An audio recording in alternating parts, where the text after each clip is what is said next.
how they could do that, you know, select children that where their last names end from A to Z, I don't know, A to F, or make it even smaller. Say you come to the school or you come to this location and you can write your diploma, and then just do it for each diploma. I think there could have been ways for those children or those kids to write their diplomas.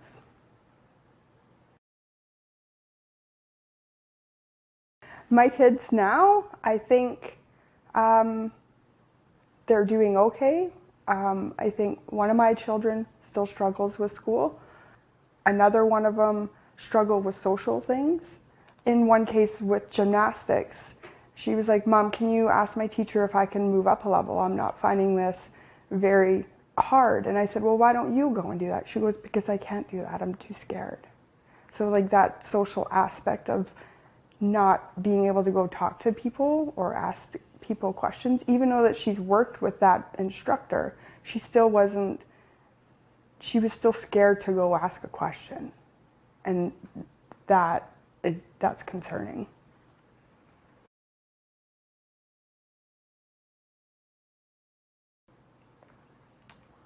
I don't know. I think that's going to be a long battle. It's going to be a long process of them trying to recover from whatever they struggle with because of the lockdowns.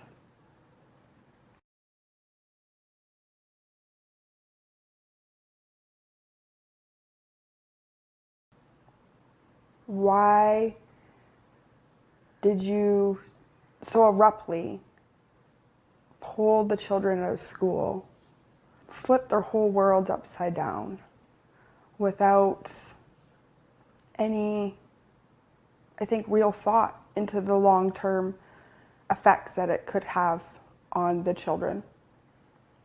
It's heartbreaking, really.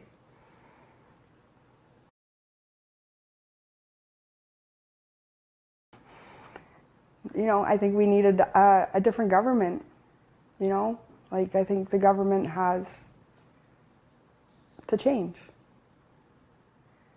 in a lot of ways. A lot of ways, a lot of aspects need to change. Because we're just going to keep going in the same cycle. It's just the same cycle. It's going to go over and over and over again if this were to happen again.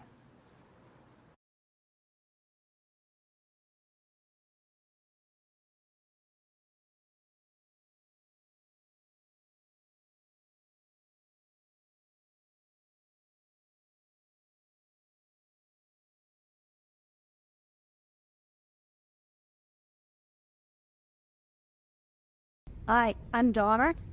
I live in British Columbia. I'm a small business owner. Some of the effects COVID had, personally, it affected family members. It affected my business. We were forced to shut down for 3 months. And then we were open up to restrictions, and every time we turned around, the restrictions changed, and tried to keep on top of it and come up with plans that were acceptable. It affected my customers and how they were able to access my business. Family members got sick from shots. I've got grandkids that were affected by school and not being able to attend, not being able to access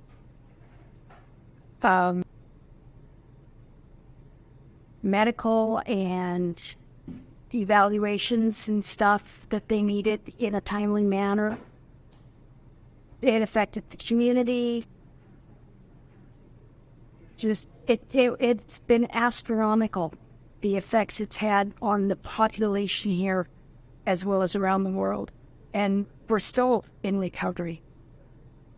You know, I've probably lost 5 years of business that, you know, just downturn and trying to turn it around and keep going and being able to find staff now.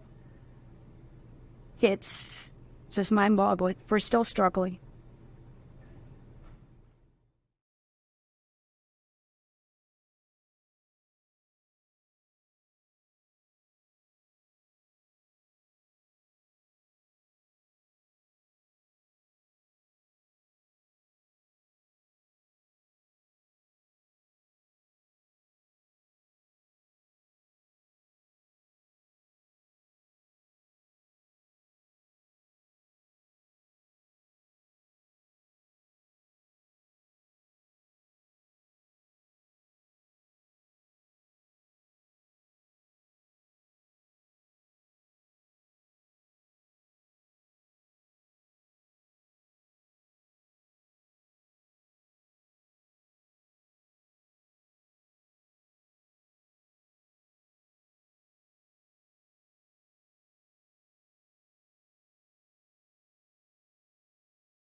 Hi, I'm Kathy Jones.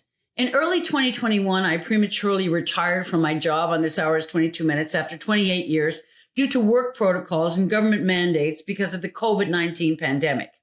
As difficult as it was for me to handle the protocols, which I found completely insane, many people didn't have the choice to walk away. They were in the middle of a 5, 10, 15, 25-year career and had a mortgage to pay, children to feed, children in school, and they didn't feel like they had a choice. And many of the choices they were forced to make had disastrous results. The fact that people's stories are not being listened to or told as they typically would, or even believed, adds an extra layer of stress. We lost our voice. We were censored. We were canceled. And what people had to say about their experience fell on deaf ears. That's why the National Citizens Inquiry is so important. Make sure you take the time to hear what Canadians have endured over the last 3 years. The National Citizens Inquiry, NCI, a cross-country initiative, wants to give those who are harmed or damaged by the government's response to the pandemic a voice and a safe space to share their experience, along with the support of expert witnesses who will share their insight and knowledge to the lawyer-led hearing of testimonies.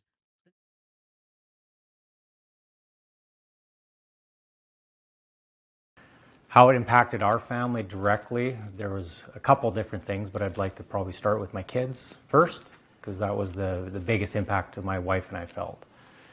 So as things started to progress, the biggest challenge that we faced dealing with, we were fortunate our kids were elementary, early middle school, so grade 7 and grade 9 at the time. So they were a little bit more advanced than younger kids. But the biggest challenge as they started to roll out the first was the mask mandating. So a lot of back and forth with mask on, mask off, offline, online, in the schools, out of the schools, no contact. And as kids are going through these development years, it's very hard already socially for them. Education-wise is one thing, but just learning who they are and how they are intermingling with their peers. This created a lot of divisiveness that we found, a lot of uncertainty, a lot of confusion, and ultimately depression is what we found. So it was something that my older daughter really had to go through, and we worked a lot with her. She's a very intelligent girl, so a very avid reader. So one of the things that I helped to do was to get her to start thinking a little bit, because one of the personal issues I had was some of the messaging that was coming from some of the teachers. Again, it could have been just a personal viewpoint, but when they're looking at a class of grade 9 students saying, this is what's happening is on you, and if you don't do a certain thing, your grandparents are going to face the price. And it makes them think a little bit like, they're already uncertain of who they are, or maybe are listening to an influential speaker, and they come home with that, and they feel bad about themselves. So that really started to disturb me. And what I've found is that maybe not all, but some of the teachers were not really asking the kids to think, it was just do. So I took the initiative, and we basically got my daughter to start reading books. I decided I'd pay her $20 per book. I get to choose though. So we started with the 7 Habits of Highly Effective Teens, and then Rich Dad, Poor Dad, and then because she's such an intellect, we got all the way down to Man's Search for Meaning by Viktor Frankl. And this was really just about critical thinking and to give her some comfort that hard times, this is sometimes what happens, right? So we got to a point pretty quickly though that we were not happy with the way the schools were operating with this uncertainty and just this one size fits all for everybody. So we ended up pulling them both out of school. We went to an online schooling system in Alberta here, which we found they thrived. It was teachers that were just communicating the curriculum without any add-on messaging. So for us, it was a big question to why such an impact, especially with these kids in school. They're already having a hard enough time. So one of the things we'd want to know is where was some of the data that would support that the mandating of masks or the separation of kids was actually more important or had a bigger effect, but nobody factored in the social issues or ramifications. That was concerning as a parent because depression is already high. We've seen suicide rates, even in the city I live in now, happen, and they increased because the kids are already dealing with enough. And then they added all this layer, but it almost seemed like that wasn't even part of the question.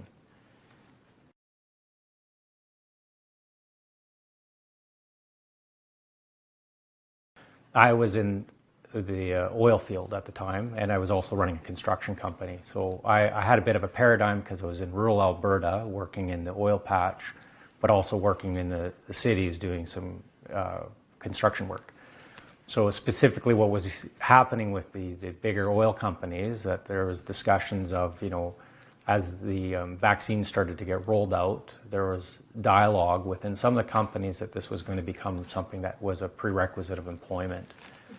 What really affected me personally was when those decisions started to get rolled out by some of the bigger major companies. And, what point was there enough data to support that this was something that needed to be done to a workforce that literally is in the middle of nowhere?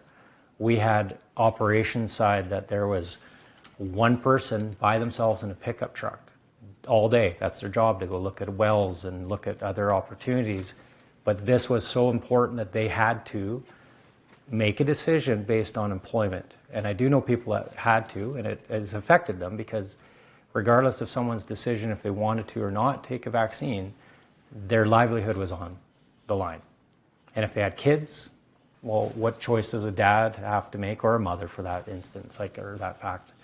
And that's something that was really impacting a lot of people. Is this was something that was communicated, this was life or limb, like you had to do it. But it wasn't necessarily, the stats weren't showing. And then again, these were people that are working independently by themselves.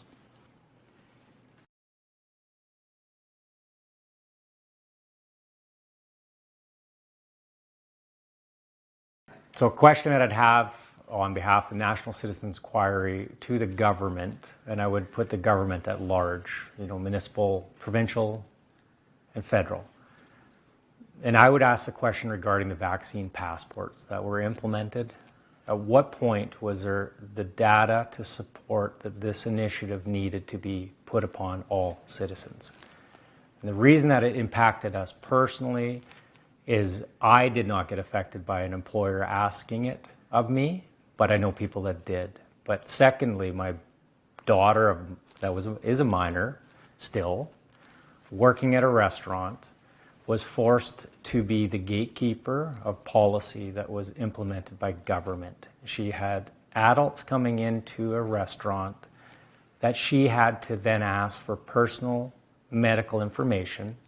We had to have many discussions about this and why, she was being put in that position as a young girl developing her career and learning how to work with others, but putting people in a very uncomfortable position, because not everybody that came into these restaurants were that accepting of it. And it was something that was quite distressing. And it was a lot of dialogue that we had to have. And I don't know where the governments looked at that factor of putting people, even at that age, in a position where they had to be this gatekeeper.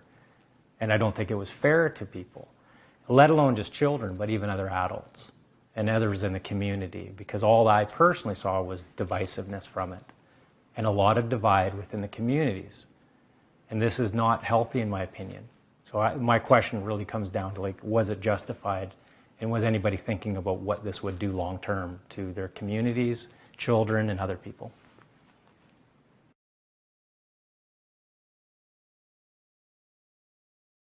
Me personally, it's one word: unity. As soon as we create divide, this is unhealthy. In families, we've seen divide. Personally, this all created a great deal of divide within our own family through ideology and other ideas that came through. If we can't accept each other for who we are and the choices we make, then we're fractured, and I don't believe that's healthy for anybody.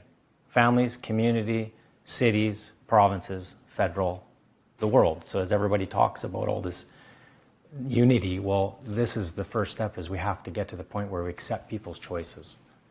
And I don't believe that there was many times where we accepted everybody's choice for what they were or factored in why they made that decision.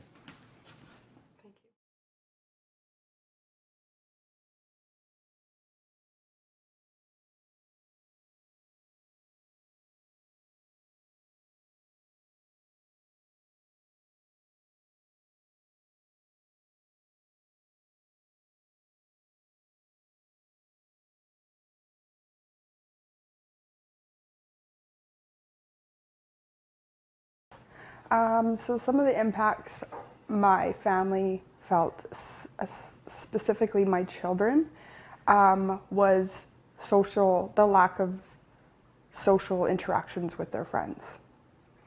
You know, working or being online, they weren't able to go out and enjoy their times with their friends. They just, you know, they kind of became not little hermits, but they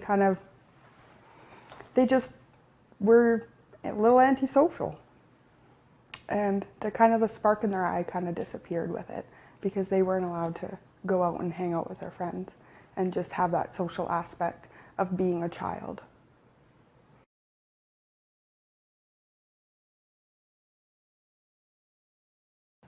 So with the grade 12s that graduated in 2020 and 2021, they were unable to write their grade 12 graduate diplomas. And I fear that when they go or decide to do post-secondary, they're going to have a harder time being able to do post-secondary school because they were not able to write those diplomas. And having that aspect of writing a diploma, being in a crunch time of writing a diploma, and being able to study appropriately for that diploma, those skills are going to lack. And I think a lot of those grade 12s also, when they found out that they wouldn't have to write their diplomas, they were just like, well, what if I don't have to write it and I don't have to worry about it? Then why should I bother trying my hardest for the rest of the year? I can just kind of slack off and not put my full effort in if they're just gonna say, hey, you can just graduate anyway.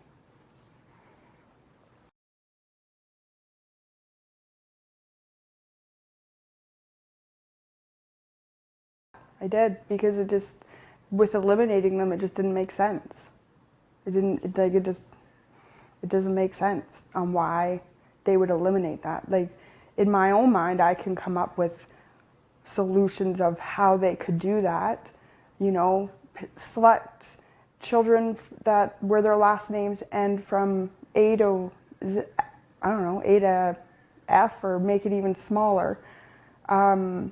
Say, you come to the school or you come to this location and you can write your diploma, and then just do it for each diploma.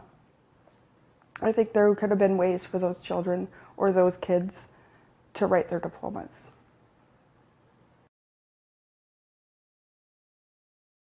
My kids now, I think they're doing okay. I think one of my children still struggles with school. Another one of them struggled with social things.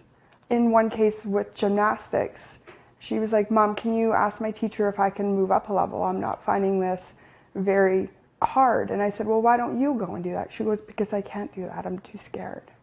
So like that social aspect of not being able to go talk to people or ask people questions, even though that she's worked with that instructor, she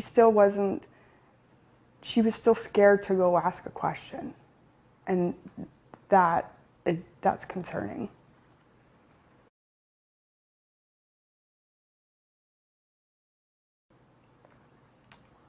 I don't know. I think that's going to be a long battle. It's going to be a long process of them trying to recover from whatever they struggle with because of the lockdowns.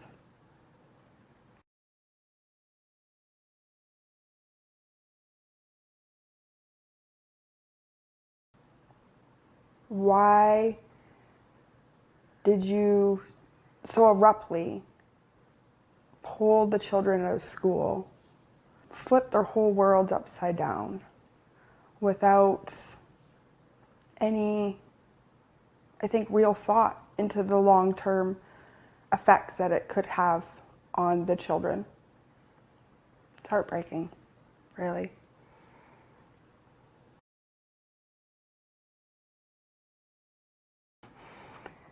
You know, I think we needed a different government, you know?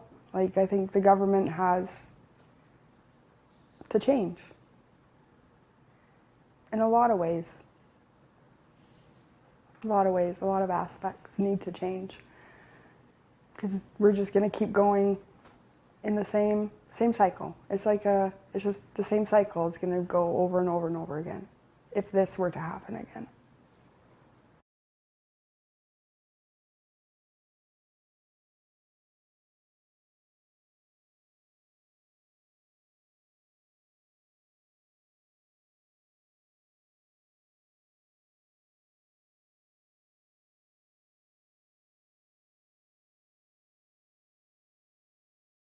Hi, I'm Donna. I live in British Columbia. I'm a small business owner. Some of the effects COVID had, personally, it affected family members. It affected my business. We were forced to shut down for 3 months.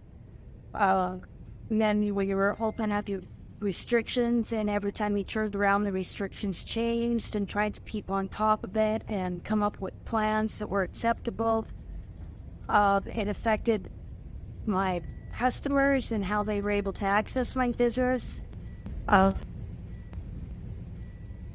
Family members got sick from shots.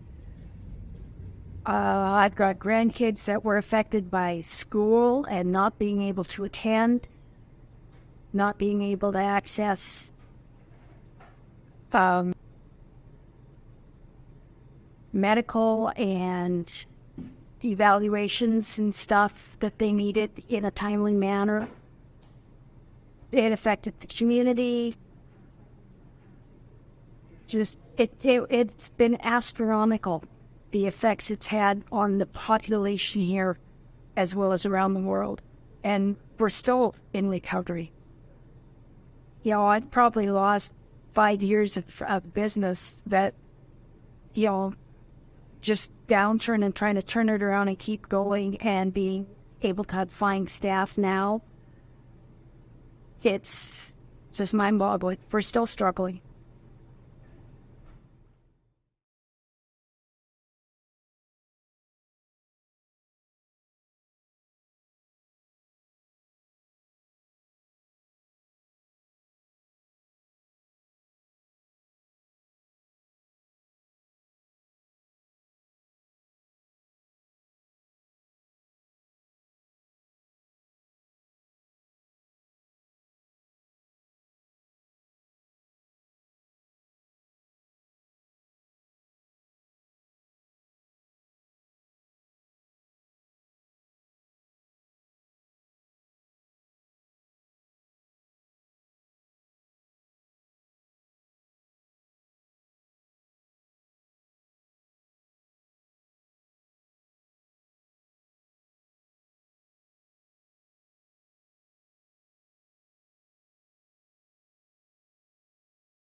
Hi, I'm Kathy Jones.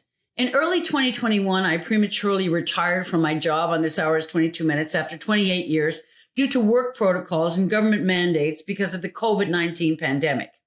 As difficult as it was for me to handle the protocols, which I found completely insane, many people didn't have the choice to walk away. They were in the middle of a 5, 10, 15, 25-year career and had a mortgage to pay, children to feed, children in school, and they didn't feel like they had a choice.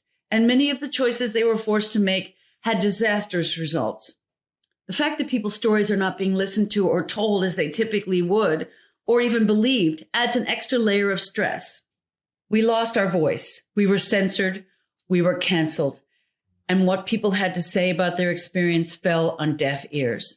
That's why the National Citizens Inquiry is so important. Make sure you take the time to hear what Canadians have endured over the last 3 years.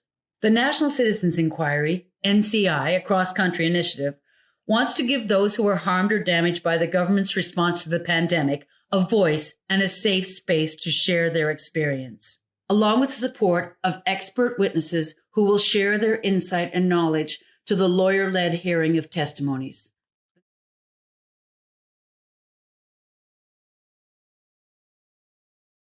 How it impacted our family directly, there was a couple different things, but I'd like to probably start with my kids first, because that was the biggest impact to my wife and I felt. So as things started to progress, the biggest challenge that we faced dealing with, we were fortunate our kids were elementary, early middle school, so grade 7 and grade 9 at the time. So they were a little bit more advanced than younger kids. But the biggest challenge as they started to roll out the first was the mask mandating. So a lot of back and forth with mask on, mask off, offline, online, in the schools, out of the schools, no contact. And as kids are going through these development years, it's very hard already socially for them. Education-wise is one thing, but just learning who they are and how they are intermingling with their peers.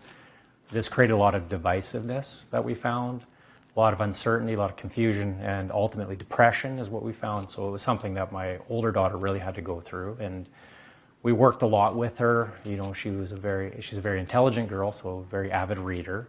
So one of the things that I helped to do was to get her to start thinking a little bit, because one of the personal issues I had was some of the messaging that was coming from some of the teachers. Again, it could have been just a personal viewpoint, but when they're looking at a class of grade 9 students saying, this is what's happening is on you, and if you don't do a certain thing, your grandparents are going to face the price. And it makes them think a little bit like, they're already uncertain of who they are, maybe are listening to an influential speaker, and they come home with that and they feel bad about themselves. So that really started to disturb me. And what I've found is that maybe not all, but some of the teachers were not really asking the kids to think, it was just do. So I took the initiative, and we basically got my daughter to start reading books. I decided I'd pay her $20 per book. I get to choose though. So we started with the 7 Habits of Highly Effective Teens, and then Rich Dad, Poor Dad. And then because she's such an intellect, we got all the way down to Man's Search for Meaning by Viktor Frankl. And this was really just about critical thinking and to give her some comfort that hard times, this is sometimes what happens, right? So we got to a point pretty quickly though that we were not happy with the way the schools were operating with this uncertainty and this one size fits all for everybody. So we ended up pulling them both out of school. We went to an online schooling system in Alberta here, which we found they thrived. It was teachers that were just communicating the curriculum without any add-on messaging. So for us, it was a big question to why such an impact, especially with these kids in school. They're already having a hard enough time. So one of the things we'd want to know is where was some of the data that would support that the mandating of masks or the separation of kids was actually more important or had a bigger effect, but nobody factored in the social issues or ramifications. That was concerning as a parent because depression is already high. We've seen suicide rates, even in the city I live in now, happen, and they increased because the kids are already dealing with enough. And then they added all this layer, but it almost seemed like that wasn't even part of the question.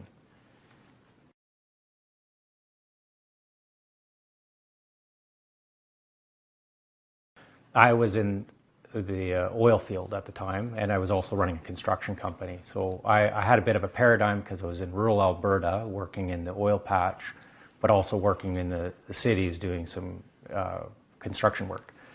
So specifically what was happening with the bigger oil companies, that there was discussions of, as the vaccines started to get rolled out, there was dialogue within some of the companies that this was going to become something that was a prerequisite of employment. What really affected me personally was when those decisions started to get rolled out by some of the bigger major companies. And, what point was there enough data to support that this was something that needed to be done to a workforce that literally is in the middle of nowhere? We had operations side that there was one person by themselves in a pickup truck all day. That's their job, to go look at wells and look at other opportunities. But this was so important that they had to make a decision based on employment. And I do know people that had to, and it has affected them because regardless of someone's decision if they wanted to or not take a vaccine, their livelihood was on the line. And if they had kids, well, what choice does a dad have to make, or a mother for that instance, or that fact? And that's something that was really impacting a lot of people. Is this was something that was communicated. This was life or limb, you had to do it. But it wasn't necessarily, the stats weren't showing. And then again, these were people that are working independently by themselves.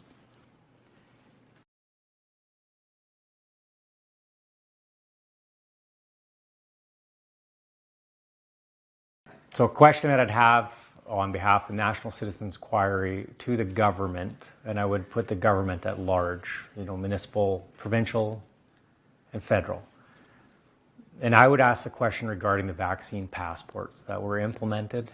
At what point was there the data to support that this initiative needed to be put upon all citizens? And the reason that it impacted us personally is I did not get affected by an employer asking it of me, but I know people that did.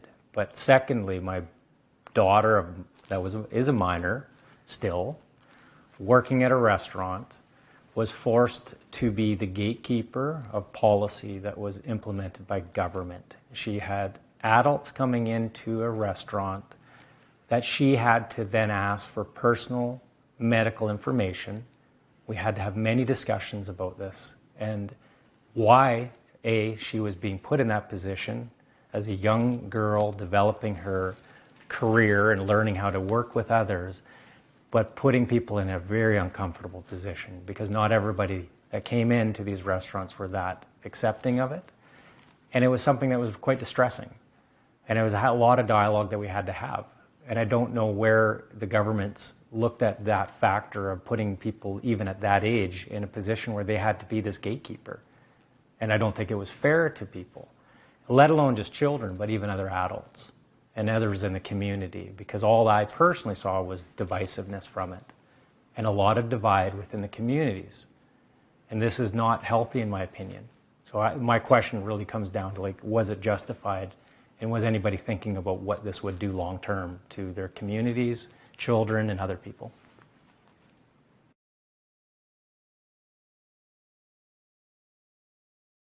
Me personally, it's one word: unity. As soon as we create divide, this is unhealthy. In families, we've seen divide. Personally, this all created a great deal of divide within our own family through ideology and other ideas that came through. If we can't accept each other for who we are and the choices we make, then we're fractured, and I don't believe that's healthy for anybody. Families, community, cities, provinces, federal, the world. So as everybody talks about all this unity, well, this is the first step, is we have to get to the point where we accept people's choices. And I don't believe that there was many times where we accepted everybody's choice for what they were or factored in why they made that decision.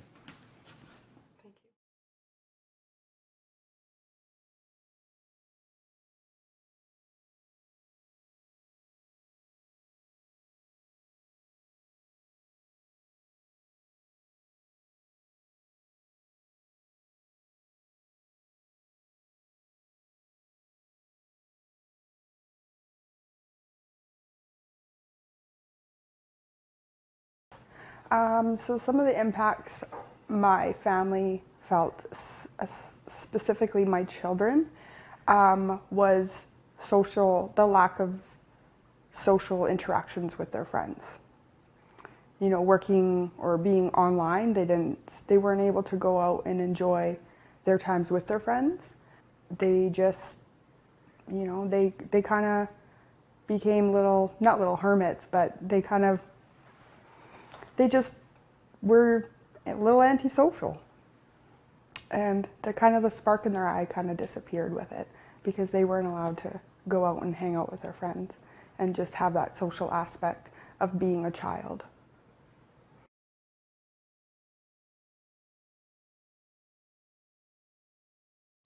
So with the grade 12s that graduated in 2020 and 2021, they were unable to write their grade 12 graduate diplomas. And I fear that when they go or decide to do post-secondary, they're going to have a harder time being able to do post-secondary school because they were not able to write those diplomas. And having that aspect of writing a diploma, being in a crunch time of writing a diploma, and being able to study appropriately for that diploma, those skills are going to lack.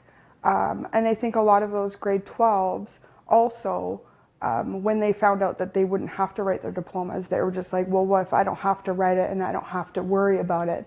Then why should I bother trying my hardest for the rest of the year? I can just kind of slack off and not put my full effort in if they're just gonna say, hey, you can just graduate anyway.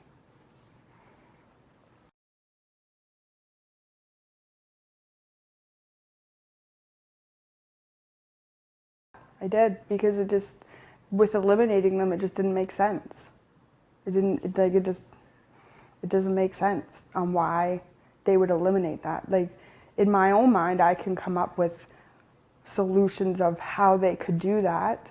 You know, select children where their last names end from A to Z, I don't know, A to F, or make it even smaller. Say, you come to the school or you come to this location and you can write your diploma. And then just do it for each diploma. I think there could have been ways for those children or those kids to write their diplomas.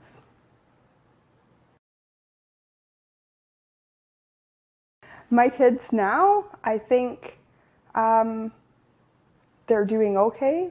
I think one of my children still struggles with school. Another one of them struggled with social things.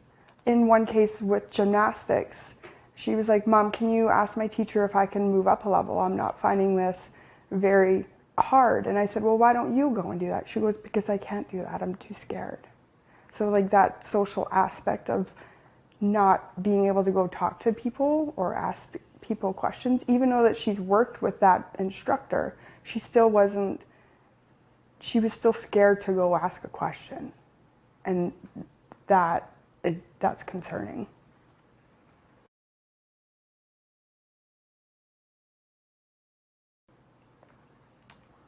I don't know. I think that's going to be a long battle.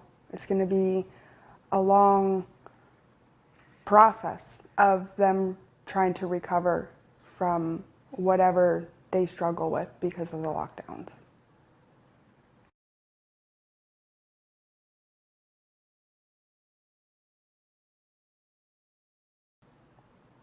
Why did you so abruptly pull the children out of school, flip their whole worlds upside down without any, I think, real thought into the long-term effects that it could have on the children?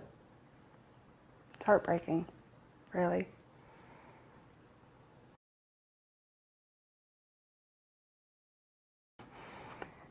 You know, I think we needed a different government, you know?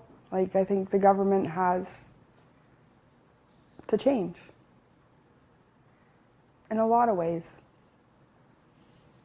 A lot of aspects need to change, because we're just going to keep going in the same cycle. It's just the same cycle. It's going to go over and over and over again if this were to happen again.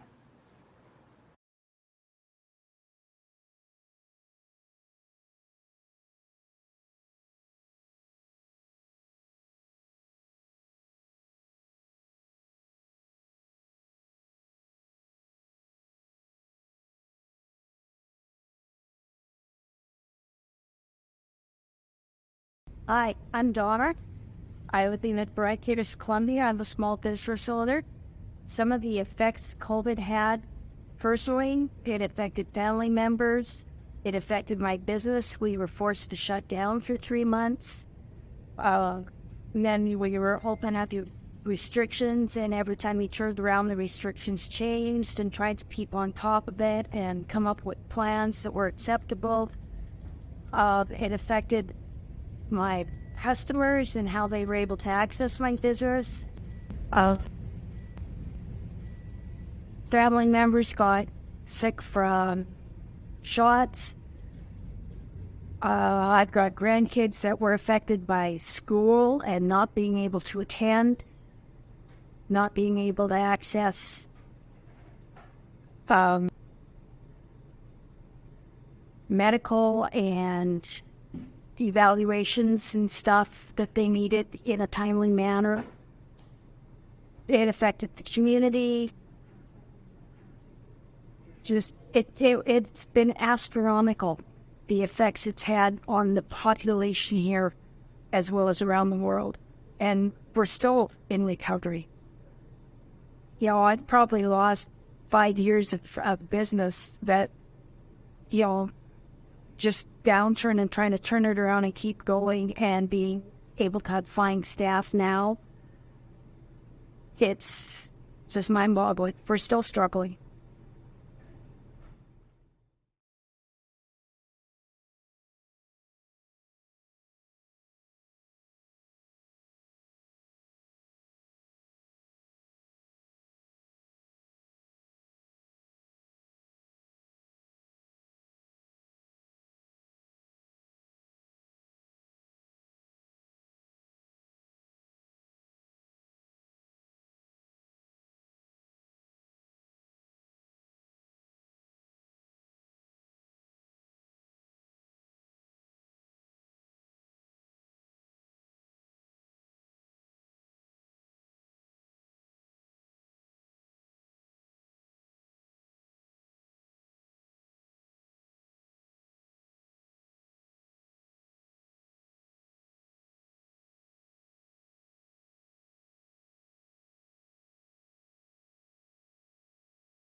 Hi, I'm Kathy Jones. In early 2021, I prematurely retired from my job on This Hour is 22 Minutes after 28 years due to work protocols and government mandates because of the COVID-19 pandemic.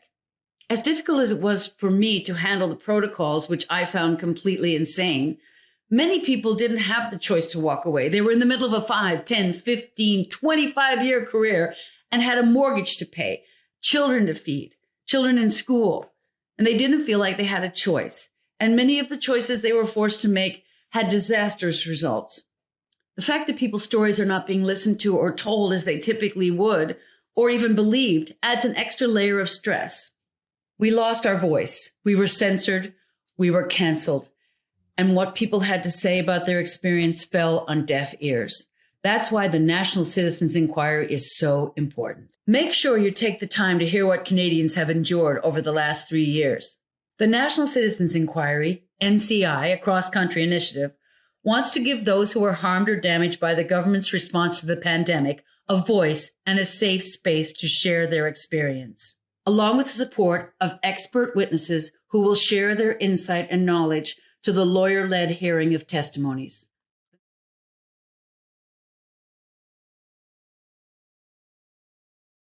How it impacted our family directly, there was a couple different things, but I'd like to probably start with my kids first, because that was the biggest impact to my wife and I felt. So as things started to progress, the biggest challenge that we faced dealing with, we were fortunate our kids were elementary, early middle school, so grade 7 and grade 9 at the time. So they were a little bit more advanced than younger kids. But the biggest challenge as they started to roll out the first was the mask mandating. So a lot of, back and forth with mask on, mask off, offline, online, in the schools, out of the schools, no contact. And as kids are going through these development years, it's very hard already socially for them. Education-wise is one thing, but just learning who they are and how they are intermingling with their peers. This created a lot of divisiveness that we found, a lot of uncertainty, a lot of confusion, and ultimately depression is what we found. So it was something that my older daughter really had to go through, and we worked a lot with her. She's a very intelligent girl, so a very avid reader. So one of the things that I helped to do was to get her to start thinking a little bit, because one of the personal issues I had was some of the messaging that was coming from some of the teachers. Again, it could have been just a personal viewpoint, but when they're looking at a class of grade 9 students saying, this is what's happening is on you, and if you don't do a certain thing, your grandparents are going to face the price. And it makes them think a little bit like, you know, they're already uncertain of who they are, maybe are listening to an influential speaker, and they come home with that and they feel bad about themselves. So that really started to disturb me. And what I've found is that maybe not all, but some of the teachers were not really asking the kids to think, it was just do. So I took the initiative and we basically got my daughter to start reading books. I decided I'd pay her $20 per book. I get to choose though. So we started with like the 7 Habits of Highly Effective Teens, and then Rich Dad, Poor Dad, and then because she's such a intellect, we got all the way down to Man's Search for Meaning by Viktor Frankl. And this was really just about critical thinking and to give her some comfort that, like, you know, hard times, this is sometimes what happens, right? So we got to a point pretty quickly though that we were not happy with the way the schools were operating with this uncertainty and it just this one size fits all for everybody. So we ended up pulling them both out of school. We went to an online schooling system in Alberta here, which we found they thrived. It was teachers that were just communicating the curriculum without any add-on messaging. So for us, it was a big question to why such an impact, especially with these kids like in school. They're already having a hard enough time. So one of the things we'd want to know is, like, where was some of the data that would support that the mandating of masks or the separation of kids was actually more important or had a bigger effect, but nobody factored in the social issues or ramifications. That was concerning as a parent because depression is already high. We've seen suicide rates, even in the city I live in now, happen, and they increased because the kids are already dealing with enough. And then they added all this layer, but it almost seemed like that wasn't even part of the question.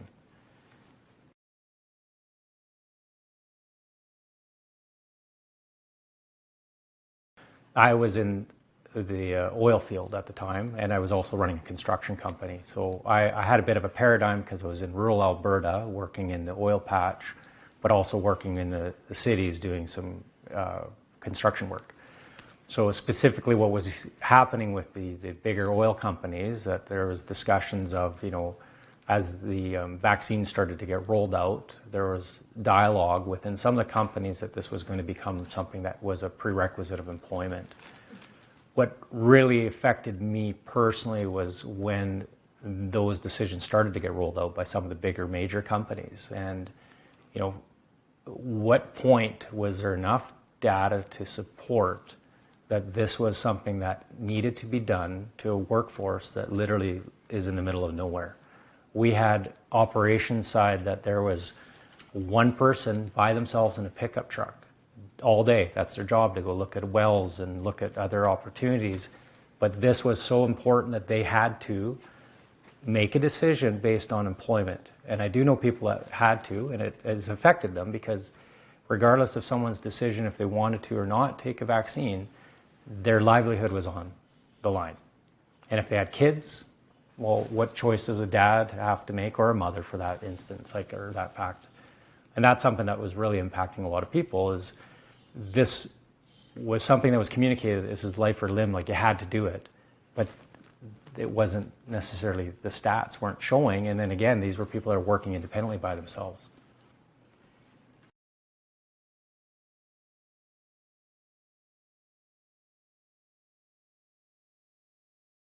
So a question that I'd have on behalf of the National Citizens Inquiry to the government, and I would put the government at large, you know, municipal, provincial, and federal. And I would ask the question regarding the vaccine passports that were implemented.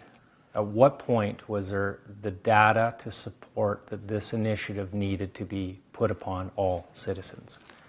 And the reason that it impacted us personally is I did not get affected by an employer asking it of me, but I know people that did. But secondly, my daughter is a minor still, working at a restaurant, was forced to be the gatekeeper of policy that was implemented by government. She had adults coming into a restaurant that she had to then ask for personal medical information. We had to have many discussions about this and why, she was being put in that position as a young girl developing her career and learning how to work with others, but putting people in a very uncomfortable position because not everybody that came into these restaurants were that accepting of it. And it was something that was quite distressing. And it was a lot of dialogue that we had to have. And I don't know where the governments looked at that factor of putting people, even at that age, in a position where they had to be this gatekeeper. And I don't think it was fair to people, let alone just children, but even other adults and others in the community, because all I personally saw was divisiveness from it and a lot of divide within the communities. And this is not healthy, in my opinion. So my question really comes down to, like, was it justified? And was anybody thinking about what this would do long term to their communities, children, and other people?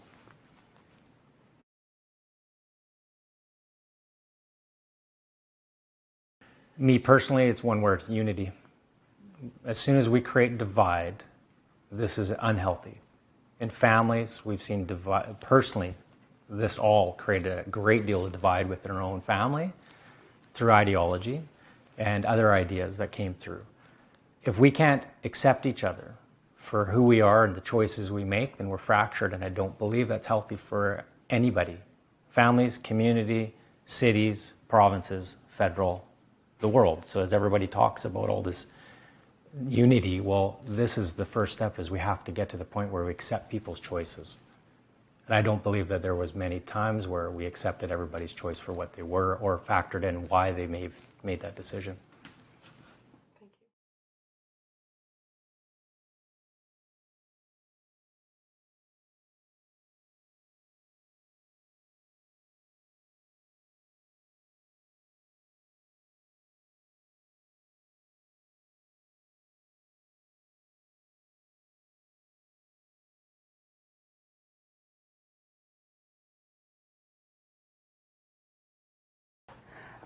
So some of the impacts my family felt, specifically my children, was the lack of social interactions with their friends. You know, working or being online, they weren't able to go out and enjoy their times with their friends. They just, you know, they kind of became not little hermits, but they just were a little antisocial. And the spark in their eye kind of disappeared with it, because they weren't allowed to go out and hang out with their friends and just have that social aspect of being a child.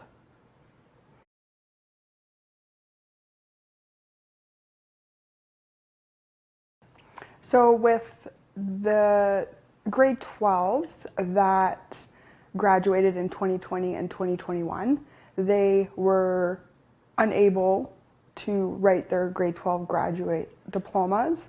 And I fear that when they go or decide to do post-secondary, they're going to have a harder time being able to do post-secondary school, because they were not able to write those diplomas. And having that aspect of writing a diploma, being in a crunch time of writing a diploma, and being able to study appropriately for that diploma, those skills are going to lack. And I think a lot of those grade 12s also, when they found out that they wouldn't have to write their diplomas, they were just like, well, what if I don't have to write it and I don't have to worry about it? Then why should I bother trying my hardest for the rest of the year? I can just kind of slack off and not put my full effort in, if they're just gonna say, hey, you can just graduate anyway.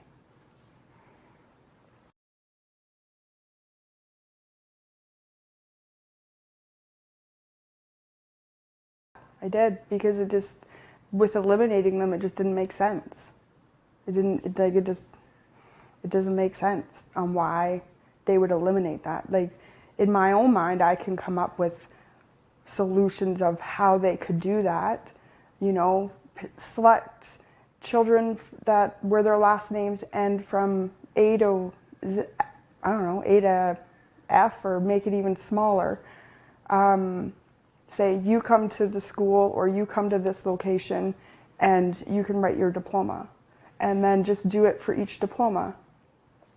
I think there could have been ways for those children or those kids to write their diplomas.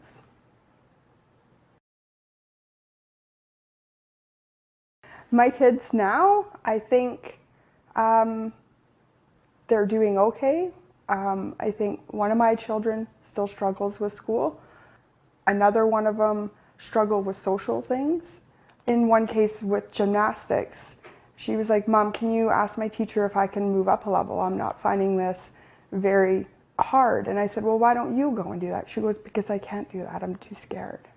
So like that social aspect of not being able to go talk to people or ask people questions, even though that she's worked with that instructor, she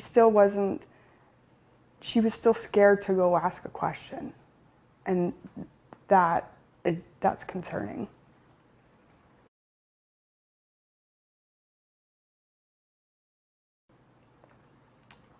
I don't know. I think that's going to be a long battle.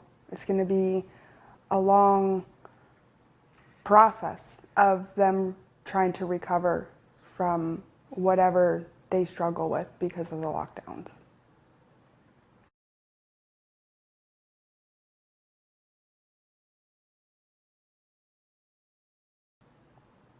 Why did you so abruptly pull the children out of school, flip their whole worlds upside down without any, I think, real thought into the long-term effects that it could have on the children? It's heartbreaking, really.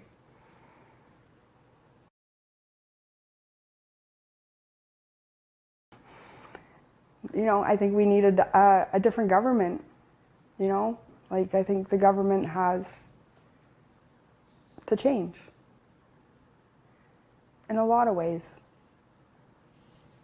A lot of ways, a lot of aspects need to change. Because we're just going to keep going in the same cycle. It's just the same cycle. It's going to go over and over and over again if this were to happen again.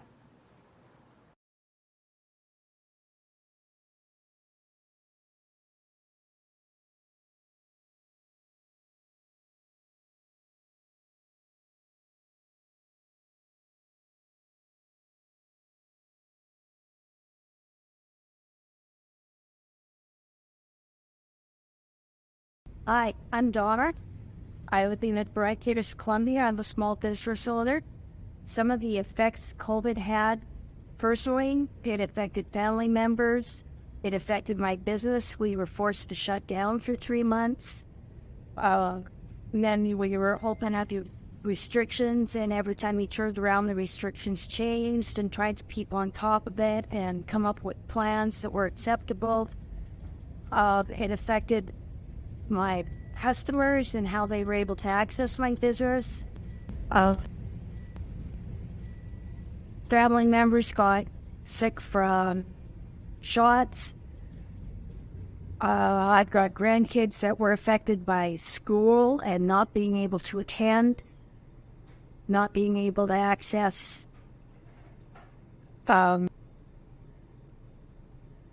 medical and evaluations and stuff that they needed in a timely manner. It affected the community. It's been astronomical, the effects it's had on the population here as well as around the world. And we're still in recovery. You know, I've probably lost 5 years of business that, you know, just downturn and trying to turn it around and keep going and being able to find staff now. It's just mind-boggling. We're still struggling.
Hi, I'm Kathy Jones.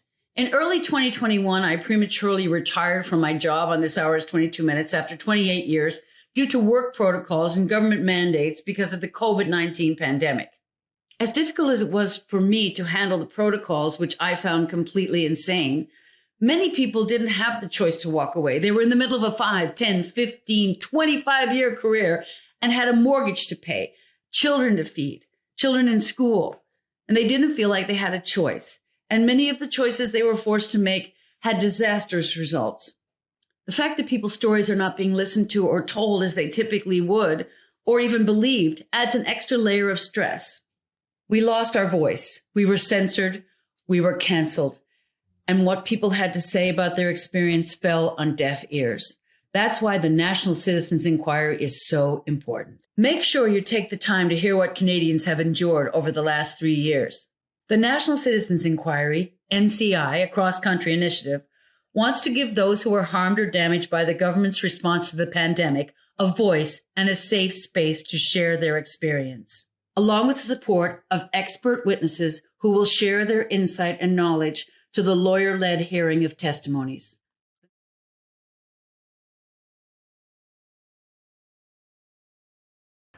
How it impacted our family directly, there was a couple different things, but I'd like to probably start with my kids first, because that was the biggest impact to my wife and I felt. So as things started to progress, the biggest challenge that we faced dealing with, we were fortunate our kids were elementary, early middle school, so grade 7 and grade 9 at the time. So they were a little bit more advanced than younger kids. But the biggest challenge as they started to roll out the first was the mask mandating. So a lot of back and forth with mask on, mask off, offline, online, in the schools, out of the schools, no contact. And as kids are going through these development years, it's very hard already socially for them. Education-wise is one thing, but just learning who they are and how they are intermingling with their peers.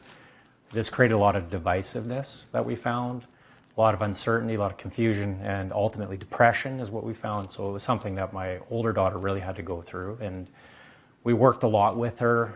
She's a very intelligent girl, so a very avid reader.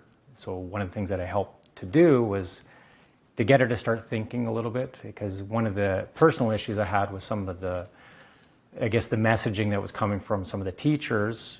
Again, it could have been just a personal viewpoint, but when they're looking at a class of grade 9 students saying, this is what's happening is on you, and if you don't do a certain thing, your grandparents are going to face the price. And it makes them think a little bit like, they're already uncertain of who they are, maybe are listening to an influential speaker, and they come home with that, and they feel bad about themselves. So that really started to disturb me. And what I've found is that maybe not all, but some of the teachers were not really asking the kids to think, it was just do. So I took the initiative, and we basically got my daughter to start reading books. I decided I'd pay her $20 per book. I get to choose though. So we started with the 7 Habits of Highly Effective Teens, and then Rich Dad, Poor Dad. And then because she's such an intellect, we got all the way down to Man's Search for Meaning by Viktor Frankl. And this was really just about critical thinking and to give her some comfort that hard times, this is sometimes what happens, right? So we got to a point pretty quickly though that we were not happy with the way the schools were operating with this uncertainty and this one size fits all for everybody. So we ended up pulling them both out of school. We went to an online schooling system in Alberta here, which we found they thrived. It was teachers that were just communicating the curriculum without any add-on messaging. So for us, it was a big question to why such an impact, especially with these kids in school. They're already having a hard enough time. So one of the things we'd want to know is where was some of the data that would support that the mandating of masks or the separation of kids was actually more important or had a bigger effect, but nobody factored in the social issues or ramifications. That was concerning as a parent because depression is already high. We've seen suicide rates, even in the city I live in now, happen, and they increased because the kids are already dealing with enough. And then they added all this layer, but it almost seemed like that wasn't even part of the question.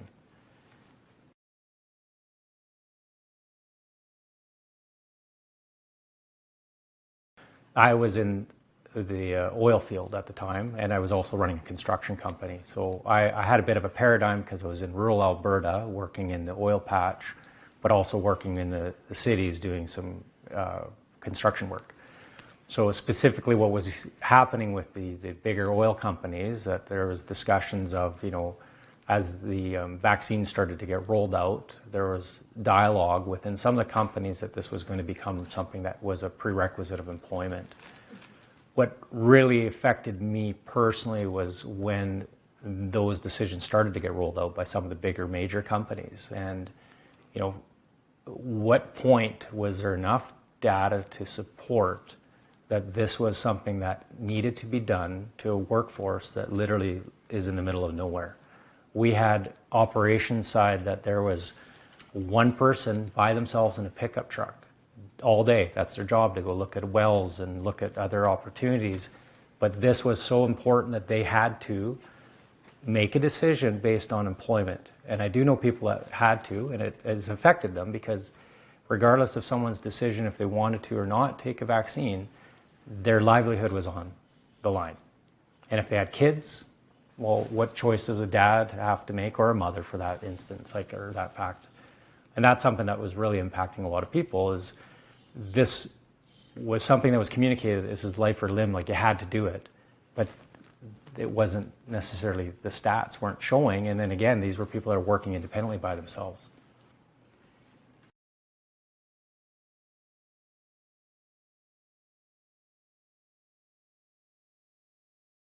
So a question that I'd have on behalf of the National Citizens Inquiry to the government, and I would put the government at large, municipal, provincial, and federal. And I would ask the question regarding the vaccine passports that were implemented. At what point was there the data to support that this initiative needed to be put upon all citizens? And the reason that it impacted us personally is I did not get affected by an employer asking it of me, but I know people that did.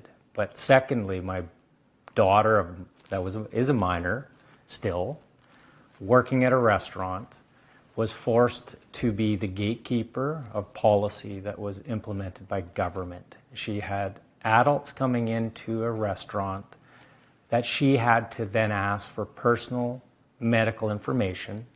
We had to have many discussions about this and why, she was being put in that position as a young girl developing her career and learning how to work with others, but putting people in a very uncomfortable position, because not everybody that came into these restaurants were that accepting of it. And it was something that was quite distressing. And it was a lot of dialogue that we had to have. And I don't know where the governments looked at that factor of putting people, even at that age, in a position where they had to be this gatekeeper. And I don't think it was fair to people, let alone just children, but even other adults and others in the community, because all I personally saw was divisiveness from it and a lot of divide within the communities. And this is not healthy, in my opinion. So my question really comes down to, was it justified? And was anybody thinking about what this would do long term to their communities, children, and other people?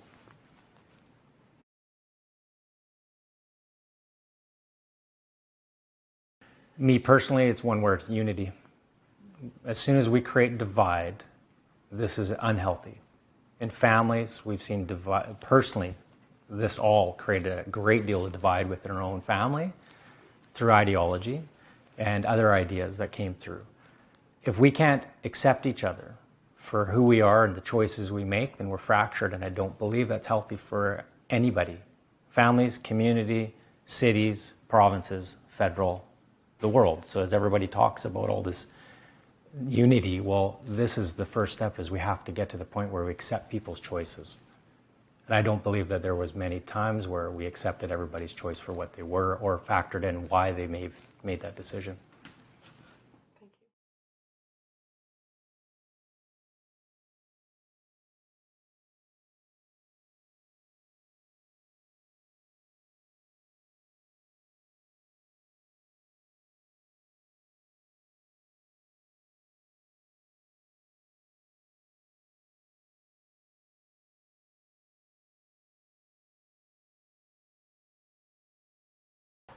So some of the impacts my family felt, specifically my children, was the lack of social interactions with their friends. You know, working or being online, they weren't able to go out and enjoy their times with their friends. They just, you know, they kind of became not little hermits, but they just were a little antisocial. And the spark in their eye kind of disappeared with it, because they weren't allowed to go out and hang out with their friends and just have that social aspect of being a child.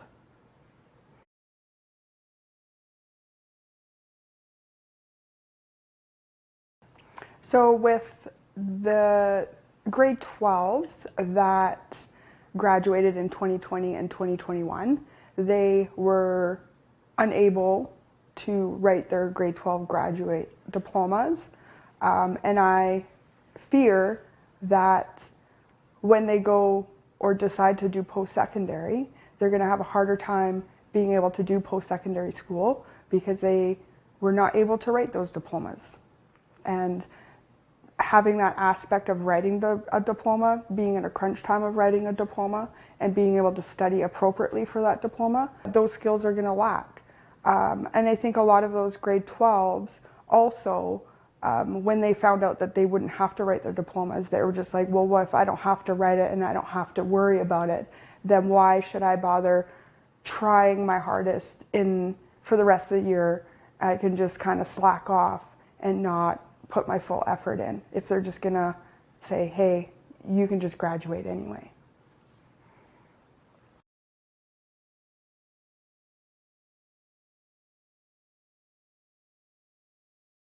I did, because with eliminating them, it just didn't make sense. It doesn't make sense on why they would eliminate that. Like, in my own mind, I can come up with solutions of how they could do that.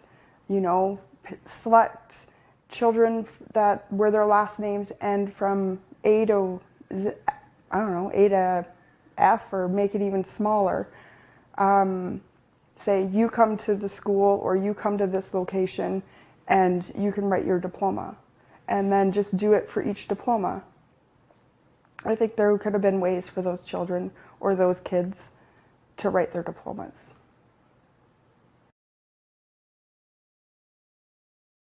My kids now, I think they're doing okay. I think one of my children still struggles with school. Another one of them struggled with social things. In one case with gymnastics, she was like, Mom, can you ask my teacher if I can move up a level? I'm not finding this very hard. And I said, well, why don't you go and do that? She goes, because I can't do that. I'm too scared. So like that social aspect of not being able to go talk to people or ask people questions, even though that she's worked with that instructor, she was still scared to go ask a question. And that's concerning.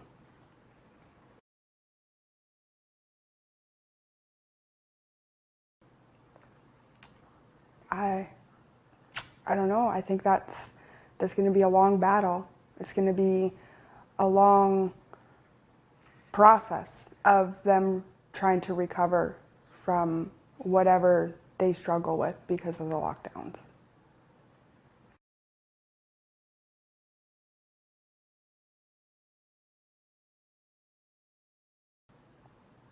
Why did you so abruptly pull the children out of school, flip their whole worlds upside down without any, I think, real thought into the long-term effects that it could have on the children?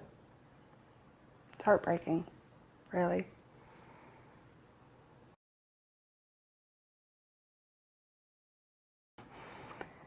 You know, I think we needed a different government, you know?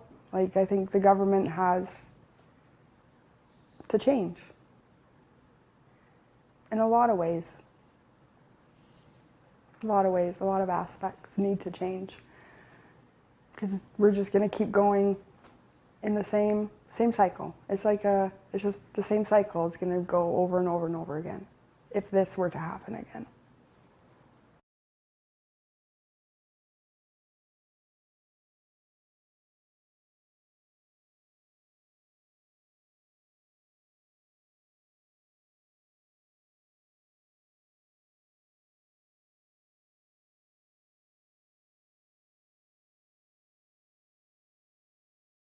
Hi, I'm Donna.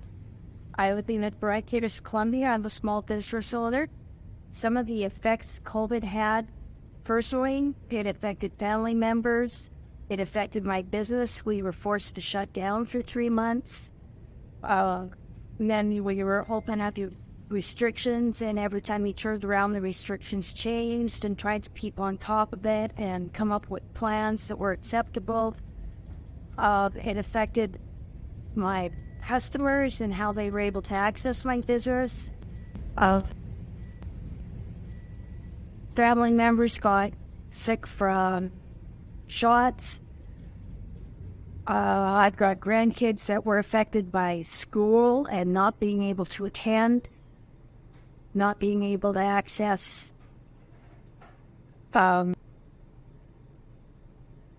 medical and evaluations and stuff that they needed in a timely manner. It affected the community. It's been astronomical, the effects it's had on the population here as well as around the world. And we're still in recovery. You know, I've probably lost 5 years of business that, you know, just downturn and trying to turn it around and keep going and being able to find staff now. It's just mind-boggling. We're still struggling.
Hi, I'm Kathy Jones.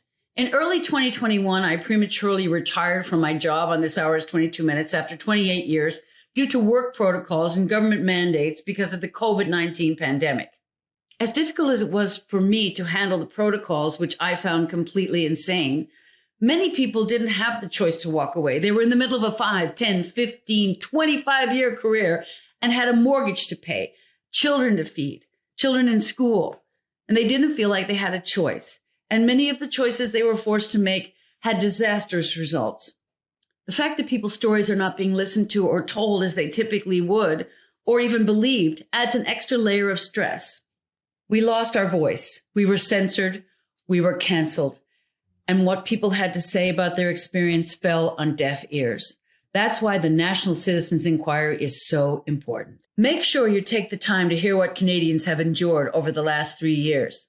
The National Citizens Inquiry, NCI, a cross-country initiative, wants to give those who are harmed or damaged by the government's response to the pandemic a voice and a safe space to share their experience, along with the support of expert witnesses who will share their insight and knowledge to the lawyer-led hearing of testimonies.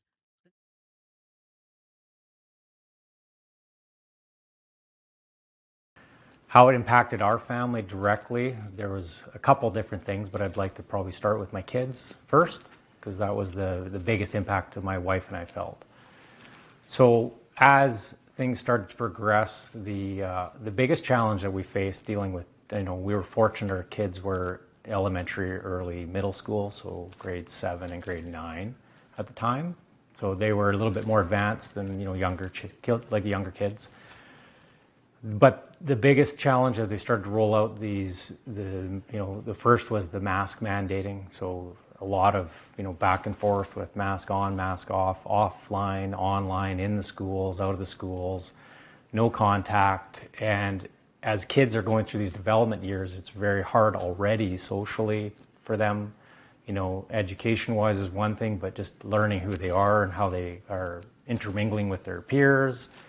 This created a lot of divisiveness that we found, a lot of uncertainty, a lot of confusion, and ultimately depression is what we found. So it was something that my older daughter really had to go through, and we worked a lot with her.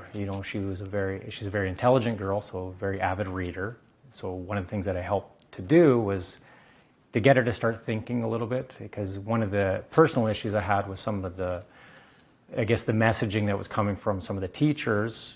Again, it could have been just a personal viewpoint, but when they're looking at a class of grade 9 students saying, this is what's happening is on you, and if you don't do a certain thing, your grandparents are going to face the price. And it makes them think a little bit like, they're already uncertain of who they are, maybe are listening to an influential speaker, and they come home with that and they feel bad about themselves. So that really started to disturb me. And what I've found is that maybe not all, but some of the teachers were not really asking the kids to think, it was just do. So I took the initiative, and we basically got my daughter to start reading books. I decided I'd pay her $20 per book. I get to choose though.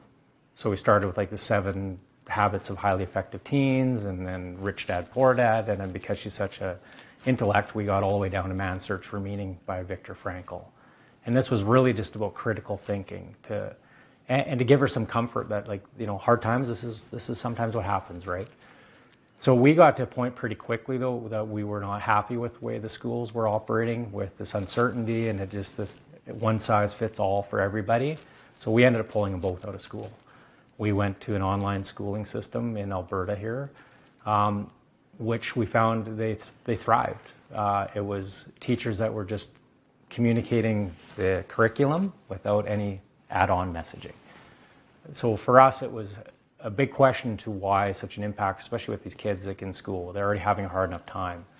So one of the things we'd want to know is where was some of the data that would support that the mandating of masks or the separation of kids was actually more important or had a bigger effect, but nobody factored in the social issues or ramifications. That was concerning as a parent because depression is already high. We've seen suicide rates, even in the city I live in now, happen, and they increased because the kids are already dealing with enough.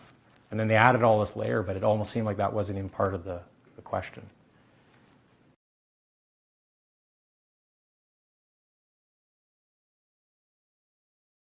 I was in the oil field at the time, and I was also running a construction company. So I had a bit of a paradigm because I was in rural Alberta working in the oil patch, but also working in the cities doing some construction work.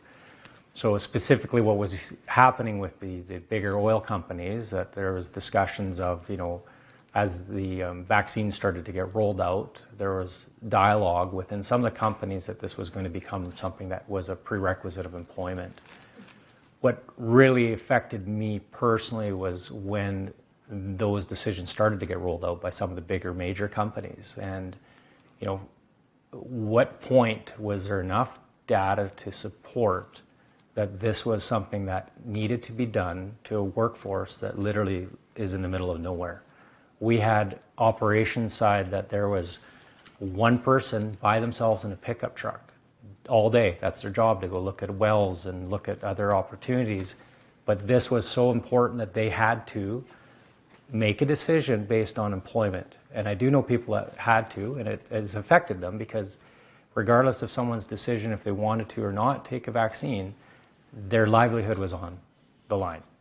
And if they had kids, well, what choice does a dad have to make, or a mother for that instance, or that fact? And that's something that was really impacting a lot of people. Is this was something that was communicated. This was life or limb, you had to do it. But it wasn't necessarily, the stats weren't showing. And then again, these were people that are working independently by themselves.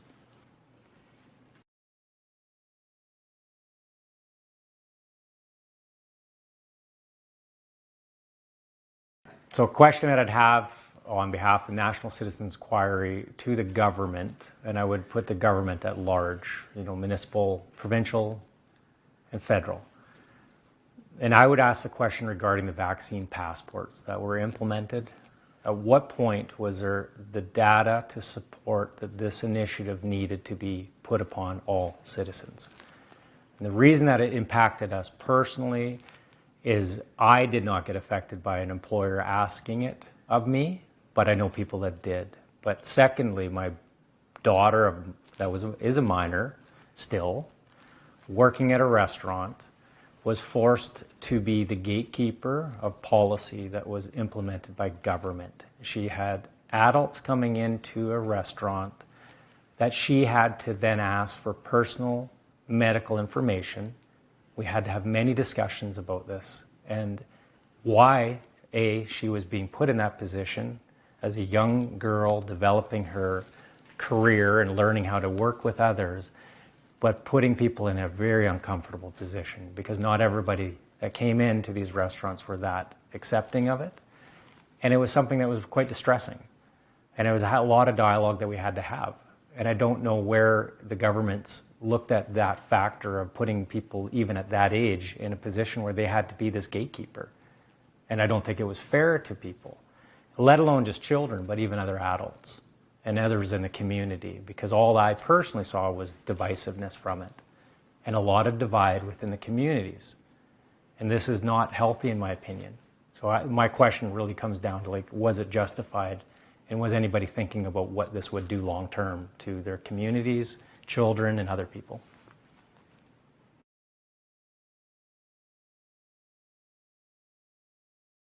Me personally, it's one word: unity. As soon as we create divide, this is unhealthy.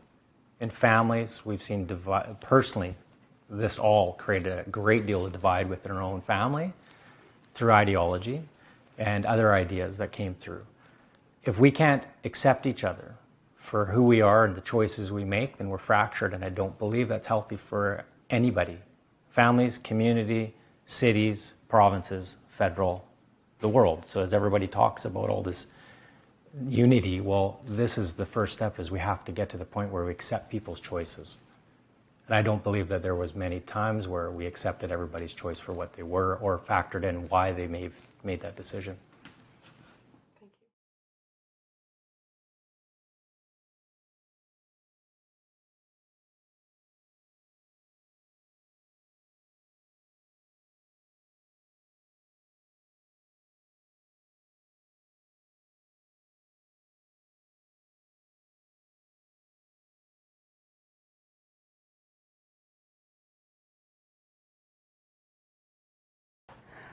So some of the impacts my family felt, specifically my children, was the lack of social interactions with their friends. Working or being online, they weren't able to go out and enjoy their times with their friends. They just, they kind of became not little hermits, but they just were a little antisocial. And the spark in their eye kind of disappeared with it because they weren't allowed to go out and hang out with their friends and just have that social aspect of being a child.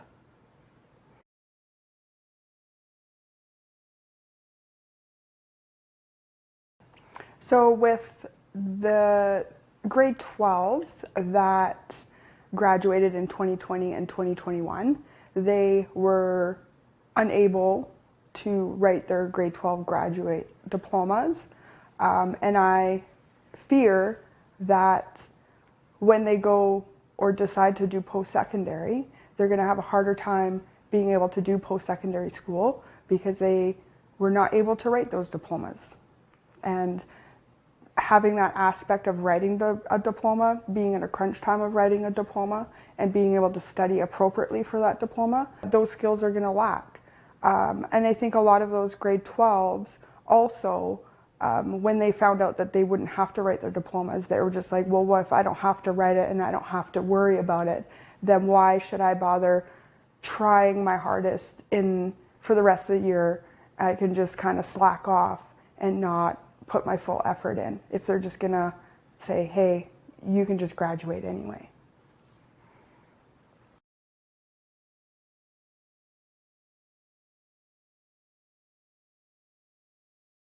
I did, because it just, with eliminating them, it just didn't make sense.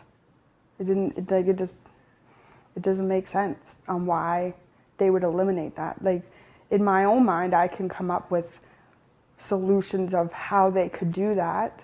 You know, select children where their last names end from A to Z, I don't know, A to F, or make it even smaller. Say, you come to the school or you come to this location and you can write your diploma. And then just do it for each diploma. I think there could have been ways for those children or those kids to write their diplomas.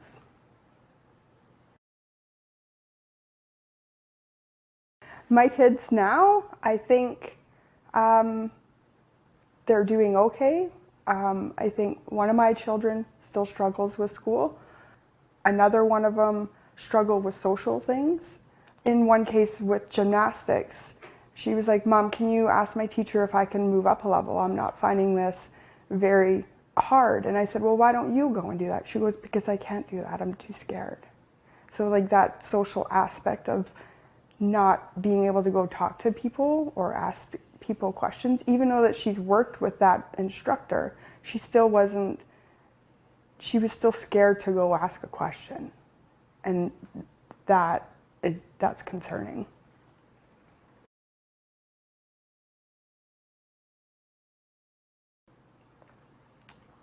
I don't know. I think that's going to be a long battle.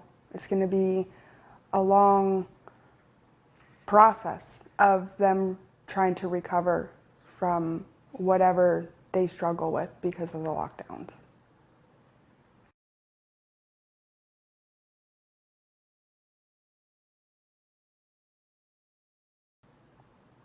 Why did you so abruptly pull the children out of school, flip their whole worlds upside down without any, I think, real thought into the long-term effects that it could have on the children?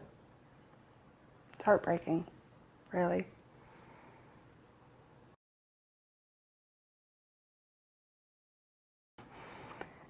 You know, I think we needed a different government, you know?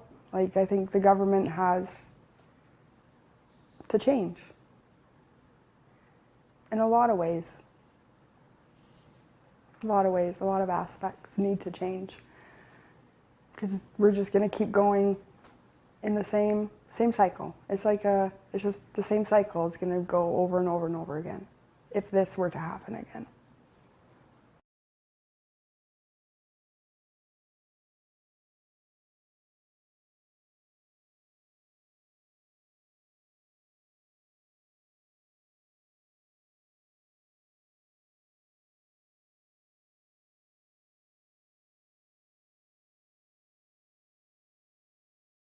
Hi, I'm Donna.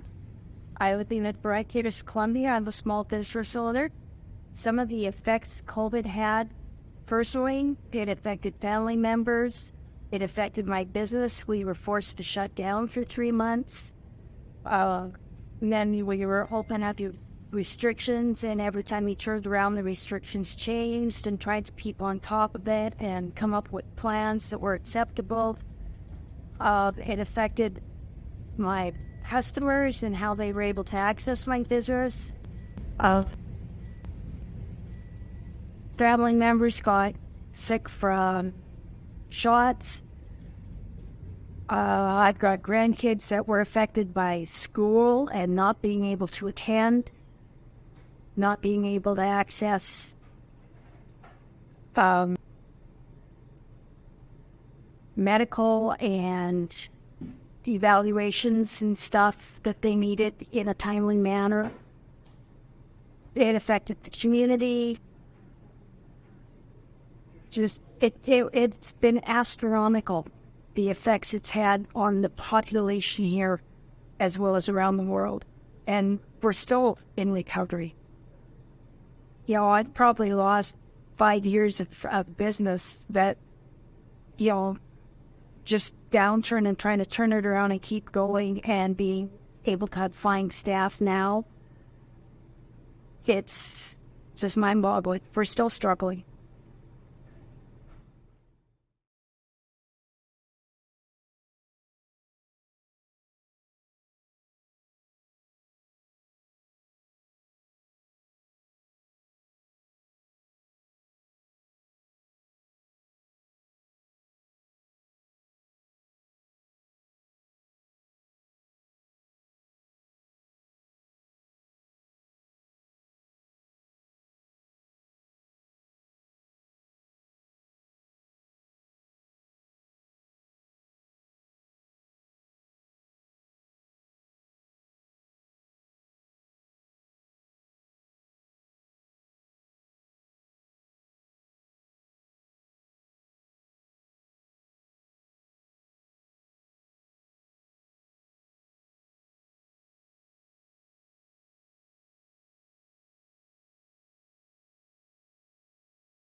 Hi, I'm Kathy Jones.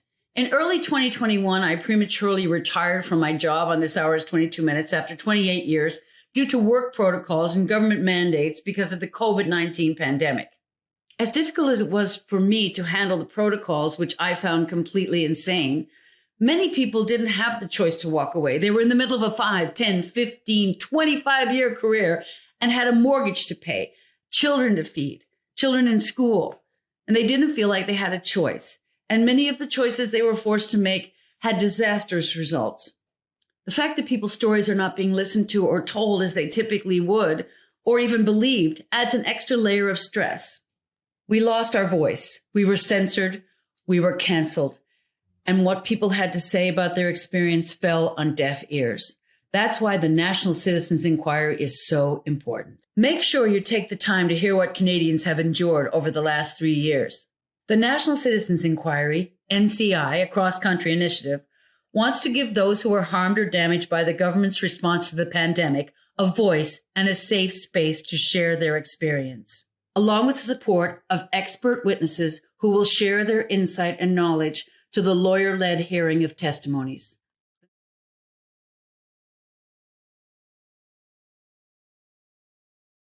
How it impacted our family directly, there was a couple different things, but I'd like to probably start with my kids first, because that was the biggest impact that my wife and I felt.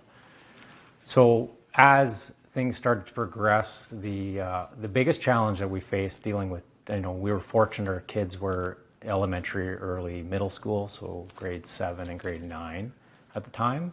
So they were a little bit more advanced than younger kids. But the biggest challenge as they started to roll out the first was the mask mandating. So a lot of back and forth with mask on, mask off, offline, online, in the schools, out of the schools, no contact. And as kids are going through these development years, it's very hard already socially for them. Education-wise is one thing, but just learning who they are and how they are intermingling with their peers.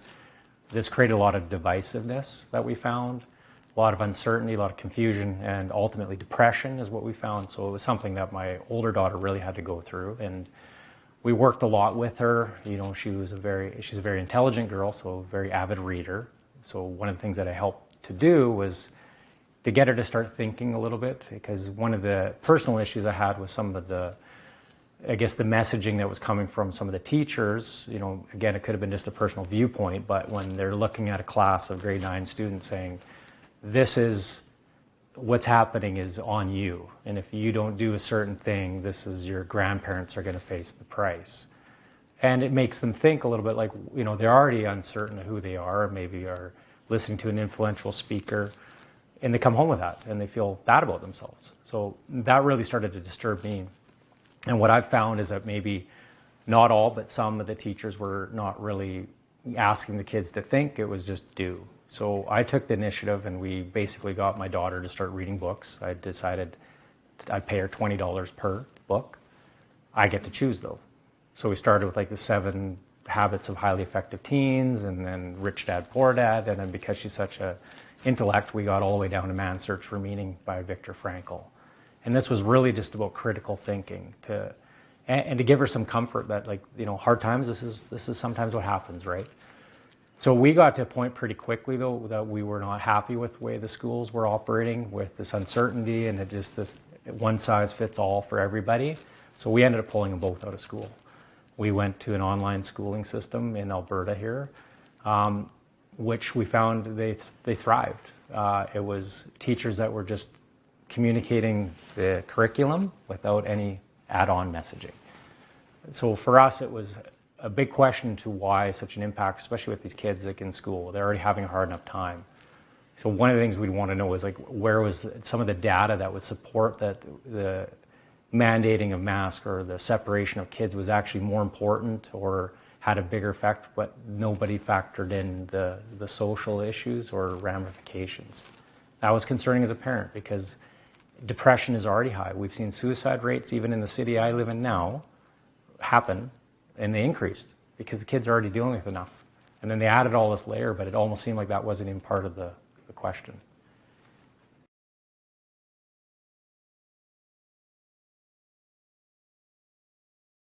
I was in the oil field at the time, and I was also running a construction company. So I had a bit of a paradigm because I was in rural Alberta working in the oil patch, but also working in the cities doing some construction work. So specifically what was happening with the bigger oil companies, that there was discussions of, as the vaccine started to get rolled out, there was dialogue within some of the companies that this was going to become something that was a prerequisite of employment.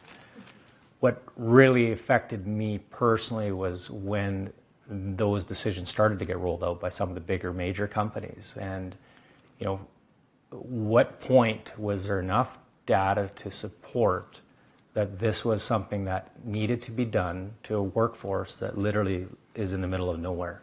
We had operations side that there was one person by themselves in a pickup truck all day. That's their job, to go look at wells and look at other opportunities.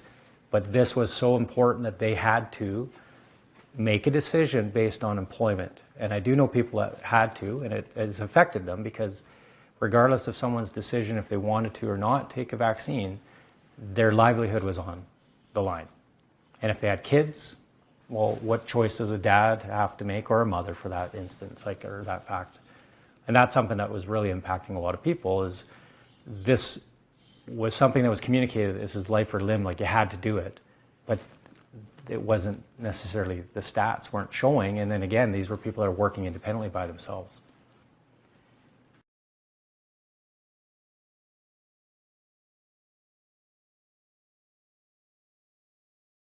So a question that I'd have on behalf of the National Citizens Inquiry to the government, and I would put the government at large, municipal, provincial, and federal.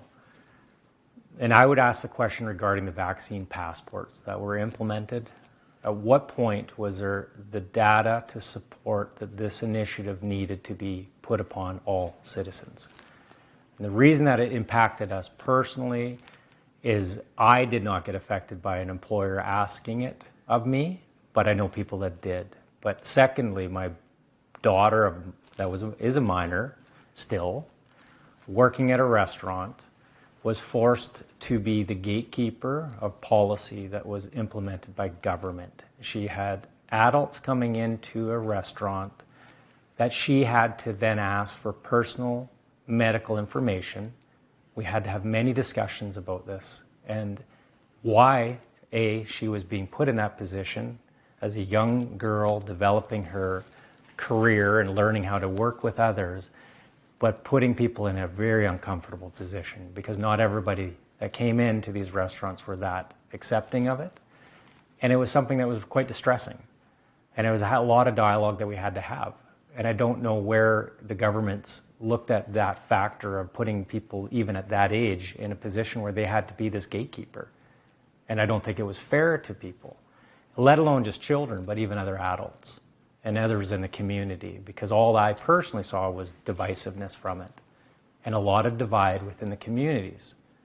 And this is not healthy, in my opinion. So my question really comes down to, like, was it justified? And was anybody thinking about what this would do long term to their communities, children, and other people?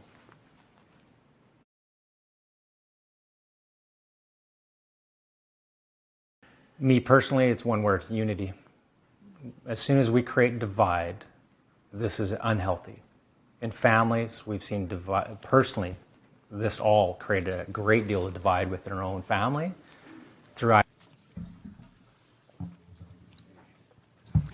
We welcome you to the Winnipeg National Citizen Inquiry hearings. For those of you that haven't followed us, we started hearings, 3 days of hearings in Truro, Nova Scotia.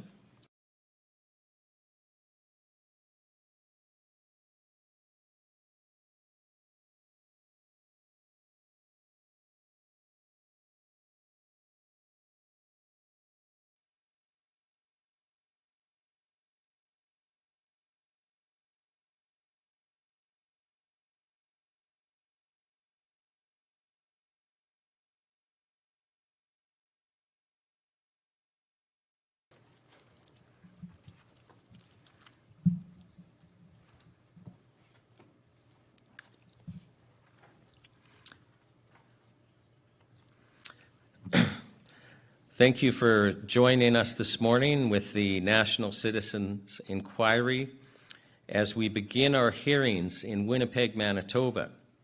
For those of you that have been following us, we had 3 days of hearings in Truro, Nova Scotia. We've had 3 days of hearings in Toronto, Ontario. We are now in Winnipeg, Manitoba. We will be marching across Canada. We're moving next week to Saskatoon, Saskatchewan, Red Deer, Alberta, the week following that, Vancouver, British Columbia, the week following that. We're then moving to Quebec City, and then we're concluding in our nation's capital, Ottawa, Ontario.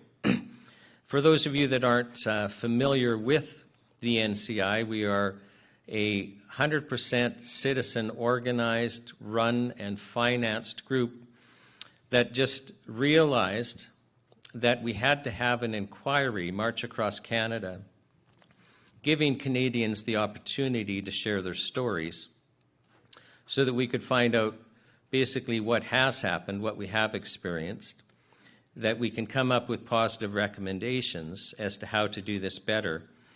And more importantly, as this process has started, so that we can come together, listen to each other, and heal.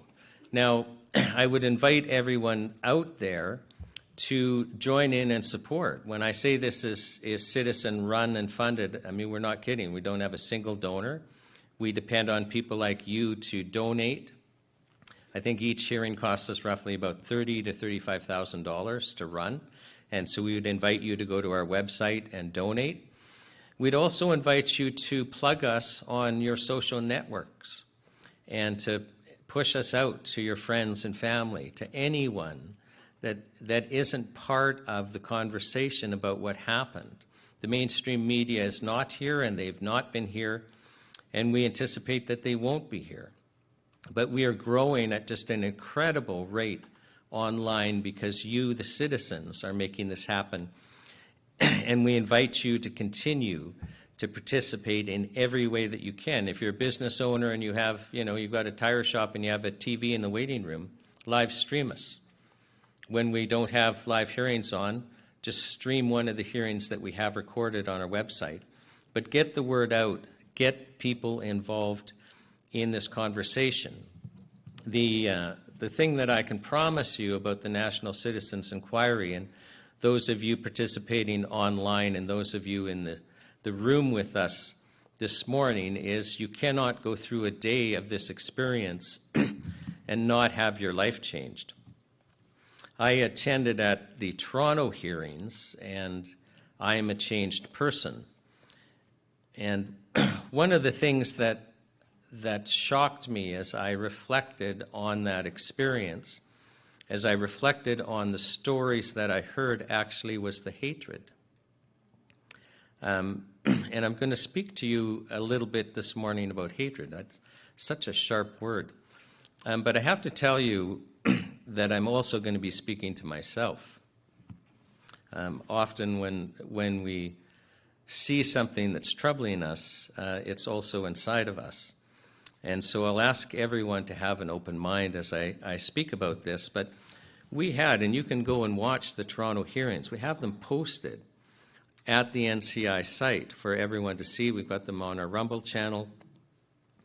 We had Canadians telling their story, and story after story, experiences of hatred surfaced.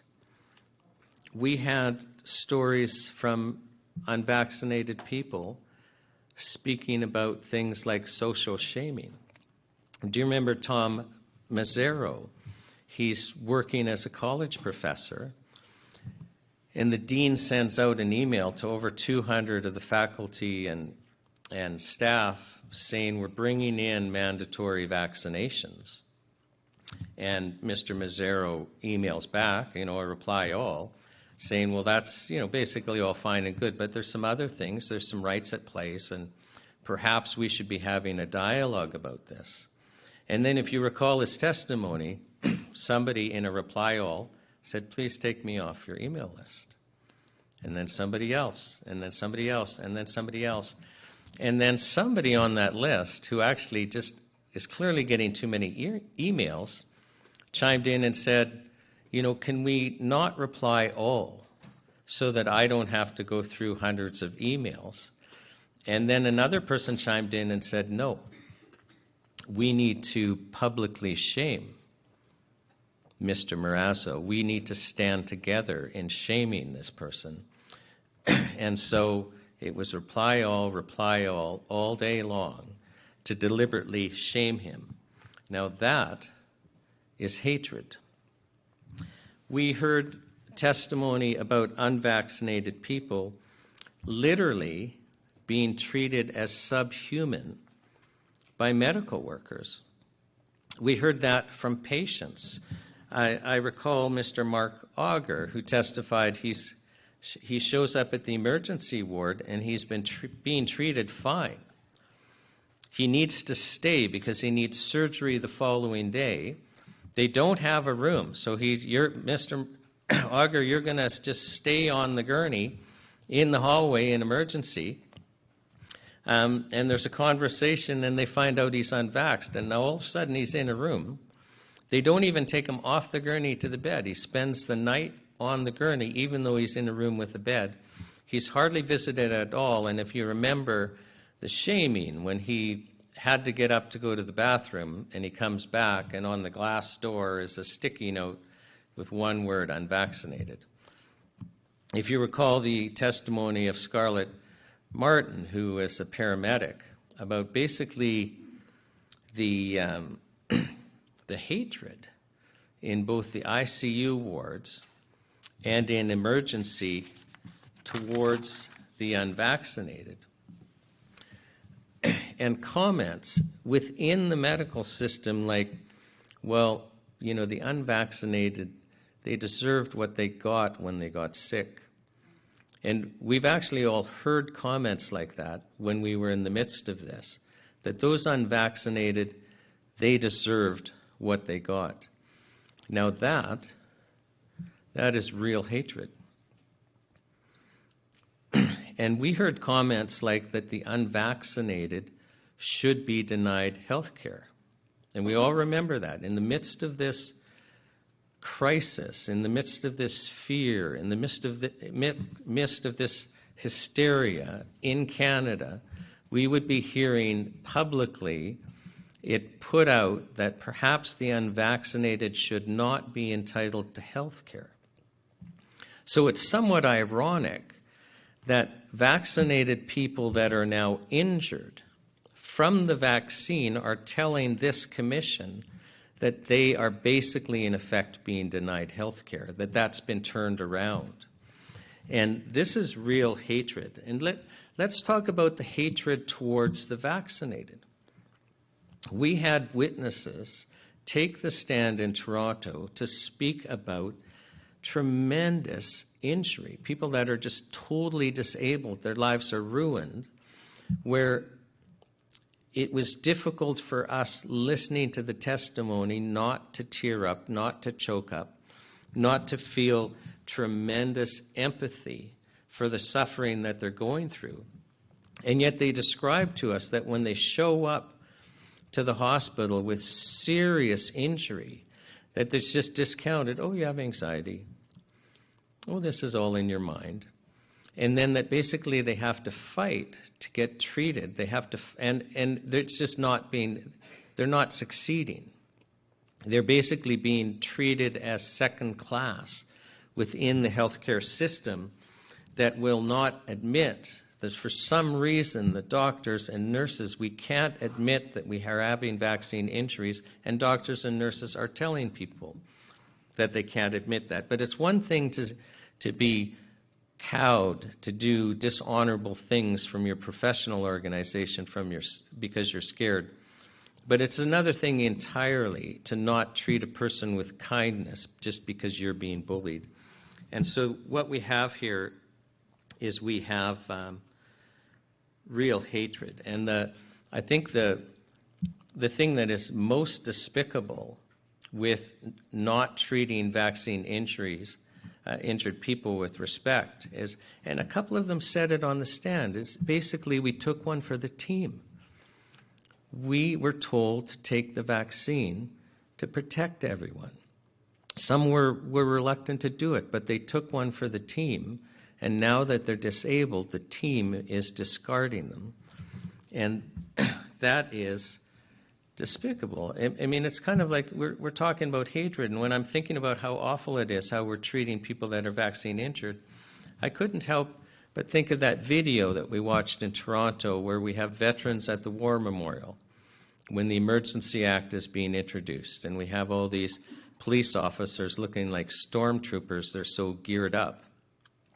And that one wounded war veteran, so served Canada, is wounded. We couldn't see in the video, but his medals were on his chest, basically being dragged to the ground and kicked by the police officers in Canada, one of our war veterans, decorated war veteran, who is disabled because of his service.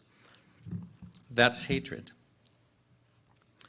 So we're experiencing real hatred, and the fact that we've now moved into treating unvaxxed people or treating vaxxed people like lepers in the healthcare system is just despicable. So I have two things to say to our healthcare workers who deny vaccine-injured people kindness and respect because these healthcare workers are not willing to take personal responsibility for their actions.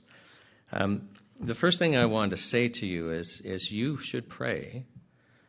You should pray that you are never treated the way you are treating these people that are vaccine injured. And the second thing that I'd like to say to you is, may you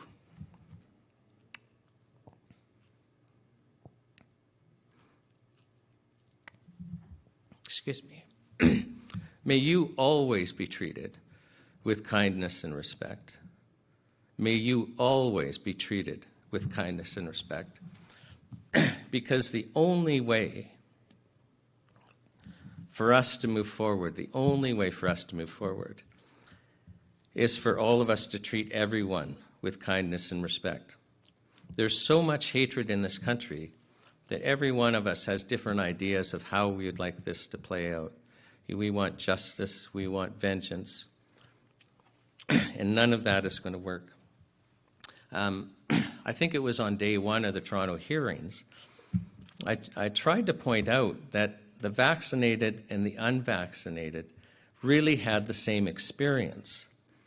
and that the hatred that we have for each other has come out of a place of fear.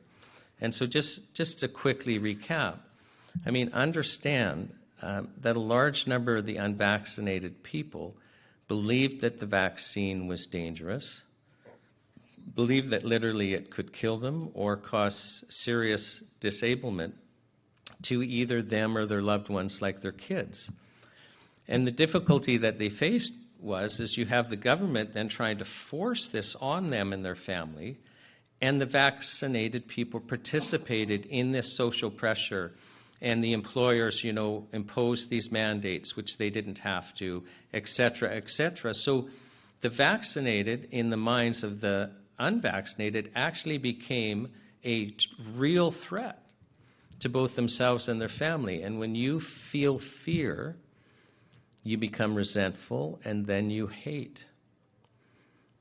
And there is a lot of hatred from unvaccinated people over what happened. And the vaccinated had the exact same experience. They believed that COVID-19 presented a serious threat to themselves and their family, that literally they or their loved ones, like their children, could die or be disabled. And there was a solution. They believed the vaccine was a solution and it would work. It would take away the threat if only those unvaccinated people would play along and get vaccinated. And so understand that to them, you unvaccinated people were a threat. You were a real threat. And then the resentment came, and then the hatred came, and there was real hatred. And so we had two groups that basically started hating each other, all out of fear, all having the same experience. But we have to forgive each other. Even if the other side doesn't owe us an apology, we have to forgive, and we have to stop hating. There is no other way. It's funny, we took a week off for Easter. And the Easter story is all about forgiveness. And as I was preparing last night, I don't decide what I'm going to say in the morning until the night before or the morning of. I'm asking myself, how the heck do I explain that, we need forgiveness ourselves, and we also have to forgive others? How do I explain that to people? And then it came to me, of course, the parable of the Master, the Lord. And I'll just share it with you just because I couldn't come up with a better way of explaining the concept. So for those of you who aren't familiar with the parable, I think it was Peter goes to Jesus and says, Jesus, how many times do we have to forgive our brother who, basically sins against us? Like up to 7 times? And you have to understand, when Peter's asking that question, he's thinking the idea that you would have to forgive someone up to 7 times is really bizarre. Surely after 3 times we can kick that person loose and have nothing to do with them. So he's stretching it, he's saying, up to 7 times. And Jesus responds to him, and he wasn't expecting this. And he says, no, you forgive them 70 times 7 times. Now, Jesus wasn't meaning that, after somebody's wronged you 490 times, you can stop forgiving them. Jesus was just making the point, no, there's no cutoff point where you stop forgiving people. And then he tells this parable, and listen carefully to this parable, because it applies to Canada. It applies to our need to forgive each other. And he says there was this Lord that decided to settle his accounts with his servants. And I'll just use Canadian dollar figures. And so he has this servant brought before him and says, listen, I've lent you $150,000. And I want you to pay me back now. Right? We're settling our accounts. I want you to pay back the money that I've lent you. And the servant can't. And the master says, well, that's fine. We're going to sell all your possessions, and we're going to throw you and your family in debtor's prison. And the servant is realizing that his life is ending. he and his family are going to be thrown into prison, and they're never going to recover from this. It's done. And so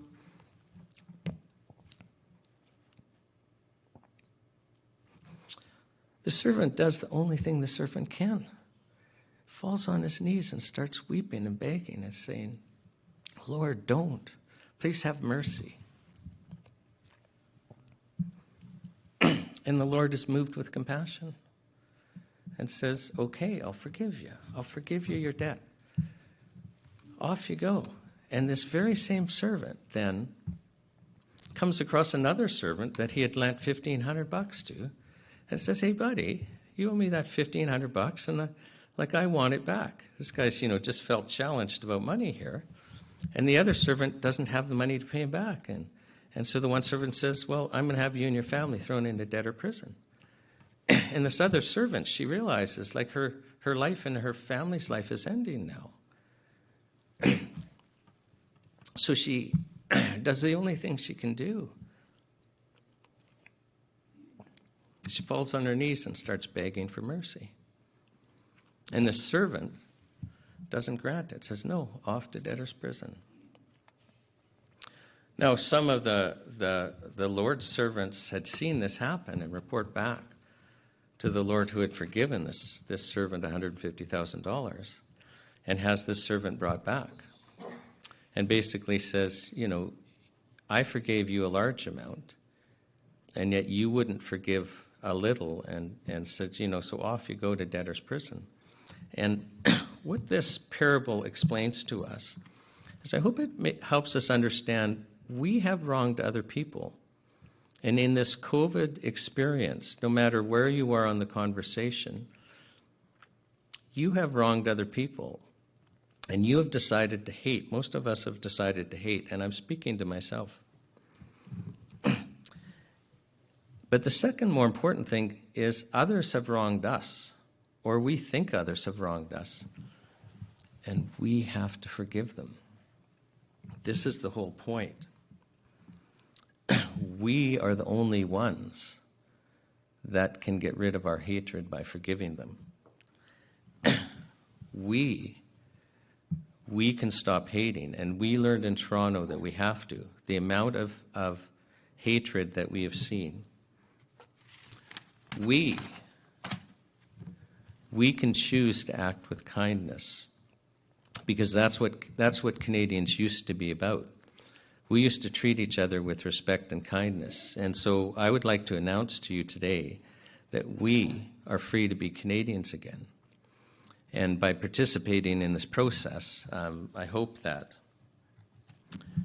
we will keep an open mind and an open heart and start treating each other like we used to before. So those are my opening remarks. Commissioners, for the record, my name is Buckley, initial S. I'm attending this morning to assist with the Commission Administrator, the Honourable Mr. Chess Crosby, who is present to help guide these proceedings today and who I hope will be giving us a closing summary at the end of the day. We have quite an impressive line of witnesses, both expert and lay witnesses, and our first witness that we have attending virtually is Jessica Rose.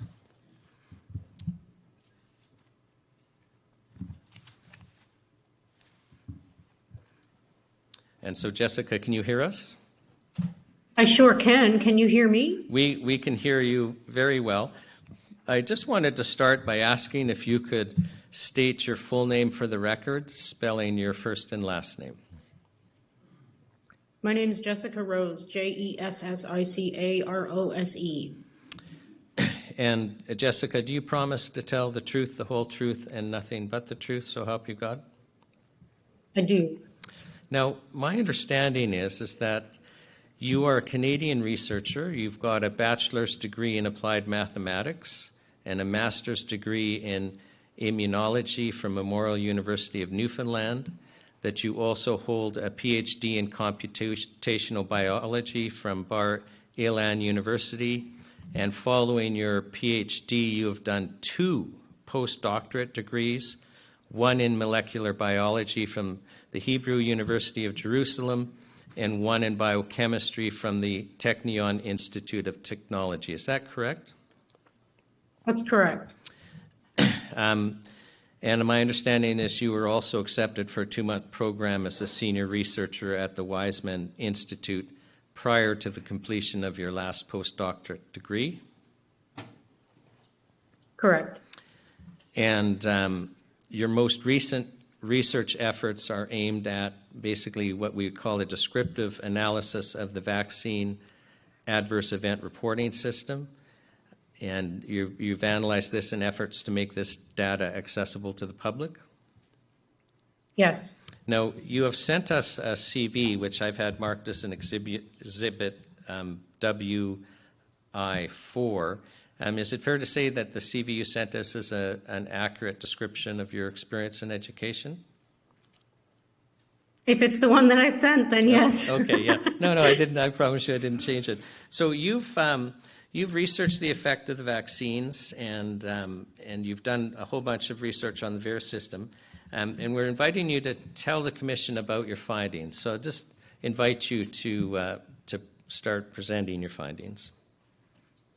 Sure. I'm going to share my screen, and so if you can just let me know if you can see my PowerPoint presentation. Can you see that? We can. We've got up there what dinosaurs would look like according to Neil Ferguson's models. Yeah.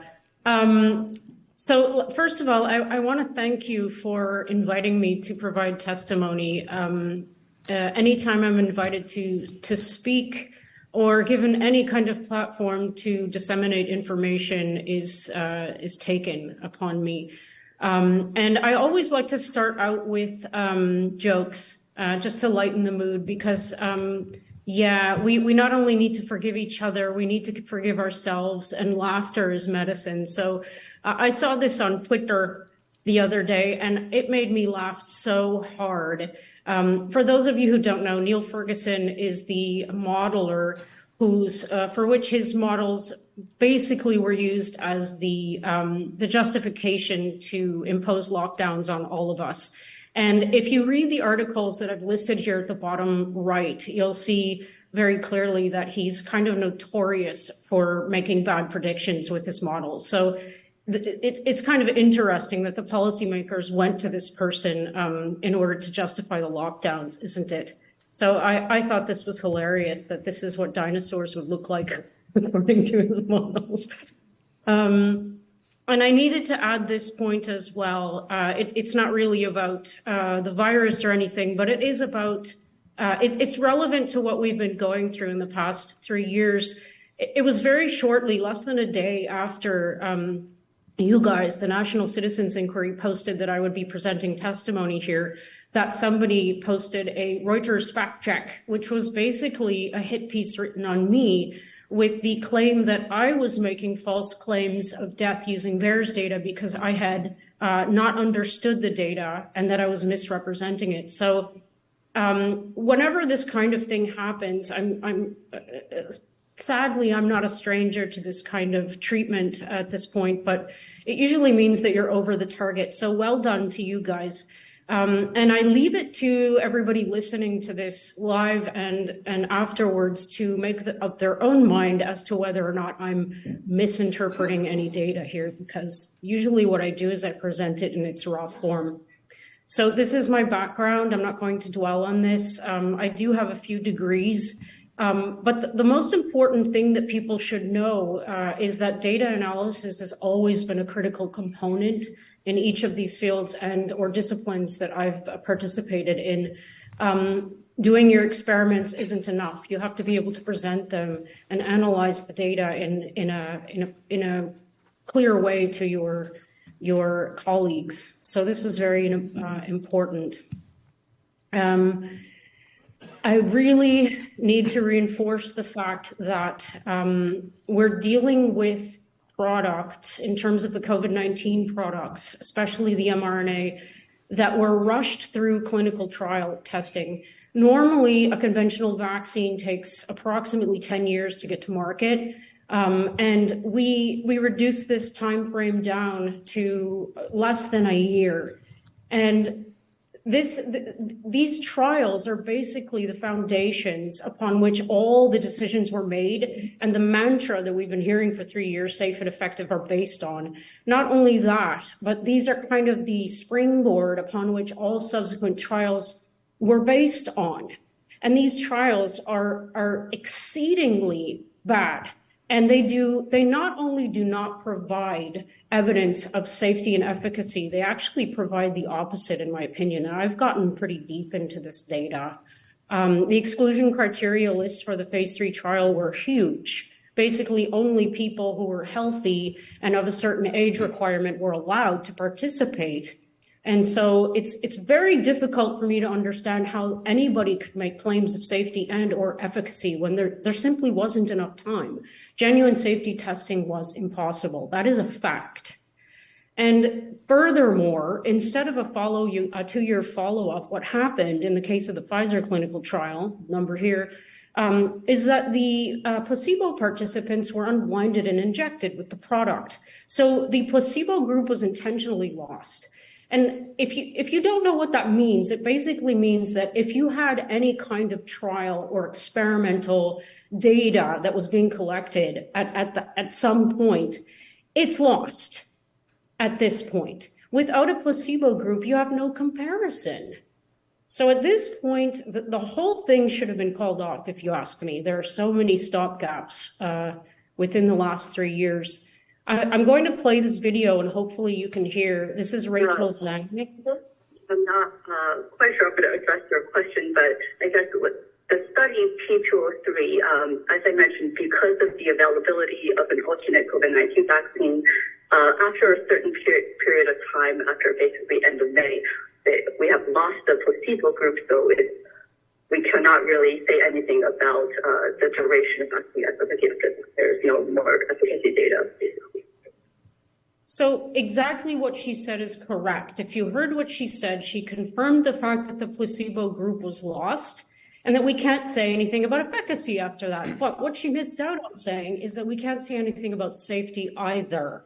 So the biological products being rushed like this is absolutely unprecedented. And I'm talking about conventional vaccines when I say these words. It hasn't been done like this before. And the effects of doing this Operation Warp Speed rushed clinical trial thing in the context of novel transfection technologies is absolutely unknown. This is a fact. We don't know the effects. We should have done studies for years, perhaps even decades, to see if this was going to become a problem from a genomic point of view. And just a really quick word on transfection for people who don't know.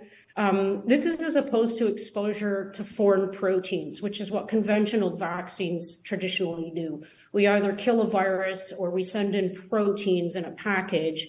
And the idea is to get the immune system to mount a response against these proteins. But that's very different from this. And I'm going to get a bit deeper on this. This is deliberate introduction of nucleic acids that form, say, a modified mRNA, which is foreign, into the eukaryotic cells of the human for translation by the human cells, by the host cells. This is completely different from anything we've done before. And if we have time at the end, you should ask me about this last step. And my question here for anybody listening comes down to informed consent. I really would like to know how many people of the billions who were injected with these products knew that they were being injected with something that wasn't a traditional vaccine. I'd really like to know, because I can pretty much guarantee that most people didn't. I don't even think people know today. A lot of even medical professionals, they don't know this because they're turning a blind ear to it when it's suggested to them, because it's been, made out to be some kind of conspiracy theory. A very important point, and I will provide some background on VAERS, but I want to throw this up here. It's very important. We had enough of a safety signal from VAERS to stop the rollout of these products from a safety signal perspective in January. I'm talking like the first month after the rollout started in December 17th. So on the left here, these are absolute numbers, which I chose to show here because I want to reinforce that these are people, not data points. We had almost 90,000 entries into VAERS spread across many age groups and almost 700 deaths. Now, the last time, to my knowledge, a product went onto the market and killed more than 50 people, that product was pulled. VAERS has functioned and does function as a pharmacovigilance tool in that when a safety signal is detected, such as was the case in 1999, when a handful of intussusception cases was detected in VAERS, causality assessment was done, and the rotavirus vaccine was subsequently pulled. So my question here, this isn't intussusception, this is death. What's the cutoff for the number of people who are considered allowed to die or become disabled or have neurological conditions or et cetera, before the product is pulled? An even better question might be, why aren't we even asking questions? Why aren't the CDC, the HHS, and the FDA, the owners of this data, asking questions? Why aren't they doing the assessments that they always have been doing in the past, such as causality assessments or Bayesian analyses or PRR studies? Why? So I propose something here, if I may, because VAERS was introduced 30 years ago as a trade-off for immunity from liability from pharmaceutical companies. We got VAERS and they got immunity from liability. So if they're not going to be using, since they are not using VAERS as a pharmacovigilance tool now, they've waived this this tool, then I propose that the immunity from liability also be waived. It only seems fair, does it not? So VAERS is a pharmacovigilance tool. All this means is that the safety signals that might originate from VAERS are used in causality assessments or any kind of assessment in order to determine whether or not these safety signals comprise a danger to human health in the context of a product. Now, one of the main problems with VAERS, contrary to what you might have heard, is underreporting. There have been studies done that actually claim that only 1% of reports are ever filed to VAERS. That means for every 100 people who are suffering, only one of them might report. Now, I don't know if that's accurate in the COVID context, but you get the drift. There's only a percentage of people who are ever going to file a report to VAERS. Now, this is a chart that demonstrates one of the things that I don't think you can confuse with interpretation. This is the raw data. I'm showing on the left the change, for some reason, into 2021 of the file size in VAERS. So VAERS is a database that's very easily to access. You can just download CSV files, and they're of a certain size every week. Every week it's updated in megabyte format. So for the last 10 years, if you look at the file size and plot it like this on a two-dimensional plot, pretty simple, it's gone up a little bit over the last 10 years, and that makes sense because there are more products on the market and there are more shots going out. So there's a proportional increase in the number of reports, normal, right? This that you see in 2021 is not normal. Something is strange there. Something is different. Something is atypical. And there's no way to misinterpret this. This is just what it is. So this is the signal that you just can't look away from once you see it. It has to be addressed in some way. And on the right are the number of VAERS IDs. And naturally, this is just for 2021 domestic data, by the way. It's far worse than this. You see the same, which isn't a surprise. So we have a 1,400% increase in file size and 1,300% increase in the number of reports in the domestic set. There's no interpretation required here. This is the same data up to date as of April 7th, distributed by age group. This is according to CDC age grouping. On the left, you can see the absolute counts. And again, I like to show this because these aren't simply, data points. These are people. who have submitted reports of injury and or suffering in the context of a biological product that was meant to be prophylactic for a virus that has a near zero infection fatality rate. And on the right is the normalized data. I think that's important to show so that you can see within each age group how many people per 100,000 doses, for example, were reporting. And I can tell you that the 0 to 4 age group, the reporting rate is going up faster than I saw it go up for all these other age groups. So something is going on there as well, which again needs to be addressed by the owners of the data. So there's no age group that is immune from damages and or reporting. So why are we seeing these adverse events in association with these particular shots? So a good question to ask is what's in them. So the Pfizer and the Moderna products both have modified mRNA. They're modified in specific ways, which I'll explain very quickly and briefly. And basically, they're useless without these lipid nanoparticle envelopes. So this is a very important secondary technology that's novel in this context. Moderna and Pfizer both have their own recipes for these for the lipid nanoparticles. They comprise 4 lipids each, 2 of which include the stealth PEG, polyethylene glycol molecules, which coat the surface hopefully homogeneically so that it can distribute efficiently, and cationic lipids, which are notoriously toxic. It's been the bane of the existence of this industry to design cationic lipids for use in humans that aren't hypertoxic. So magically, just about the same time when we needed them, both of these companies developed ionizable cationic lipids, which they only become active at certain pH. That's the so-called magic. At exactly the same time that are allegedly safe for use in humans. Now, the thing about this is, in all of my research, I couldn't find safety data sheets that actually explicitly state that either of these have a version that's safe for use in humans. I'm looking for those documents if anybody has them. The safety data sheets both explicitly state that these 2 products are not safe for use in humans or for veterinary use. So that's a big question mark for me.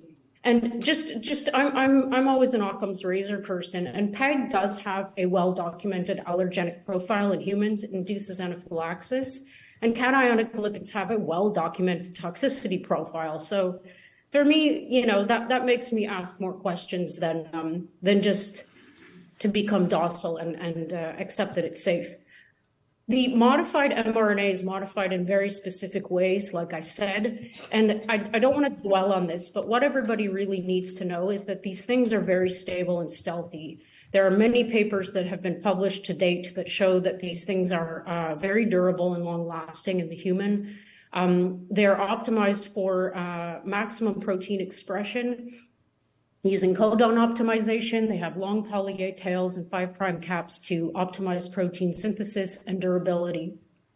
They also, you've heard this before, they have had their pseudouridines swapped, or their uridines swapped out for pseudouridines. And what this does essentially is allow these mRNAs to evade immune detection by evading toll-like receptors, which are these little molecules that detect danger signals. So the bottom line here, without dwelling on this, is that these things were designed to be very stable and very durable and long-lasting. And the byproduct is this spike protein and a couple more modifications that included a couple of proline substitutions, which apparently made this version of the spike protein that was in the closed conformation. I guess they did this to ensure stability, again, durability, and so that maybe it didn't bind ACE2, I'm not sure. And beyond that, and again, I'm not going to dwell on this because I don't have time in this short presentation, but there are many insertions, let's call them, that raise question marks, such as the furin cleavage site, which makes this much more infectious. It also isn't found in the original version of SARS, which is one of the biggest question marks of all. It's surrounded by cutting sites, etc. So Oh, and by the way, I should mention that this has also been identified as a nuclear location site, which means that it allows for the translocation of this thing to the nucleus. And there's another published paper that shows that the presence of full-length spike protein in the nucleus prevents double-stranded DNA repair break. So all of these papers, I think that I've put here that you should all read. There are a number of different things that are questionable about this spike protein. From the original Wuhan strain, which is upon which the spike in the shots have been mimicked after. So it raises serious questions about the way that spike is doing damage. And I'm going to get to a few of these if I have time. Now, Laura Braden has showed you the figure on the right. We all know that the pharmacokinetic studies have been FOIA requested that tested where these lipid nanoparticles and the PEG from the Pfizer shots go, and if they go these places, where they go and how they accumulate. So shockingly, they do traffic to the ovaries and accumulate there. I'm not going to dwell on that. I've given many talks about the potential dangers associated this. For the sake of time, I'm going to the left here and focusing on the liver, because the liver is one of the organs where these things are found at the highest concentrations, I think second only to the injection site itself. And this is problematic. And the reason it's problematic, it's for two big reasons I can think of off the top of my head. What you're looking at here are two systems that are in the human body that control blood pressure, electrolyte levels in the case of the one on the left, which is the renin-angiotensin-aldosterone system. And on the right is the coagulation pathway. So the liver is the source of many, many, many molecules and proteins that are absolutely essential to the closed loop functioning of both of these systems. My point here is if you happen to throw a wrench in either of these works, you're going to have clinical effects. That's a fact. So the reason it's interesting, and I made a video about this, you can watch on YouTube about the RAS on the left, is that one of the mediators, one of the molecules, which is essential to this closed loop system is ACE2. It binds angiotensin 2, which is another mediator, which converts to something called angiotensin 1,7. And all you need to know about that is this ebb and flow of vascular constriction and dilation is regulated by these molecules. Now imagine you have something like a wrench that you throw into the system that binds ACE2. What binds ACE2? Well, we know that spike protein binds ACE2, don't we? We know that it binds in the form of the virus. Maybe it also binds in the form of the free spike that's manufactured by the body as a byproduct of being injected with these products. I can very easily imagine that if you throw a wrench in this system, it could get dysregulated. I'm not saying that it does, I'm saying that it could, and it needs to be studied. But more concerning is what might happen on the right, because we're seeing massive reports, massive numbers of reports of thrombotic events, clotting, and microclotting. And it's also been documented that there are dysregulations in the clotting pathway itself in the context of the spike protein, either SARS-associated or these injection-associated spikes. So the liver produces prothrombin and all these other mediators, which subsequently make the ebb and flow system of the clots and the things that break down the clots. And that's just as important as the clots themselves. This is all normal stuff. But if you imagine that you throw a wrench in this system as well, and you have problems with the development of fibrin or the degradation of the clots, you can imagine that you're going to have thrombotic issues. So there might be a common etiology here with regard to many, many, many of the adverse events that we're seeing submitted to pharmacovigilance databases that revolve around these potential dysfunctions associated with the liver.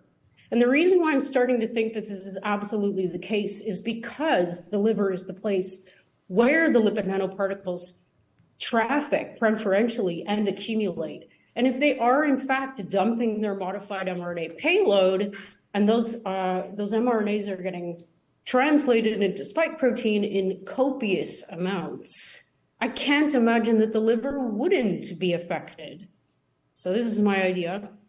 The coagulation, clotting, and wound healing mechanisms, they might have their off button modified somehow by these spike proteins. So all of these factors that you can see on the left, the platelets and the fibrin and the clots themselves that are formed, are scaffolds, so to say, to make bridges across wounds that are induced by the presence of spike protein. For example, say spike protein gets embedded in whatever cells that are in proximity, or they're mounted on MHC molecules for targeting from the immune system for destruction, and you get this this clotting happening. So imagine that you have a problem with that. So I'll get back to that, but I want to interject another critical component of the liver, and that's a protein called transthyretin. Amyloidosis, one of the two main types, is caused when these transthyretin proteins that are made in the liver misfold. And this can have direct negative effects for the heart in particular, all sorts of organs. But I just wanted to throw this in here because I'm going to circle back to this at the end if I have time. And I just want to point out another essential protein made by the liver. The liver is the big detox organ, by the way.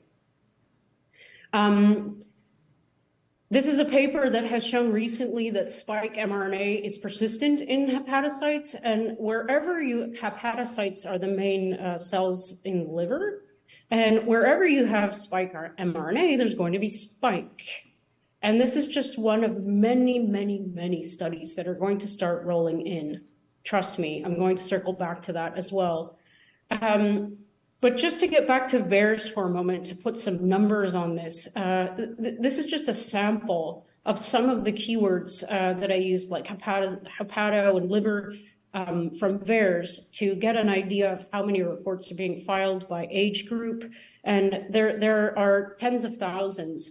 Again, I want to reiterate here, if I haven't said so already, the numbers that I report never include an underreporting factor. So whatever you believe it should be, from 1 to 30, 41, whatever, multiply these numbers by that, and you'll get a more accurate estimate of how many people are actually suffering. So again, I normalize the data on the right, and you can see that no one is immune, and the 0 to 4-year-olds are definitely involved here. I want to again remind everyone that the fibrinogen, the fibers that make these clots possible, and the plasminogen, which is the precursor to plasmin, which is this very important molecule that degrades the clots once they're formed, are both made in the liver. So if you have a defect in the production or distribution of fibrin, for example, this is just an example here, you can have all of these listed clinical problems in this chart. So I just want to give you an idea of some of the things that can go wrong in one of the parts of this pathway, the coagulation pathway. And you'll see bleeding, amyloidosis, thrombosis, et cetera. These are just 8 that are just pulled off of this chart. But everybody has to know that at this time point in VAERS, only in the context of the COVID products, there are 4 now, there are over 15,000 adverse event types listed, and that's of a possible 25,000 different measure codes that you can choose from. And to put that into context, I went back to 2021 and I pulled out all of the adverse event types for the 14 flu vaccines that had been reported to VAERS that year, and there were just over 1,700 different types. And if you go and look at the COVID adverse event types for 2021, same thing, you find over almost 11,000. It's well over 10,000. So there's 10 times more types and of adverse events. Can I just Yes. clarify something? So when you're showing us this figure of 15,000 adverse events just connected to the liver, that would just be, using some estimates, just 1% of the actual adverse reactions connected to the liver? Well, these are the types, and this is not just liver associated. These are all of the different measure codes that are used to describe what that person might have been suffering from. So you can have death, you can have chills, you can have fever. All of these things are called measure codes. So the most important thing to know here is that the range of reported adverse event types is far, far, far greater than we've ever seen in the past for any and all of the vaccines combined, as a matter of fact, which also, this is evidence. It's not proof, but it's very strong, compelling evidence that there's something very different about these shots. And that probably is liver related. But this is this involves the circulatory system, the immunological system, everything, every system you can think of is basically affected here in some people. So just to put some numbers on this and to incorporate this underreporting factor, if I put a number on each of these 8 adverse events here that are associated with clotting pathway dysregulation, you get something that looks like this on the left.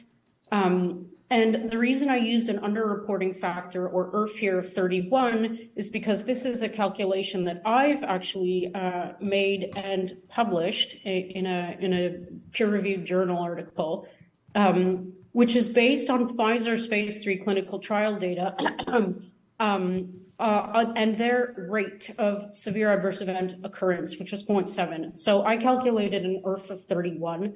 So if you multiply these numbers, these absolute counts on the left by 31, you get these numbers on the right. And so this is a much more realistic depiction of how many people might actually be suffering here. And it's not an exaggeration, in my opinion. If anything, it's an underestimation. And nobody that I know who's looking at this data would argue with that. They're probably looking at these numbers now and they're saying, wow, Jess, you really went under the line here.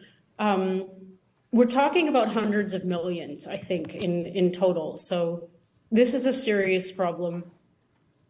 Another paper was recently published that provided evidence that spike was directly responsible for worse clotting. And they propose that this has to do with some kind of dysregulation of plasmin. And again, this is the molecule that breaks down the clots. So we're talking about clots that are really resistant to degradation in the context of the spike protein. This is SARS or the spike protein associated with the shots. There are 2 more papers that confirm this. The one on the left did a study that confirmed ARDS in influenza and ARDS, acute respiratory distress syndrome, in COVID. And this other paper did a similar analysis, and they both found that the clots that are produced in the context of the the spike protein are bigger and hardier.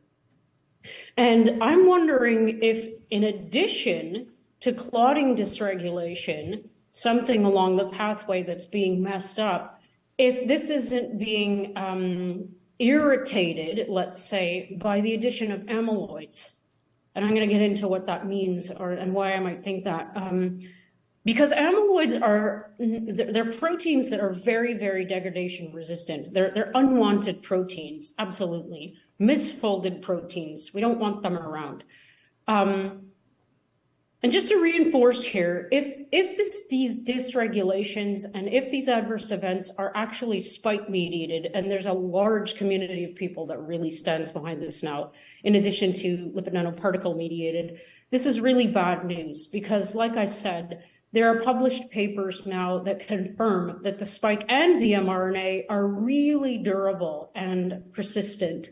We found spike protein and mRNA up to 60 days in the germinal centers of lymph nodes. This is just when they stopped measuring, by the way. So keep that in mind. not to freak everyone out, but when you hear people talking about detoxing from spike, it might actually be a really good idea for us to put our energies into doing this, because this stuff seems to be really persistent, and it's very inflammatory, and it seems to be very, very cytotoxic as well. We're not just finding it in the germinal centers of lymph nodes, we're finding them in epithelial cells. This is from a teenager, more recent. And everybody needs to watch Arnie Burkhardt's presentation of a presentation he gave at a recent conference in Sweden that I also spoke at, and look at his slides. He's got probably thousands of slides showing the presence of spike protein deposition in various and sundry places. And even earlier than that, this is Sukarit Bhakti on the right here, presenting some of his work at a conference in Vienna, and it shows the presence of the spike proteins in the capillaries of the brain and the small vessels of the myocardium, and he found it everywhere. So go watch that. There's a link at the bottom.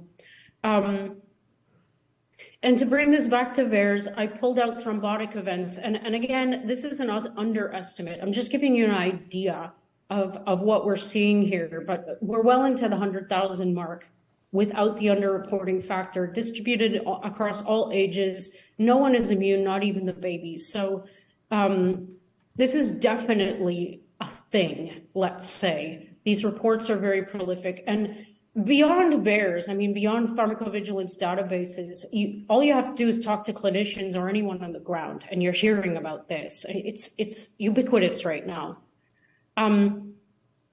But this is a worse situation than just dysregulation of normal functions if amyloids are actually involved here. And I'm going back to this now.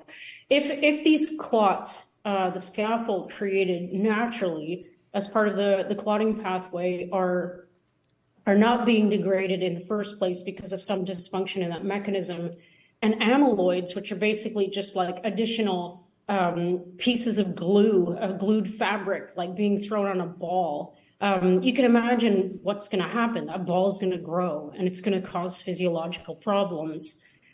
There's a paper that's been published in a material science paper, which is really interesting, that shows that amyloidogenic protein or peptides are actually a part of the spike protein, which is quite alarming. It's been shown in this paper that there's an enzyme called a neutrophil elastase, which is the byproduct of a particular kind of lymphocyte called a neutrophil, that can cut the spike protein into smaller peptides. And one of these peptides that they managed to find and investigate were amyloidogenic, which means that they cause amyloids. They are fibrils. They can create these plaques that are notoriously bad for human health. It's basically like out of control protein deposition wherever they are. So this is a little slide that I made. Sorry, there's a lot of information here, but it's pretty basic. So on the right here, this is one of the peptides that they found as part of their study. So what a peptide is just a short chain of amino acids. So this spike protein on the left, this is a crystal structure of a spike protein, is what we call the quaternary structure.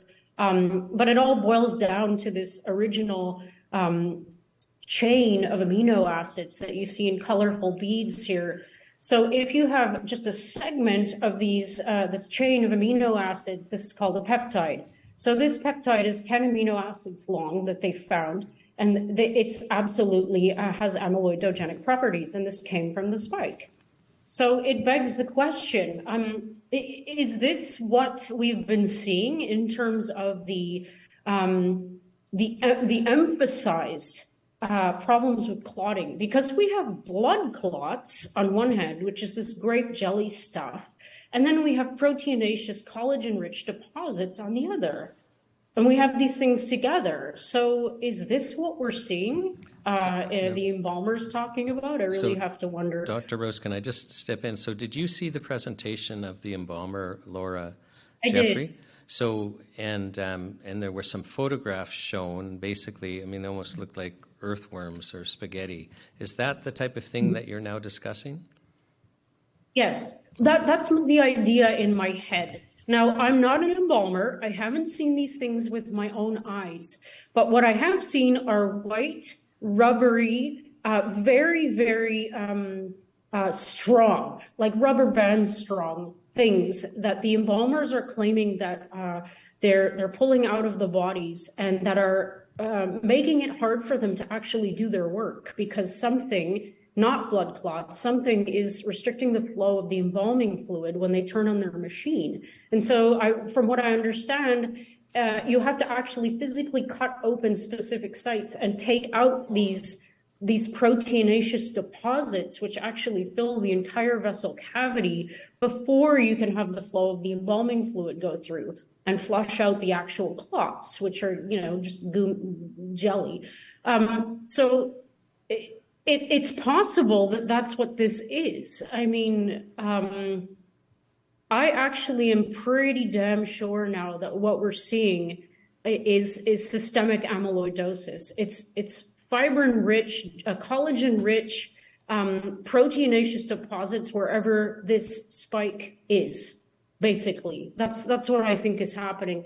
And just to reinforce that point, I think that's maybe why the range of adverse events that I was talking about, this 15,000, refers to just about any problem you can imagine having physiologically. The problems from the very beginning, by the way, when I was looking at this in January 2021, there's a systemic nature to the adverse events that are being reported. It's not exclusive to the cardiovascular system or to the neurological system or to the immunological system. I mean, the immunological system is the basis, but it's affecting everything. So it's like, what's the consensus here? So this is my last point, and this is just my own idea. Myocarditis is one of the things that has been my meat in all of this, in the descriptive analysis of VAERS data. I penned a paper with Peter McCullough that got withdrawn. And interestingly enough, this was 5 days before this open public hearing that I was speaking at. I'm not going to play this video now because I don't have time, but I've submitted it as part of my testimony, so you can hear this, and it's also online. And it's interesting because this hearing was to provide an opportunity for us, the medical scientists research community, to tell the FDA why we shouldn't put these things in 5 to 11-year-olds.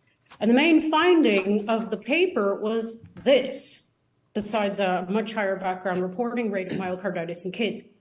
So what you're looking at here are the myocarditis reports, the reports that were filed, diagnosis myocarditis in VAERS for all the people, all age groups, as per dose. So this is dose 1, 2, 3. And this is the Moderna, the Pfizer, and the Janssen products in this plot. So what you see here in green is something like a 4 times higher reporting rate of myocarditis in young people. So this is a very, very, very compelling slide in terms of causality, because if there was no effect, if there was no impact on subsequent shots, then we wouldn't see this difference. And this is not seen, and I looked, in any other type of adverse event. This is very unique to myocarditis in kids. And again, I just want to reiterate, this is not a secret. Everybody's talking about this. Even the CDC has admitted that this is a problem. I think they even have this on package inserts now. This is not a secret. This is well known. So this was one of the main findings that was in the paper that got published with Peter, that was subsequently forced withdrawn. By the way, it remains in. So can I just interject? And I just want to make sure that everyone listening to you fully understands what you're saying. So you were co-author and the lead author on a paper with Dr. Peter McCullough, who is a renowned cardiologist. And that paper was accepted in a peer-reviewed journal to be published, and was published. But a few days before there is a meeting to determine whether or not these vaccines should be approved for use in children, the journal pulls your report or your publication from the journal. That's right. So you can see that here. This is prior to the title being tagged with temporarily withdrawn and then subsequently withdrawn from this journal. And yes, it was 5 days before the testimony. So I don't believe in coincidences. I think this was done intentionally. And the reason that was given was that it was their prerogative to do so. They said at any point during the publication process, even in the final stages, they can decide not to publish. So that was the reason. There was nothing wrong with the science. There was nobody argued that what we had said was questionable. Nothing wrong with the content whatsoever. And wow, yeah, there were a lot of people who did hit pieces on this. So. Yeah, that's the story. And like I said, it remains in limbo, and it's real heartbreak for me because I cannot imagine this had gained so much traction in the stages that lead up to final publication. Like tens of thousands of people had downloaded it type thing. It's something that everybody wanted to read about. The pediatricians, the researchers, the parents. I mean, and the thing that breaks my heart the most is that people didn't have an opportunity to freely read this material that was peer-reviewed and make their own damn mind up. That's criminal because so many kids have been injected with this stuff because they thought it was safe and effective because of this, the hearing they voted 16-0 that this was perfectly fine to put it into 5 to 11-year-old kids after this meeting, despite my testimony and everybody else's. Yeah, it's a tragedy. There's no other word for it. It's an absolute tragedy. And Dr. Rose, I'll just let the commissioners know. So this report, titled A Report on Myocarditis Adverse Events in the U.S. Vaccine Adverse Events Reporting System, VAERS, in association with COVID-19 injectable biological products, that is entered as Exhibit WI4C. So both you and people following the NCI can see that. And Dr. Rose, we're also going to enter as exhibits your report on the U.S. Vaccine Adverse Events Reporting System, VAERS, of the COVID-19 messenger ribonucleic acid biologicals, and your report on the clinical appraisal of VAERS pharmacovigilance. Is the U.S. Vaccine Adverse Event Reporting System, VAERS, a functioning pharmacovigilance system? And I'll just ask, there might have been some changes in your opinion since you wrote those. Would you make any additions to those at this point in time, or are they still would be your full opinion? Oh yeah, they're all valid. Who came up with those titles though? Oh my God. That was me. I'm just making a joke. No, they remain valid. The first paper that you mentioned is, it's just my first descriptive analysis, which showed two things. It showed that there were clustering of reports related to neurological and cardiovascular and immunological damages. That's what I was talking about before. From the get-go, I noticed that there was no organ system that was immune from damage here. And the second one was a test of the pharmacovigilance of VAERS. I wanted to see what was going on with regard to reports that VAERS reports were going missing. And this was coming from people who had filed, who said, where's my VAERS report? It's absolutely true. And I showed you, go read that paper, that VAERS reports are just removed. Following this extremely difficult procedure of getting a VAERS report filed and entered on the front-end system. I think everyone should go to Open VAERS. This is a very good friend of mine who has written a lot of articles on the ins and outs of VAERS and how there are probably up to 3 sets of books of VAERS data. Please go there and read her stuff. I don't really have enough time to go into the details, but the VAERS front-end data set from which I'm doing my analyses is, again, it's an underestimate galore of what's actually going on. It's a nice representation. It's a sample. We have 1.5 million reports, which is a nice size data set, but it's still just a fraction of what's going on. So go read those papers and go to Open VAERS. And I'm going to close with my last point. I'm wondering if the myocarditis diagnosis being made, because cardiac amyloidosis is very often under and misdiagnosed. It looks a lot like myocarditis, and myocarditis is basically just a general descriptive term for inflammation of the myocardium, which is the middle muscly layer of the heart that allows it to beat. So if there was a further examination in the right way and the right testing was done to examine the nature of the scar tissue of the myocardium, I'm almost certain that we would find out that these myocarditis cases could actually be referred to as cardiac amyloidosis, deposition of fibrous tissue and scar tissue on the myocardium. So this is just leaves rustling in the wind, some more VAERS data, but I looked in VAERS for reports related to amyloids, fibrin, and syncope, which is fainting, because amyloidosis, when there's heart involvement, is often associated with syncope or pre-syncope. So I looked at this and I noticed something I don't notice when I look at many other types of adverse events or clusters, and that's a clustering of reports in the younger age groups between 12 and 39.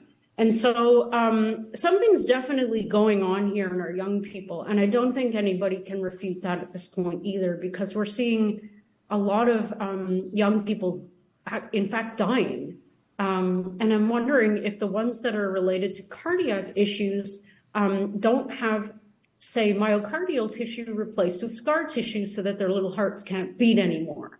It's just an idea. I'm not a cardiologist, but it's just one of the ideas that I had. So I think everybody needs to follow Arnie Burkhart's methodology. He's a pathologist and he's done brilliant work. Like I've said, he probably has thousands of images of spike deposition in and around every single part of the body. He's doing autopsies. He's staining for amyloids. He's staining for spike specific protein or spike protein deposition.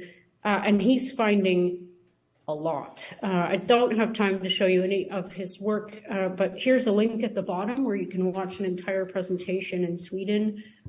It was quite the honor to watch this live. I literally took a photograph with my camera of every single one of his slides. It was extremely compelling. Dr. Rose, we will enter your slideshow as a exhibit so that both the commissioners and anyone following the NCI can view that. I'm wondering if you would be open to questions from the commissioners at this time. Yes, I'm done anyway. What perfect timing. Here's Buckminster Fuller slide, who I love. So yes, I'm absolutely open to questions. Well done, Jess. Good timing.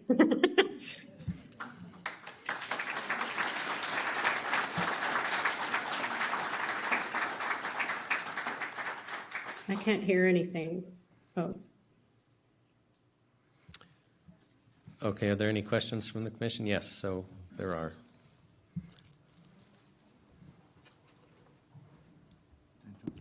Is it open? Okay. Thank you, Dr. Rose, for your very thorough and enlightening presentation. I have a number of questions, but I guess that we have to review your material in detail to dive deeper in a lot of the thing that you're showing. I'm a little puzzled by some analysis and study that have shown that there are indeed in some study protection from COVID death following vaccination. So if you just focus on cases where you could actually document reasonably well protection from death from the vaccine, and this argument is used over and over again as a line to promote vaccination and booster, repeated booster, and so on. So what is your thought on these studies that have been done to show potential protection from death following vaccination? Well, to be honest with you, the studies that I've seen, there are some coming out of Israel, they don't show that at all. As a matter of fact, what I've seen, maybe I haven't seen the right study, but the studies that I've reviewed show more people are ending up in the hospital and dying in the group that were injected. There are also a number of problems with repeat injections that are related to issues of tolerance by the immune system. It seems like there's a very clear story developing now that that tolerance is being induced by repeated exposure to the spike antigen. And basically what that means is that you're not going to be mounting any kind of immune response to that protein or anything related to it. So basically, if you're exposed to this virus, challenged by it, then you're not going to mount an effective immune response. And so I'm not sure I agree that these products have saved many lives. I'm much more focused on the damages that they've done. That's my meat. That's what I'm primarily focused on, because I don't think that the people who are injured have a voice. It's been taken away from them, and I want to be a voice for them. So this is my focus. And I was going to say something else, but I don't remember. Okay, my other question would have to do with the cytotoxicity of spike, which is now actually, I would say, fairly well documented by many, many reports. It seems to me that this knowledge that spike could be potentially cytotoxic was probably known somewhat in the scientific literature before we decided to go ahead. So why is it that it was dismissed or ignored? I don't know. It's an excellent question. I can't imagine that the people who are working on this didn't hypothesize that since the modus operans of this technology is to induce an immune response, an inflammatory response against the spike protein, that they wouldn't have anticipated that wherever the spike was going to be presented on MHC molecules or embedded in whatever cell, that an immune response wasn't going to be mounted in order to kill those cells, and that would cause, in some people, hyperinflammation. I mean, this comes back to the original trials where the exclusion criteria lists were so long. They discounted people with pre-existing autoimmune conditions, for example, and a lot of these have to do with hyperinflammation or a hyperinflamed state. So it could be, this is one of the things that I've hypothesized, that we're seeing the worst effects of these products in people who had pre-existing conditions, like some kind of hyperinflamed state, which a lot of people have. So I find it impossible to imagine that they didn't anticipate a potential problem, or the potential problem that most people who are reporting adverse events are reporting on. And this is the systemic notorious damage being done, say, to blood vessels or wherever the spike protein lands, like I said. And just to reinforce this, we were explicitly told that the contents of the needle were going to remain primarily at the injection site. We were really, this was hammered home. And they also knew, I want to reiterate this and make this very clear, as we know from the FOIA requested pharmacokinetic data, and also from a paper, which you can find in the supplementary material in my slides, from 11 years ago, that confirms that they knew, this is published in the literature, that these types of lipid nanoparticles traffic to the ovaries in the same animals. And the reason we do animal models is because we basically have the same organ system. So it traffics to the ovaries in Wistar rats or mice, probably traffics to the ovaries in humans. And lo and behold, it does. So there's a lot of things, I know it's a long-winded answer, but there are a lot of things that they did know. And we know that they knew now because of forced FOIA requests. We wouldn't know this, half of what we know about the data or the studies that they did and didn't do, if we weren't asking for this data that they don't want to reveal. So I dare say that there's a lot that they knew.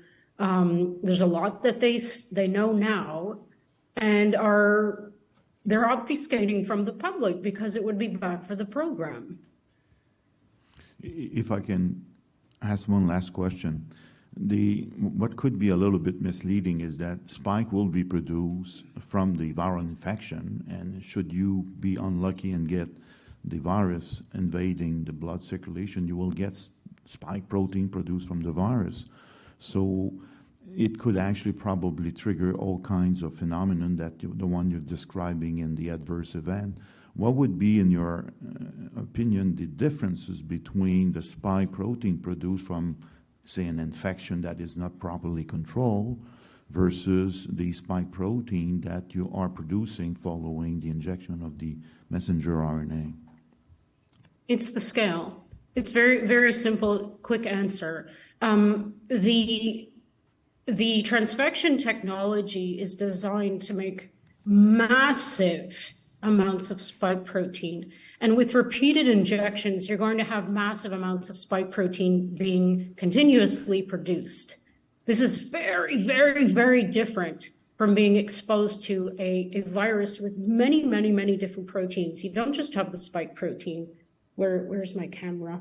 You have all these other proteins against which your body will form, say, antibodies and mount T-cell responses against. So you're going to have a robust, multi-fold fighting force aimed at a number of proteins. It's a systemic fight against a viral pathogen, let's say. You have the introduction of the virus, you have viral expansion, you have the immune response kicking in, and then you have the decline. So there's this natural process, this ebb and flow between the introduction of a foreign pathogen like virus and the immune system. This is not that. This is massive in comparison. So there are many people who know the numbers. I don't know them off the top of my head, but it's multi-folds higher amounts of spike protein. It's a deluge. And in some cases, let's say where the lipid nanoparticle is trafficking to, let's say it gets into the blood because the person wasn't aspirated, and it disseminates everywhere. And wherever those lipid nanoparticles dump that payload, that spike protein is going to be manufactured. It's so different from the natural immunity course. It's the scale. Thank you very much.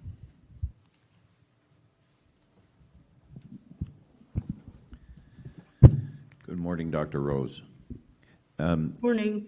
In your presentation, you talk about the VAERS system. In Canada, we have a system that most people have never heard of. It's called the CAFIS system. And what we heard from previous testimony was that reports to the CAFIS system were being screened or triaged, if you will, by public health officers, and doctors were suspended and punished for making reports to that CAFIS system. Was that the case with VAERS as well, or are you aware of what went on in Canada with the CAFIS system? I am. It's appalling, but from what I understand, it was far worse in Canada. Now, that's not to say that this absolutely wasn't happening, not only in the US, but in the UK with the yellow card system and the UDRA system for the EU and the Dane system in Australia. It's been kind of a global phenomenon where reporting adverse events is not only not the first thing that someone would do necessarily. Maybe it's because they just had a 14-hour shift in the ER, but because it was discouraged. This is what I've heard from doctors in hospitals, the ones on the ground, and the nurses. And nurses know everything. They're saying that they feel there's like an air of threat if you even suggest that someone might have suffered an adverse event in the context of the shot. So it was very highly discouraged to file a report. That's why it's kind of remarkable to me that there are still over 1.5 million in the VAERS system. And that's why I also made the comment about the fact that this is just, it might even just be the tip of an iceberg. I'm not sure how bad it is, but certainly when you factor in the underreporting factor, which, it definitely is contained within medical professionals being discouraged to report. There's also the human component. I mean, some people just will never be compelled to report something because maybe they won't think of it. Maybe, I'm vaccinated out the yin yang for most things, not these things, but like if something had happened to me, I can't think of something, but I never in a million years would have thought it was because of one of the vaccines I got. I'm one of those people. I really empathize with this because, there's so many reasons why people wouldn't be reporting, but I can absolutely tell you that it was discouraged. Next question. You had referenced Dr. Braden, I believe, in one of your reports, and we had her give a presentation to us in Truro, Nova Scotia some weeks ago. Some of the things that Dr. Braden talked about was I don't want to put words in her mouth, but in my interpretation, a systematic failure from the system from the theoretical point of view right up to application. And what she was talking about was she questioned the mRNA technology itself. She questioned the manufacturing process in that she referenced a number of tests of the actual vaccines, which showed a number of foreign particles and all kinds of unknown things. I believe she referenced that there were portions, and this is an engineer talking, not a doctor, there were portions of RNA that had remained in the E. coli they used to create this stuff, and so there was a potential that this RNA or had affected the genome, and it was in E. coli. And then the last thing she talked about, and you referenced a couple of times, had to do with the actual administration of the injections, and that the manufacturers said that it was going to be intramuscular, but many of the injections were not aspirated. And if I understand, aspiration is when you put the needle in, you pull the plunger back to see if you're in a vein or not, and if you're not in a vein, you go ahead. Can you comment on how all of those different things might be contributing to the 15,000 or so different types or classifications of adverse events out of a total of 24,000? Yeah, I sure can. And I love that you've put all this together because this is such a tricky pony. There are so many factors that could lend to the outcome. The predictability here is absolutely almost zero, in my opinion, because it's going to be based on the person's age, the person's immune age, what other vaccines they have, if they're on medication, if they have cofactors, how the needle went in, what was in that syringe, et cetera, et cetera, et cetera. There are so many factors that are going to lend to the outcome. I can't stress that enough. So my idea of a worst case scenario is this, that will bring up all of the things that you asked about. Aspiration, first of all, is when you pull back on the syringe, and if you hit a vessel, you're going to get some red, and that means you're in the wrong place, right? You don't want to inject it into the blood because that's not where it's supposed to go. It's supposed to go into the muscle, like you said. So they were actually recommending, and by they I mean the CDC, on their website, not to aspirate. And I can't figure out why they would have been doing that, because everyone should have been doing that. So what that would mean is that you would get dissemination of the lipid nanoparticles carrying the payload where they weren't supposed to go necessarily. That's number one. That could be bad news in terms of adverse event. Number two is this polyethylene glycol. This is the molecule that coats the lipid nanoparticle. And if it's coated homogeneously, which means that it's evenly coated around the whole surface, then it's going to be the nice slippery little ball that it's supposed to be, that can traffic to wherever and get wherever it's going optimally. So if, for example, if you have a bunch of vials that weren't handled properly, or in the manufacturing process, the lipid nanoparticles weren't coated homogeneously, and you have, like, say, holes in the sphere where they're supposed to be PEG, that's actually going to bode well, in my opinion, for the person who's injected. Let's say that they got their injection into the muscle.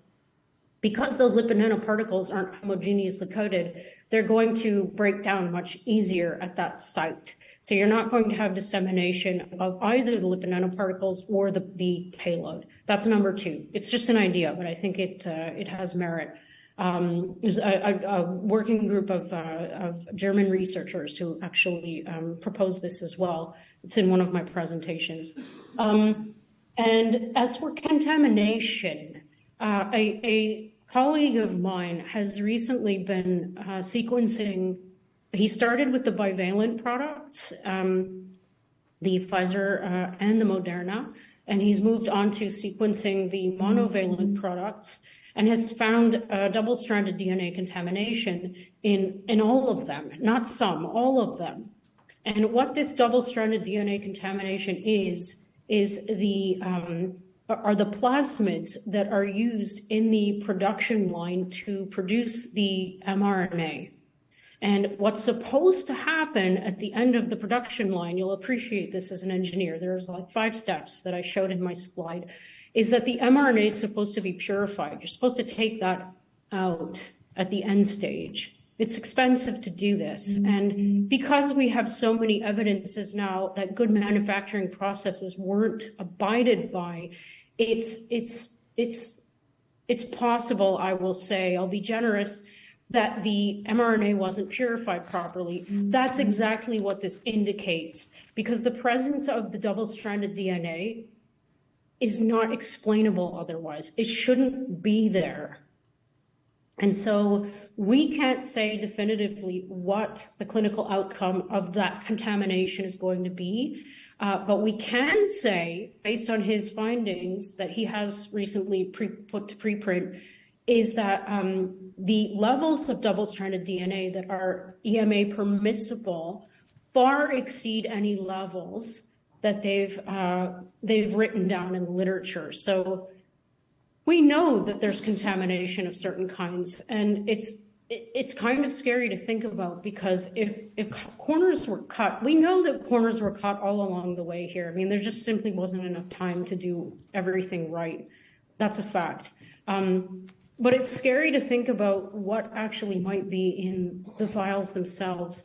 And even if, I want to make one more point here, even if everything was done perfectly and we had our homogeneously coated lipid nanoparticles with our full-length spike protein, I didn't even mention percent RNA integrity here, I don't have time, but we have our full-length spike protein, which when delivered translates to full-length spike.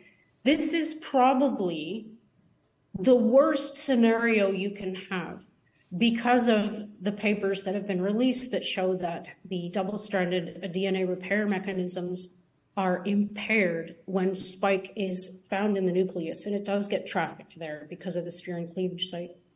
So no aspiration, full-length spike protein, homogeneously coated LNP, and somebody with, say, a pre-existing autoimmune condition or is hyperinflamed and old, perhaps infirm. This is the worst case scenario, in my opinion. Last question, and that had to do with a previous witness had talked about the potential contamination of the genome. And I think you mentioned yourself about that this has been found in the nucleus of cells. If this has penetrated all of the organs of the body, and if you're finding it in the nucleus of the cells, can you comment on the potential for an effect on the overall genome?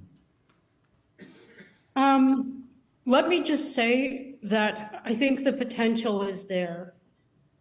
The proof of integration is not there yet, but I have no doubt in my mind that this paper is on the way, based on the evidences that we've accumulated to date. I don't think, I want to be careful here about what I say because I don't know yet. I don't think that it's impossible that germline integration is going to be something that we're talking about soon. I think that if it happens, it's going to be a rare event.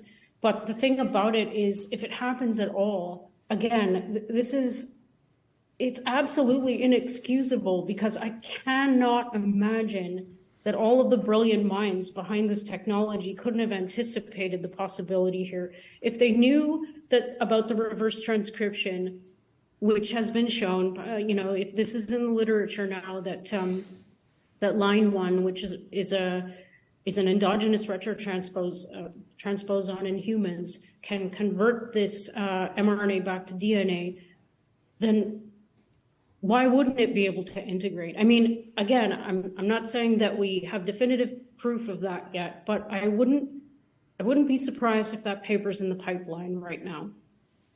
When you're just, and I apologize, I said that was my last question, but it just occurred to me in listening to you.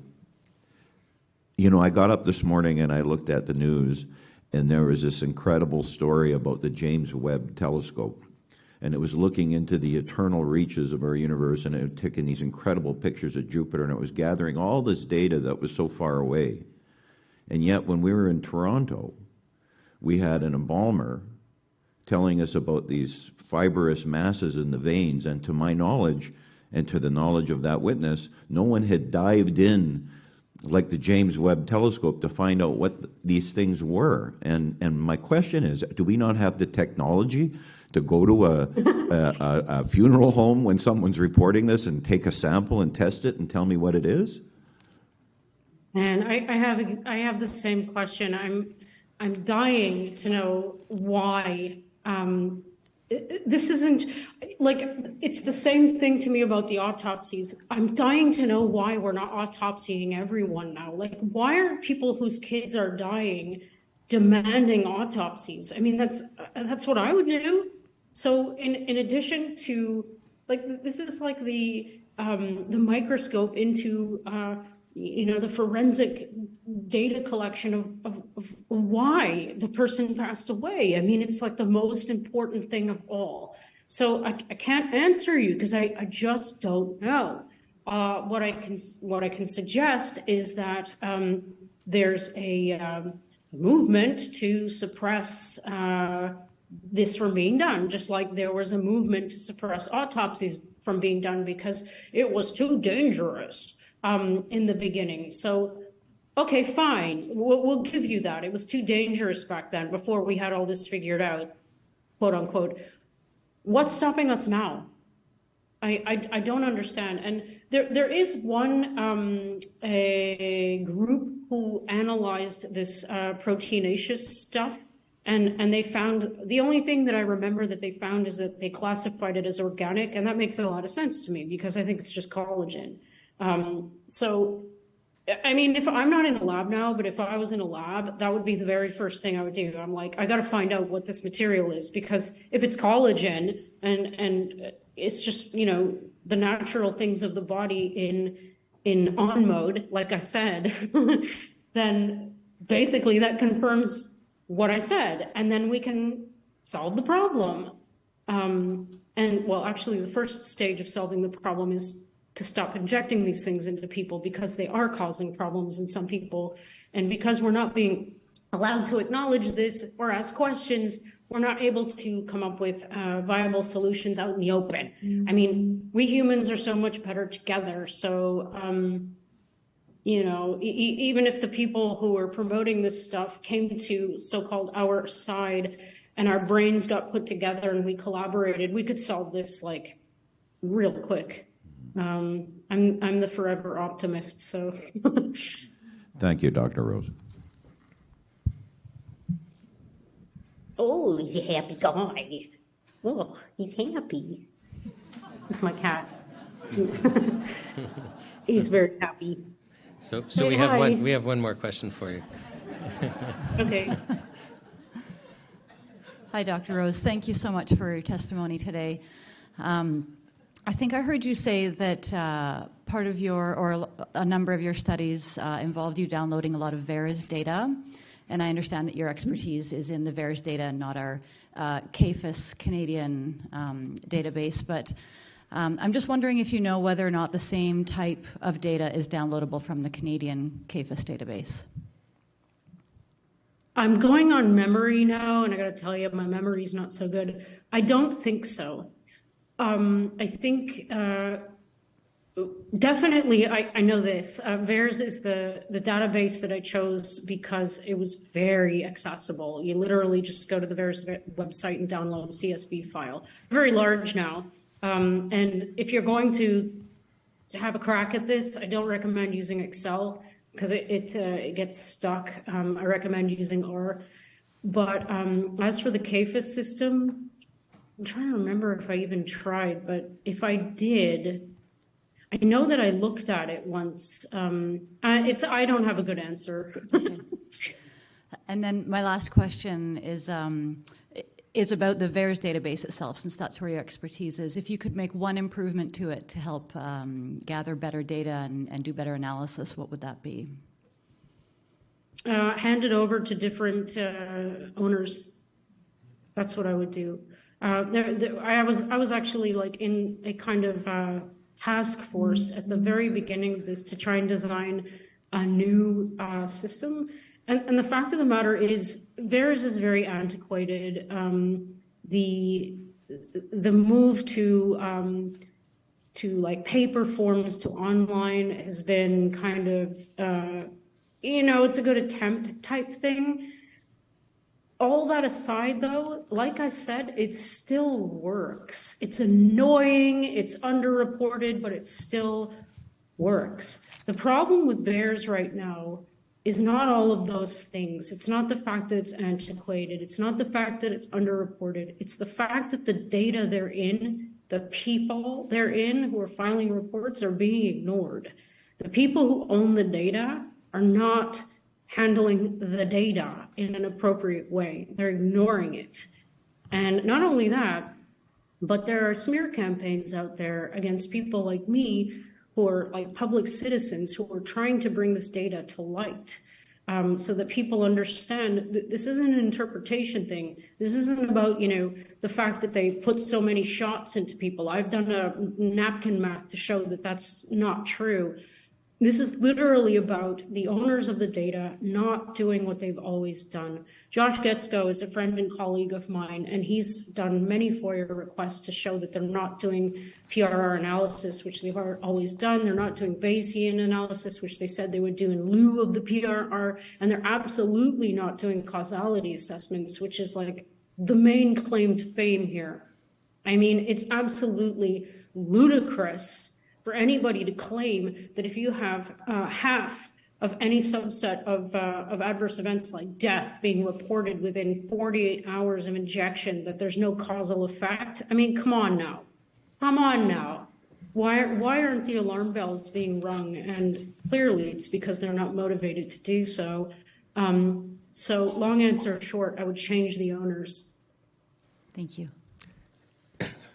Dr. Rose, I think those are our questions. On behalf of the National Citizens Inquiry, I sincerely thank you for taking the time to share with us today. Your testimony is appreciated. Thanks so much. It was my pleasure. And let's keep talking.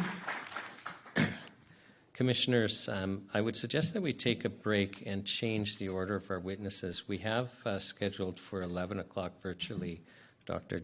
Jay Bhattacharya. And so I propose that we adjourn to just slightly before 11, and then after Dr. Bhattacharya pick up with our lay witnesses that we're skipping over, if that's agreeable. So everyone will adjourn, if we can adjourn for 8 minutes to just try and be ready for 11. Thank you.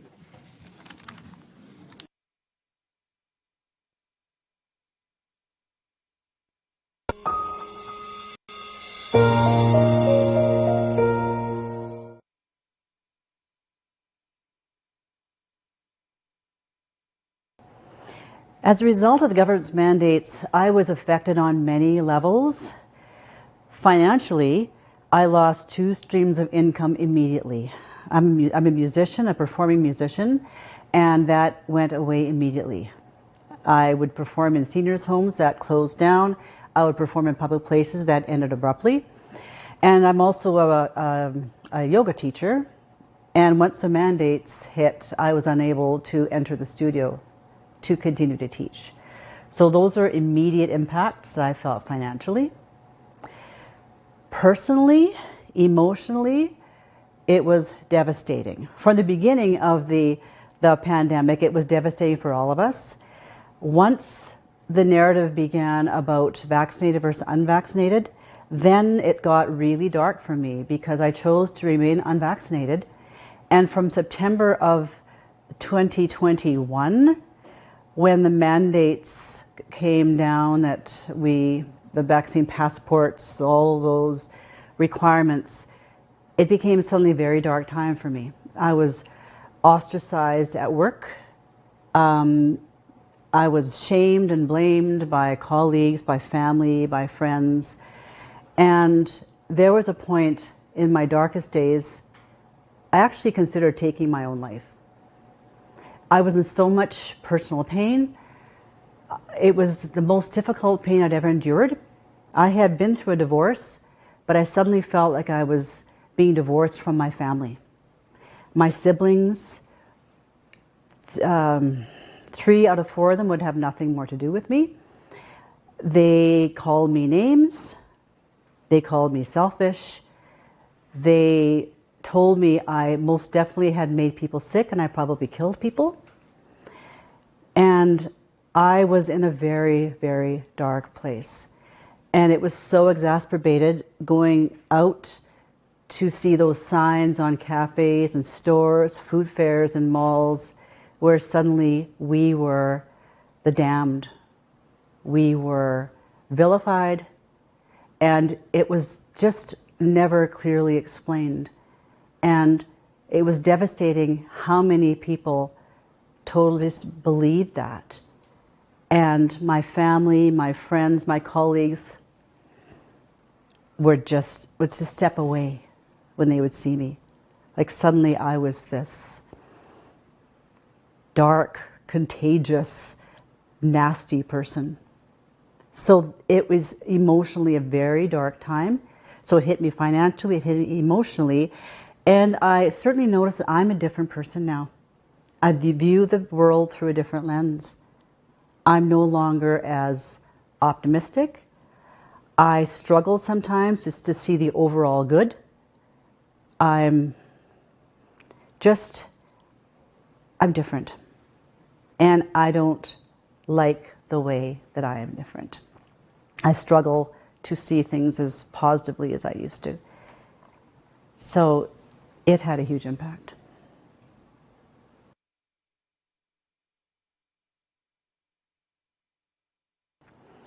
I don't believe the government gave us any options health-wise. It was A or B. Well, it was really A, get vaccinated.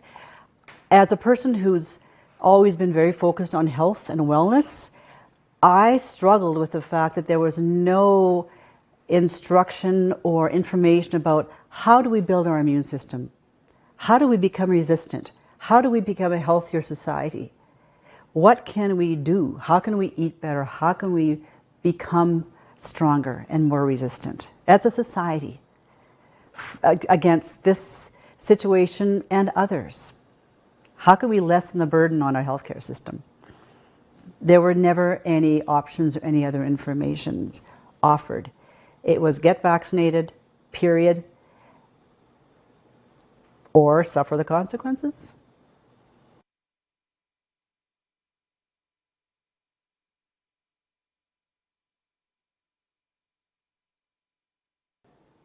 Well, this all hit in March of 2020, and it was all new for everybody.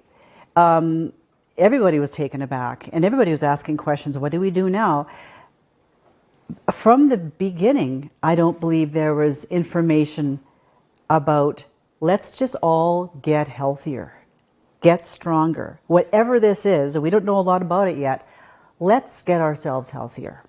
What can we do to become stronger, to build our immune systems, and honor our body's natural protection, its natural tendencies to want to stay healthy? I was never personally fearful of the virus.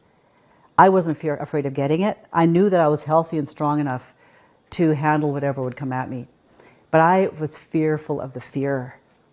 It was the fear that was breaking down immune systems and making people less healthy. Fear will do that.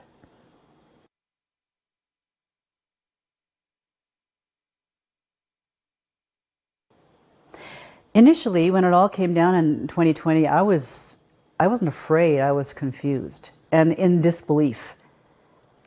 When we heard the schools were closing, I was like, no, that can't happen. And then I work in a school. We said goodbye to our students that Monday, I believe it was a Monday. They went out the door. We fully expected to see them again. We never saw them again. The grade 9s were out the door. We never saw them again.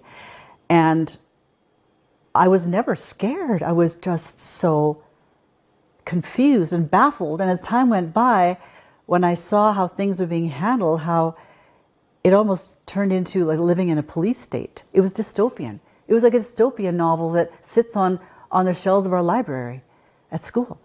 It was unbelievable.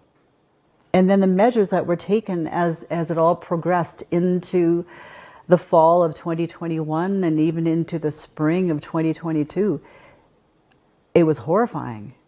And that was frightening. I was never frightened of the virus. I was frightened of the behaviors that I was seeing around me, frightened of the government's actions, frightened of the police state, frightened of what we had become as a society and where we might be going.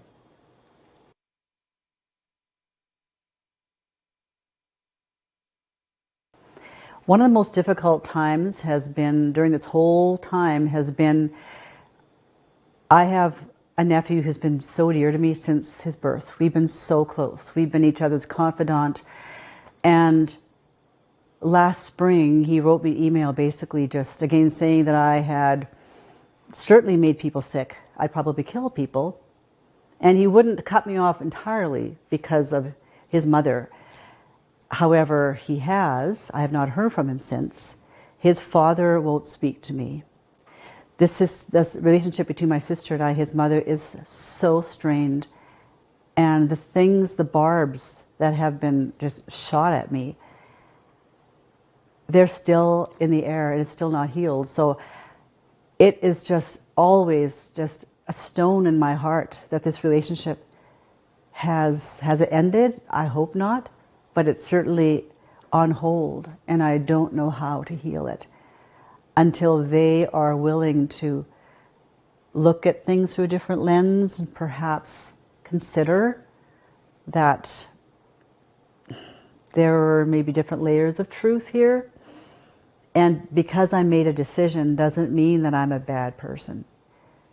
And as opposed to what Prime Minister Trudeau said, I'm not a racist, I'm not a woman hater, and I'm not one of those people. But that's the narrative that was presented, and sadly some of the people dearest to me believe that.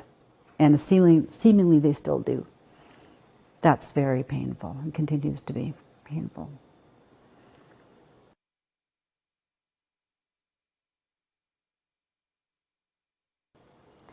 I have 2 kids. They're currently 20 and 22, and they're doing okay. It was hard and confusing. Neither of them had a school graduation, which was really hard. They both managed as best they could through that. As a mother, it was very hard to see. They both made a choice to get vaccinated, not because they wanted to, but because they wanted to live their lives. They wanted to have jobs. They wanted to see their friends. And I think they were both just very confused about that. Now, they're both very strong individuals.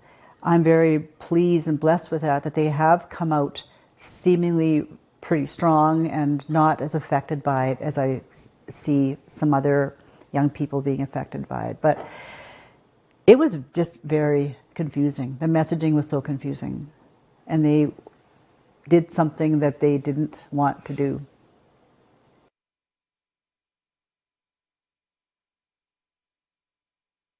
Healing.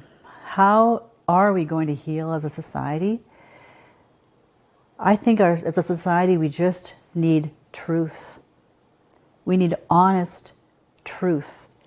And the government admitting that, hey, mistakes were made, decisions were made without perhaps a lot of thought or research or data or evidence. Healing happens when people say they're sorry, when people admit that maybe they've made mistakes, when they ask for forgiveness. And I think as a society, within families, with our government, if we can just be honest and have open hearts, ask for truth, ask for forgiveness, not being afraid of having a fierce conversation, asking hard questions, and being open to whatever the answers might be. I think that's the road to healing, is honesty and truth and transparency.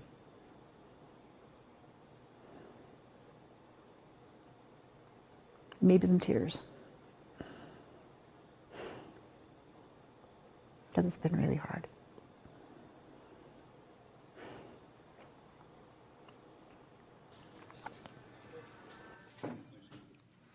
So welcome back to the National Citizens Inquiry as we continue with our first day of testimony.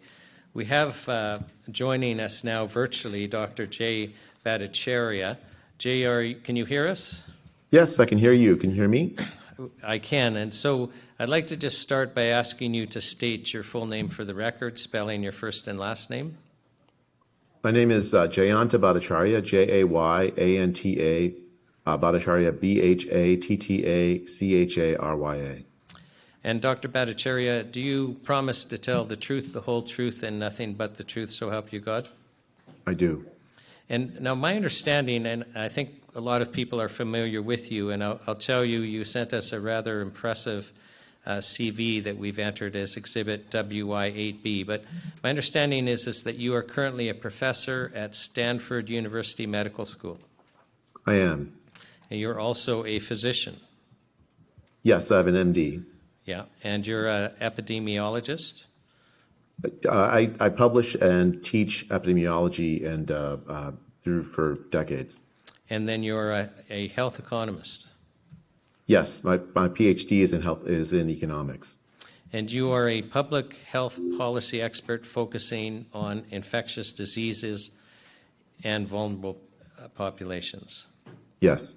And you are one of the three authors of the Great Barrington Declaration. Yes. Now, we've invited you here today to speak about several issues. And one of them is you have participated in doing an expert report concerning a lawsuit in the province of Alberta. Can you share with us why you did that and a little bit about that? Yes. Well, it stems from the ideas in the Great Barrington Declaration. The primary goal that I had in participating in that lawsuit, which was a lawsuit aimed at changing the Alberta policy of lockdowns away from lockdowns toward a more focused protection policy. It exactly was what we wrote in the Great Barrington Declaration. And the ideas of the Great Barrington Declaration are based on two incontrovertible scientific facts. The first is that there's a very steep age gradient in the mortality risk from COVID infection. It's older people who die at 1,000 times or more higher rates on infection than young people. For children, it's especially healthy children, the risk of dying from COVID is vanishingly small. Whereas for older people, it's much, much higher. That's incontrovertible, and I think universally acknowledged. The second fact, again, incontrovertible, and I think universally acknowledged, is that the lockdown policies that we have followed, and Canada has followed, has caused tremendous harm, especially to the lives of young people. And I mean, I don't just mean economic harm. I mean health harms, psychological harms, a whole host of harms that will play themselves out over a long period of time and have already caused major health problems for the Canadian people. So the right strategy, the Great Barrington Declaration, what it says is, let's use our resources to protect vulnerable older people from the disease, while at the same time lifting lockdowns, which have caused so much harm to the lives of young people.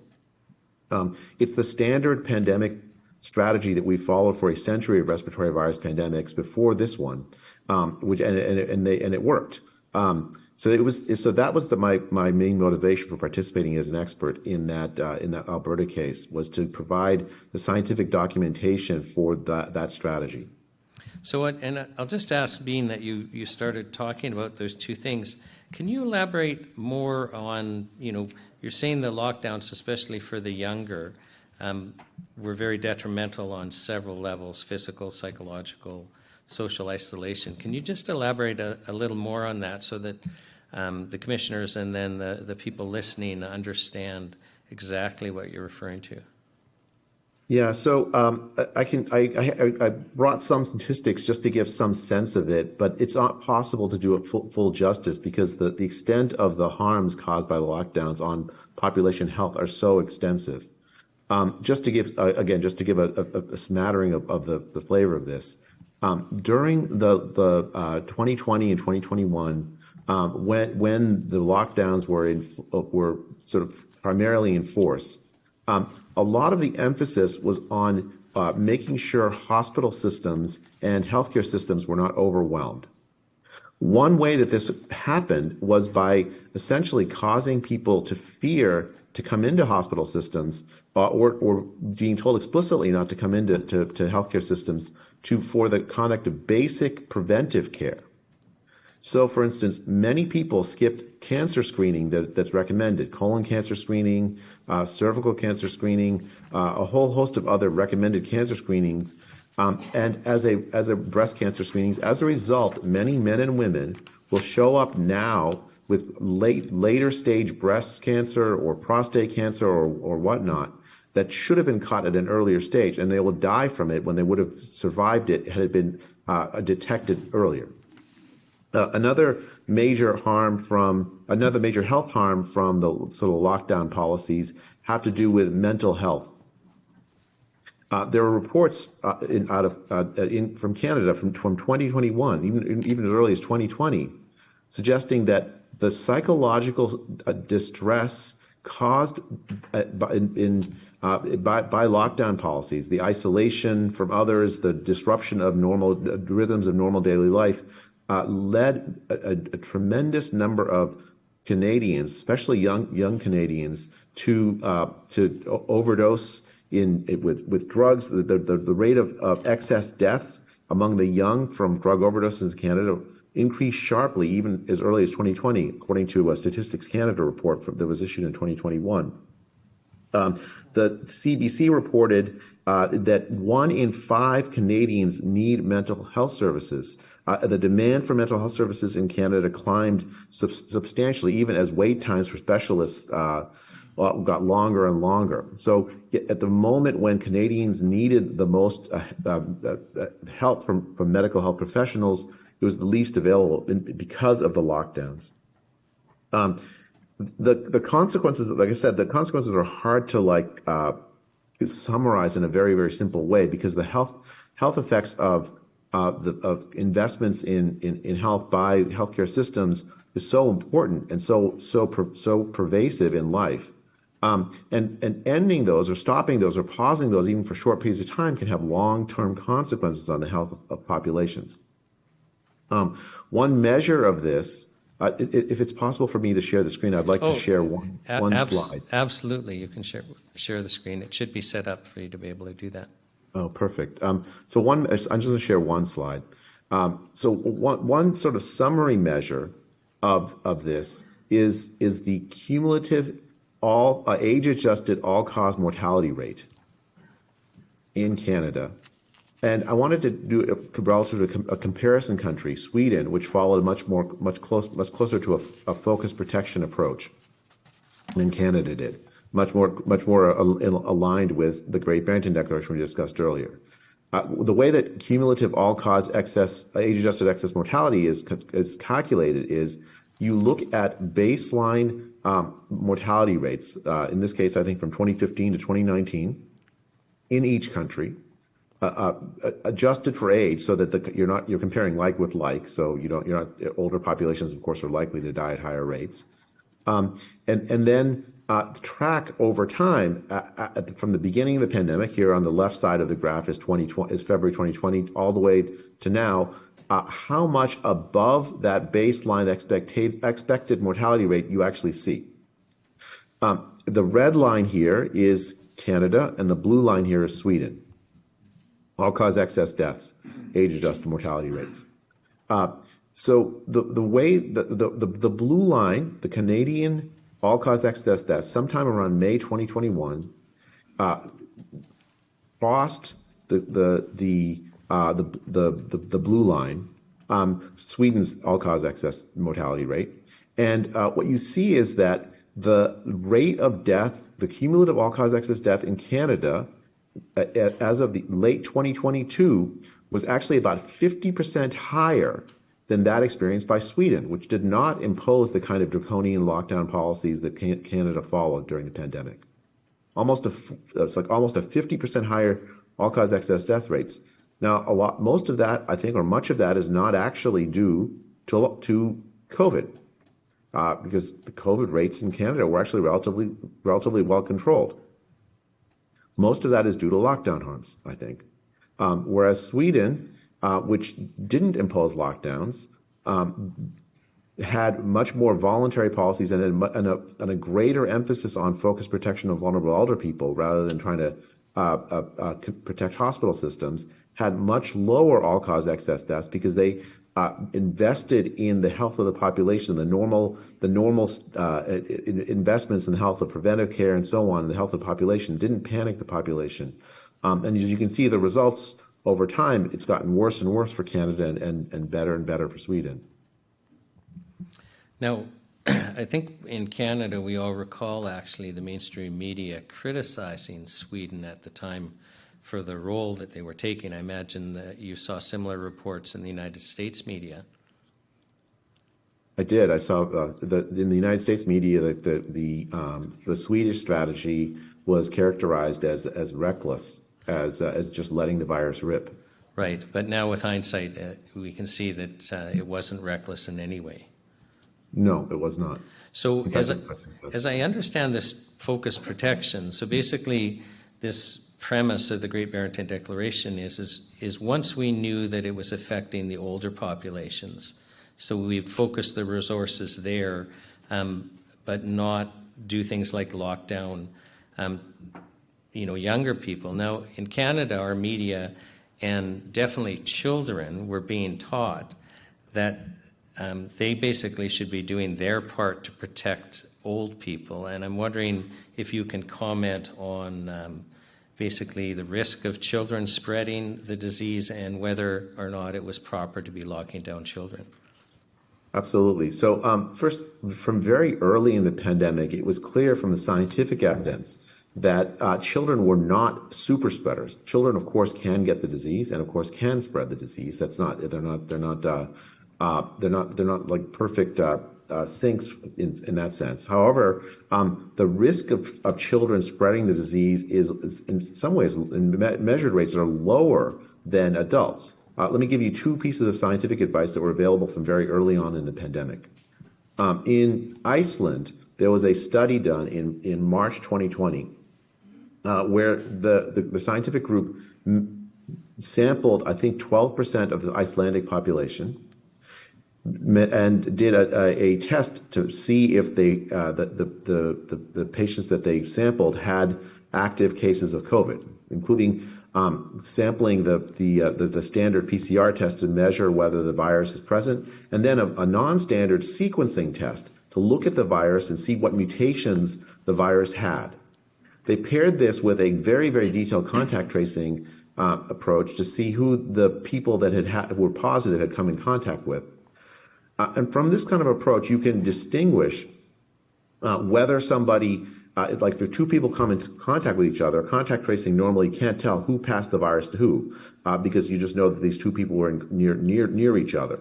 And they may have been, of course, near other people. But with the sequencing analysis, you can say, okay, well, the two people that are in contact with each other, they share the viruses share the mutation patterns. So they may have passed the virus to each other, whereas people who have very, very different disparate mutation patterns of the virus that they have are unlikely to have passed the virus to each other. The striking finding from this Icelandic study was that while there were many, many instances of parents passing the virus on to children, there was not a single instance in the study of a child passing the disease on to their parents. The children were not super spreaders. Now, as I said, kids can spread the disease, especially older kids. The younger kids, I think, are less likely. So let me talk about a second study, this time out of Sweden. Sweden, even in spring of 2020, did not close its primary and early secondary schools. And every child under the age of 16, I think, experienced no disruption in their schooling at all because those schools were not closed in Sweden. A study was conducted by Swedish researchers looking at the mortality rate of teachers in those schools relative to COVID mortality rates of other workers in the population. And what it found was that teachers actually had a lower risk of COVID mortality than the average risk faced by other workers in the Swedish population during that period. In a sense, working in schools protected teachers against COVID relative to the rest of the population, at least empirically based on that. Based on these findings, it was really clear early on that closing schools was a tremendous mistake, that it was unnecessary to protect older people in this way. Alternate policies would have been better to protect older people and would not have caused the harm to children. If I may I talk a little bit about what the harms to children actually are? Oh, actually, please do. So if you go back in the social science literature decades, what you find is a very common theme about how important investments in children are in terms of schooling. And it's not just that our schools provide education, which is important for future job prospects and so on. That's true, they do. But in fact, they are absolutely crucial to the health of children. On an immediate sense, schools are where many children receive much of the nutrition for the day. If you close schools, you reduce the amount of nutrition available to children. Of course, Ontario, I know, closed schools for a time. The other thing is that, again, schools are places where social services are provided. Child abuse is often picked up at schools because it's teachers who see the results of child abuse and then report it to authorities. When you close schools, child abuse continues to happen, but you won't pick it up because there's the outside people who care about children aren't there to look. So both of those things happened during the pandemic in places that closed schools. Worse nutrition for children skipping meals as a result, and also child abuse not being picked up and reported. The long run effects are even worse of closing schools. The key thing is that when you have children miss school for even relatively short periods of times in their lives, according to social science literature, it has long-term negative health consequences. Children who miss school for even, again, in the social science literature for short periods of time end up having shorter, less healthy lives because they lead poorer lives. One estimate published in the pediatrics literature early in the pandemic in the United States found that just the American school closures in spring 2020 cost American school kids nearly 5.5 million life years in expectation over their lifetimes. So the consequences are not trivial. You're essentially taking life years away from children, exposing them to abuse that needed to get corrected. Schools are absolutely vital, and closing them was a tremendous mistake that harmed children. If I may, can I talk a little bit about what focus protection, the failure of focus protection in Canada? And I just wanted to bring up a couple of data points. Yes, please do. One from very early in the pandemic. A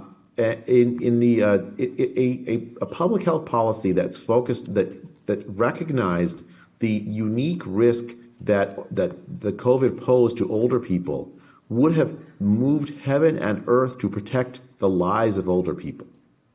Especially early in the pandemic, where we didn't have very good treatments or vaccines or whatnot. The key idea was to find where the vulnerable older people lived and devote resources to protecting them. Instead, what happened in Canada, and it's not just unique to Canada, but happened elsewhere as well, is that places like care homes and nursing homes where the most vulnerable older people lived became places where essentially of neglect and abuse.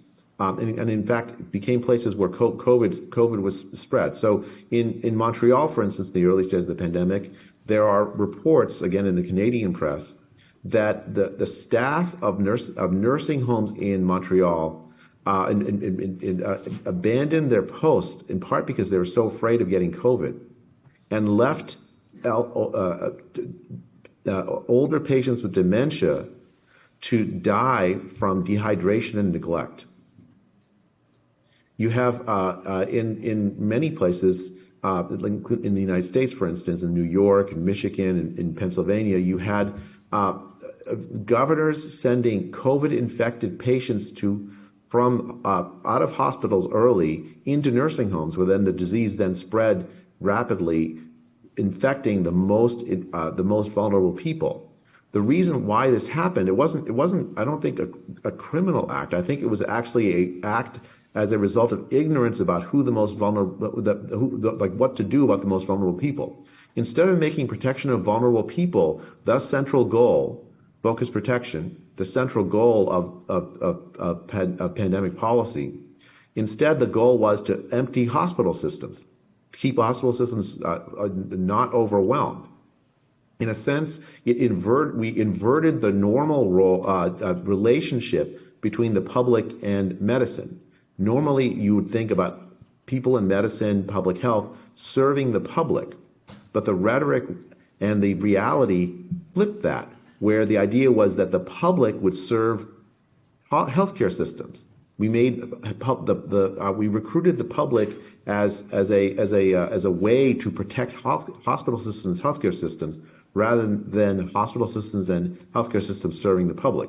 And one consequence of that was that we forgot about focused protection and sent COVID-infected patients back to nursing homes, killing many people who would otherwise be potentially have survived much longer as a result if that had not happened. So what you have, and let me give you one last data point from the Canadian experience that I know of. In Ontario, in the district of Haldimand, Norfolk, there was a health minister named Dr. Matthew Strauss, who explicitly adopted the idea of focused protection, did not impose mask mandates, did not prioritize, when the vaccine became available, prioritized high-risk individuals for the vaccines, put out centers for the infusion of monoclonal antibodies, an effective treatment for much of the pandemic, and made available antivirals rapidly as soon as they became available. And as a result of his approach, which eschewed mandates, did not adopt any of the sort of restrictions that were imposed in much of the rest of Ontario. As a result, the age-adjusted mortality from COVID in Haldimand, Norfolk was actually 30% lower than the rest of the province. Focused protection works. Focused protection would have worked better in Canada than the lockdown focused policy, and it would not have harmed the children in the way that they were harmed as a result of the lockdown policies that were followed. Now, you've spoken about restrictions on children. Can you also comment on young adults? Yes. So there hasn't been as much attention paid to this, but I think it's quite important. The experience of young adults in society is tremendously important for the rest of their lives. In the 2008 recession, for instance, the joblessness among young adults resulted in long-term decreases in life opportunities for those same young adults, and including the reductions in worsening health, the kind of unemployment induced by lockdowns, which happened in Canada for years, has especially bad long-term consequences for young adults. The importance of young adults to socialize with one another is critically important for their mental health. And there's evidence that as a consequence of lockdowns and the isolation of lockdowns, those kinds of mental health problems that I mentioned earlier, 1 in 5 Canadians needing professional help, those were exacerbated by the lockdowns, particularly among young adults. The same thing I think is true to explain the rise in overdoses of illicit drugs in Canada. It's primarily young adults that face that, and it's not a surprise given the mental health consequences of isolation and anxiety caused by the lockdown policies that Canada followed. Another thing I wanted to ask you before we move on to the topic, because I want to cover the topic of censorship with you and some of your experiences there. But in Canada, basically the federal government and every single province was very aggressive on taking measures to, I'll use the word encourage, but really it was coercion to be vaccinated. And there was basically zero allowance for natural immunity. And I'm wondering if you can comment on the policy of basically mandating vaccines and ignoring natural immunity and your thoughts on that. Yeah. So I think a couple of things about the science of the vaccines is really important to understand. If you wanted to understand whether why those vaccine mandates were both unnecessary and a bad idea. So first of all, as I've already mentioned, there is a very sharp gradient in the mortality risk from COVID. Now, the vaccines, when the randomized trials of the vaccines were conducted in 2020, what those randomized trials showed was that against a placebo group, a group that received a placebo rather than the vaccines protected people against symptomatic infection for about 2 months after the vaccination. That was how long the trials lasted before they ended. The median person was followed for about 2 months. So you have 95% protection for 2 months against symptomatic infection. That sounds impressive, and it is impressive. The question then is, but it's actually not the key epidemiological endpoint that you care about from a policy perspective. But from a policy perspective, there's 2 potential epidemiological endpoints you might care about, separate from prevention of symptomatic infection. First, is protection against severe disease. Does the vaccine stop you from dying if you get infected? The trial did not answer that question because it didn't have that as a primary endpoint, and it didn't have sufficient numbers of people enrolled to be able to answer that question with any statistical confidence. So I just want to make sure that we understand what you're saying. So so let's use the Pfizer trial as an example. You're basically saying they weren't actually measuring as an endpoint whether or not it would reduce serious illness. Yes, but they didn't have that as a primary statistical endpoint.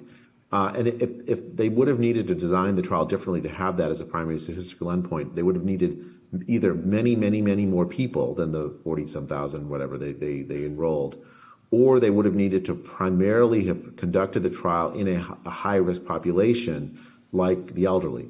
Both would have been defensible. Of course, the first would have been much harder. Instead, they had prevention of symptomatic infection. See, because but I think this is important to Canadians because we endured some pretty draconian lockdowns, some very significant messaging that to this day we are totally divided, and basically it was to prevent us from getting seriously ill, including dying. That really would have been why people were participating in this, and you're telling us they weren't even measuring for those things as an outcome. Yeah, they didn't have that. They didn't power the trial to measure that as a primary outcome. And can I also just ask you use this 95% figure, but my understanding is that that wouldn't be an absolute risk figure. That would be just a relative risk figure that was used? Yeah, so 95% relative risk reduction.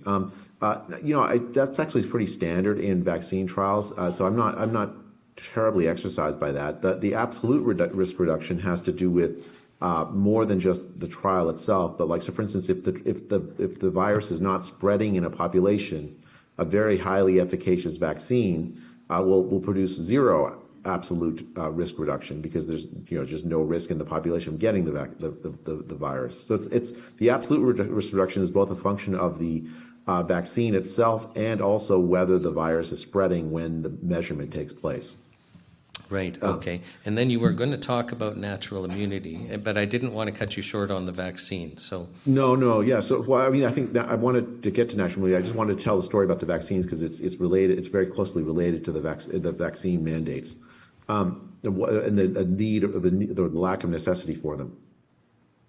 So I mentioned that it's symptomatic infection prevention. It didn't check for whether it prevented all. It wasn't the trial was not statistically powered to test whether prevention of COVID, death from COVID.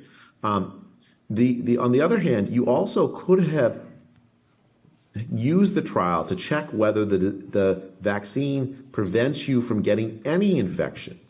Any infection, of course, is distinct from symptomatic infection because you can get a non-symptomatic infection, asymptomatic infection. You could also have checked to see if the vaccine protects against transmission of the disease. If I have the vaccine, even maybe it protects, although I may get sick, I still might, it might reduce the risk of my spreading the disease to others. The trials did not check for either of those endpoints. So what we knew was 2 months of prevention of symptomatic disease, and that's it. Now, the other thing about the trial that's important is that the trial explicitly excluded from its efficacy calculations patients who had already previously had COVID and recovered. There are subgroups in that subgroup of the trial actually turned out to have almost no cases of COVID at all after they'd recovered.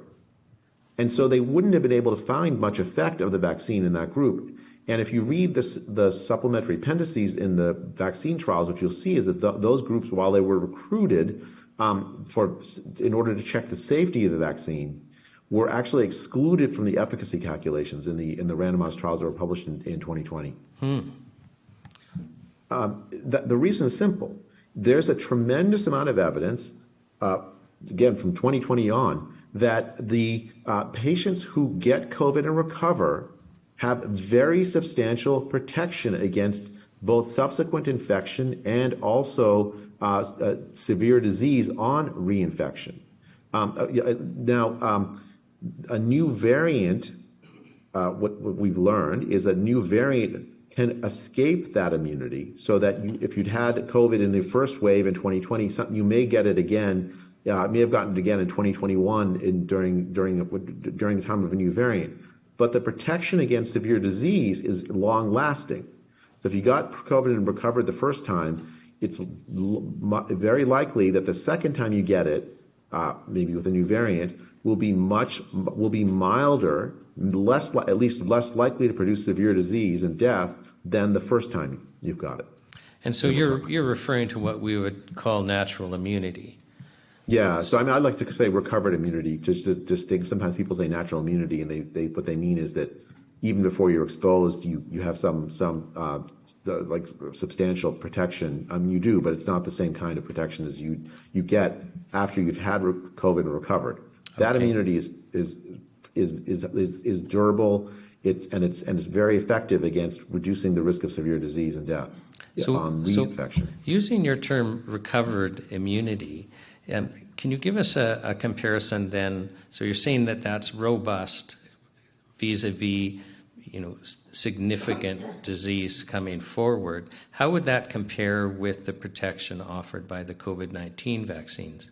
So going forward, are they providing a similar robust protection? Yeah, I mean, I think there's some scientific discussion and debate about exactly it, but I think the general consensus is that the amount of immunity provided in terms of reinfection risk is better if you've had recovered immunity than an immune naive person who just has the vaccine. And the protection against severe disease and death, I think, is at least as good as as someone who's immune naive and has the vaccine. Just to give one data point again on this, there was a study out of Bergamo, Italy, in 2021 that was published that looked at patients who'd had COVID in the first wave during that big wave in Italy in 2020 and tracked them for a year, and only 0.3% of that group was reinfected during that whole entire year after that initial infection. That's better protection against infection than the vaccines, which in studies like careful epidemiological studies done in places like Qatar and Sweden and elsewhere, found that after 2 or 3 months, the efficacy against infection, even symptomatic infection, drops pretty substantially, down to 20%, sometimes near 0%, maybe just 3 or 4 or 5, 6 months after you've had the vaccine. It's very, very common then to have had the vaccine and then gotten infected just a few months after you had it. That actually happened to me. I was vaccinated in April of 2021 using the Pfizer vaccine, and then 4 months later, in August of 2021, I got COVID. So now, from a public policy perspective, for trying to get the best health outcomes, would you agree then that it would have been prudent to take into account natural or recovered immunity and permit people to opt out of a vaccine mandate? Yes. And that's for a number of reasons. So first of all, let me just, before I answer that directly, if you don't mind, let me talk a little bit about why these scientific facts we just talked about means that the necessary conditions that you would want for a vaccine mandate are not actually there. Now, I believe that the vaccine does reduce the risk of all-cause mortality. It wasn't in the trial, but there are a number of, I think, high-quality epidemiological studies done by people who were not affiliated with any of the drug companies, high-quality, very skilled epidemiologists using careful cohort approaches that demonstrate that the vaccine does reduce all mortality risk from COVID, I think for up to 6 or 7 months after you've had it. So let's take that as given. The right use then for the vaccine is in the population, to recommend it very strongly in the population that faces the highest risk from COVID, the elderly. The vaccine should have been used for focused protection of the elderly. Right? That's essentially what Dr. Strauss did, for instance, in Hallam and Norfolk. It's very important then, from a personal health point of view, that high-risk individuals get vaccinated.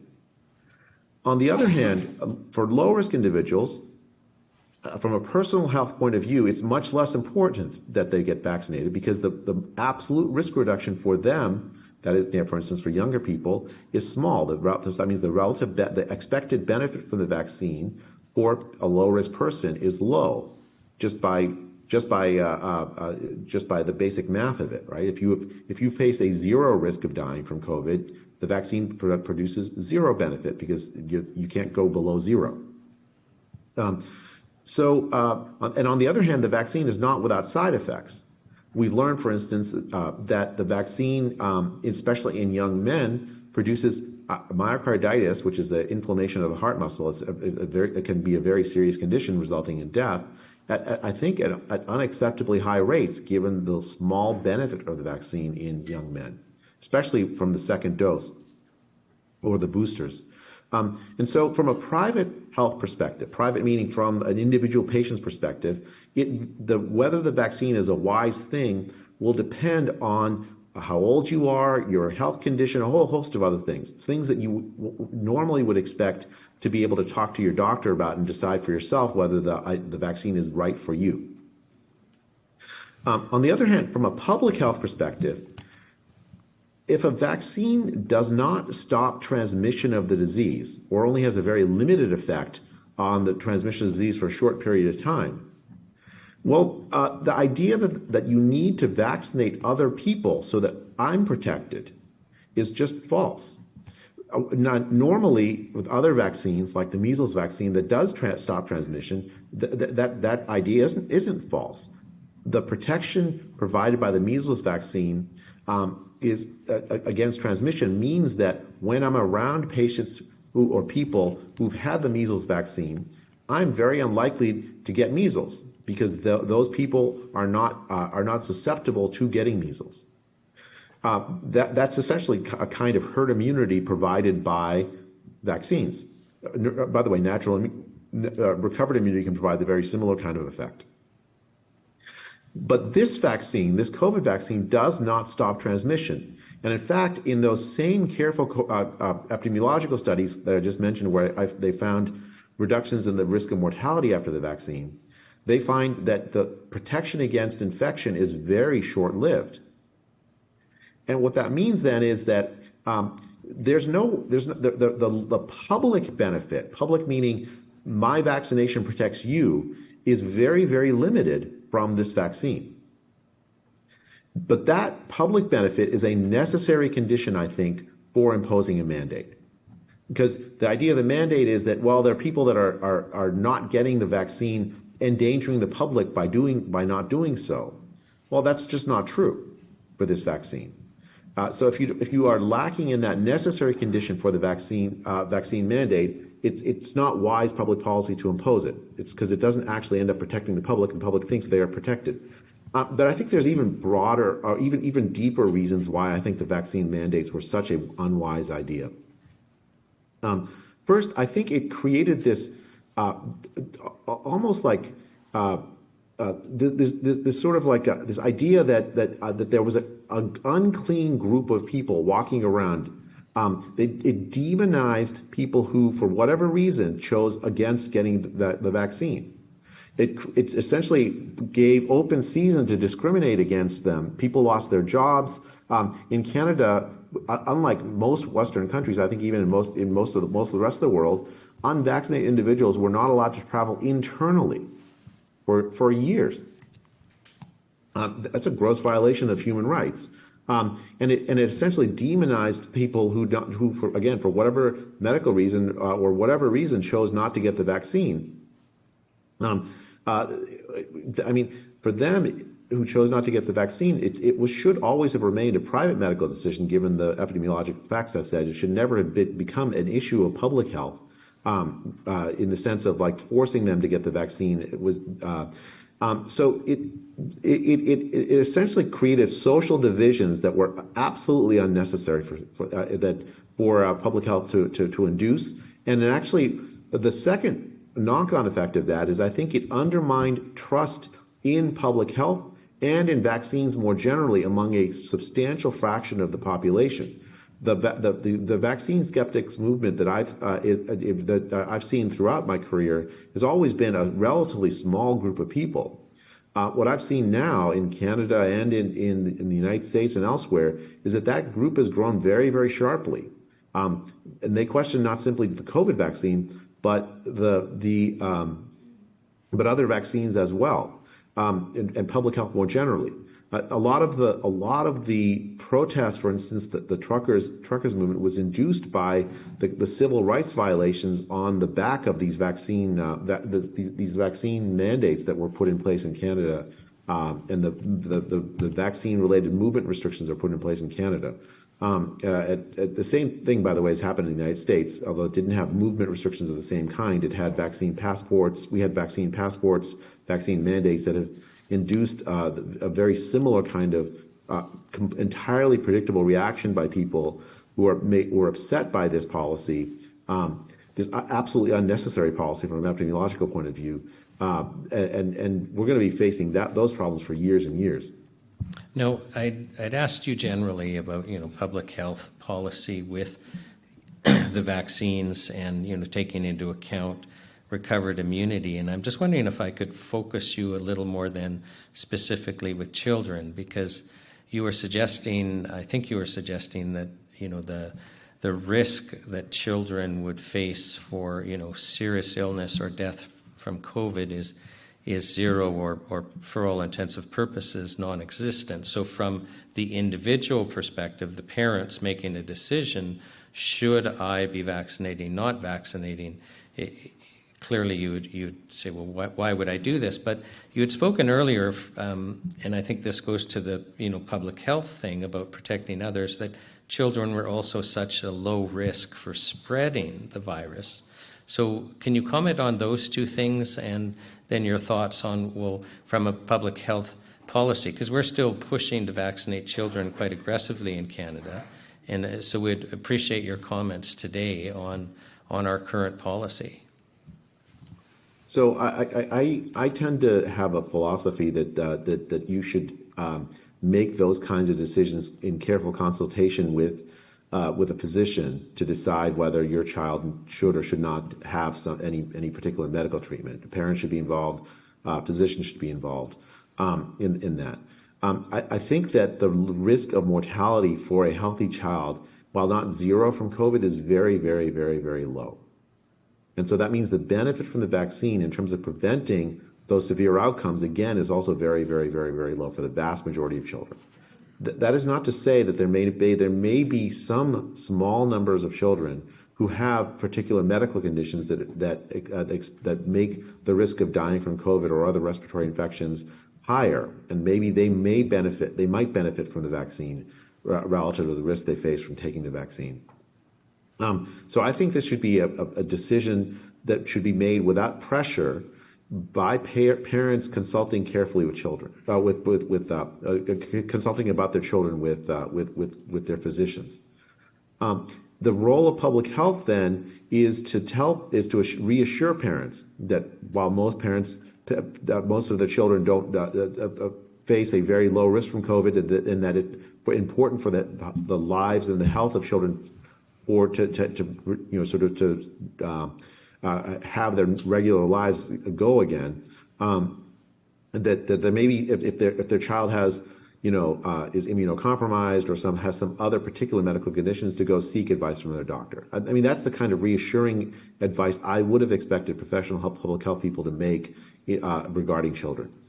That the idea that there should be universal vaccination of COVID for children, I don't think is aligned with basic evidence-based medicine practices. In evidence-based medicine, when you have an uncertainty, for instance, we don't know the full extent of the side effects of the vaccine when given to children. We do know, for instance, as young men have high rates of myocarditis, and the benefit is low. Generally, the advice is that you would err on the side of caution and not give that therapy. I think that's likely the case for the vast majority of children, that it's not actually wise to get it. But there may be children for whom it is wise, and I think that's the key thing is like you need to have those decisions made in careful consultation between parents and doctors. Now, Dr. Bhattacharya, I want to switch gears just briefly, and then I want to allow time for the commissioners to ask you questions. But I want to switch to kind of the area of censorship, because for one reason or another, you have been kind of placed in the forefront. I want you to, first of all, speak about what happened with the Canadian media when you came out as one of the three founding authors of the Great Barrington Declaration. So almost immediately after we published the Great Barrington Declaration, just a short, I think less than a week or so after, the CBC held a roundtable with two or three scientists who really didn't like the declaration. But I don't think they understood the declaration. The CBC essentially allowed them to say on the air, paid for by the Canadian taxpayers, that the Great Barrington Declaration was calling for letting the virus rip, essentially letting everyone get infected. And in fact, the Great Barrington Declaration, as I've said, was the opposite of that. It was a strategy of focused protection of vulnerable older people. The idea wasn't to let the virus rip. The idea was to let young people live their normal lives. It's very clear that when there was a threat to older people, the people in their private lives would undertake voluntary actions to try to, when the disease is spreading rapidly or at high rates in the population, people would take voluntary action to try to reduce the risk faced by older people. And Great Barrington Declaration is entirely consistent with that. It was also consistent with devoting resources and ingenuity to protecting older people who faced a high risk. So, for instance, deploying monoclonal antibodies in October 2020, those had just become available. Rapidly deploying them at scale would have, so that older people, if they got sick, would have access to them. That would have been a very wise thing to do. Again, entirely consistent with the Great Barrington Declaration. The idea wasn't to let the virus strip. The idea was focused protection of vulnerable older people. In a sense, the CBC impaneled a group of scientists who slandered us, accused us essentially of wanting to kill people. And then when a Canadian lawyer that we were in contact with complained, the ombudsman, the CBC, basically said, no, it was a fair report and didn't allow us to have any response.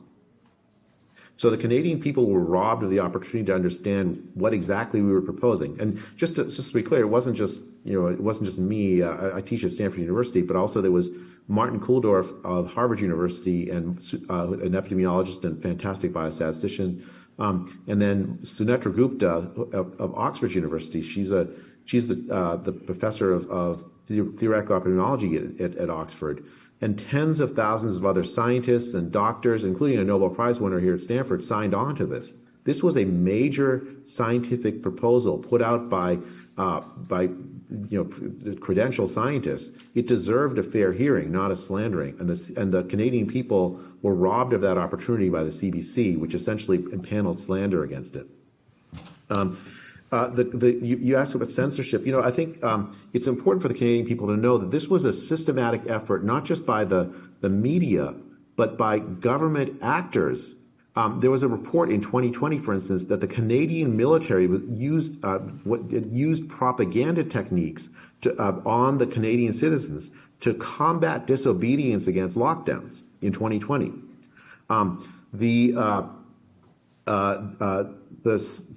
The physicians organizations which license physicians and oversee the conduct of physicians in Canada used its power to silence dissent by doctors. For instance, in Ontario, there's a doctor named Kulvinder Gill who posted on Twitter messages essentially saying that lockdowns were a very bad idea, that focused protection was a good idea, entirely consistent with the science. And as a result, the CPSO, the College of Physicians and Surgeons of Ontario, has threatened her license. It was a systematic campaign by Canadian government and quasi-governmental organizations to silence dissent, so that Canadians got the impression that there was no alternative to lockdown. When in fact, the scientific community had proposed a very effective alternative to lockdowns that would have worked had it been adopted in Canada. Now, my understanding is that you're involved in a lawsuit in the United States. So the state of Louisiana and the state of Missouri and other parties are suing the Biden administration over censorship issues. And can you briefly share with us some of the things that you've discovered about censorship and this COVID experience? Yeah, so the United States has done no better than Canada on this, in many ways worse. The lawsuit that I'm involved with is a federal lawsuit, and it's still advancing through the courts. But what the judges allowed us to do is to depose a number of prominent individuals inside the Biden administration and the Health and Human Services bureaucracy of the United States, including Dr. Tony Fauci. We've also had access through discovery to a huge trove of email communications between a dozen federal government agencies in the United States and social media companies, including Facebook, Google, Twitter, and so on. The content of these emails and these depositions reveal an enormous effort by the federal government to threaten social media companies from a regulatory perspective if they didn't comply with censorship demands. Often these emails have demands on people to censor, posts to censor, ideas to censor, all in the name of combating disinformation. But the disinformation that they're combating is often true information, including information for instance, about the efficacy of recovered immunity, or the harms of lockdowns, and so on. These in the United States, this is to me a very clear violation of the American First Amendment right to free speech, and maybe even more importantly than that it's violated a fundamental civil right. It robbed the American people, it robbed the world, frankly, of access to accurate scientific information that, had it been available, that we might have adopted very, very different policies. It created this impression, this illusion that there was a scientific consensus around lockdowns that didn't actually exist. It's one of these things where, if you'd asked me before the pandemic, could such a thing exist in the United States, I would have told you there's no possibility. The American First Amendment protects against it. But in fact, it's true. It's the American government that acted to make sure social media discussions about the efficacy of lockdowns, the harms from lockdowns, recovered immunity, the proper use of the vaccines, all of those discussions essentially were censored in favor of the government's favored policies, whereas like prominent credentialed individuals who dissented against those kinds of that government narrative were silenced or censored or smeared or in other ways. It's an absolutely shocking kind of intrusion on the rights of the people of the world to have done this, and I hope that we can, when we win this lawsuit, this whole censorship regime can be dismantled.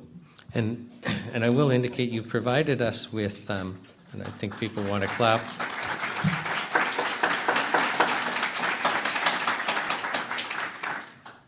You provided us with a document called the Plaintiff's Proposed Findings of Fact in support of their motion for preliminary injunction. Mm-hmm. I'll advise the commissioners and those people watching that we've entered that as Exhibit WI-8, and that is basically, my understanding is the court has accepted the plaintiff's proposed findings of fact as true.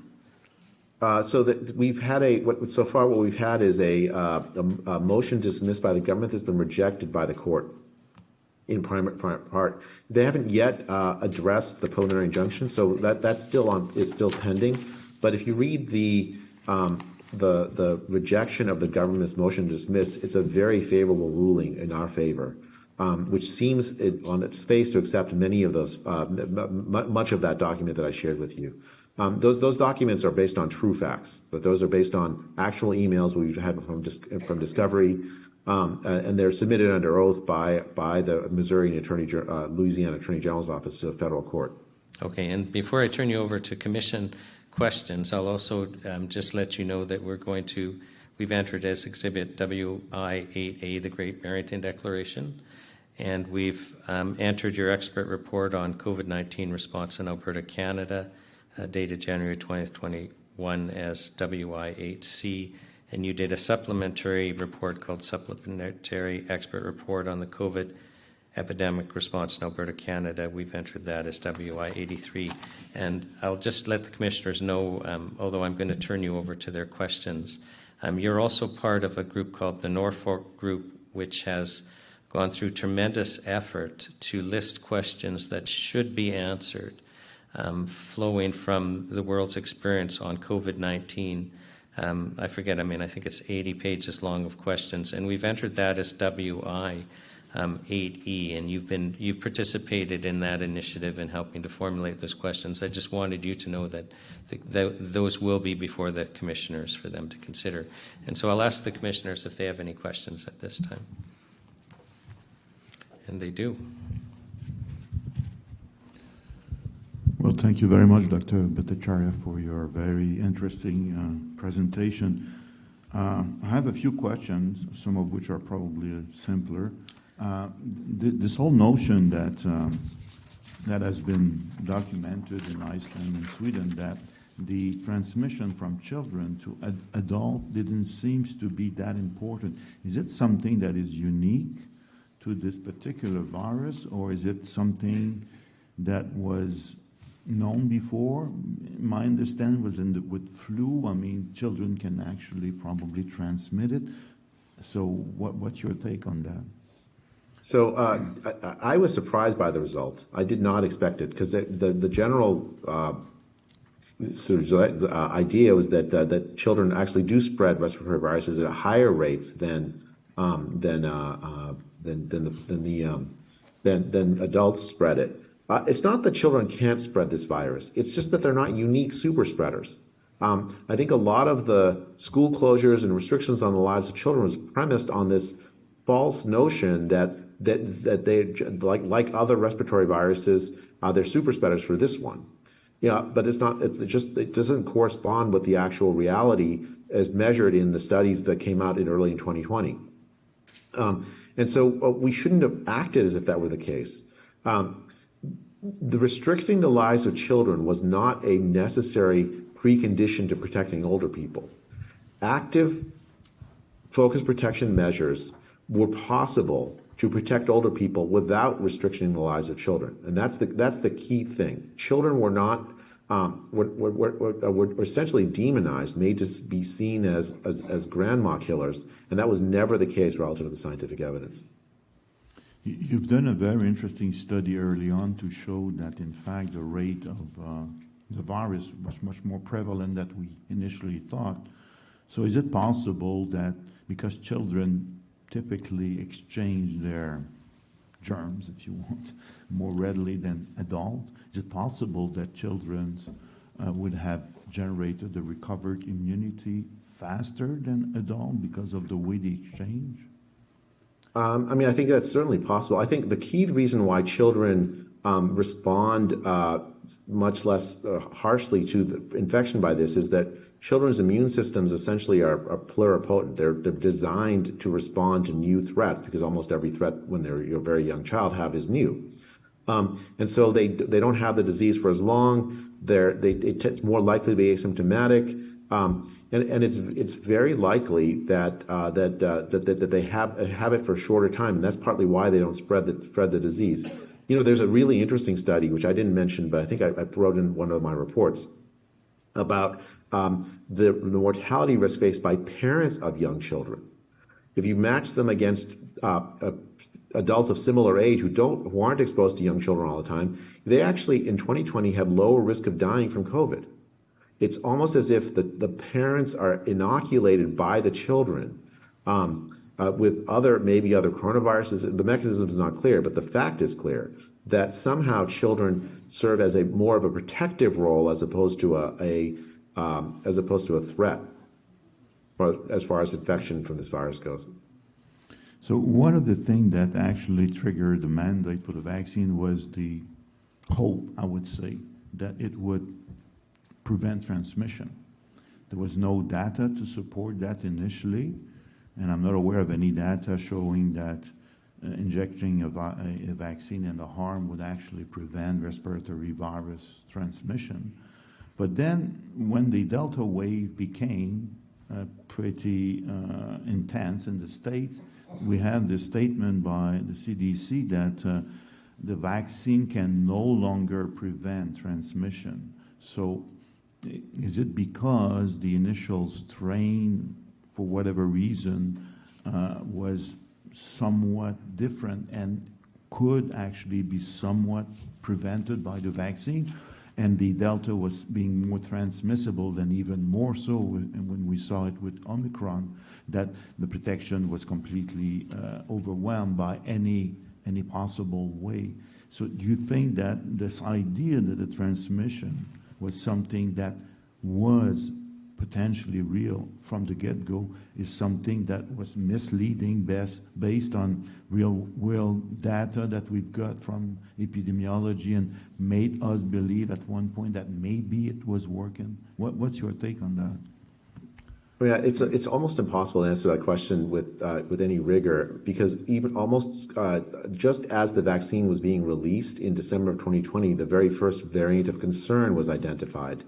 I think it was the alpha variant, is what they called it eventually. That So the vaccine never was tested against transmission in the trials. That would have answered that question. And so we don't know for certain if the vaccine would have prevented transmission for a very long time. We just know that it prevented symptomatic infection for 2 months. What we do know is that the vaccine, when it was used in the real world, within just 2 or 3 months after vaccination, the efficacy against infection dropped very sharply, again, in high-quality epidemiological studies. And so the reality from the moment we started using the vaccine was that it wasn't, given the variant that was actually abroad in the world, it wasn't going to protect against transmission. You could see this very early on in 2021. Heavily vaccinated countries and regions were experiencing big cases. I think the very first one I saw was in the Seychelles Islands. I think it was March or April 2021. They'd used the Chinese vaccine. They experienced the 90% vaccinated or very high percent vaccinated, and they had a huge outbreak of cases. There was another outbreak of cases in Gibraltar, again heavily vaccinated, this time I think with the AstraZeneca vaccine, and of course Israel in 2021 very quickly vaccinated a very large fraction of its population, and then experienced a very large outbreak of cases. The evidence was there from within months of the vaccination campaign starting that the vaccine was not going to stop transmission, was not going to protect people from getting infected.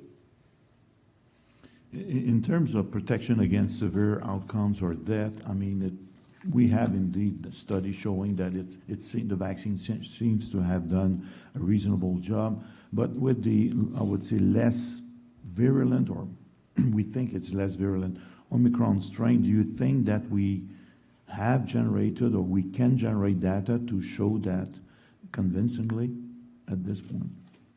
I think it'd be very hard. I think a very large fraction of the population, the Canadian population, have been infected with Omicron, and as a result, most of the Canadian population, that mean all of them who have been infected and recovered, have recovered immunity. And so with patients who have recovered immunity, the marginal benefit of the vaccine is going to be lower because the recovered immunity by itself provides a protection against severe disease and death. There is a literature that suggests that's something called hybrid immunity. So you're vaccinated and you have had recovered immunity, COVID and recovered. You have sort of a different kind of level of protection than someone who's just simply had recovered immunity or someone who simply had the vaccine. To me, these are like esoteric questions because the actual risk reduction from any of those is very, very high relative to an immune naive person. So that's why we're in such a different place now in April of 2023 than we were in March of 2020. Such a large fraction of the population has recovered immunity. Such a large fraction of the population has had the vaccine. We don't need to worry so much about COVID because of the durable protection against severe disease provided by those two facts. That especially recovered immunity it seems to me is probably more important, but there's scientists that disagree. Thank you very much.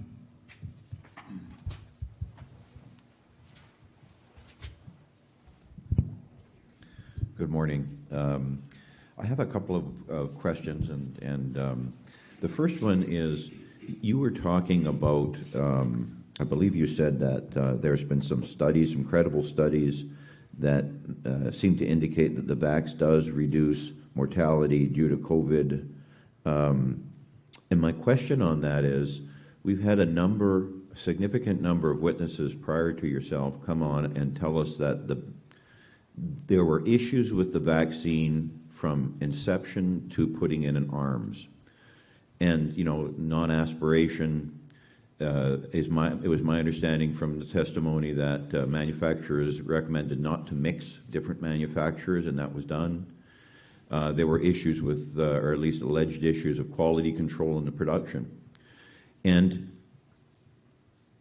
I would like you to comment on, in these studies that indicated or seemed to indicate that the vaccine reduced the potential for death, were those production vaccines given to those test subjects the same as they were done to the general population? Or were they not necessarily the same production vial that Joe Black got at the pharmacy in Winnipeg. Yeah, so I can't speak to Winnipeg in particular, but I can say that the studies are based on population records. There are observational studies where they're tracking at scale regular people that had got the vaccine. You know, like for instance in Qatar or in Sweden or in Denmark, wherever the study, or Northern California, where some of these studies were conducted. So it wasn't that they were like special test subjects. They were actually just regular people getting the regular vaccine. I have seen, by the way, that some of that literature, and some of it is actually quite concerning. I'm not surprised in some sense. Like the vaccine testing and the rollout was done at a very rapid clip. Normally, something like this would have taken years and years and years of testing, and I can understand why. Like you have a big threat to especially vulnerable older people. You wanna like rapidly test and roll out a vaccine. That makes a lot of sense to me. And then it also makes sense that given the speed at which it's done, there are mistakes made that can happen, and we learn things over time about how to administer and so on. So none of that is surprising to me. The key question to me is, like, given all of those mistakes, what effect did it have at the population level? Ideally, I would have liked to see a long-term randomized study done over, not just where you track patients for 2 months, but for a year or longer to see what the effects of the vaccines were, including the side effect profiles. That's not possible after December of 2020, when they ceased those big large-scale trials, and we don't have any more of those large-scale randomized trials. The best we have available are these epidemiological studies that I cite in that Alberta report, and those are the kinds of studies that I work with the U.S. Food and Drug Administration on vaccine safety, for instance. Those are very similar to the kinds of studies that I've done and conducted, where the idea is to carefully match patients who've had the vaccine with patients who haven't, as best you can, given it's not randomized, and then track them over time using passive data systems like electronic health records, like medical claims, and then conduct this longitudinal analysis comparing the outcomes of patients who've had and had not had the vaccine. That's essentially what those studies do. They're not perfect. They're not randomized. They're unfortunately the best we have. As a policy analyst, my understanding, as you being a policy analyst, not me, by the way, but as a policy analyst, my understanding of policy is when you examine issues or problems, you examine suggested solutions, and then you try to understand how those solutions to that problem will affect the overall tapestry of our culture or our world in this matter. I mean, we seem to impose things that tugged on every fiber of our society. We locked people down. We isolated old people and in old folks' homes. We censored people. So we almost tugged on every single fabric of our society. And my question to you then is, as a policy analyst, are you aware of any cost-benefit studies, detailed cost-benefit studies on these things that were done in Canada or United States?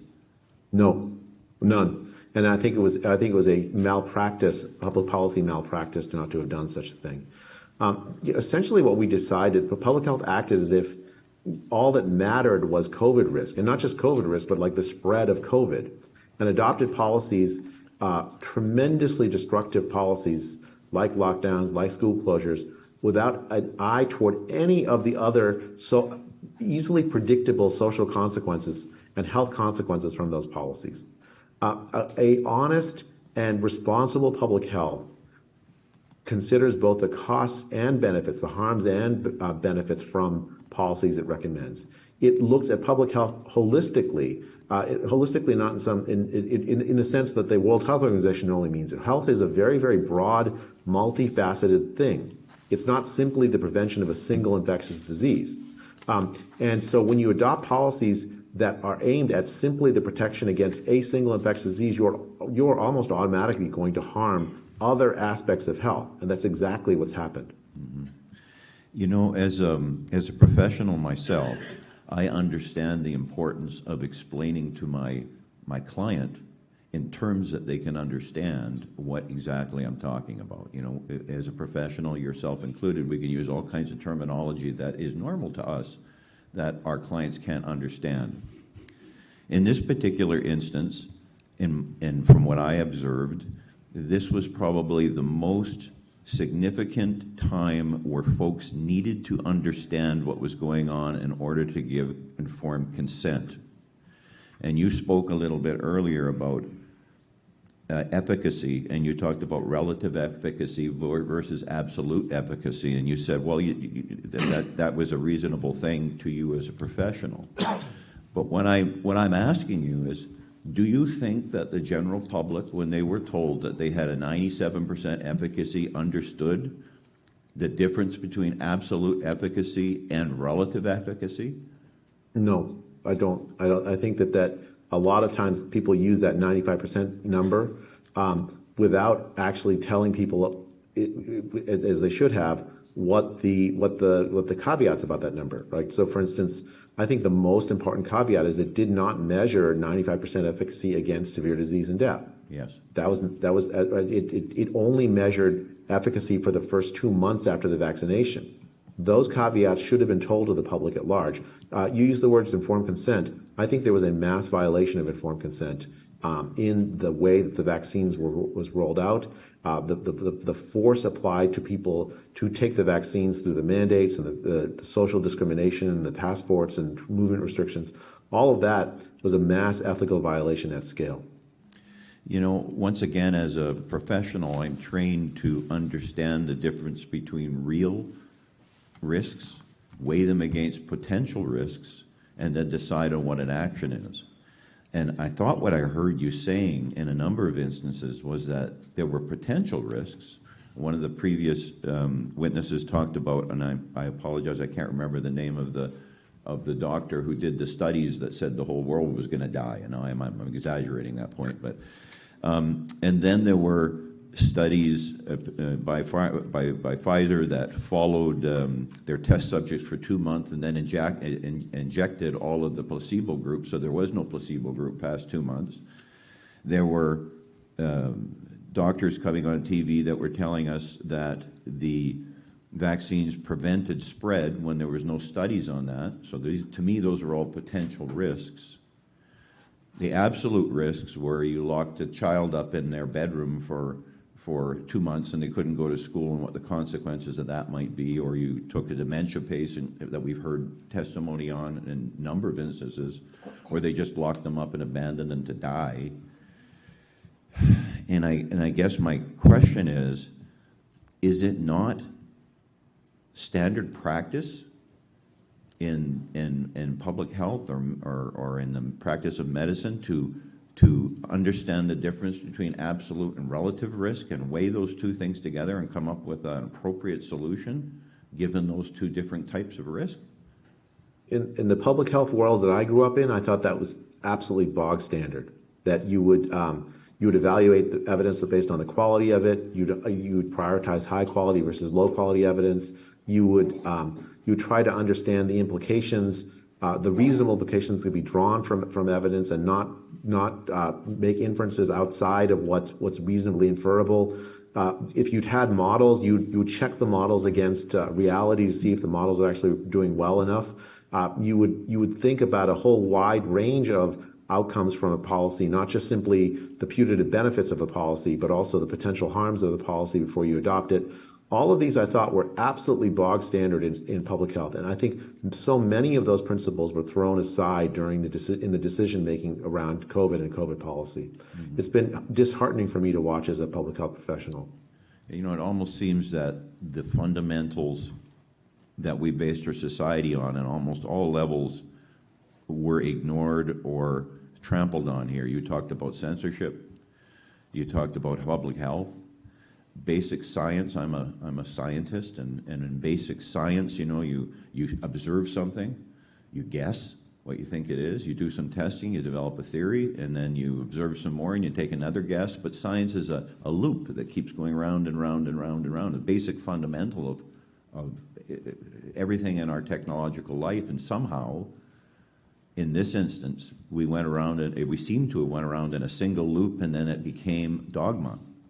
Is that something that you've observed before in your scientific career? Never. So my colleague, Martin Kulldorff of Harvard University, who co-authored the Great Barrington Declaration, at one point, I think in late 2020, he wrote that this was the end of the age of the Enlightenment. And at first I thought he was being hyperbolic, but you know what? He was right. Essentially, you had a scientific dogma, a relatively small, narrow-minded group of individuals with tremendous power who dominated the scientific life of the world for a time, and didn't brook any dissent. When we wrote the Great Barrington Declaration, 4 days after we wrote it, the head of the National Institute of Health, Francis Collins in the United States, wrote an email to Tony Fauci calling me, Martin Kulldorff, and Sunetra Gupta fringe epidemiologists, and then calling for a devastating takedown of the premises of the declaration. I was subject to death threats, propaganda attacks, slander. I mentioned already the CBC slander, saying that I wanted to let the virus rip when in fact I wanted focused protection. It was a systematic attack on the very foundations of science that operate exactly the way you say. You have hypotheses. I would just add one thing to your excellent description of how science works with logic and hypothesis and experiment. It happens in conversation with others who disagree with you. In my experience, in my life, in my scientific life, I've learned a tremendous amount from people who disagree with me. It's how science advances. And when the disagreement results in an experiment where one idea is proved right and one idea is wrong, that's exactly how science advances. If you don't brook disagreement in science, you're not doing science. Yeah, I mean, science is a combination of many minds, not one. That's the evolutionary process, if you will. If you're a single monolithic solution to a large problem, everybody's at risk by whether it's correct or not. You have multiple solutions and you have multiple opinions, you're protected. Thank you. Thank you. Are there any more questions from the commissioners? There are. Okay. When I think of the principle of content neutrality in defining the scope of Section 2B of the Canadian Charter of Rights and Freedoms, as I recall, it's no matter how offensive or unpopular or disturbing a comment might be, it still needs protection. But here we're speaking about a bias against truth. Can you comment? I have to say, in 2020, it seemed to me like the basic protections for free speech in the United States and Canada were essentially thrown away. The United States, the First Amendment seems to have made some comeback here, and I still have some hope that our lawsuit will succeed. I'm very worried about Canada. My experience in the Canadian lawsuits that I've been involved with, one in Alberta, one in Manitoba against the lockdowns, and then another in Montreal, I have seen very little inclination from the Canadian courts to protect those basic charter rights. And you're absolutely right. This is even more fundamental than somebody just saying bad words on the internet or something. Although I think those are free speech rights that ought to be protected. What you have here is a fundamental suppression of scientific discussion.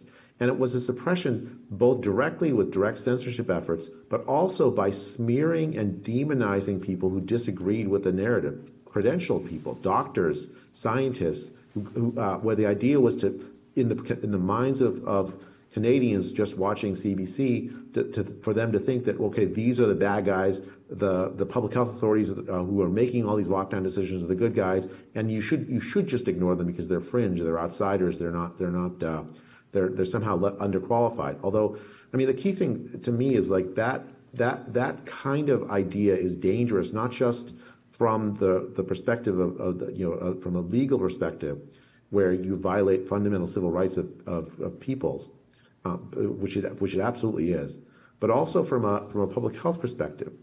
When public health authorities make mistakes, you have to permit dissent. You have to allow that kind of correction to happen. And if it's going to happen from the outside, where else would it happen if you have a monolithic public health authority that's speaking in one voice? You can't simultaneously allow that public health authority then to control the organs of the media and allow it to demonize opponents not with logic, but essentially by drowning out or by deplatforming. That's unfortunately what happened, and I think it harmed the health of Canadians. Thank you.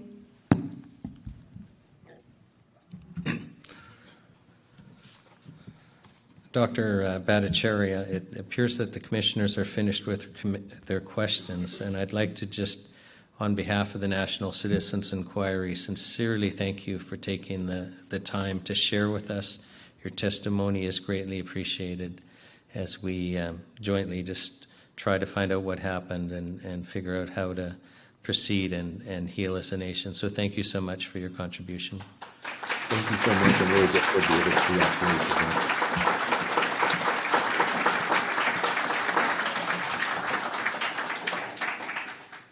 Commissioners, we've had just some really key witnesses that have interested you and you've questioned. I'm going to suggest that we take a lunch break and reconvene shortly before 1 o'clock. We have another virtual expert, Dr. Deanna McLeod, and then after that we will be switching to lay witnesses for the rest of the day. But that way we time her for a virtual appearance if we were to take our lunch break now, if that's agreeable. So everyone, if we can adjourn then to about 5 minutes to 1. And thank you again, Dr. Bhattacharya.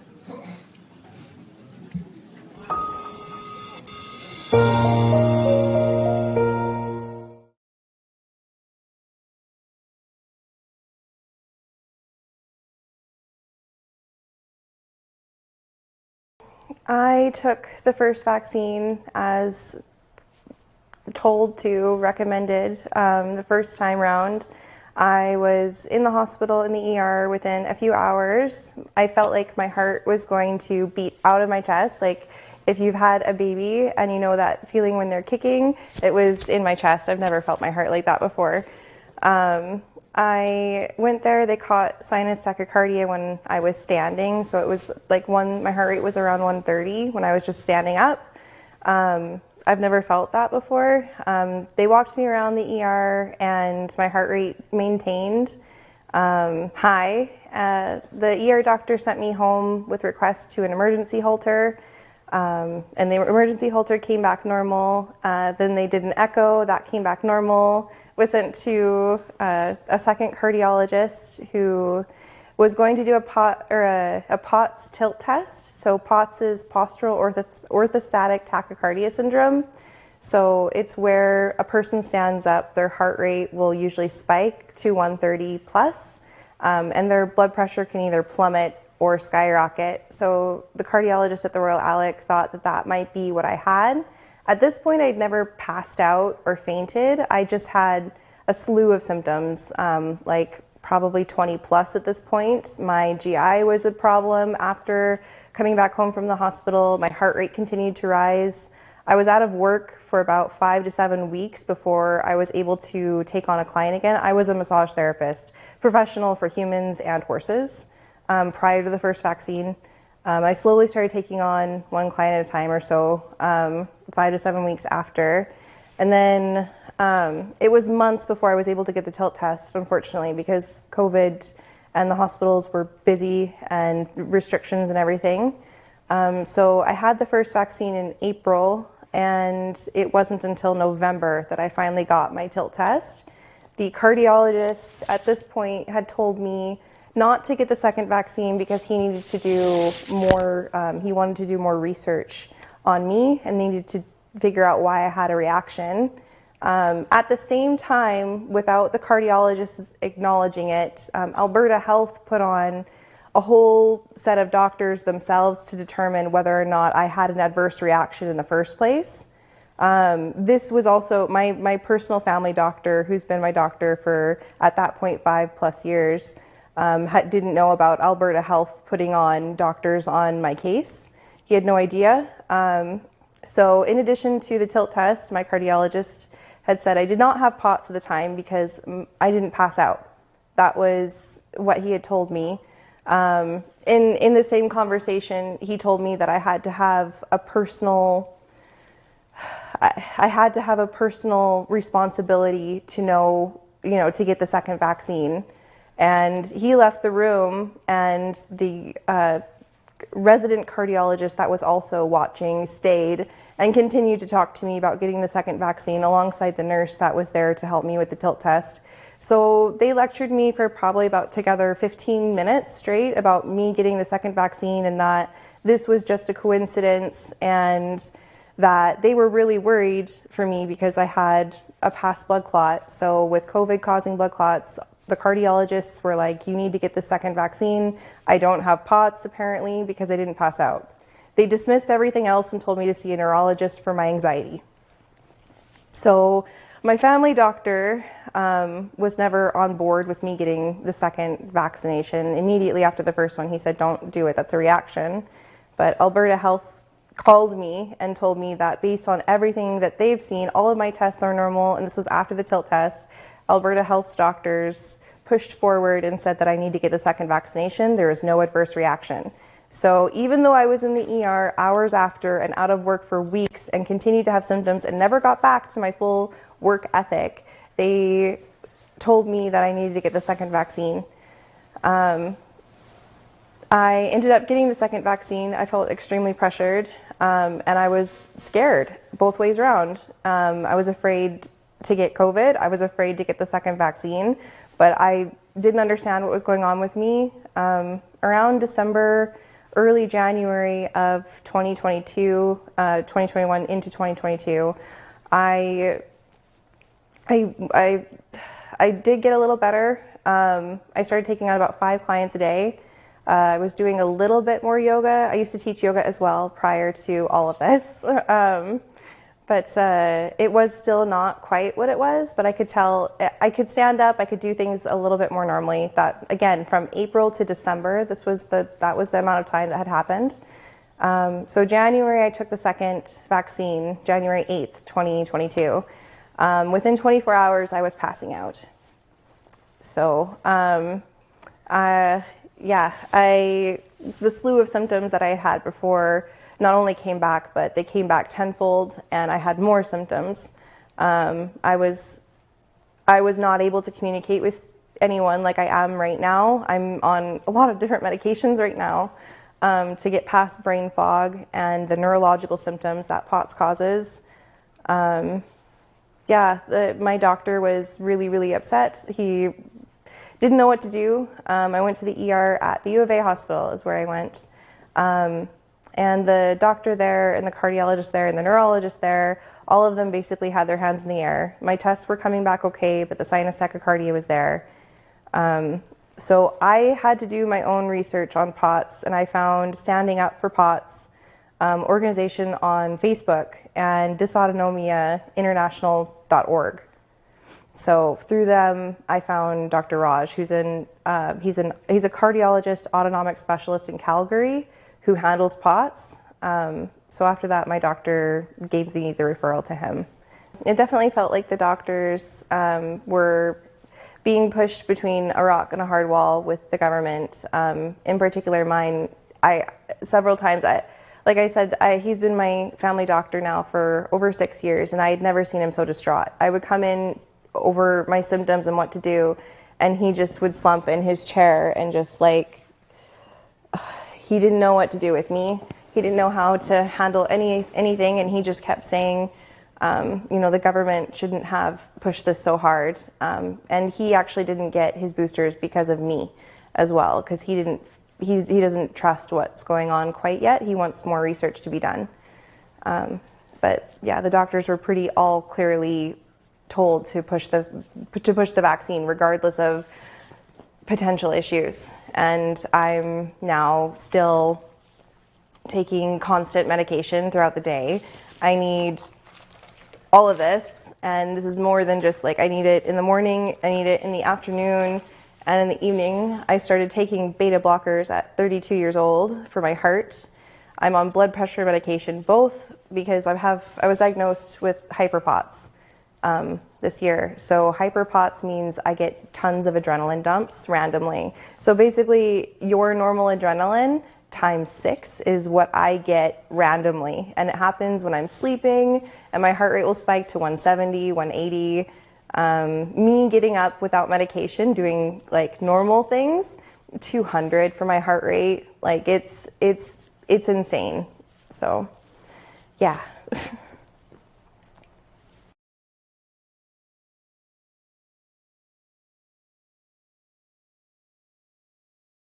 Like I said before, I was really active with the community, with my family, with my kids especially. Now, mornings are not okay for me. Like I can't function normally in the morning. Getting up, again, my heart rate every morning, it's insane. So before I get out of bed, I have to take medication, but the medication takes half hour, 45 minutes to kick in. So I'm kind of idle in those moments. I'm really not able to be present at all with anyone in the morning. And honestly, for about 3 hours after I wake up, just my brain everything is slow. I don't understand things the right way. Sometimes my hearing will even be off. Like my digestive system, like eating is, I can't, my diet has changed insanely. I can't have anything I used to have. Having a meal with my family, I always have to have something different pretty much than what they have, unless it's like fresh meat and fresh everything. I can't do gluten or dairy, so, going for ice cream with the kids, it's getting them something, and I just don't. I can no longer, walk my kids to school. I can no longer go to their school without having to plan days in advance, because I know it's going to take a lot of energy for me to be present with a bunch of other people, because my nervous system has to take that all in. So riding in the car, like anything you have to do that your nervous system has to do, mine is like a switch, and I don't get to decide who's pulling the switch. It just happens. So eye dilation, like pretty much everything you can think about with your body, it is no longer normal for me. On a good day, I need a cane, and sometimes I can walk a while without it, like around the house, as long as I'm medicated, as long as I'm doing all of my salt as well. So before, within 3 hours of being awake, I need to take in at least 3 liters of water. And in addition to 3 liters of water, I need about 10,000 to 12,000 milligrams of salt and sodium. So this is what, I just did a comparison. So this is what a normal person needs, about 1.9 grams, and this is what I need in a day now. So the reason I need so much salt is because my body gets rid of it and it constantly is dehydrated. Adding salt and water helps my blood volume try to go up to my brain and my heart. A part of people with POTS, when we stand up, our blood volume goes down. We're basically allergic to gravity. So when I stand, if I don't have a bunch of water, this is one of the reasons we can pass out. Like our blood volume does not get to our heart and head properly.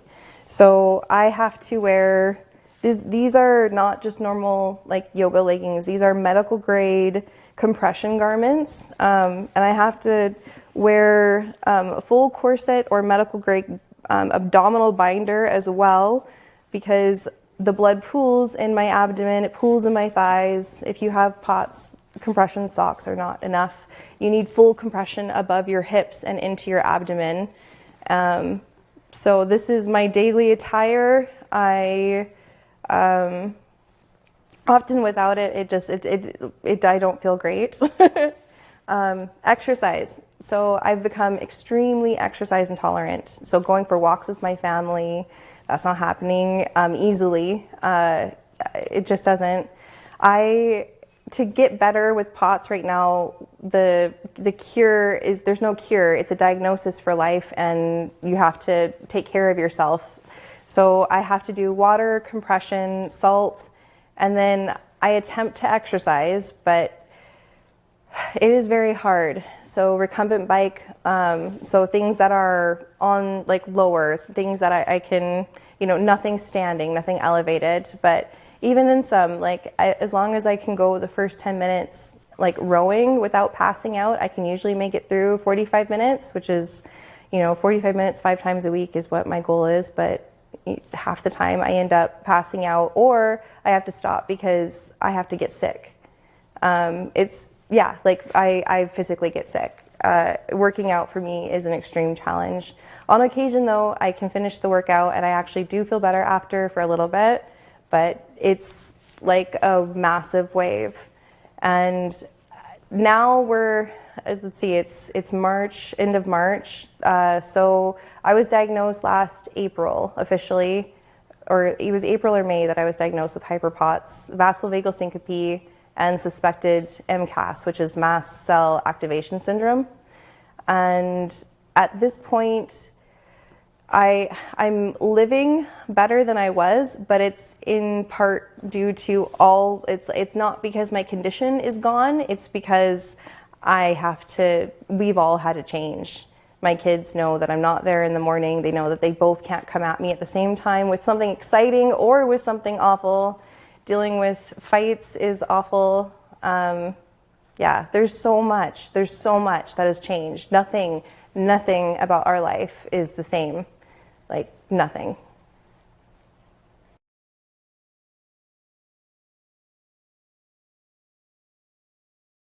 No, I am actually in the vaccine injury program. So it's a program that Canada has for people like myself who have injuries directly after the vaccinations. However, I will say that this program is insane. So I applied to it last June. I am just now in phase 2.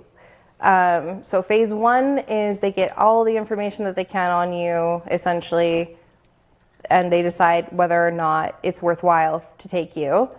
So they decided for me it was worthwhile, but now they're on the medical board, so they're collecting all of my medical records for the last 3 years to see my health records prior to the vaccinations and then directly after. So it's taking a lot of time. It could take, I believe, and I could be wrong, but I believe it's set up to 18 months to decide whether or not I am actually vaccine injured. And I, at this point, also am being represented by James S.M. Kitchen because he is fantastic and understands that I was absolutely healthy prior to this and I am now disabled, unable to do anything I was normally able to do. And the government's, we have not received any help at all. We've not received help. I had a career and I was often bringing in income through different sources like massage therapy, yoga, art, lots of different things. And my health is so inconsistent right now. There are days like I'm with you right now and I'm able to be with you right now, but there are days where I can't talk and I can't do anything because my head just hurts because I can feel my heart rate. And there are days where I can't eat anything and I try and I just puke. It just doesn't happen. No matter what I do, I'm still chronically ill. Yeah.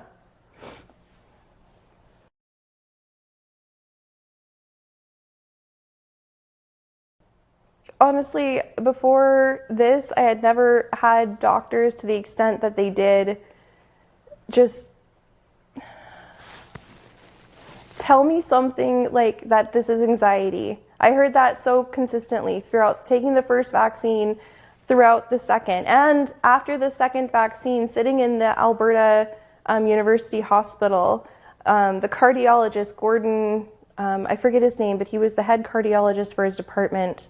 He was kind, and at this point I had been accepted into Dr. Raj, so I told him I was going to see Dr. Raj, the autonomic specialist. But before I had said that, and he came in to see me in the ER, he tried to tell me, well, this could be an anxiety attack. And this is the first time at this point, second vaccine, I'm passing out now, I'm sick all over the place. This doctor is trying to tell me it's anxiety, just like, I put my hand up. I was like, no, you don't get to tell me that now. I listened to, it took 11 or 12 doctors to finally get a diagnosis, and most of those doctors are specialists. Those are neurologists, cardiologists, Multiple times I heard anxiety. I was a yoga educator for a decade. I understand anxiety. I have 2 children. I have moved countries to be with my husband. I understand anxiety. What I have, this is not anxiety. It causes anxiety because I can't go someplace now without worrying about passing out and freaking someone out. I can't live my life normally. Yeah, it causes anxiety. But the doctor's gaslighting, telling me it is anxiety, it's in your head. Basically, this is not POTS, this is not something bigger than what it is. I don't know about your other symptoms. Yeah, and I know that there are hundreds of other people out there being gaslit by their doctors, and it's not, I have to put blame on the doctors and the government for this one, because the doctors should be able to say, I don't know. And I'm tired of doctors telling me it's something it isn't because they don't know. Or because the government, oh, well, this is so new, the COVID-19. With the vaccine, it's so new. I kept hearing that too. Yes, so then admit that it's new and that there are going to be problems and you need to help the people that it's being a problem for. There's 3 sides to this. It's not just black and white. And when there's a freaking pandemic, you would think that doctors and government would work together to help people, not just to be like, oh, look, fluff, we covered it. We did that. We did something. Now we're making our doctors say something about this. We're making them tell patients that if they have extra stuff, that it's anxiety because the doctors have to push the vaccinations. There's just so much to this that's wrong.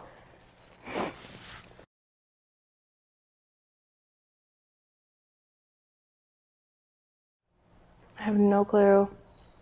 I have joined a lot of different dysautonomia pages, which is POTS falls under this dysautonomia umbrella, and everyone with POTS is very different. You can have POTS and not pass out, which is I fully believe I had POTS after the first vaccination. I had POTS. I just didn't have an autonomic specialist to tell me that because our tests all come back normal. So other than autonomic testing.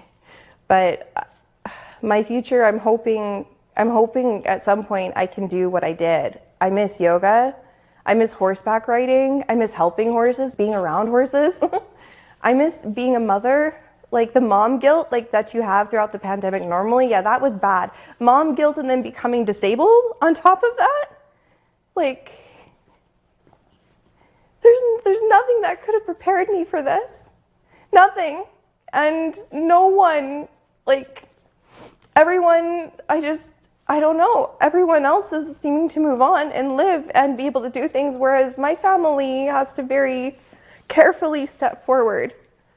We have to very carefully do things, and honestly, we're pinned in a corner still waiting for help, like, from the government. I'm lucky that my parents are who they are and that they've been able to help me pay for my medication. Like, I had nothing before, nothing. This is like, I take like tons of pills a day now and I need them. Without them, I am bedbound. So I'm hopeful that, you know, I hear stories from POTS patients that they just keep pushing through, keep drinking the water, keep trying to exercise, continue. But that's what my future is right now, is keep trying to be normal. And even once I get there, I still have POTS. This will always loom over me. You could pass out. Like, a lot of people do go into remission with POTS, and then suddenly they're just out again and hit like a brick. So I'm hopeful that I can get into more of a remission state, that I am able to talk to you now, which wouldn't have happened this time last year. But I'm not sure what my future holds. I have no idea. I cannot do anything normal. Holding a job, there's no way I could hold a normal job. Like a typical, I couldn't get clients right now. I couldn't schedule them. I'd have to reschedule half of them, if not more. And yeah, my health is just really unpredictable. So I'm hopeful for some sort of a future beyond my house. That'd be great. And yeah, feeling like being 33, feeling like you're a senior citizen waiting on life just to come to you. That's really hard. It's really hard. So you get messages from friends who care, and you know that everyone cares, but no one knows how to help, and you don't know how to say, I don't know how to ask for help in the ways that I need, because a lot of the time it's with POTS, it's hard to be around people. It takes energy, and you're only, you know, they have the spoon theory with pots. I like to think of it as a point system because I don't understand this. I don't know why they use spoons. But every day I'm given a set of points, say 5 points in the morning, and every day's different. So one day it could be 5 points, one day it could be 1, one day it could be 12. But normally it's around 5, and each activity takes points. So getting up to go to the restroom, that takes points. Yeah, like anything position changing, like, oh shoot, I dropped something, I have to bend down. Well, that's 3 points. Now you're gonna have to sit down for an hour because you just used up your points, that was it.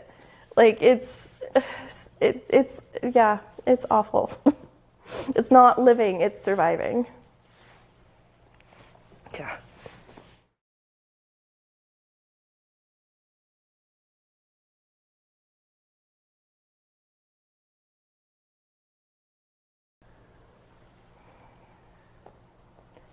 Why aren't you helping me? Where's your excuse? Has this been over a year that I've been like this? Why? My family didn't need this. Like, if we didn't have my families to help me, we would have lost everything by now.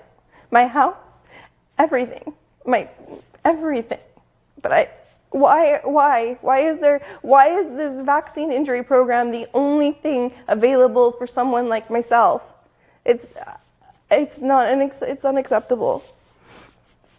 And why did you tell the doctors to continue to push the vaccinations when they come to you after the first one with any issue after any vaccination, after any shot, the flu shot, anything? That's a reaction. If you have something happen to you after, that is a reaction. My pharmacist immediately knew you had a reaction. My doctor, family doctor who's known me for years, that's a reaction. Why can't the government admit that? Why did they have to put a full team that was unknown to my doctor on my case to tell me that I didn't actually have a reaction? Why are you gaslighting me? Why? I'm smarter than that. I'm an educated woman. I am a mother, I'm a wife, and have been a really awesome part of my community for a long time. So why would you not want to help someone like me, anyone struggling? It's just like they just wanted, I don't understand their goal here with this, any of this. It is worse than any hell I could have ever imagined. Imagine literally waking up one morning and you can no longer eat what you love. You can no longer do activities that you love. You can no longer visit with people that you love because you physically can't. You can no longer leave your house easily without consequence. I can't drive anymore. And I used to take my kids driving. Like, I used to going out to all the range roads so that I could visit horses. Like, everything's different. And the response from the government is not only wrong, it's inhumane.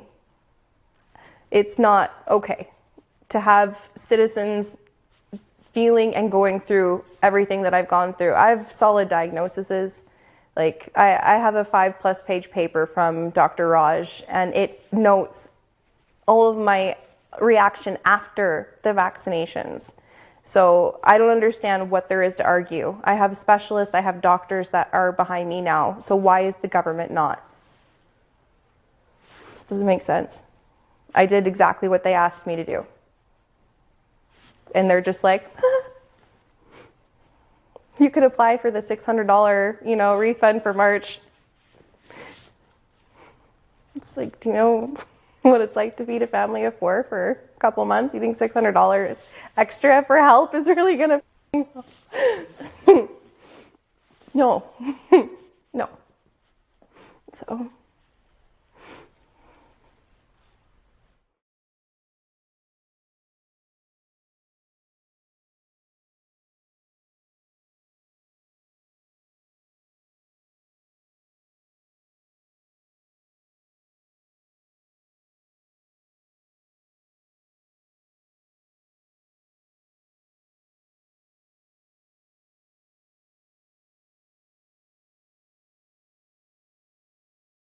it changed a lot of things for me because obviously I had to switch to online school as a student. Student athlete, couldn't play basketball anymore for the school, and I couldn't even go to the gym and work out because everything was shut down, right?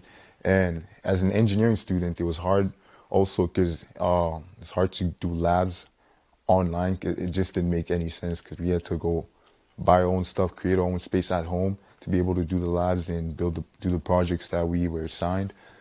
And it just would have been so much easier for me to be able to go on campus and, actually use the facility and everything they have there in the school.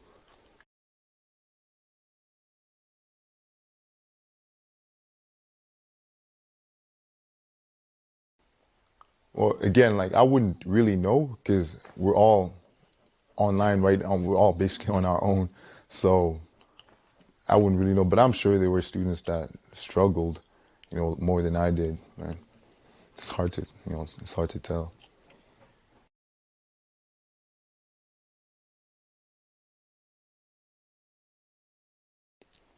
Yeah, I just did whatever I could at home, pretty much, because like I said, because I played basketball through the school, right? And I love playing basketball, and just because of the whole thing, I wasn't able to, like we weren't able to play basketball for the school anymore.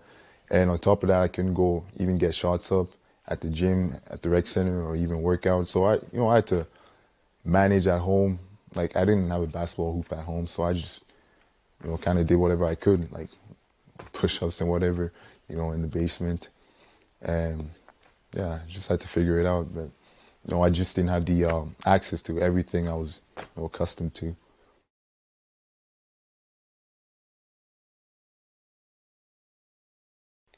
For me personally, it wasn't that big of an issue because generally I don't have like a huge amount of friends personally or people that I keep close contact with. I just have a few. Obviously, I have other friends, but I just don't keep as close contact as the closest ones I have, and they all go to our church, and and we were able to meet sometimes when the church would allow us, and we were able to even through FaceTime and things like that, just keep in touch, talk to each other. So it wasn't, that side of things wasn't really that big of a deal for me, at least.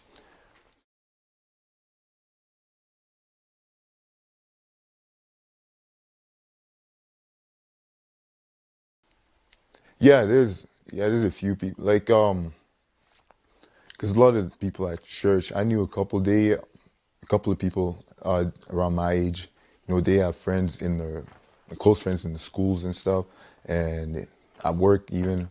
But for me, just wasn't the case, like I said. So they wouldn't be able to see their friends or their close friends from school and work, and I think it impacted them because they would have the habit of going to like on trips and stuff like that with their friends. And again, like I said, for me, that wasn't really the case because that's not really what I do that much. So.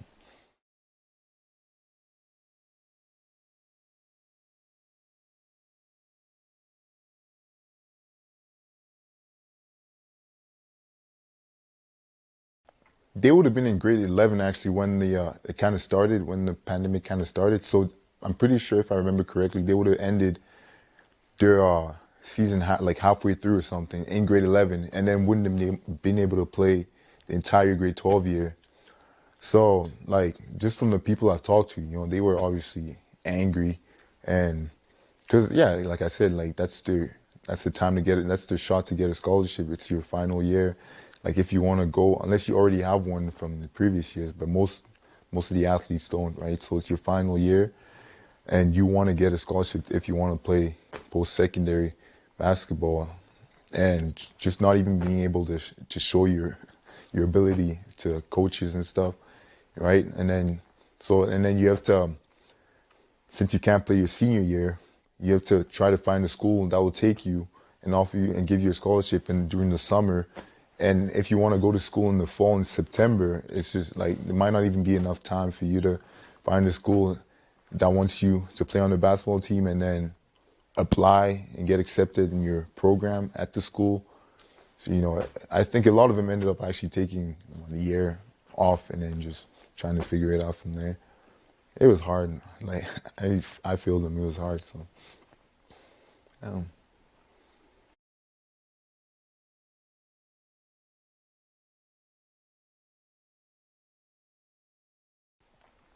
Like I said, it's earlier. It's the Lord, and I just had to, trust. So there's like a beautiful scripture that says, it says, "Kiss the Son, lest he be angry, and you perish in your way." So, and that kind of got me through that, and it basically just means like just look to, to Jesus, because obviously he has the high perspective. Like I don't know what's going on. No one knows what's going on, but he is above all else, and he is looking down, so he can see how it's going to play out. And through that, I was able to have clarity, and he was able to guide me, and just trusting him, because at that point I'm like, he's brought me this far, like all the things like my family has been through, like even just being able to come to Canada, he's like been with us.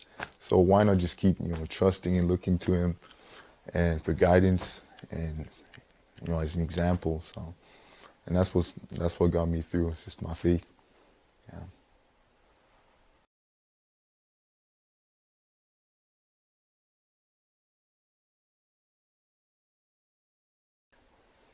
Yeah, I think they probably would have.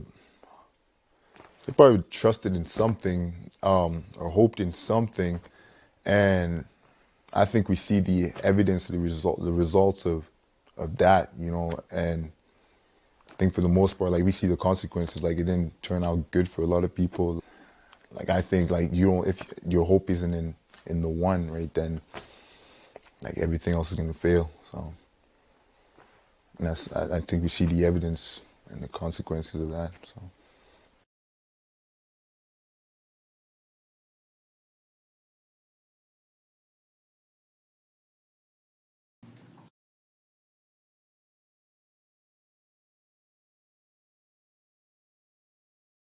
Inquiry in Winnipeg. I'm pleased to announce our next lawyer who is going to be calling the next witness, Deanna McLeod. Wayne Lanhard has graciously agreed to come and participate and help us. And Wayne, I'll just invite you up to call your next witness, Deanna McLeod.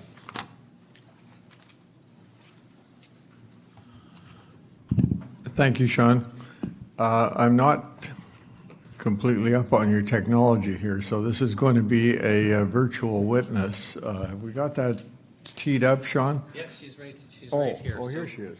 Yeah. Okay. So you start asking. Oh, there we go. And she's good to go. Yeah. I have a CV for you, Deanna, and it's fairly impressive. It goes back all the way to 1991, where you've published articles and done research and whatnot. I don't have your degrees, though, so perhaps you could tell me what those are, and then we need to go through the little formality of swearing you in as a witness, and it looks like you've got some interesting topics to share with us. So yes, for sure. So you asked about my my educational background. So I studied at McMaster University, which is the home of evidence-based medicine, and was trained as such. My focus was in immunology and cognitive psychology. So that's pretty helpful these days. And I basically, instead of pursuing the degree in pre-med, which I trained for, or medicine, which I trained for, I actually shifted to the pharmaceutical industry and spent 10 years there. So that's a little bit about me. And did you want to do the swearing in, or okay. do you need to know about? So the formality is, can you give us your full name and perhaps spell it for us for the record? Sure. So my name is Deanna McLeod. That's D-E-A-N-N-A. McLeod is M-C capital L-E-O-D. Okay. And do you promise to tell the truth, the whole truth, and nothing but the truth during these proceedings? I definitely do swear to tell you the whole truth to the best of my knowledge and abilities. Okay. I see that you've given us 6 topics that you'd like to cover. I think we have an hour to do that. So one of them is Pfizer's 6-month data. Second is safety surveillance issues, trial data for children, Omicron boosters, and conflicts of interest. So I think what I'll do is just turn you loose to give your testimony. The commissioners may have some questions. So if you're going to change topics on us, perhaps we could stop and see if there are any questions. And if not, then we'll just proceed to the end of your time. Okay. Well, thank you so much. The floor is yours. Okay, great. Thank you. I'm just going to share my screen here. Let me know when you can see it. So the topic that I'll be addressing today, I believe I'm going to be testifying a few times, but the one that that the inquiry had asked for me to look into today, or the one that I wanted to pursue today, was a combination of conflicts of interest as well as the safety of the COVID-19 vaccines. And I believe that there's been probably a number of presentations addressing safety issues, maybe in the form of a patient, somebody who's been vaccine injured, or perhaps a number of very capable scientists who've come in and looked at adverse event reporting databases. What I'd like to do is I'd like to dial back a little bit. My particular expertise in the last 20 years has been in preparing evidence-based guidelines.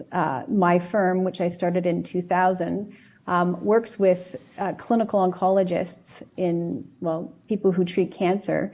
And we work with them to survey the literature, analyze clinical trials, and prepare guidance documents in the form of either systematic reviews or clinical guidelines that basically help them guide therapy. And so what we do is we apply the practice of evidence-based medicine. So we look at a clinical trial, we weigh the evidence, we survey the doctors that we're working with to see the degree of consensus, and then weighing a combination of the level of evidence and the degree of consensus, they'll make either a strong or a weak or not so strong recommendation. And so we're very, very familiar, my team and I, in weighing evidence and analyzing it. And so what I'd like to do today is I'd like to take you through the evidence that these vaccines are safe, because our public health officials have been claiming that they're safe.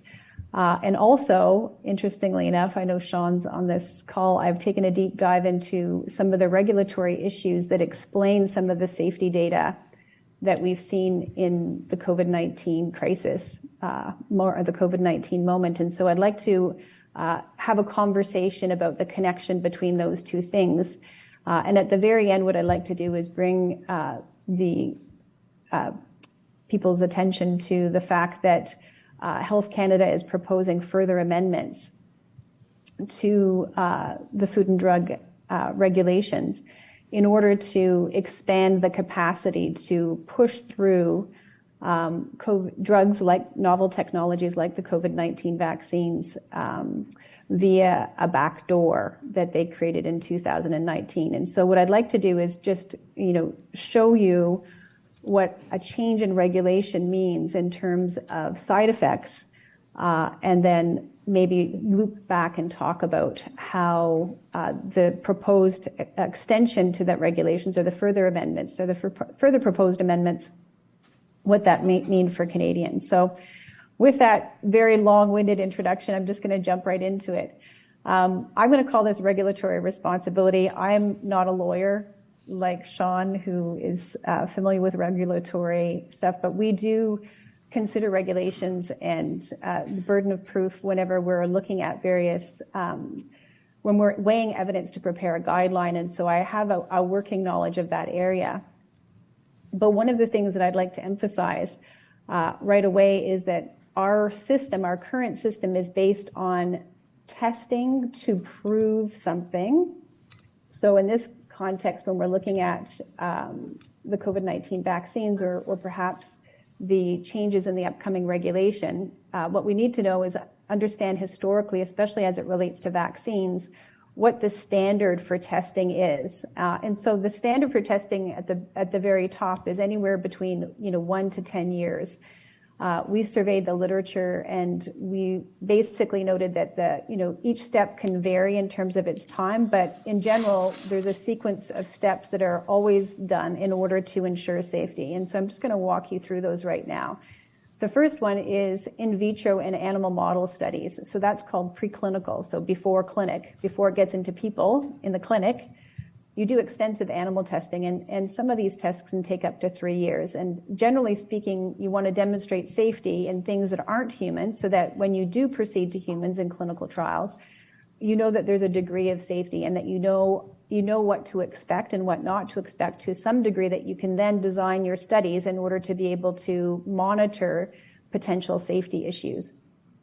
And so we like to call it, you test safety in cells, tissues, and animals before you move on to humans. And that has been one of the cornerstones of our clinical development process, has been to do that. And so when a regulator, Health Canada, wants to consider approving a drug, the pharmaceutical company or the manufacturer will submit a dossier of clinical trials, and they'll need to prove, generally speaking, that the preclinical data doesn't show any concerning safety issues. And then when they go to clinical trial, the ethics boards will allow them to go to a clinical trial to see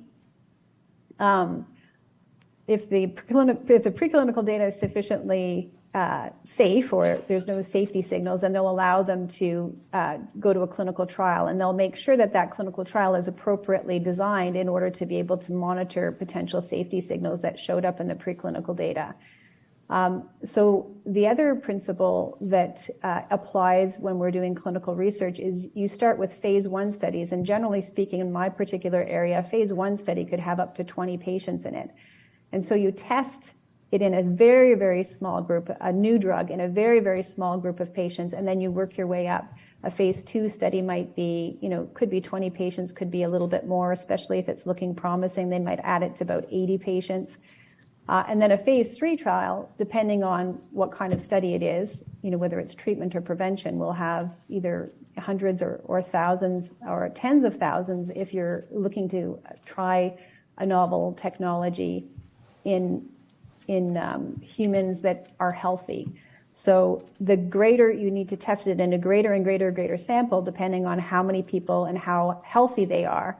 Because what you want to do is you want to make sure that there's no risk of drug injury when you're looking at these particular drugs and whenever you're considering the data. So the principle then is extraordinary caution and careful study over time in order to ensure that when you start to roll something out to the very broad population, that all of the possible safety signals have been detected, not only in the short term, but over time.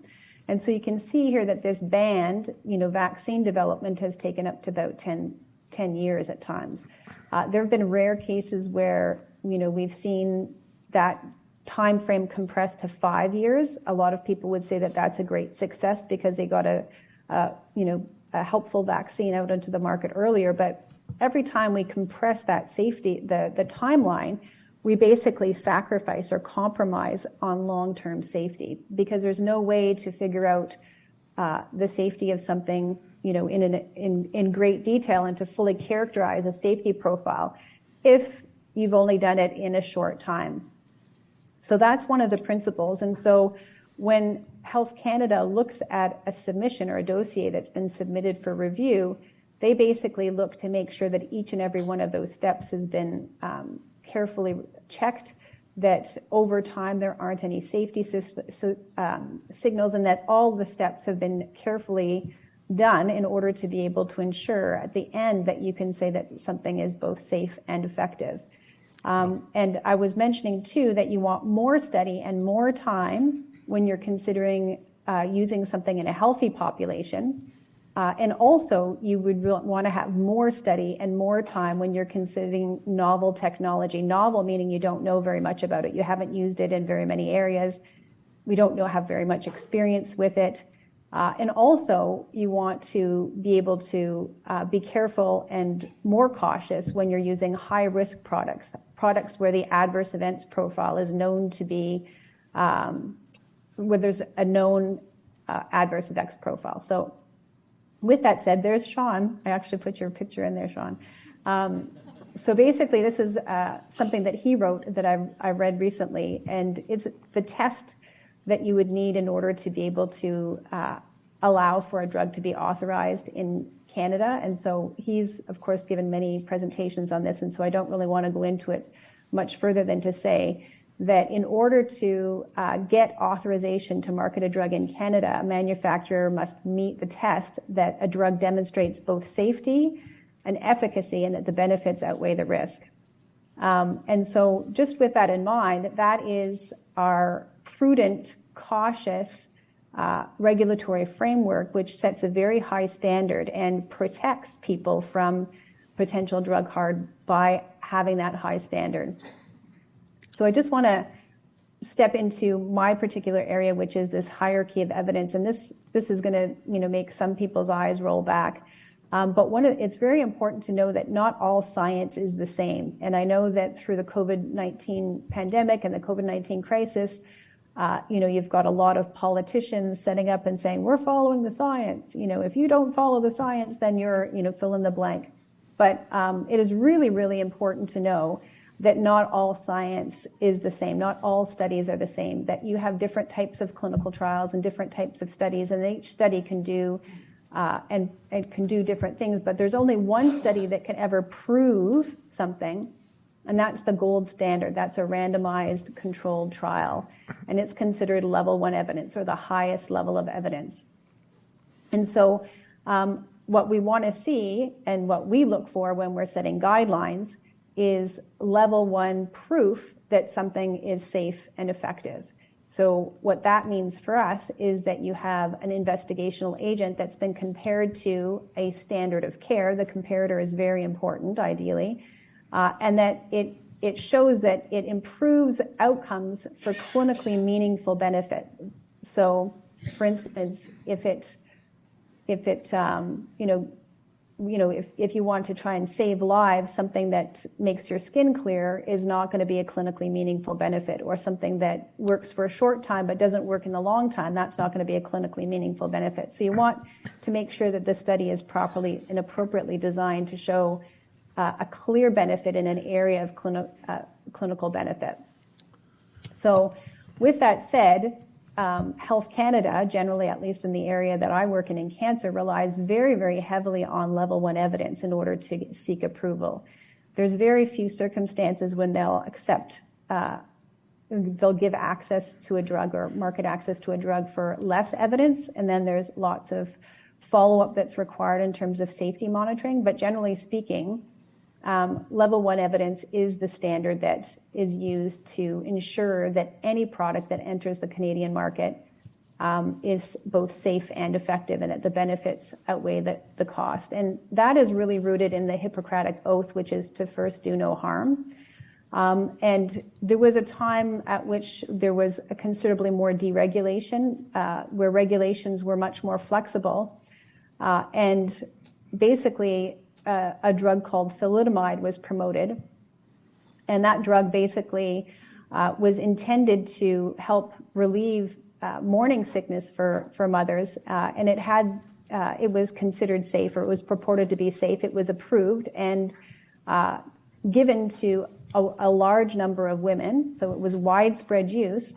However, it hadn't been proven safe, so when these babies were born, they had limb malformations. And so that led to considerable regulatory reform in Canada, US, and the UK. And the establishment of the precautionary principle, being careful, overly cautious when it comes to drug approvals, so that we avoid any undue harm, as in these children who were born with unusable, at times, arms and legs. So I'm just going to shift gears and talk about biologics. We deal with biologics all the time, and they basically, are types of biological products that are used to, at least in the area that I work with, to treat cancer, for instance. So They can target a given receptor, or they can they're a small molecule that acts to shut down a pathway or turn on a pathway, depending on what we want to do in terms of treating cancer. But one of the things that is very, very clear when the biologics first began to be used, almost 2 decades ago, was that considerable caution needed to be applied, because it is understood that the risks related to these drugs can be serious and life-threatening. So biologics would be classified as high-risk drugs, and therefore the burden of proof needed to ensure safety is higher than, for instance, a drug that it has very few side effects. So then an abundance of caution basically characterizes our approach to biologics. And of course, in cancer, we have the desire to help people, because sometimes they have advanced cancer that might very well progress and result in the death of the person who has it. So then what we want to do is we definitely want to experiment and consider novel technology or new biologics, because they have such promising outcomes. But at the same time, the last thing that we want to do is add to the burden of disease of somebody who already has cancer. And therefore, there's an extraordinary push to make sure that these biologics are safe before use. And I've added a little bit of a note there, including gene therapy. So gene therapy is one of the highest risk biologics that there are, and the FDA basically requires that up to 15 years of long-term safety study be used when looking at gene therapy. That was the standard that was set out by the FDA, and it has been set out. And so in cancer treatment, there are a few areas where gene therapy is being developed. However, because it's so risky, and because the safety profile can be very diverse, difficult to detect, and that safety issues can happen long term, it hasn't really moved forward in any considerable fashion. And so, again, when we're considering the precautionary principle, the area where we should be the most cautious would be if we're using something like gene therapy, which is one of the riskiest or highest risk biologics, in populations which are otherwise healthy.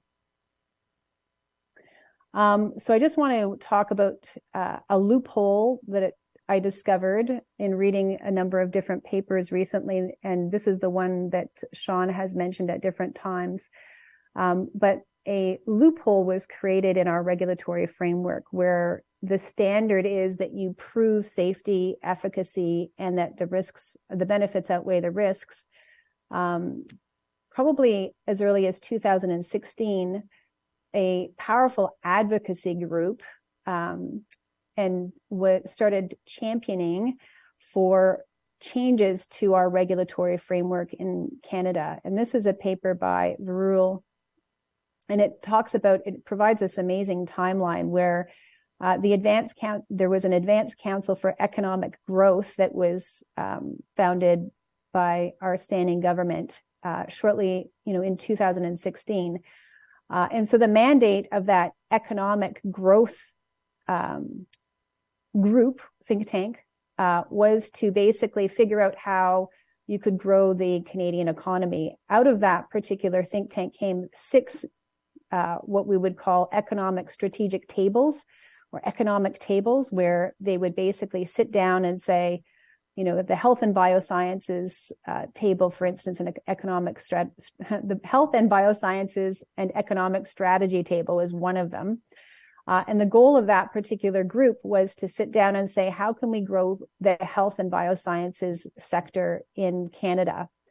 So I just want to mention to you at this point that this has nothing to do with regulation and clinical treatment, in the sense that it is the pipeline for novel treatments, but the goal here is an industry for-profit motivated group that is basically now going to say, well, if we want to attract investments to Canada in the health and biosciences area, if we want international groups, global entities to invest in Canadian, in Canada and our economy, then we basically need to initiate. And in the conversations, one of the things that came forward was that Canada has these pesky little barriers to innovation called high standards and high regulatory standards. And then basically this group put out a report, and the report was designed to basically revamp or create a loophole in our regulatory framework that would allow novel therapies, as yet fully undescribed, not fully characterized, to get through a back door in our regulatory framework. And so the pathway for creating this loophole was basically introduced through an omnibus bill C-97 that was pushed through at the 11th hour in December 2020 by our standing government.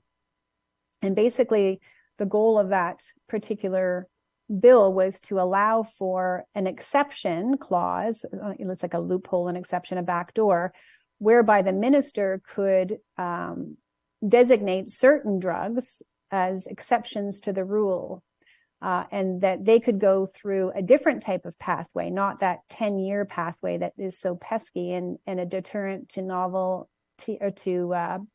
innovation in Canada, but a pathway that is allowing them to do a number of changes. I'm just going to say what they are. So adaptive clinical trial design is one of them. Rolling reviews, which is taking early looks and considering approvals based on early data. And the last one would be changing the terms and conditions of authorization. So those are kind of three crazy words, but what happened shortly after the passing of that particular bill is that in March, late in March 2020, the data for the vaccine, the COVID-19 vaccine, was ready. And so the Minister of Health issued an interim order that enabled the COVID-19 vaccines to access this expedited pathway. So there were a number of at least two orders that I identified. The first one was authorizing the change to clinical trials. So that's the adaptive clinical trials. And the second one was allowing them to start with rolling reviews. There were a few others, for instance, but I don't think that they relate so much to the safety issue, so I won't get into those too much. So basically what that did is it allowed them to fast track this COVID-19 vaccine, clearly because there was a perceived public health emergency, so that they could get this novel technology, this novel therapy onto the market to, of course, save lives. So that's the little bit of backdrop behind that. And so this is the Honorable Jean-Yves Duclos. And I've just put his brief bio up there. It's nothing too much, but I want to emphasize that Yves Duclos does not have a medical background per se, but that he is an economic expert.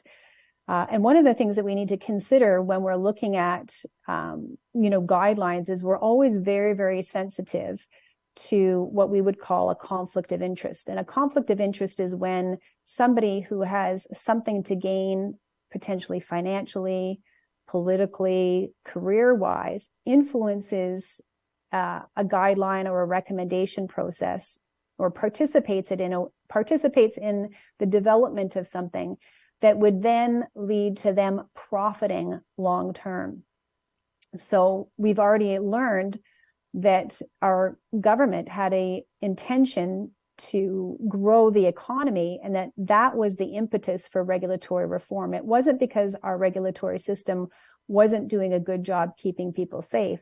It was because it was a corner of the government that basically wanted to grow the economy and wanted to attract investment from global entities, and therefore, at the behest of that group and those people who are going to profit from these regulatory reforms, Mr. Yves Duclos, who's an economic expert, basically allowed the process of regulatory reform to actually begin. And he's the one that issued the interim order that allowed the first product to go through this new framework and access this pathway of expedited review. And there's this is a little bit of Could I just ask you a question, please? Sure. Was there any mechanism for fast-tracking this type of a vaccine prior to Duclos doing this? That's a really good question. So in my particular area, which is cancer, there is something called an NOC, Notice of Compliance with Conditions, which is kind of like this pathway, but it's used very, very exceptionally and only in small groups of people with very rare diseases where there's no other option. Okay. Was it ever done in the past, or was it ever used in the past? So the Notice of Compliance with Conditions has been used for rare diseases in the past, but this particular regulatory loophole, this backdoor that was created, the COVID-19 vaccines were the very first novel, or what they would call advanced therapeutic, to move through this system. Yeah, the timeline is fascinating here. Yeah, it is. So I've this is just text from the announcement about this advanced therapeutic pathway that they created, and small text, and we don't have a lot of time, but I do want to highlight a few things. So one of the things is they want to ensure high standards of patient safety, product quality, efficacy, and effectiveness. So that's stated in their thing. But before the safety bullet, you can see that they want to maintain an appropriate yet flexible, i.e., being able to lower the standard or increase the standard depending on what they would like to do, regulatory oversight, or maybe we'll have some oversight, or maybe we won't have some oversight. So the flexibility and oversight is the thing that's emphasized here. And then the second one, which should be very concerning to everybody, is the second bullet point is to promote innovation. So that is not a health-related outcome whenever you're considering that the impetus for this change is because there's a group of people in Canada that basically want to increase their profits and draw business to Canada. Now, in the actual document, and I don't have that here, one of the things that they say is they want to, this flexible regulation that they're saying is they want to move beyond, meaning they want to do away with the gold standard randomized controlled trial. So what we need to translate that and say is we don't want to have to prove that something is safe and effective or that the benefits outweigh the risks when we're seeking authorization of our products. We want to be able to move our products through, and we want you to give us a regulatory nod, even if we haven't proven them to be safe, and even though the benefits don't outweigh the risks. And I want to highlight the last one, reduce barriers to bringing ATPs to market. So the barrier that they're referring to is they say, we want to reduce the regulatory standards that we need to bring these advanced therapeutic products to market in Canada. And one might, when they position it as, we want these products to get to patients in need faster, right? And so they put themselves in the position of champion and people who are life-saving. However, one of the things that everybody needs to understand is that the difference between early market access and late market access for a pharmaceutical company can sometimes be billions of dollars.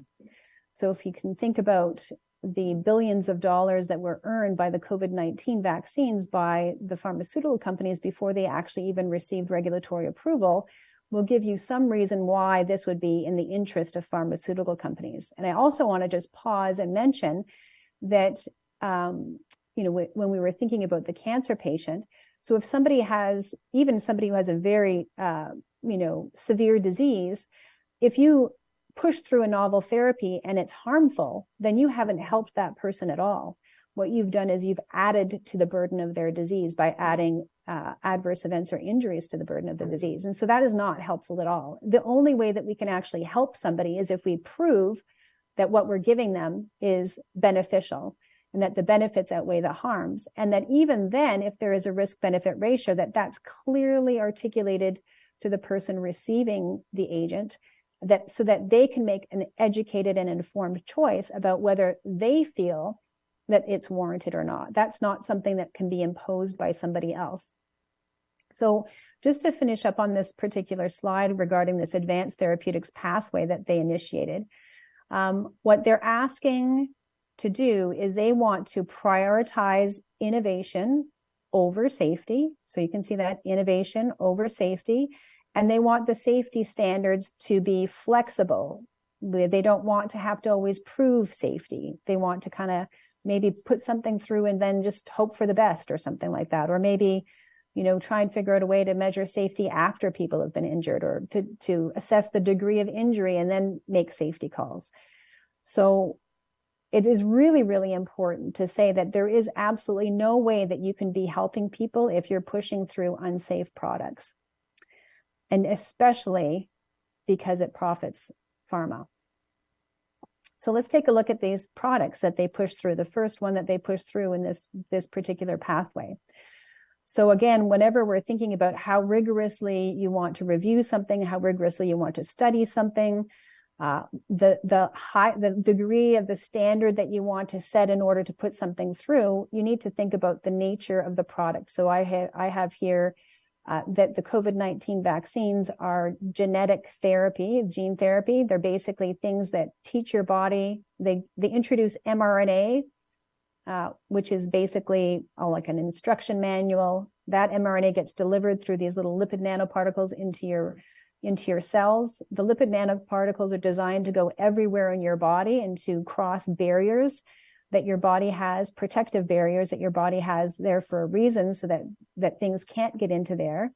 And then they introduce these instruction packets into your cell, and they teach your cells to produce a known pathogen. And a pathogen means something that is known to cause disease, which is the spike protein. So it basically introduces a pathogenic protein into healthy cells. And when your cells basically express this protein, it goes and sits on the outside of the cell, then your immune system sees that cell and says, this is a foreign cell. I need to basically attack that cell. So basically what it does is it is something that's engineered to cause your body to attack healthy tissue. It would be very hard for me to understand how this could be helpful for anybody who's healthy. However, that is the nature of the product. It's a biologic product that is basically introducing mRNA that causes your body to produce harmful proteins. It was known before in the early data that it could have caused, we also know this for sure now, that even in the very, very early studies, that this could cause clotting, right? And it is very easy to measure clotting, or the potential for clotting in the blood before clotting actually happens, called a D-dimer test. We also know that it causes inflammation. So based on all of these things, what we should have been doing is putting this into extensive years of testing to ensure that we can produce something that is very safe by careful study. So careful study, then at the end, when it passes the test, then we can call it safe. However, what they were able to do is the minister has they changed the test for approval for this particular thing, for approving the COVID-19 vaccines. And now you only have to have sufficient evidence to support the conclusion that the benefits associated with the drug outweigh the risks. So there's a little bit of word gymnastics there, as Sean has mentioned many times over, that now you don't actually have to prove safety or efficacy. Remember, flexible studies, flexible standards. You just have to produce some evidence that would support that conclusion. So the bar has been dramatically lowered. And this means that now potentially high risk, unsafe products, under-tested products are going to be hitting the market and being delivered to people. The the thing is a public health need. And of course, there's no objective criteria to say what a need is. And anybody can generate a need for something depending on how strong the media campaign is.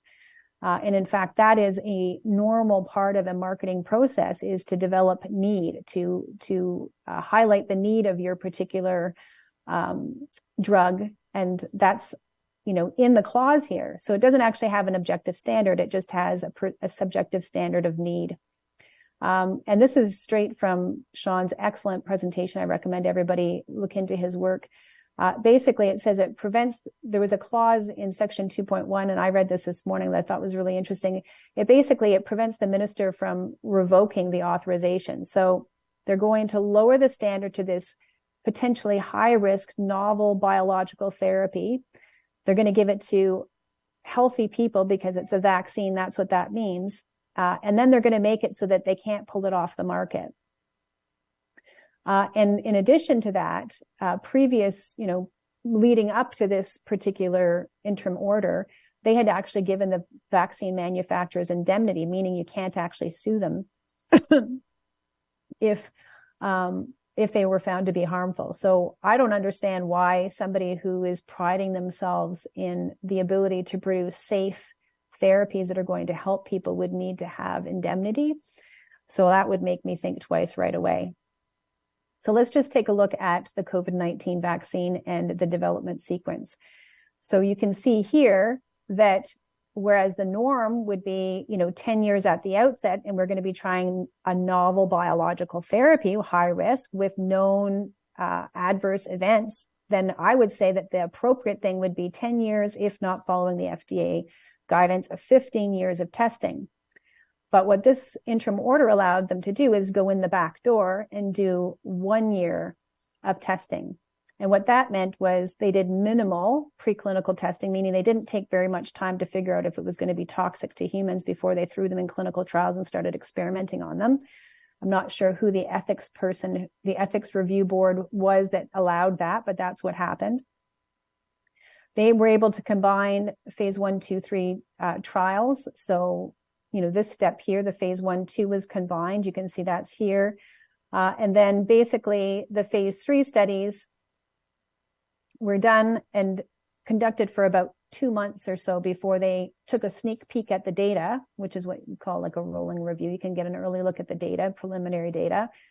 And then they basically were able to make a call as to whether to authorize it, which they did after 2 months of study in clinical trials in a randomized context. Then they dismantled the clinical trials. We'll get into that in a little bit. And now they've been allowing these drugs to be used by people without any active monitoring. I'll get into what active monitoring means in a little bit. But just a couple notes on the preclinical testing and what you'd want to see and what was done. So what you want to see is preclinical testing on 2 appropriate animals. So 2 animals that are similar to humans in the main mechanism of action. So that would be similar ACE2 receptor expression, because that's the little receptor that the virus gets through. So here, instead of having 2 appropriate animals, they use 2 studies in rats to do toxicology, meaning is it toxic to the cells or is it toxic to the rats? And some would argue that rats were not the appropriate match for humans and therefore would not have given a very good assessment of what safety you could expect in humans. And so some would critique that the only preclinical studies that they did was those toxicology studies, and then they did some about effectiveness of the drug. But in terms of safety, they did the toxicology studies, but they didn't do it in the right model, and they should have done it in 2 different models. And the other really important test that you want to do before you start experimenting in humans is something called reprotoxicity, meaning you want to figure out if it's going to be toxic to your reproductive cells. Teratogenicity, which means is it going to cause deformities? Genotoxicity, is it going to affect your genome, your DNA? And oncotoxicity, is it going to cause cancer?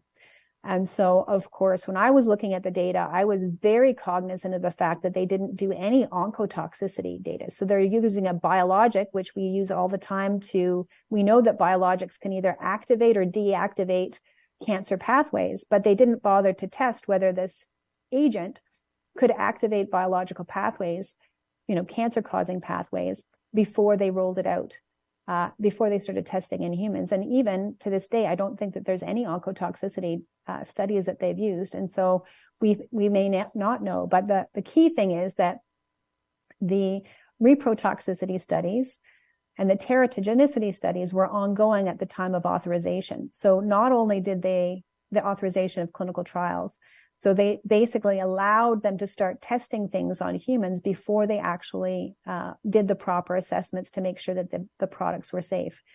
And to my knowledge, at least at the time when they started rolling it out to the general public, they hadn't done the genotoxicity studies or the oncotoxicity studies. So I don't know how carefully they've looked at this issue of whether these vaccines can be causing cancer before they started rolling it out to healthy people. And that is a really big issue.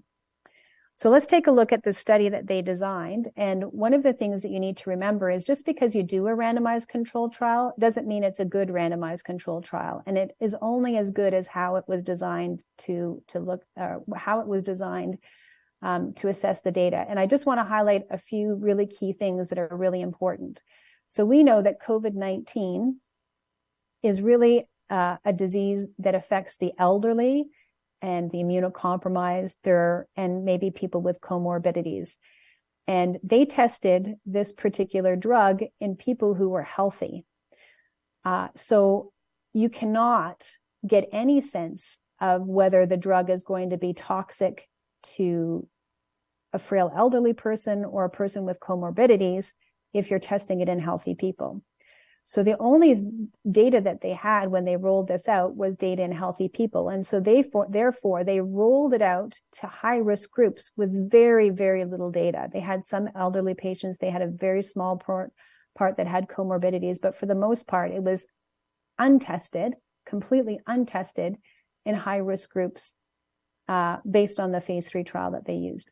I'm not going to get into too much more. All that I want to do is I want to say that they measured. The only measurement that they used, the ultimate measurement, was basically, did it produce antibodies 7 days after the second shot? So that's called a point-in-time analysis. And so the benefits of the vaccine were only ever measured in one point of time, and nobody knows if they were helpful or harmful leading up to that point in time, or if they were helpful or harmful after that point in time. So to approve a drug based on one time point is outrageous. And in terms of safety, they only actually followed people up for about 2 months. So not the safety data for all the people hadn't been actually even collected and organized by the time they wrote their first report. And based on that preliminary safety data, remember that I would have wanted to see 15 years of study for a novel technology like this, and they have 2 months, well, let's just say a year, and their randomized controlled trial, which is the only way to prove safety, was ongoing for 2 months. So this is what this interim order allowed them to do. It allowed them to take a sneak peek at this early data and then basically say, the house is burning. We need to approve this drug and get it to people so that we can save lives, all the while pushing through an extremely high-risk biologic and giving it to healthy people. Now, this is just a little bit of the profile of the people that I would have been looking for. I would have wanted to see extensive testing in these groups. So again, we talked about the fact that they tested the wrong population, but I would have wanted to see testing in people with comorbidities, because we know that if this particular agent activates pathways for inflammation, then people with comorbidities, which generally have high inflammation backgrounds, might be more affected, might have more side effects than, for instance, other people. So I would have really wanted to see a lot of good, careful study in people with comorbidities. Teens and children, I would have wanted to make sure that this is not going to cause cancer and that this is not going to cause infertility in this group of patients, and so that, or these group of people. So I would have wanted to see extensive testing in small groups of people before we rolled it out. Pregnant women, babies being developed, extremely sensitive time of life. Any significant changes during that time could cause considerable long-term harm. I would have wanted to see extensive safety testing. They weren't even included in a randomized controlled trial. The frail elderly, almost anything that's toxic could kill a frail elderly person. They were not well represented in the trial. And then these were rolled out en masse indiscriminately in our long-term care facilities as a means of protecting them. So we're giving potentially harmful high-risk agents to frail elderly people. And then again, the COVID recovered because these people's immune systems have already been activated and can identify the pathogen. So it would be reasonable to think that they're going to have a stronger immune response. Again, we've talked about the preclinical. They didn't do the oncotoxicity, the reprotoxicity, the genotoxicity. So how we could ever even conceive of giving these to people of childbearing age or children is beyond imagining. Again, the standard based on the FDA's own guidance is 15 years of testing. We did 7 months. And what I want to talk about now is that, again, we knew that there would be cardiac harm. So we could have been measuring troponin levels to see if there was any type of damage to the heart at a subclinical level. We knew that coagulation was a problem, so we could have been looking at D-dimer levels. We knew that inflammation could have been a problem, so we should have been looking at the C-reactive protein. These are all ways of measuring to make sure that people are not being harmed, but these were not done in the clinical trial. So what that makes me understand is that these people didn't want to find a safety signal. Again, 7 days, so reactogenicity, which is the immediate reaction that you get after a vaccine, and that was the only very careful monitoring that they did. And they only did that for 7 days. So why did they only measure it for 7 days? Why didn't they measure it beyond 7 days? How do we even know what happened after 7 days? How do we know that there's not toxicity that shows up a month later or 6 months later? But the careful scrutiny only really happened for 7 days. So again, what that tells me is they didn't want to. This is a study that's designed not to find safety issues. They monitored severe and serious symptoms. So if somebody reported something and said, hey, this happened during my, just after the shot, then they would monitor that. But that's different than actively monitoring them where you solicit things. Did you have any cardiac problems? Did you have any inflammation protests, et cetera, et cetera, et cetera. So they weren't actively engaging the patient to find out if there were anything above and beyond just immediate flu-like symptoms. So again, the moment they approved the vaccine, they basically dismantled the randomized controlled trial. This is a trick that people use in order to be able to, again, hide any type of long-term safety issues by dismantling the placebo group, which means that you unblind the trial and you offer the placebo group the vaccine. You then send everybody over, and I think that it's almost 89% of the people in this particular trial went over to the vaccine arm and proceeded on. So then basically what they did is they dismantled, it's like hiding the evidence. There's not going to be any evidence that there's going to be long-term safety issues. So I have no idea what's in the mind of these people who designed this trial, but if I were designing a trial where I wanted to hide the bodies, where I wanted to hide safety issues, this is exactly how I would do it. I would go make a decision based on early testing, dismantle my clinical trial, and only do the bare minimum of safety testing and reporting in order to be able to move my product through. So let's take a look at the side effects profile again. So this is 7 days after the second dose, and this is the Moderna vaccine. Now, the safety profile for the Pfizer vaccine is practically identical, so I didn't bother putting that in here, but I just wanted to show you that these adverse events are the side effects that happen: fever, headache, fatigue, myalgia, arthralgia, nausea and vomiting, and chills. Those are the symptoms of COVID. So the reason why we're giving the vaccine is so that people won't get clinical symptoms related to COVID, so COVID-like symptoms. However, in giving this vaccine, they basically cause COVID-like symptoms. They cause the very thing that they're trying to avoid from a clinical perspective in more than 75% of the people who received it. And of those people, 55% of them got so sick from receiving this vaccine, this genetic therapy, this biologic, that they couldn't carry about their daily activities. So more than 50% of the people that got this particular drug after the second dose were so sick they couldn't carry out their daily activities. 15% of them, they were basically lying in bed and unable to move. They were completely prevented from carrying out their activities. So you take healthy people who likely won't have, especially people who don't have comorbidities and aren't elderly.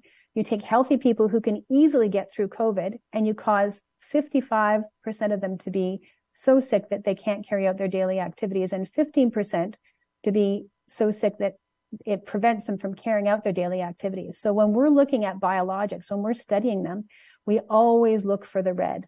The red here is is called a grade 3 toxicity. And if you have a grade 3 toxicity, you judiciously, you very, very, very carefully only ever give it out to people who it's been proven safe in.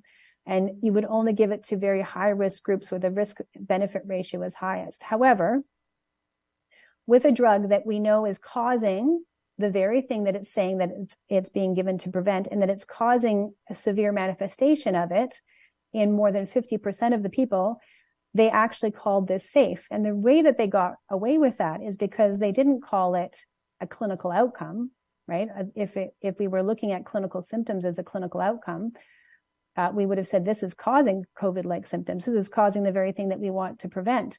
What they called it was reactogenicity. By adding a creative label to it, just saying it's the thing that happens after you get the drug, everybody said, oh, reactogenicity, we don't need to worry about that. But in fact, the reaction to this drug is so severe that I would have written a strong cautious sentence, recommendation in a guideline that we would be developing, saying that this should not be given to anybody who's frail or elderly or anybody who is concerned. So the fact that they started giving this to healthy people, including people of childbearing age and teens and children, is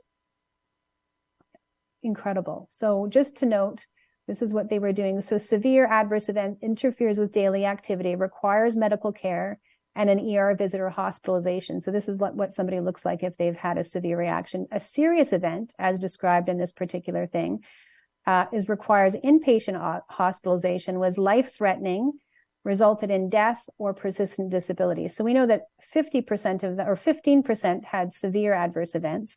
But I want to take a look now to see what the data tells us in terms of like immediately after they had severe adverse events. But whenever you look at everything all together, the solicited and the unsolicited, the vaccines were purported to be very beneficial because 91% of them, they said that we were 91% effective. That's a relative risk change. It's basically just the difference between two numbers. It's definitely not that meaningful whenever it's a preliminary study that's only 2 months along and you're only looking at one point in time. But what makes it really not very interesting from a clinical point of view is that the absolute change between the two groups was only about 4%. So even at 6 months, which is what this data is, only 4% of people even benefited from that vaccine. But ironically speaking, if you were to consider the side effects profile that we know, this difference, the difference between 850 and 777 were the people who didn't get COVID, but everybody in the vaccine arm pretty much got COVID-like symptoms. So, it's a little bit of a shifty, tricky little thing that they did there.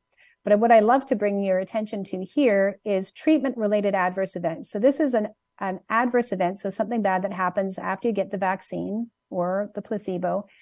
And it could be from the disease or it could be from the drug that it doesn't specify. But, well, this one actually is from the treatment.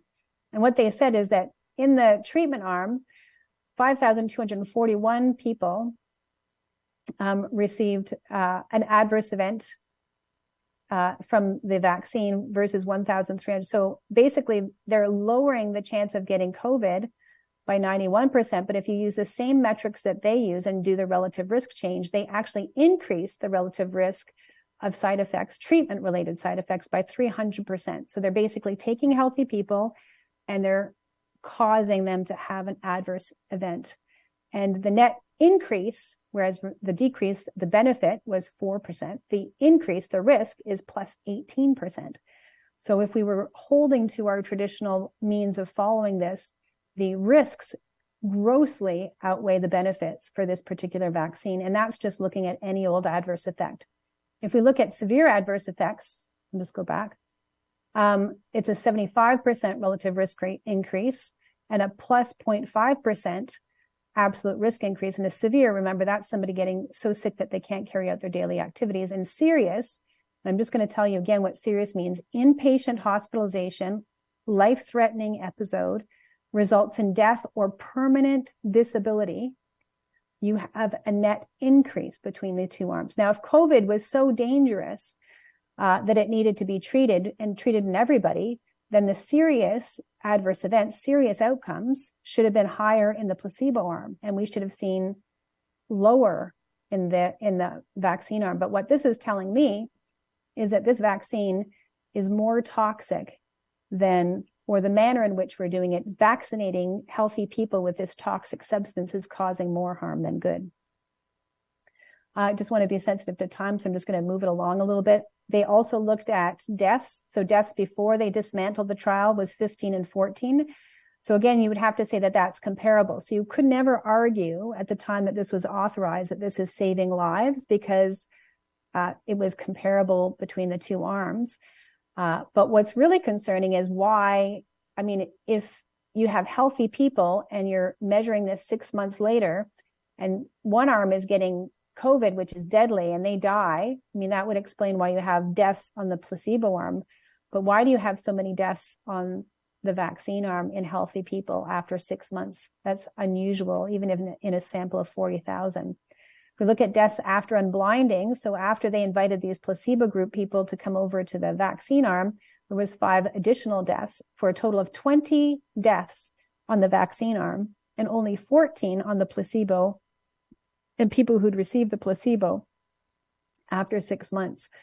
And again, this particular part here where they talk about the 5 additional deaths, instead of making that very obvious and bringing it into the text and reporting on it in their conclusion, which is what they should have done if they wanted to, you know, make sure that they were being abundantly cautious and protecting people, was they should have basically written that up in the front and included it in their conclusions, but instead they buried it in the text. One last thing that I want to highlight is if you look at the deaths, the cause of deaths, you can see that there was those from a cardiovascular nature.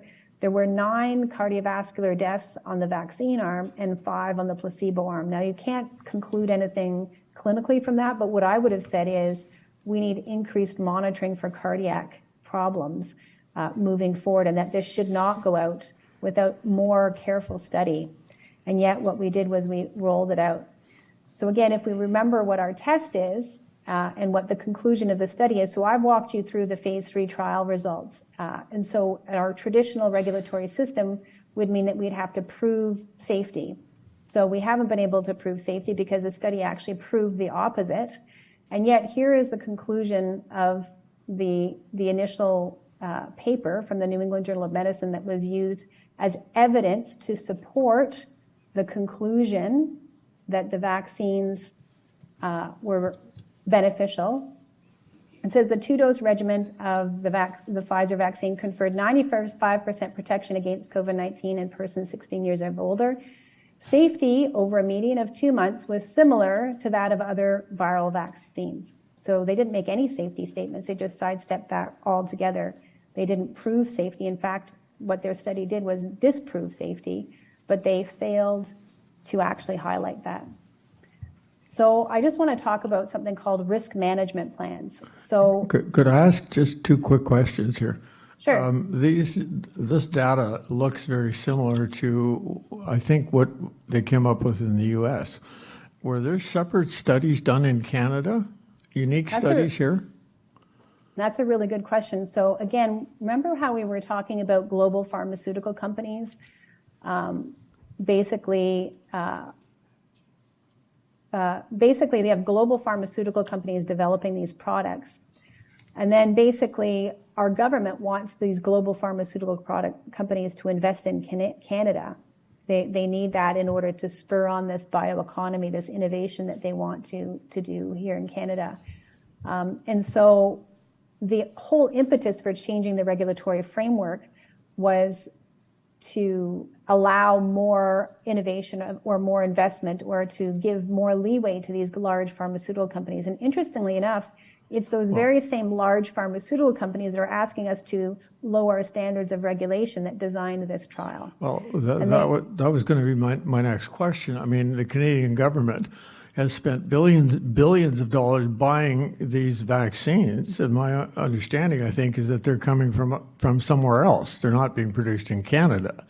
No, this is not helping the economy whatsoever. I'm sorry? This did nothing for the Canadian economy, except for burden our healthcare system with vaccine injuries, which is probably going to, hurt our economy in the end and perhaps, destabilize our health system, I would argue. Okay. So I just want to continue on, and I want to talk about something called a risk management plan. So again, the normal pathway is that you have a randomized controlled trial, that it is continued right to its full, that it's completed in its full, that it's well designed, and it's designed to prove something that's clinically relevant and completed. And then at that point, they submit their dossier with all their complete safety results, their complete efficacy results, and then the regulatory official basically starts to evaluate it and basically either authorizes them or not based on whether they meet the test that Sean has described previously. This alternative pathway, this backdoor that they've created, this advanced therapeutics pathway, basically says we want flexible regulatory framework, which means I want to do away with this standard of needing to prove it, and I want to be able to move forward to market despite whether I've proved it or not. And what I'll do is I'll do extra surveillance, I'll just do extra studies, we'll do risk management plans in order to be able to ensure that people are safe.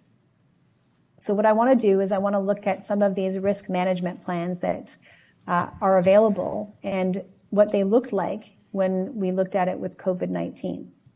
So now I've just got my evidence meter here again. This is my Bible. And so what we're going to be doing is we're going to be moving from the realm of what you can prove, which is up here, level 1 evidence. And we're going to be moving down to an area here where we can really only make observations and identify associations. We can no longer prove anything.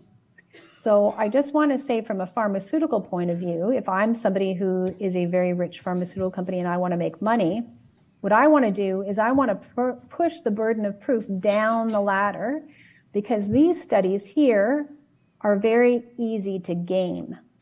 When I say game is that it's easy to introduce, to design them in a way that you can actually get them to say what you want them to say. So you can manipulate the way that that you manipulate the people that you allow into your analysis, you can manipulate the way that you monitor it, and then you can manipulate the way that you sample different people in order to be able to make the results look the way that you want them to look. And so what they did was they basically said, you know what, we'll do more of these trials if you allow us to market so we can make lots of money by missing this one. So basically preliminary data from this one, and then even though it showed that it was not safe, and then we'll do lots and lots of studies. So you can see that there's tons of observational trials done on the COVID-19 vaccines, and they'll say it's this effect, the effectiveness is this, or the safety is this in this population. But interestingly enough, none of those trials can be used as evidence to prove safety. But that's good for the drug manufacturer, because they can't be used to prove that it's not safe. So what you do is you let them out, and then now the burden of proof has shifted from the manufacturer that was needing to prove safety to now the public that now needs to prove that it's not safe.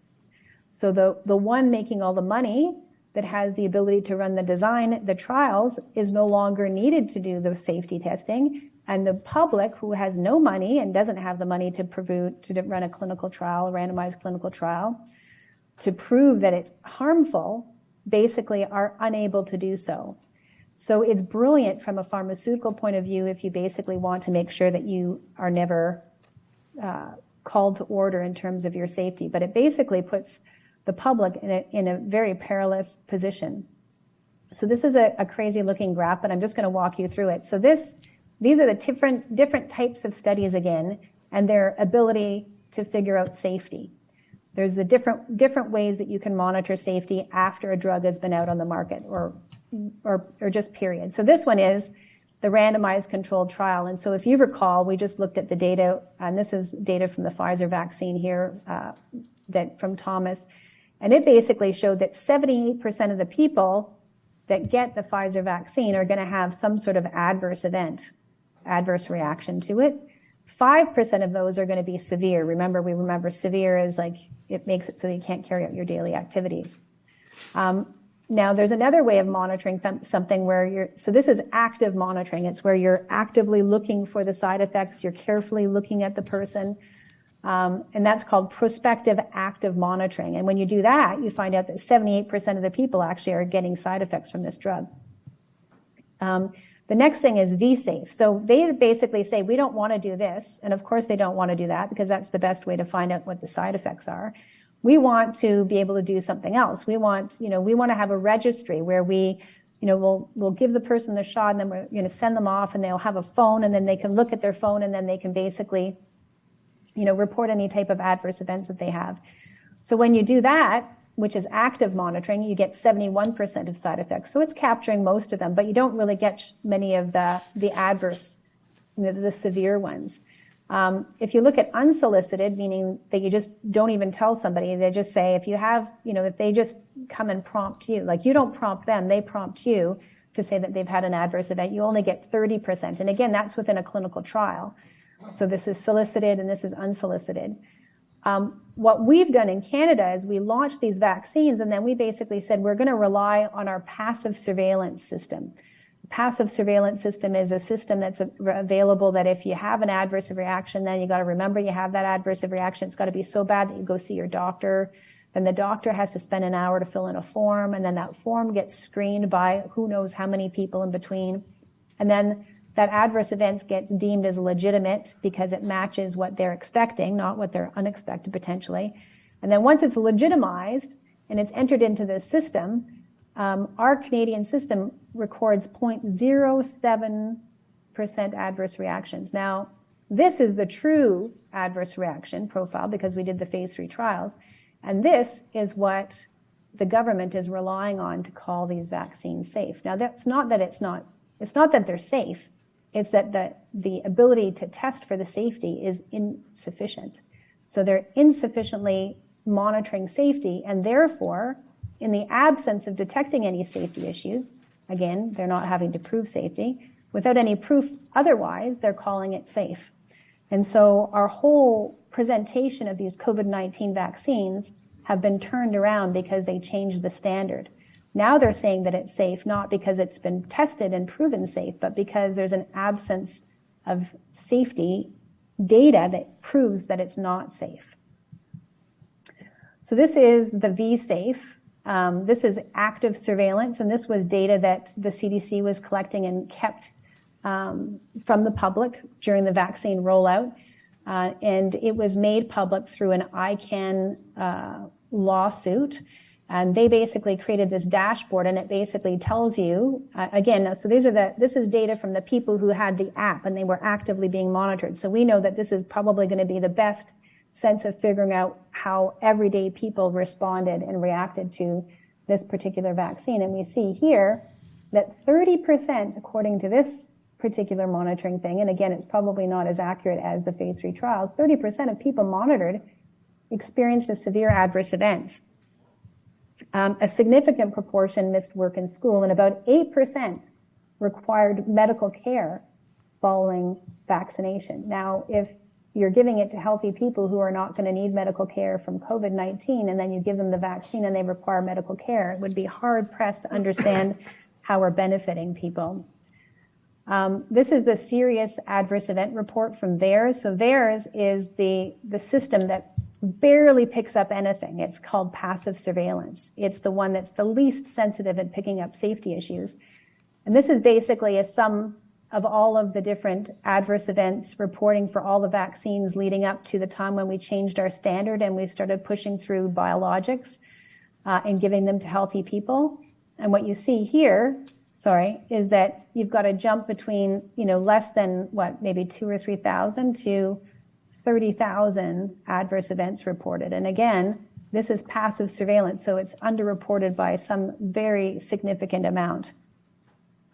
In terms of deaths, basically we have an incredibly huge jump in vaccine-related deaths with the rollout of this particular vaccine. So again, what we're seeing is these are very strong signals saying that there's something that's not right. However, this is not sufficient evidence to be able to prove or disprove safety. So therefore, this vaccine continues to be distributed. This is a pharmacovigilance report. Basically, it's a passive surveillance report. This was, again, something that this FDA received and was not made public. And it was available for about it measures the adverse events, again, passive, unprompted. People have to work really hard to get their adverse events reported. So they suspect that they had a vaccine injury, and they report it to the company, and the company basically creates this report. And I just want to highlight the fact that in this report, there were about 1,200 deaths. So this is where somebody got the vaccine, and then they basically said, this person died right after the vaccine. I suspect that it's the vaccine. And we can make note of this, and we can say, oh, that's a signal, but it can never be used as proof to take the vaccine off the market, because you can't prove anything with this. So 25,000 people had nervous system. So again, we were looking for inflammation. We were looking for cardiac problems, but neurological problems were a little bit of a surprise. I just want to highlight something as well, that 71% of all the adverse events were in women. If I were to see that, then I would say that's shocking and that should be stopped and looked at right away. 64% of the adverse events that were severe, that were reported, were in groups that had little risk of any severe COVID-19. So, these were people who didn't even need the vaccine. And 64% of the ones were in that group of people. And, what they said is that, well, we monitored it for 7 days and it looked good. It was great. And so that what they didn't say, and what showed up in this report, is that a third of the people who are injured don't fully recover based on their own data. That's 2.5 months after. So again, I would say this is lots of evidence that it's not safe, but again, not enough evidence to prove that it's not safe. I think I'm a little bit sensitive for time right now, so I'm just going to jump along here. This is about boosters, and particularly boosters in teens. So again, the primary series was the first 2 doses, and the third dose is called a booster dose. And again, we're not surprised that the first dose was about 60% of people had adverse effects. We are familiar with our 75% number, but what I want to show is with every single dose, it's like getting COVID-19 all over again. You get COVID-like symptoms. You can see them here and here. But what's really troublesome is the severity of the symptoms over time when you get boosted. So the first one, in terms of being unable to go to school, there was only a small amount. Then it increased to the point where of the people, the teens who are getting their boosters, 20% of them aren't able to go to work or school for the week after they get their vaccine. So again, I'm hard pressed to understand how this can be actually helping children, teenagers specifically, who aren't sick and have no risk from COVID-19. How can making them so sick that they can't go to school be helpful? It's hard to imagine. This is a study by Dr. James Thorpe, and he was looking at outcomes in pregnancy, fetal outcomes related to women who've been vaccinated during pregnancy. And he compared them to the adverse events that happen from the influenza or the flu vaccine. So COVID-19 vaccine versus flu vaccine. It's measured by dose, so they controlled for that. And again, so after the COVID-19 vaccine, menstrual abnormalities, and this is a really weird chart. So what this means is if one is your baseline here, and so if it's to the right of this, it means that the COVID-19 vaccine is causing more harm or there are more adverse events associated with, or adverse outcomes associated with the COVID-19 vaccine than the flu vaccine. And when I'm analyzing a study like this and we're looking at hazard ratios, reporting ratios. Go ahead. Deanna, we're starting to run short on time, so. Okay, how about you want me to finish it up? I'll just jump over. Okay. So I am going to jump to this last section here. So I think we've gone through enough data now to say that the problem with a risk management strategy, which is meaning that you move away from the standard of a randomized controlled trial that's able to prove safety to something less than that, you can't prove that it's not safe. And therefore, harmful agents can continue on the market like the COVID-19 vaccine unchecked.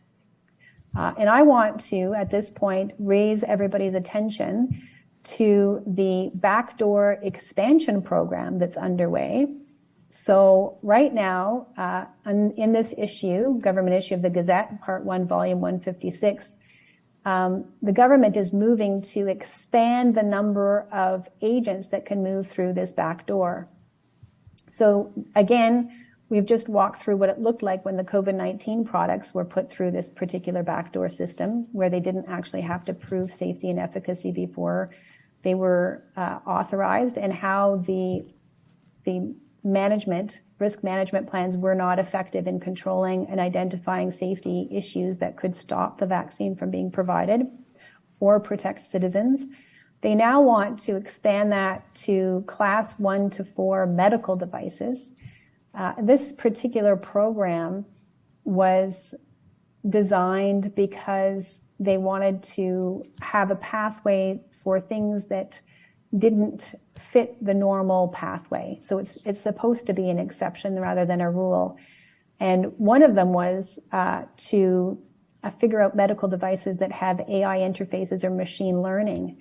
And so I would imagine, and I can't say for sure, that one of the elements that would fall into this new category of medical devices could be AI interfaced medical devices that learn and interface with somebody from an implant, for instance. Or I couldn't imagine, I don't really know, it's not very specific, but the terms are so broad that almost anything can get through the back door in terms of a medical device, including something that has AI learning and potentially a biological technical interface with it. So again, I would probably say if we had something like that, then we'd want to have an abundance of caution, and we'd want to take time to really learn what that means for humans and how that would interact with that before we would move it forward or allow it to have a fast track through our regulatory system. The other thing that they want to do is they have product-specific biologics requirements, and that sounds really crazy, but it means that you have to test each biologic individually. So for instance, you had to test the Pfizer mRNA vaccine, and then you have to test the Moderna vaccine. So what they want to do is they want to just do, one study. We'll just do the Pfizer study, and then anybody who has an mRNA vaccine like that, all that they have to do is show that they're comparable. They don't have to do all their original research, and we'll approve it automatically. So again, I think that that's very concerning, because when it comes to gene therapy or biologics, just slight changes in the actual compound can turn on or off different pathways in your body and or code for different proteins or sequences. And so again, I would say an abundance of caution is applied or should be applied here, rather than removing the product-specific classifications. They not only want to have human drugs needed for emergencies, but they actually want to expand it into veterinary drugs. So then what we would be seeing is we'd have, potentially, I have no idea how this would work, but, would it be going into our food supply, and would we be getting secondary effects from any of these biological interventions or gene therapy interventions that are in our food supply? I think that that's something that we need to carefully consider and study before we would open this backdoor process to them. And again, they were able to push through the COVID-19 products based on an emergency, a pandemic, an infectious disease, a global health emergency. But now what they want to do is they just want to be able to push it through the back door if it's an emerging infectious disease. And that term is so broad that they can actually make up almost anything. It doesn't even have to be life-threatening in order to be able to access this back door. And again, they want to not only use it for treatment, but they basically want to use it for prevention and diagnosis. And the key word there is prevention and diagnosis means healthy people. And so again, if we go back to our standards, we want more study for people, things that are being given to healthy people. So I just want to say that as the closing thing for my particular presentation is that there's a deadline for being able to oppose these regulatory amendments, the expansion of the back door. I highly recommend that we shut the door completely, especially when it comes to novel high-risk therapies that are being given to healthy people. And you can do that by commenting on April 26th, up to April 26, 2023 at the Gazette. There's a link that I can make available, or calling your MP and saying that you absolutely do not agree with this lowering of the gold standard and this new approach to agents, and especially the fact that they're trying to push through so many agents through the back door now. So we're at a very critical point in our healthcare. Basically, what we're doing by authorizing this back door is we're granting, when we grant expedited approval to novel high-risk therapeutics without proving their safety, we're basically formalizing the practice of human sacrifice. We're basically saying that it's acceptable as a community to sacrifice the people who will be injured by this on the altar of innovation. And I would say that we need to make a firm moral stance that that's not who we are as a community and as a society, and that we need to go back to absolute standards that protect. And so this last thing is my sister. She was one of the people who were sacrificed on the altar of this innovation. She was a woman who had cared for special needs children, and she died following the vaccine from heart failure. So it reaches us all. And so that's all I have to say. I'm happy to take some questions now. Thank you for your presentation. Are there any questions from the commissioners for this witness? Ken? Oh, sorry. Yeah, she's on the other screen, Ken. There we go. Could I get you to go back to one of the slides you had? It was the one right before the slide that said risk management plan. I want to understand something here. Keep Which going. one? Backwards Okay. still. Keep going. Yeah, let me know when I arrive Keep here. going. A little more. Keep going. One right before that one. Oh, okay. Sorry, I lied. It was, Just let me know which one it is. keep going. Wait a minute. I think that's it. Well, I'm not sure, but I thought I heard you when you were talking about the testing that they did, and you were talking about that they had split approximately 40,000 people into two groups, and they one was a placebo group, one was had received the injection. And then I believe you said, I'm going over what you told me, and then I'm going to ask you a question about it. And then you said that that test went on for 2 months, and then they took the placebo group and gave them the shot, so they eliminated the placebo group. Yeah. And this was for, of course, you're doing this to test the safety of this product, correct? You're doing this test. And so my question is, if I was evaluating cigarettes in this way, would I have found any of the bad effects that cigarettes have on people in testing it for 2 months in a group of 40,000 people?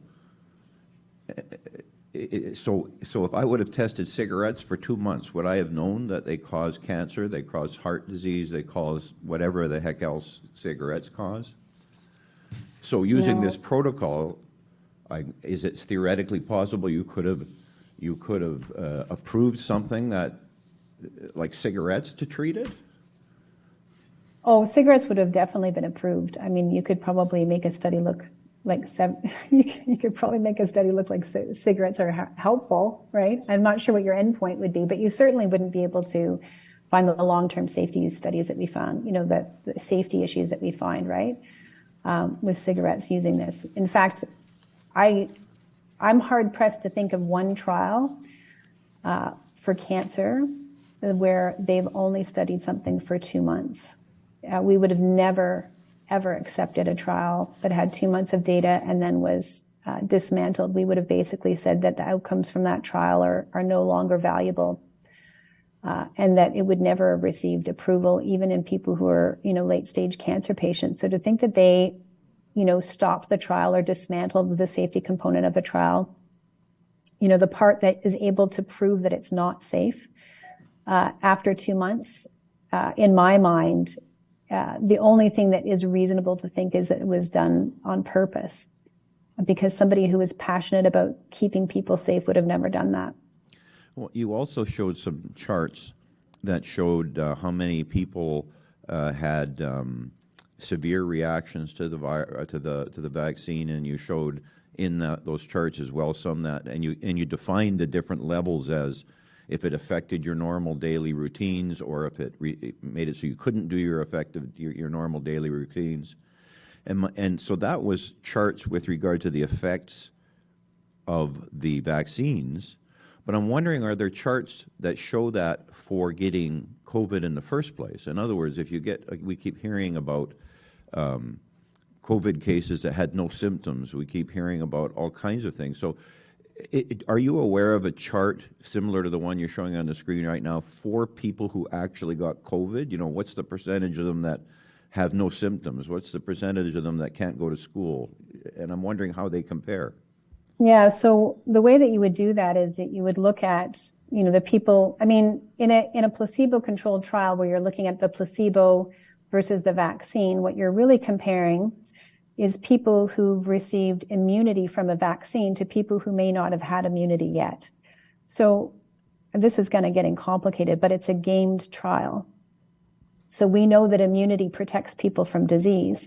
And so if you only give immunity to one arm and not to the other, right, then you know that the one that basically doesn't have immunity is likely going to be more sick. However, interestingly enough, in this trial, we know that more people got COVID. This is the placebo arm right here, dose 2 placebo arm. So this is people who got COVID. This is the background amount of people who got COVID. So they didn't get the vaccine, they got a placebo, and they got COVID. And there's more of them that got COVID. So that you should say, wow, if there's more COVID, then you should have more adverse events, right? These are the adverse events. So you should have more COVID-like symptoms if you got more COVID. But if you actually look at it, the amount of, the total amount of the symptoms that people get if you were healthy and you got COVID was less than 50%, dramatically less. Most of that was mild.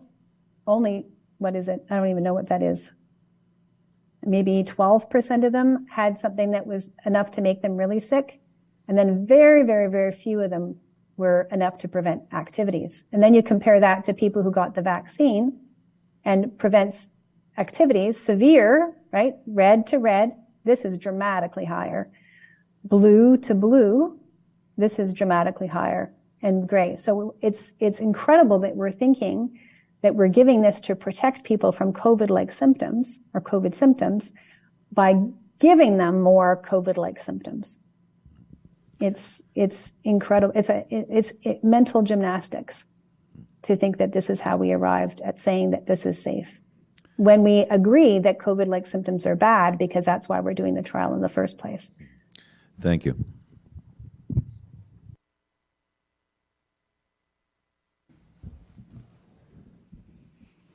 Thank you for coming and giving us testimony again. Very, very helpful. I have a couple of questions about this new framework under the Food and Drugs Act that you talked about today, and this alternative pathway to approval. And I'm just wondering, so if a drug is approved by the minister to undergo this alternative pathway, which seems to expedite the process, is there a pathway, or is there some mechanism built into that pathway to bring the safety considerations back into the normal sort of time frame or pathway under the regular authorization process? Or is it you just get into this expedited process, and once you have the authorization, you're good to go? I'm going to say a couple things. One is that the proposed amendments are so confusing and convoluted. I've never read something that lacks such clarity, which makes me suspect that perhaps they don't want it to be clear what it is that they're trying to do. So in terms of being able to address those details, I think that should be something where we should be all stopping and asking those important questions. I can't answer them based on the available information, but I do know from my experience in cancer where we do have similar pathways called NOCCs that are used to get life-saving treatments to people who are dying from cancer who have no other treatments, so serious diseases, no other options, that once the accelerated approval is given, and so what they'll do is they'll say, okay, your randomized controlled trial, preliminary data, I'm going to give you access to the market now, but I want you to complete your trial, and I want you basically to do said types of monitoring studies in order to be able to prove the safety of your drug. I think the number is only about 50% of the mandates for additional safety monitoring ever get completed. I can count on one hand the times that they've actually pulled a drug from the market once it's on there. And I think it is almost like saying it's a ball rolling down a hill, and once the ball's halfway down the hill, it's really hard to get it back up to the top. The amount of energy that you need to employ in order to get that ball back up the hill or get the cat back in the bag or to address everything and to get all the doctors who thought that it's good to change their mind, it's very hard to go backwards. And so what tends to happen is that these products stay out there for a very long time.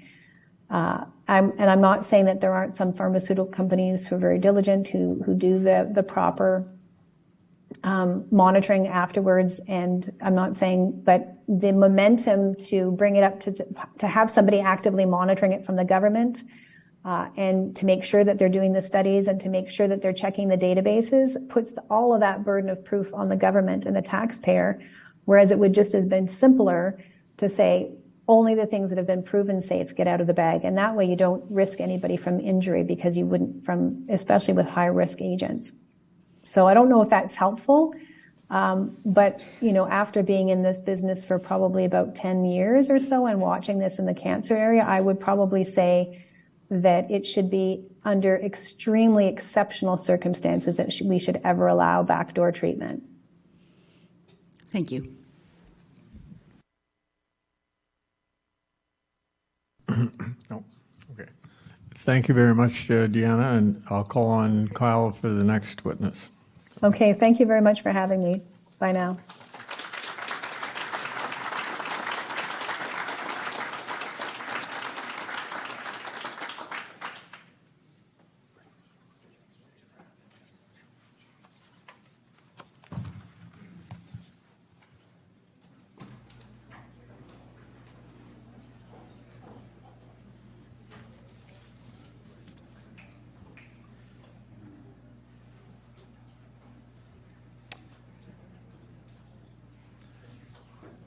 My name is Kyle Morgan. I'm a local lawyer here from Winnipeg.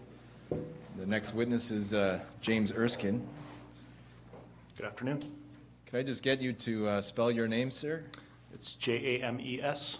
Last name is Erskine. And your full name is? James Matthew Erskine. And you promise to tell the truth, the whole truth, and nothing but the truth? So help me God. Where are you from, sir? Winnipeg. You lived here your whole life? Yes, sir. And you have children? 3. And can you just tell us a little bit about what you were doing for work during the COVID period, I guess starting in 2020? Yeah, I was employed as a police officer in Winnipeg, city of Winnipeg. I was employed since 2011, February. So I was working at that as a constable during the first first part of COVID. Okay, and what do you recall about what happened to your employment when COVID started unrolling? Well, I was, for the most part, going along to get along. But what happened with the police in general is that we were given not necessarily a vaccine mandate, but we were told that we would need to provide proof of vaccination, or that we would be essentially subjected to totally different treatment than the rest of our peers.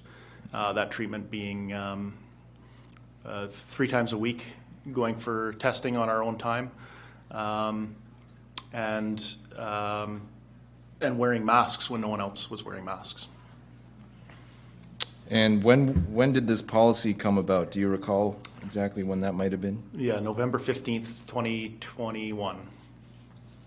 Okay, and I understand that you had some difficulty following those requirements. Is that right? Well, I wouldn't have had difficulty had I decided to do it, but I was not going to be doing it because I believed it was a gross miscarriage of our rights and freedoms to have to tell the rest of our peers what exactly was going on with our own personal medical statuses, and secondly, I believe that what was going on in Canada, especially as a whole, was extremely problematic. Coming from a background where I was there in my belief to serve the public, not to contribute to tyrannical measures. If I can ask you, are you somebody that was vaccinated in general with other vaccines? Generally speaking, yeah. So you didn't have a bias against being vaccinated? Not at all. Was there something that caused you some concern about the vaccines that were available in Canada at the time? There was a number of things that caused me concern. The good doctors that we've just been listening to and professionals that we've been listening to have outlined a lot of the things that, whether I was aware of the entirety of them at the very beginning, I certainly became aware of much of those bits of information over the time that COVID was presented to us. But I would say that the biggest thing that stood out to me is the it had every ring of, for lack of a better term, organized crime. It looked like it looked to me like it had all of the markers that I would be suspicious of if I was looking at an organization that was being obfuscating the truth and trying to come across with an agenda. Can you just tell us a bit about your salary and the types of benefits you were getting as a police officer? Certainly. Well, I was a full senior constable, so I had I was just prior to all of these things going down in 2021. I had been asked to be a field trainer. I was getting to a point in my career where I was looking towards a promotion if I could get that, and I think I had pretty good standing as a cop. I had a very good work ethic, very good reviews, 650 career arrests, somewhere around there. I was the second in my class in terms of marks, and so what happened with me is that because I refused to give those things, I was ultimately locked out of my police station that I was working in. I was sent home without pay, with what did they term it? Non-disciplinary, quote unquote, non-disciplinary unpaid leave. I wasn't allowed access to my holiday time. I wasn't allowed access to my bank time. I wasn't allowed access to any of the time that I had rightfully earned. I was just sent home. The paycheck stopped, and a short time later, I quit because I knew that if I quit, they would at least have to, ostensibly, they would have to pay out those things. And so what has happened since is that I've lost 11 years of my life, basically. Though I think that I hope that I did some good in that time. I've lost the pension that I would have had after 25 years. Certainly I got a payout for portions of it, but not in the same amount. And what I've done with my family is I've gone from a career of making roughly $120,000 a year. I'm just telling you because police salaries are online. You can look them up, and we're roughly a third of that now. Did you ever try to work out a compromise or any type of accommodation? Absolutely. Tell us a bit about that. Well, a number of letters were sent, a number of email communications. We had attempted to go through our union to fight the measures that they were taking.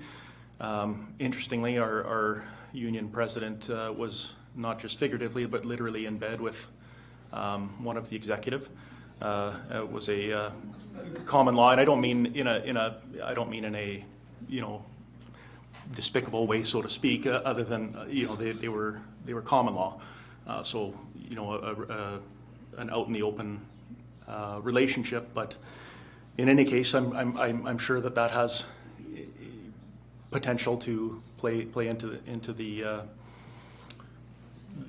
desire of a union to fight for its people. When the union didn't help us, we've also sought measures to go through the labor board. The labor board shrugged us off. There was a number of, without getting into it, there's a number of lies in the labor board's response to me.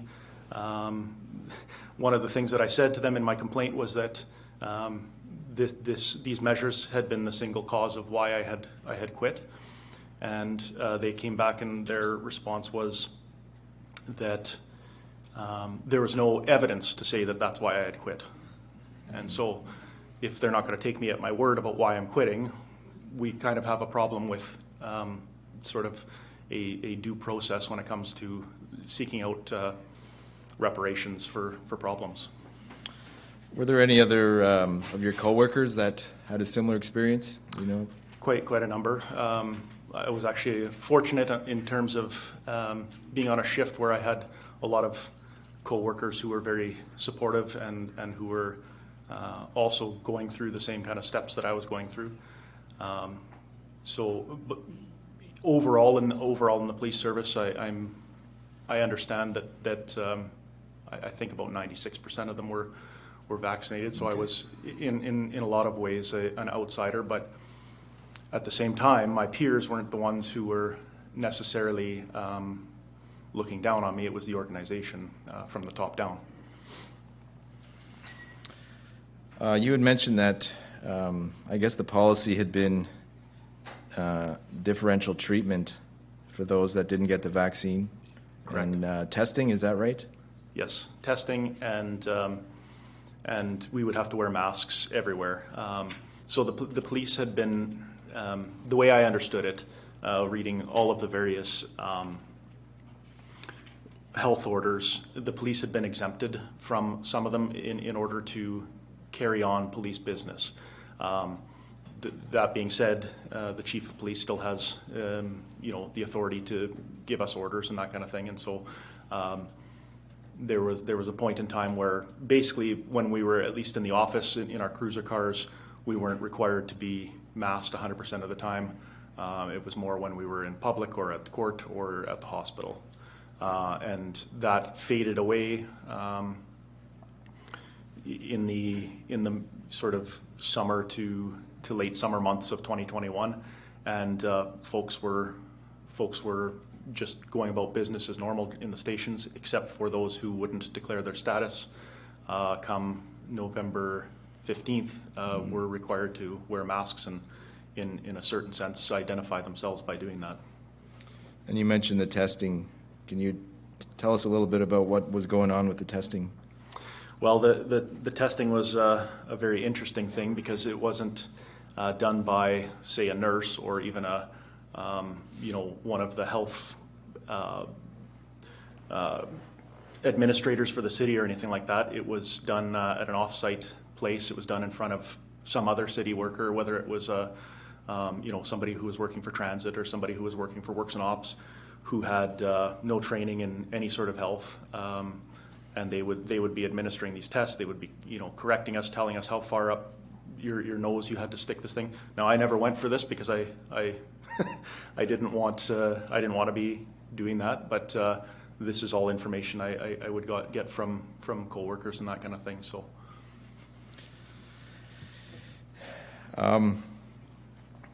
I'd ask you, looking back on everything that's happened, what do you think should have been done differently with the way this, I guess, COVID was handled, I guess, in your organization or in society at large? What do you think? I thought about that question. You and I had a brief conversation on the phone prior to me coming here, and I knew that might have been one of the questions that I was going to be asked, and I think there's a little bit of a there's a little bit of a hard answer to that question. I look at it like, again, I look at this like crimes. This is a very akin in my mind to a whole litany of crimes, whether it's an assault or a coercion or an intimidation or anything like that. And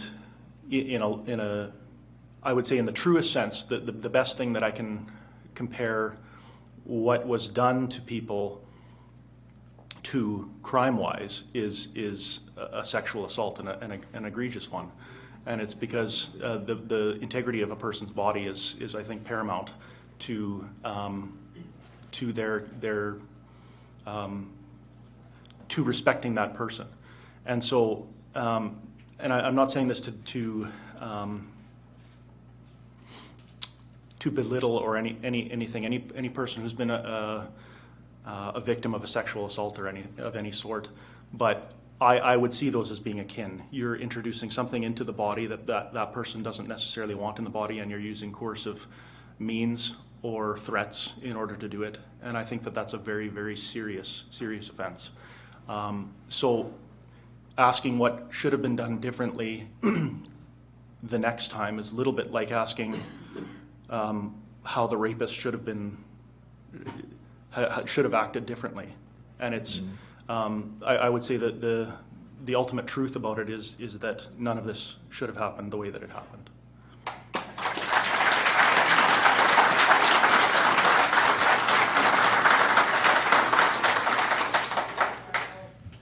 I think those are all the questions I have. I don't know if the commissioners have anything. I thank you for giving your time. Thank you for the opportunity. Yep. Is that... Sorry. Janice, yep, go ahead. I just want to ask, and I know that you just kind of alluded that you have 3 children. How did the 3 children, how were they impacted? Because they would have seen you and your employer at odds over this, and possibly, I don't know how the mandates came down here in the education system, but possibly they were under the same scrutiny and mandates within the school system. So how did that kind of affect the family as a whole? Well, there's a whole bunch of different levels to that answer. My children were in a private school. My wife was working at the time and was able to pay for the private school out of her wage. She lost her job soon into the pandemic. So we weren't able to continue paying. So what we decided to do, because more and more measures were coming into the school system, was to homeschool our children. That brings a whole bunch of... We're very thankful that we made that choice, but it brings a whole lot of different things to a family, especially when you have... I've got a child who's nearly 18 now. He's turning 18. I've got a child who's 15. I've got and then I've got a younger boy, and part of what it did was change my wife's day to day, because now she's taking care of 3 kids. It took my kids away from their friends. It changed our lives in innumerable, immeasurable ways. And now that you see that the mandates have been lifted to some extent, is it are you able to converse within the family about these things in a way that makes sense? We didn't ever pull any punches with our kids about being honest with them about what was going on, and why we were making the decisions that we were making. It's hard to tell a 16-year-old or 17-year-old that they've got to come out of school and hang around with their, goofy parents for a year or an undetermined amount of time. I mean, that was part of the problem at the time. Is looking back, you can say, well, it was a year and a half kind of thing, but we didn't know that going into it, and I didn't know that going into it when I decided to quit either. All of the mandates were lifted shortly after I quit, but I didn't know that it had been getting worse and worse and worse. And so, speaking with our children, I think the saving grace is that we've kind of given them a little bit of a sheltered space where they're not necessarily having to go out in public and be told every 7 seconds, you've got to pull your mask up, or you got to wash your hands, or you got to do these kind of things that are traumatizing to kids. But it's a give and take. It's had negative effects, but we've managed to we've managed to pull some positives out of it too, I think. Thank you. Thank you. Any other questions? Thank you for the opportunity. Thank you very much, sir.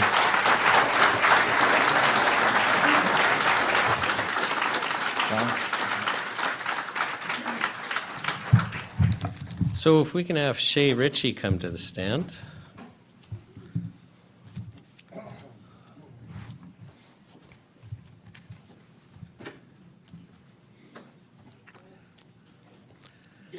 Shay, can you state your full name for the record, spelling your first and last name? Yes, Shay Ritchie, Shearitchie.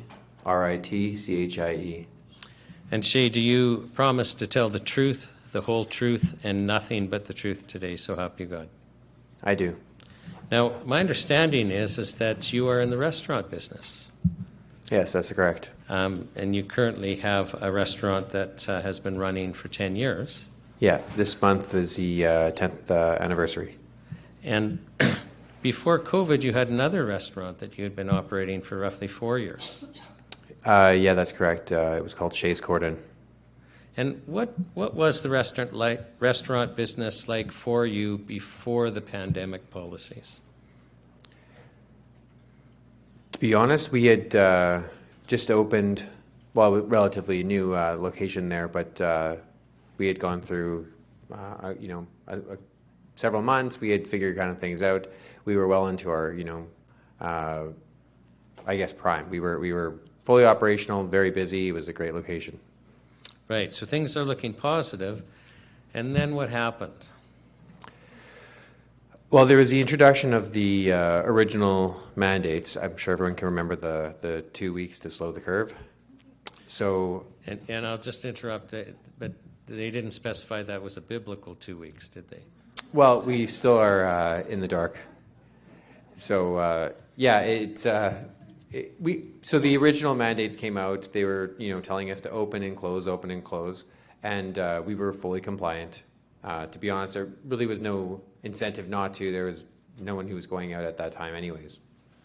So we had been doing our best to follow whatever the rules and give the leadership and the government the benefit of the doubt. And yeah, things just kind of spiraled off from there because the government, couldn't even keep track of all the rules that they were making up, and the enforcement just became like a nightmare. Now, can you give us some details about when you say nightmare, because you have some specific examples to share with us of the type of thing that you experienced? For sure. So the COVID rules and regulations fell under the authority of Manitoba Health. They were the be-all, end-all. But I guess that they were overwhelmed and understaffed at the time that they were supposed to go out and add all the extra COVID enforcement to their plate. So they had recruited liquor inspectors and other agencies to kind of help out. So we would have police, we would have liquor inspectors, we would have health inspectors showing up all the time, maybe 20 different people. And they would have different rules. They were contradictory. They were nonsensical. I was even told at one point in time by a health inspector, so this is one of the people who was like trained specifically in these types of fields, by a health inspector told me that we weren't allowed to use plates and cutlery because there was no possible way to sanitize them. So going through a dishwasher with chemical and heat was not enough to sanitize them for COVID, according to her. And so I would have to get these, rules and updates all the time. And the inspectors would quote rules that didn't exist. And they would, I'd have to go and challenge it and go and say, wait a second, this doesn't make sense. Like, how come we're not allowed to use plates and cutlery, right? And then they would, Manitoba Health would respond and send out the retraction. Okay, disregard what she said. She doesn't know what she's talking about. So we were, going along fine as far as every other business, in that regard, until we got our first fine in the summer of 2020. And we were given a fine for people sitting too close together. So the specific rule that was given in the health order said that people who were at tables had to be 6 feet apart, or 2 meters, from different tables. And it's a really, really vaguely worded rule. And what I was told it meant, and which made the most sense, is that if there was a group of people, they had to be separated from a different group of people. So I got a fine because they found 2 people sitting close together. There was 2 instances in a 250 capacity or 250 seat restaurant where they found 2 people sitting too close together. They indicated that we were following the 50% capacity rule. So that if you think about it, now we have a patio space that's half empty, and they saw people sitting 60 centimeters apart, which was the actual number. And if you can imagine what 60 centimeters is it's pretty much enough to put your arm around a person. So the area is half empty, and people are sitting close enough that they can be touching. And I asked the inspector, I said, well, were those people from the same group? Well, I didn't ask. So then I thought, well, this is ridiculous. No, at the time, how many people could be in a group? Oh, man, it changed all the time. I don't know if there was an actual group size. There was no actual limitation on the group at that point. In the health orders, actually, I do know because I went over this in court. As far as I know, at the current time, there was a capacity limit of 50 people in a different section of the orders. So if you were to have a wedding or other groups, but in our section, restaurants and licensed facilities, there was no specific limitation. Right, but I meant in a group, like let's say at a table, how many? There was no limit. There was no limit. So the health inspector tickets you for some people being within arm's length, but never asked if they were part of the same group. No. And my understanding is that ticket didn't go well for you. Well, so actually, the news is pretty favorable towards us at the time. So we had, complained about the situation, said, hey, this is ridiculous. Like we're actually trying to do our best here and follow whatever. Like the rules didn't make sense, but we were trying to do our best. And I just said respectfully, like, we're being told different things all the time. The health inspector who issued the ticket to me had previously come to the location and measured out all of the tables and said, yeah, everything is perfect. All your tables are separated. And our restaurant tables are smaller, and we combine them. So for instance, like we have tables of 2, and if it's a group of 10, we'll have 5 tables that we combine. It's more efficient because you can always break the tables apart. So a group of 4 is at a table of 4, but a table of 2 isn't at the same group of 4. So the rule said different tables had to be separated, but the inspector told us that meant different groups of people, not tables. Pieces of furniture didn't have to social distance. So what happened then is they approved me to reopen, and now when they came, they said, oh, we saw some chairs that were too close. And I said, well, in the rule it says tables. It doesn't mention chairs. And you told me it was tables, and he admitted that in court. He had acknowledged that he had told me those things. But it didn't matter at that point. And he acknowledged also that they didn't ask if they were from the same group or not, and they just didn't think it mattered. And out of all of I have almost $60,000 in fines from COVID. We were only given 2 court dates for all of our tickets. This one did go to court, and the judge said that we were guilty. And she specifically said, it doesn't matter if they're from the same household or not. They weren't allowed to sit within 6 feet of each other. So a husband and wife weren't allowed to sit at the same table. Even if they're living together, they drive together, and she, so you think it makes sense, but she adamantly said the only common sense way to interpret this rule, because I actually quoted case law and said, look, if there's a rule here that's ambiguous, and it's clearly ambiguous because the health inspectors are agreeing with me, and the prosecution is saying that we have to separate the furniture. And then the judge said, well, it doesn't matter if there's different interpretations because there's only one that makes sense here, and you should never have come to any other conclusion. And she ignored the fact that the health inspectors had actually agreed with my interpretation. Right. So following that judge's logic, if a breastfeeding mother came in to eat at your restaurant, she would have to be separated by her infant by 6 feet. Yeah, very long straw, I guess. So, okay, so you were found guilty of that one. What was the fine? $2,542. I'm sorry? $2,542. This Wow. was when the rules first came out, and then they eventually changed the fines to $5,000. And how many tickets in total did you receive? I think it was 10. So I had 2 on the lower scale and then 8 on the higher scale. Okay, and my understanding is that for 8 of them, they haven't even given you a trial date yet. No, I disputed all of them, and they never. In fact, I thought they were just wasting my time. And in January, I got a memo from the government saying that one of the tickets, the second ticket I had been issued, which was about 2 or 3 weeks after the original ticket, they were giving me a court date. And so they gave me a court date for February 15th, nearly 3 years after the violation. Now, as I understand it, that one was a bit of an interesting ticket because it kept getting changed. Can you tell us about that?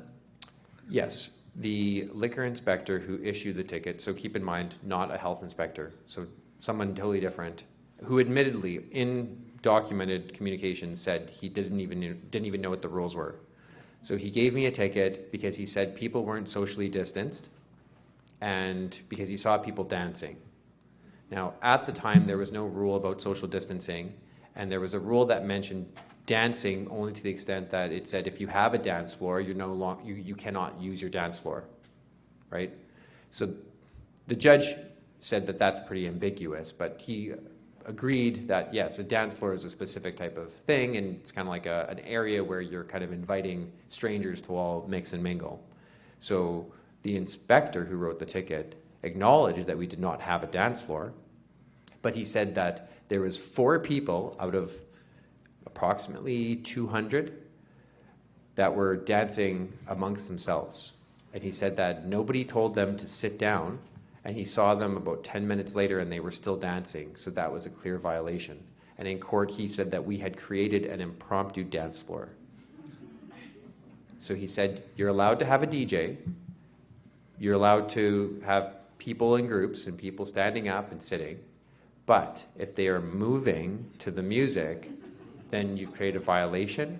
And in the cross-examination, I actually had the inspectors, the second one, admit that technically the entire the restaurant, and kitchen area could be a dance floor if people were dancing on it, according to this interpretation that they were applying.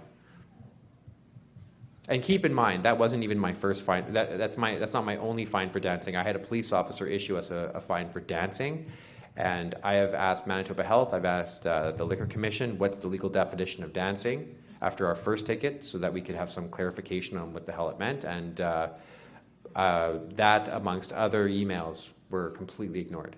They were not interested in education. They were not interested in transparency. They would make up their rules. They would enforce them, and they didn't care if it made sense or not. They would just do whatever they wanted.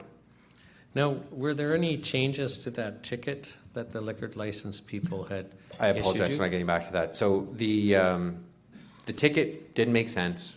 I looked at the rules. I went over them with the inspector who wrote them.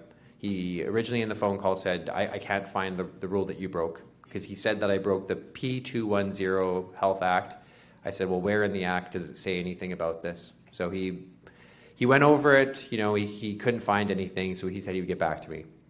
And he did get back to me later, saying that he talked to somebody at Manitoba Health who helped him understand the rules better, and on an unrelated website there was a set of rules and I broke those rules. So giving him the benefit of the doubt, I said, okay, well, did you know that these rules or this website existed prior to this ticket being issued? And he said, no, I did not.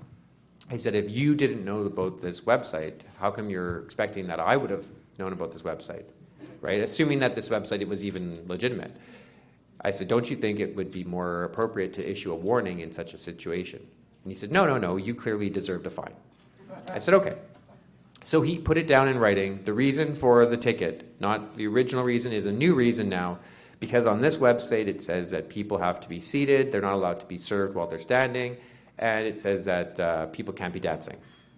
So I said, okay. I took that email from him, I sent it to Manitoba Health, the authority on the topic, and I asked them to clarify whether or not those were a part of the official rules, because it wasn't listed in the Public Health Act, and the Public Health Act did not refer to any other websites or other documents. So Manitoba Health wrote back clearly in writing, those are not the official rules. So I again was in the media, people were wanting to know why we were getting all these fines and everything. And I said, well, clearly we did not break any of the rules. I sent that email to the liquor inspector. I said, look, great news now. We've got Manitoba Health officially declaring that those are not the rules, and we didn't break anything in needing a fine. And that is when the liquor inspector decided to change the ticket, because it doesn't make sense to give me a ticket for rules that don't exist. So then he went back to the original rules, and they picked a rule in the official rules, and then that rule that we were now declared to be in violation of was serving people in an area not open to the public. And when I asked them where this took place, because all of the notes said that they saw people in this area, they saw people in that area, all of those areas that were listed were a part of our licensed premises, our official service area. So I asked, wait, was it in the basement? Was it outside on the roof? Like, where did you see people being served? And again, in court, they testified that we did not break that rule. But because they used that rule, they said that that rule meant that people had to be 6 feet apart and they had to be socially distancing. So they still tried to say that the original reason for the ticket applied to the rules that didn't talk about it. And the judge was just as dumbfounded as I was. Right, so you were found not guilty on that one. Yeah, that judge actually took a very common sense approach and declared us not guilty. I would like to also point out, though, the media had been favorable towards us in the first situation. And in this situation, I expected the same, because I said, look, we've been given a fine for this violation. Manitoba Health has declared that we didn't break the rules. And I said, look, in the rules, there's nothing about this, socially distancing and dancing. So the media, somehow at this point, all changed their narrative on what was happening, and we became the demonized restaurant where we were, viciously putting people's safety at risk because we were letting 4 people dance, uninterrupted. And the media left out the important parts, that we were not breaking any rules. So in the actual, I think it was CTV did a report, they interviewed one of my neighbors, and the neighbor goes, yeah, it's obvious that people have to be seated. You can't have people standing up. But they didn't even go and look at the rules. So they had another person who's not an authority say that we were breaking the rules, and that was their story about what had happened. Instead of saying, Shay says this, and here's the rules, and there's nothing that we could find, and look, Manitoba Health agrees with Shay. You'd think that a more balanced form of journalism would be something like that. It's like getting a speeding ticket. Instead of talking to a cop, they talk to a guy in the street, and they're like, yeah, he looked like he was going fast. Right? No training, no background. It's just some hearsay of some random person. So it was a very frustrating situation. So we were completely demonized, and people were boycotting us, and there was like, oh my God, just go online, look up Shays Gordon. Now, my understanding is that it's not wise to tick off a bureaucrat. Can you tell me or tell us what the liquor license people eventually did to you? Well, I was sure that something was coming down the pipeline because the police officer who gave us a dancing fine for $5,000 at a later date said that he was planning on taking our liquor license. And I asked him, I said, okay, well, the rules don't mention anything about dancing, so I'm not sure why you think that we're breaking this rule. There was no rule at that time about dancing. But then the idea that we were going to get our liquor license pulled was completely new to me because we'd never had a liquor violation. These were public health order violations, and these are being enforced by non-experts. They're not even trained at all in the public health field. So I had an impression that this might happen, and in 2022, the LGCA basically made an application to their board to have my liquor license pulled and have my restaurant basically, in all intents and purposes, shut down. And one of the reasons they cited for this reason to pull my license was because I was a repeat offender, and I'd never had a conviction with a COVID fine or these issues at all. In fact, they were aware that their agents had been changing this ticket and had committed fraud basically by multiplying, changing this ticket retroactively, and knowing that we weren't guilty because Manitoba Health exonerated us. I actually took that issue all the way to the CEO, Ms. Christiane Deschamps of the LGCA, and she said she looked at the documents and she saw no problem, and she didn't think her staff did anything unprofessional or criminal. So later, yeah, they pulled my liquor license, and now it's funny that ticket has been officially dropped in court, and they haven't given me my liquor license back. They haven't apologized, and they basically destroyed my livelihood at that entire location since it's closed. Right, because my understanding is you just in that location, it wasn't feasible to continue operating the restaurant without a liquor license. No, so and it was in severe decline after all the negative media attention of us, being falsely labeled as degenerates or intentional rule breakers. Yeah, right. For the record, we were actually not breaking the rules.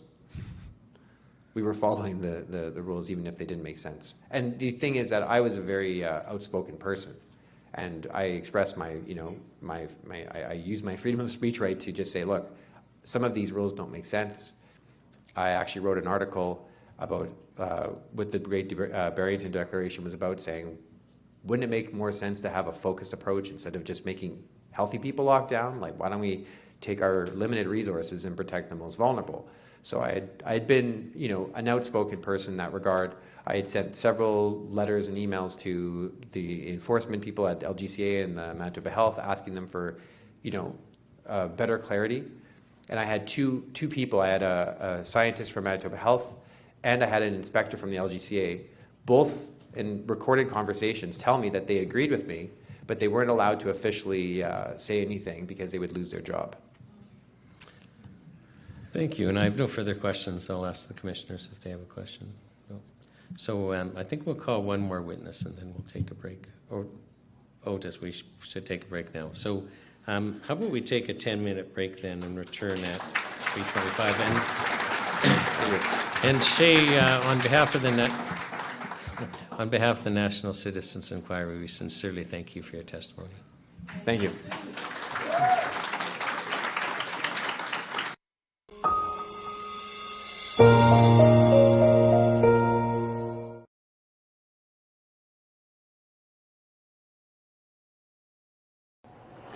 As a result of the government's mandates, I was affected on many levels. Financially, I lost 2 streams of income immediately. I'm a musician, a performing musician, and that went away immediately. I would perform in seniors' homes that closed down. I would perform in public places that ended abruptly. And I'm also a yoga teacher.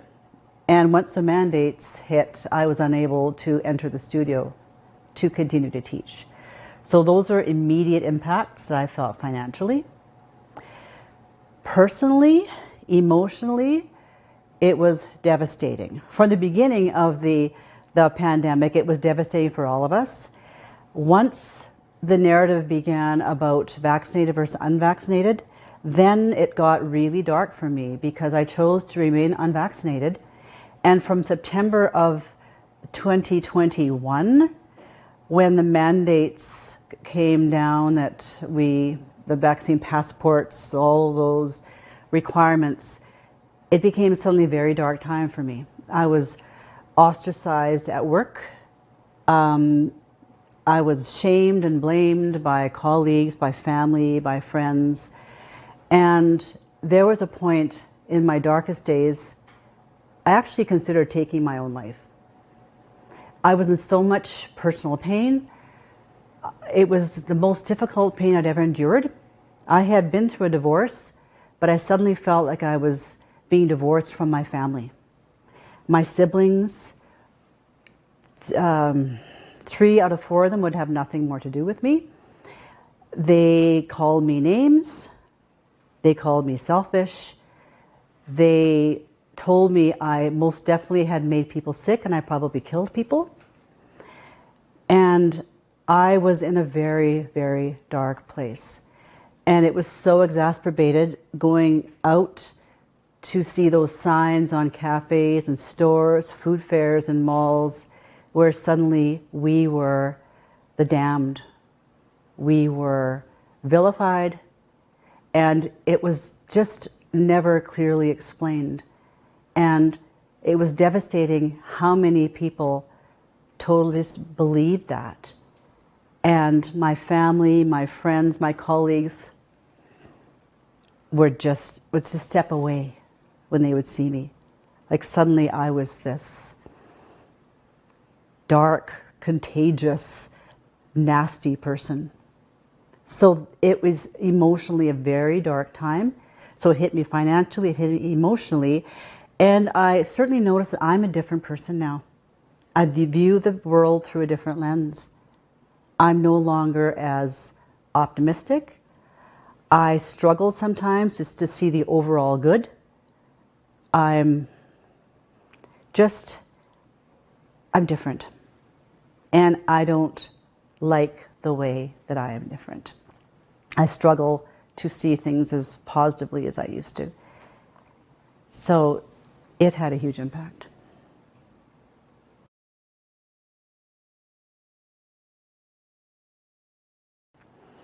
I don't believe the government gave us any options health-wise. It was A or B. Well, it was really A, get vaccinated.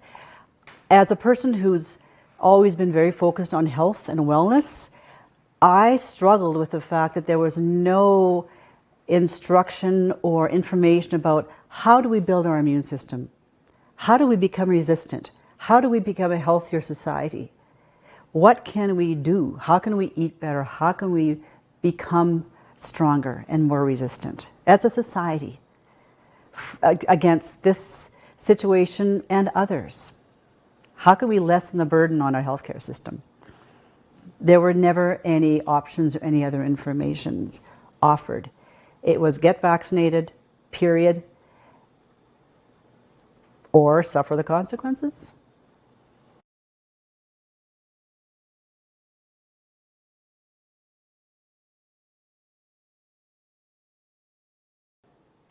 Well, this all hit in March of 2020, and it was all new for everybody. Everybody was taken aback, and everybody was asking questions, what do we do now? From the beginning, I don't believe there was information about let's just all get healthier, get stronger. Whatever this is, and we don't know a lot about it yet, let's get ourselves healthier. What can we do to become stronger, to build our immune systems, and honor our body's natural protection, its natural tendencies to want to stay healthy? I was never personally fearful of the virus. I wasn't afraid of getting it. I knew that I was healthy and strong enough to handle whatever would come at me.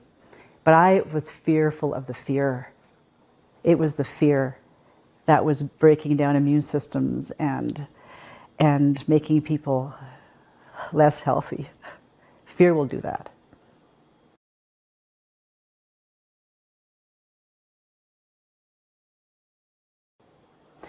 Initially, when it all came down in 2020, I wasn't afraid, I was confused and in disbelief.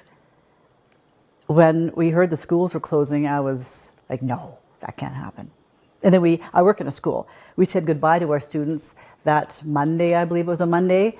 They went out the door. We fully expected to see them again. We never saw them again. The grade 9s were out the door. We never saw them again. And I was never scared. I was just so confused and baffled. And as time went by, when I saw how things were being handled, how it almost turned into like living in a police state. It was dystopian. It was like a dystopian novel that sits on the shelves of our library at school. It was unbelievable. And then the measures that were taken as it all progressed into the fall of 2021 and even into the spring of 2022, it was horrifying. And that was frightening. I was never frightened of the virus. I was frightened of the behaviors that I was seeing around me, frightened of the government's actions, frightened of the police state, frightened of what we had become as a society and where we might be going.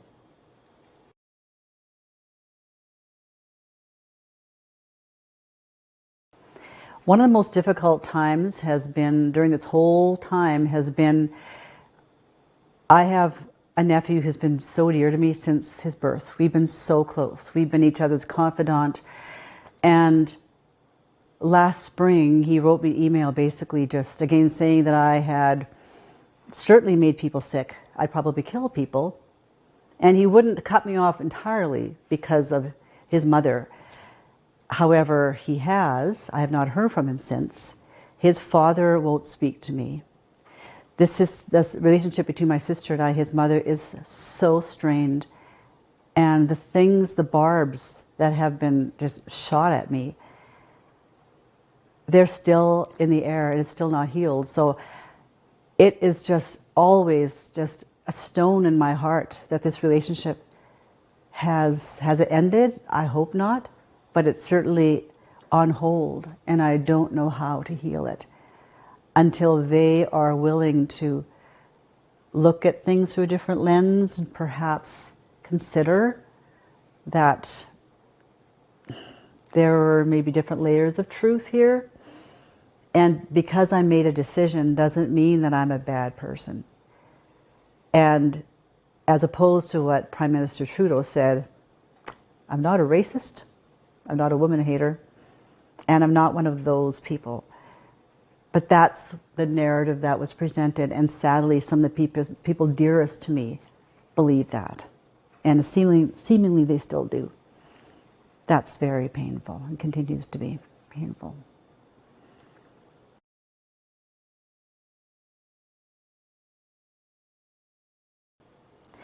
I have 2 kids. They're currently 20 and 22, and they're doing okay.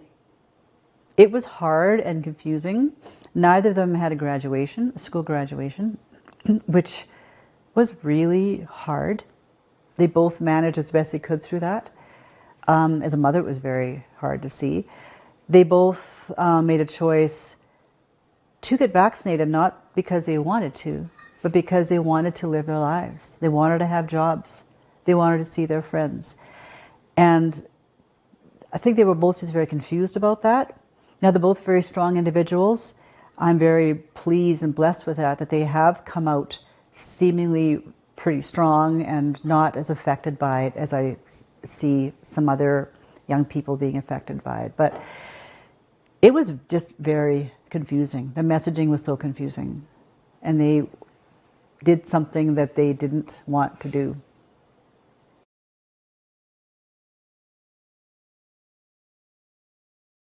Healing.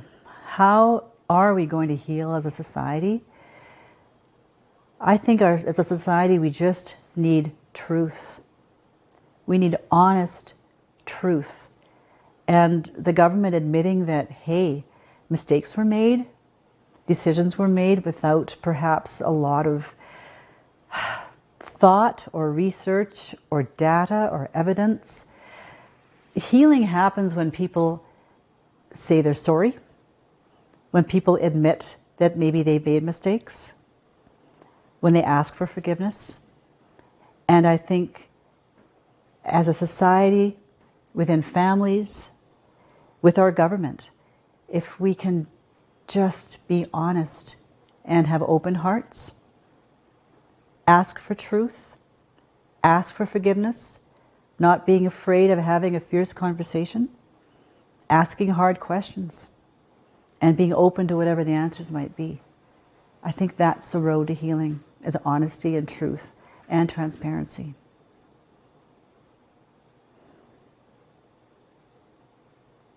Maybe some tears. Because it's been really hard.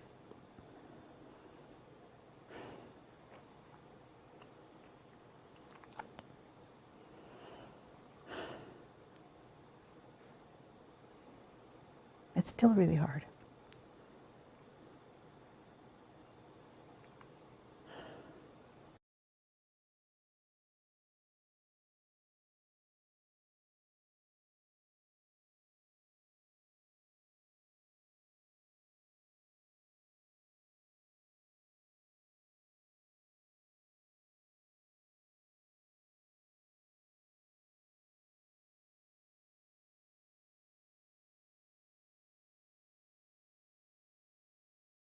Censorship before 2020, I kind of thought it was to keep everyone safe and to sort of have guidelines as to.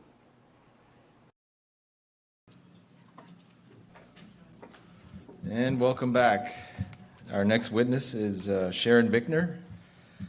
Ms. Vickner, can I just get you to state your full name and then spell your first and last names? I am Sharon, S-H-A-R-O-N, family name Vickner, V as in Victor, I-C-K-N-E-R. And do you promise to tell the whole truth? The whole truth, and nothing but the truth? So help me God. Can you tell us where you're from? Born and raised in Winnipeg. And what type of trade or profession do you do? I am an ISA certified arborist. Okay. Now, I understand you were impacted quite a bit from the COVID-19 response, particularly regarding your employment, and I guess I would say your general well-being. Can you tell us a bit about what happened to your employment in 2020? What was going on at that time? Well, I did lose my job in November 2020. I can only speculate as to why. I was removed from my position, so I can't make a direct comment on the employer's part other than he said it was a financial concern. But prior to myself losing my job in November 2020, it was in November, and it was a Wednesday, and myself and my employer had met up to discuss my success of the 2020 season. Which I did phenomenal. And he gave me my new business cards and a gas card for the company vehicle. We went over how we were going to attack the sales of the following year, and that was a Wednesday. On that Friday, Pallister went on the television and said, "Don't be surprised if we start naming names of those that got tickets during this COVID." The following week, I was told that I was no longer needed, and I lost my job. And I understand you were working in sales at that time, is that right? Mostly, yes, absolutely, yes. I was doing the sales for the tree care. And your employment would involve you attending to your customers and doing estimates, is that right? Yes, absolutely, and that's where my bulk of my mental health started to decline. The season for me in 2020 started for work in March, and as did a lot of the talks about, you know, a potential Chinese Wuhan flu or whatever you want to call it, came about. And so while I was going to visit strangers, for the most part to me, of course, I was consistently from March all the way to November hearing stories, unsolicited stories about the traumas that family members were going through with not being able to visit their family members in a care home or a hospital, or travel to go visit a sick relative, or there's one story that really, actually two stories that really stuck hard in my mind that I haven't really been able to shake. I guess that's PTSD. Is this one incredible woman went on to tell me, she was 84 years old, and she was so happy to see me, and she went on to tell me that she came from a communist country, and she's got adult grandchildren, and her grandchildren are interested in her history, so she was telling her about what communism was about and why they fled from the country, and all the signs, and what she's seeing, what's happening in Canada and the rest of the world right now. And her own daughter told her that if she continued talking to her grandchildren about this stuff, that she would never allow her to see her grandchildren again. So we cried together because the grandchildren were a huge part of her life. And another quick scenario was this other gentleman. He was in his 80s as well. He had a wife that was extremely involved in community and philanthropy, and she's been a huge name in the city of Winnipeg, actually, which I will not name. And she had passed away, and at that time there was only allowed 10 people to attend a funeral. And I cried with him for probably 45 minutes because he loved her so much that he felt that she deserved more respect than 10 people, and he never did have a service for her. So that's just 2 out of probably 100 stories that I should have wrote a book, actually. So just to summarize, you would visit with your customers, and yes, invariably they would tell you their stories. Yes, I guess, I don't know, maybe they just see my kind heart, my nature. I never once talked about my personal opinions or what was going on in this world to any of the clients or potential clients. I was there as a professional, not as a person walking down the street sharing an opinion. So yes, I was invited to a yard to do an estimate for tree work. And would it be fair to say that you got involved in some type of advocacy work, involved in the community about some issues you had noticed going on? Absolutely, I certainly did. Well, everything was starting to ramp up in 2020, where there was masking this, stand on a dot, follow these arrows, don't see this person, go tell on your neighbors. I realized that my friends that I thought were my friends since junior high and elementary school, for that matter, were really not my friends any longer, because I didn't stand on any dots or follow any arrow or anything like that. So I was driven internally. I'm going to say this on record. I was never a girl that was of faith, and good things, I guess, do happen out of these scenarios. The Lord found me. And when that happened, the Lord actually told me that I had a voice and I had a heart in the right place, and I definitely started standing up with in an advocacy sense of just educating and sharing love and whatever I could do at that time. Would I be right in saying that you got some tickets as a result of that? Yeah, about $19,000 worth. Mm-hmm. Yes, yes. That's not what's causing me my mental traumas, though. That's just part and parcel. I knew what I was getting into when I took a microphone or a bullhorn in my hand. I knew the possibilities. I just had hoped that the benefits of building communities within the fringe minority, I thought we could band together and find that unity where we could. Now, you mentioned that you lost your job. Was it October 2020? It was November November. November 2020. Okay, was there anything going on social media at this time regarding your advocacy? In what respect? Well, you had mentioned that you'd been trying to find your voice in the community. Mm-hmm. So I'm just wondering if there was increased attention on you at all at that time. Yes and no, actually. I didn't, for the first while, I didn't even use my name at all. I never really said it. And then when it comes to social media, it just shows you about what's going on with censorship way back then.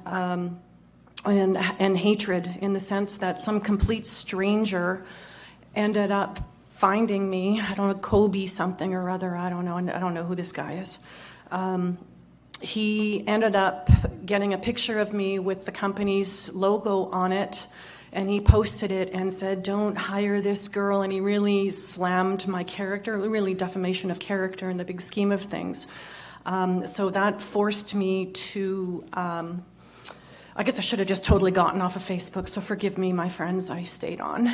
But I did change my name because I didn't want any fallout.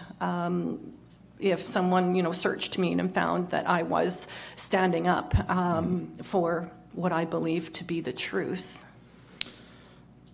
And do you recall when that happened on social media? I'm just thinking about the timeline of your job situation. Right, that happened just prior, about actually, I had to rethink that, and it was about the very beginning of November when that occurred, because I ended up telling my employer about it because I wanted him to know where I stood professionally, and that this individual had done this to me, and that I had taken my picture off that stated the company I was working for.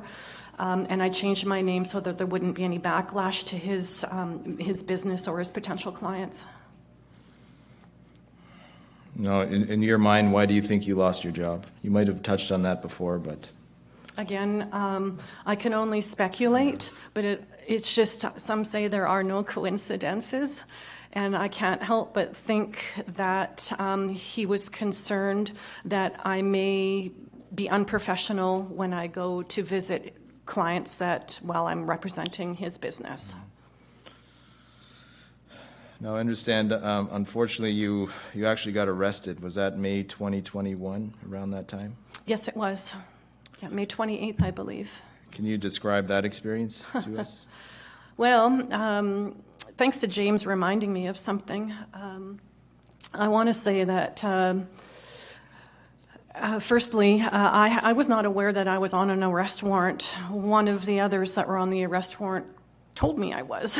Apparently everyone else got a phone call to turn themselves in. I didn't do that. I didn't even get the phone call. I didn't even know until one of the fellows mentioned it to me. And anyway, without going through that whole long process, I did get apprehended or arrested, I guess it's called. I don't know. I've never been arrested before. And it was interesting because when the police had put me in handcuffs and they put me in the car, they weren't wearing masks. I certainly wasn't, of course. And the first thing the police officers said to me, they said, "Do you know how pissed off we are?" And I went, "What do you mean?" Because I'm like a little talking girl, right? Like, I'll tell them anything, right? I have nothing to hide. And they said, "Do you know what fentanyl is?" And I said, "I absolutely have heard of it, yes." And he says, "We're the drug squad, and we're here arresting you." I couldn't believe that. And I just point blank told them, what a waste of taxpayers' money. You're supposed to be taking dangerous drugs off the street, and you're throwing me, a law-abiding citizen, into jail. And then, so when I ended up getting into the, I'll speed this up. I'm sorry, Kyle. I'm a little bit of a talker, and I'm a little nervous. It's okay. Go ahead. When I did get out of the police car and they put me in the elevator, this is where the psychological whirlwind really began. They put me in this elevator, and there was initially 2 police officers that were tending to me, the ones in the car. But when I got into the elevator, there were 6 others and me. And it was like they did that intentionally. And as soon as I was walking into the elevator, they said, "Now get in here and face the corner and don't say a word." And I'm thinking, oh, knowing me, I can't bite my tongue, and I just told them that it was how humiliating. This makes absolutely no sense that you're doing this just for a freedom fighter, right? So anyway, long and the short of all of that, I ended up, of course, going through the scenario that they do, pat you down, la, la, la, la. And it's just full of lies. And I guess that's what police officers do. So I'm not here to diss them for if that's the proper procedure where they don't really tell you the truth, how long you're going to be there. And anyway, I ended up getting put into a cell. And it was kind of disgusting, actually. I had to call them and tell them that, you clearly know the character of who you're dealing with. Like the floor had grossness all over it. It was a really vile room. Anyway, I had to use the washroom, and this female cop walks me to the washroom, and the toilet is completely up to the top, filled with ugh. And I just said, oh, you got to do something about this. And she said, well, she rolled her eyes, and she said, so? You either got to go or you don't. We only clean it once a day. Well, that's a lie, of course. Anyway, I know that's not what you wanted to hear, but I'm sorry. The whole thing is really kind of boggling my mind about being in jail. I haven't really wanted to think about it too much. So I guess what the hardest part on me, where it really started to stir my mental health, was clearly they had direction to cause me distress. And again, I don't know if this is normal. I really have no idea. So if it's normal, I guess it's just not normal for me. I was in detention, or the cell, or whatever you want to call it, for, I believe it was anywhere from 15 to 18 hours. I think it was a total of 18 hours I was in jail. And every 5 minutes, someone came and banged on the windows. And I'm not talking just a little tap. I know someone says, oh, they're just making sure you're not, dead or whatever, right? But they knew why I was there. But every 5 minutes, they were banging on the window. And I'm going to say it, forgive me, women in the room, but the women were the worst. They actually took their keys out, and they crash every 5 minutes. And I know that they had to have been directed to do this because there was a billboard, a clipboard on the side of the wall, and I could see them sign it, and I could hear them flick the paper. And there was about 45 different officers throughout that whole time, or 45 times they did that anyway, so. You were arrested because you were getting tickets for gathering outside. Is that right? Yeah, I think outdoor gatherings. Yeah, I think it was P210. I think was the bylaw infraction of inciting gatherings. I think in May 2021 there was a gathering planned for the legislature here in Manitoba, and that's why a warrant was executed to arrest you. Would that be right to say that? I'm uncertain exactly, because they never told me any of that. Not only that, they didn't even read me my rights when they put me in the car either. So that's what I had heard, that it was on May, I think it was just before May 15th, because the last event that I had something to do with, that I was an organizer for, me and my team, was May 15th. And then, yes, I believe the following one was the legislature, and then the very final one on the 28th was the day that they actually detained me. Now, you were released on bail. Yes. And I understand there was a particularly onerous condition of your bail? Yes, that is correct. And that's the one that really, that's the one that I'm part of me is embarrassed to admit what I went through, but I guess this is what mental health does. When you're a positive person and you've never had to deal with things like this, and always around people and always have a friendship circle, it's extremely difficult. So on one of my release conditions, I was not allowed to be on public or private property, in private or public gatherings, with anyone other than which I reside. I lived alone. So that meant I couldn't be anywhere at any time with anyone, or I'd be criminally charged. I would have been thrown in jail. So when they gave me that, when I was going to be released, I signed. I wanted to get out of there. I did not want to stay there any longer. So when I went to sign the documents, I wrote under duress, because I certainly was. And then they called me back in front of the magistrate and said, well, you clearly need to call your lawyer. And I said, what do you mean? You know, because you signed under duress. And I said, no, actually, I read it and I just don't agree with it. And this is why I'm signing under duress. And I told them all the reasons as to why I signed under duress. And they kept me there for about another hour after I had done that. How long was this bail condition in effect? 1 week short of a year. Can you tell us what your experience was during that year, as difficult as it might be? Well, it just pulled me out of any kind of support system. I wasn't allowed to, aside from that particular release condition, the others on the arrest warrant, one was my spiritual guide, Pastor Tobias Thiessen. I was not allowed to phone him, contact him at all, so I couldn't have any spiritual support from someone that I trusted. A friend of mine also on there. I hope this is okay that I mentioned Dr. Jerry Brahimier. He was also on there and a huge support to me as well, and I was not allowed to be in contact with him either, nor was he with me. And my family had written me off because I had ended up in the paper, and they had said that I had dissed the family name. Oh, I didn't realize we were that important. But so they wrote me off, and they still don't talk to me. So what had ended up happening where I lost my job, no one was hiring me because of small industry, I guess, I don't know, word gets around maybe, or more importantly, my confidence was destroyed.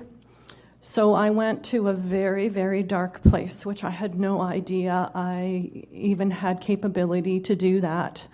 The first time that actually happened, I just wanted to disappear because honestly, no one would have really known because I wasn't allowed to be anywhere anyway. I overcame that. And then it kind of spiraled more when more of the harassment in stores, for example, I'm sorry, but I did not wear a mask. I know how to take care of my health. I don't need something like that on me. It's just a suppression mask.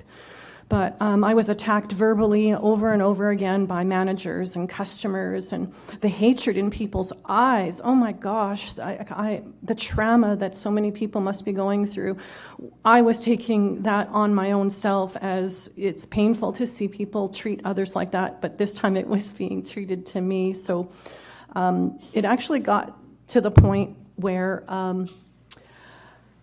forgive me, Lord, it actually got to the point where I couldn't deal with it anymore because I couldn't handle what was happening to those around me. I took me out of the equation, actually, and I couldn't handle seeing children with masks on their face and little babies and just all of the above that most of us know exactly what I'm talking about. I actually thought, what would be the quickest way? What would be the quickest way that I could end my life? And I thought, oh, heroin. I'll just get a needle and I'll shove it in my arm and I'll die instantly.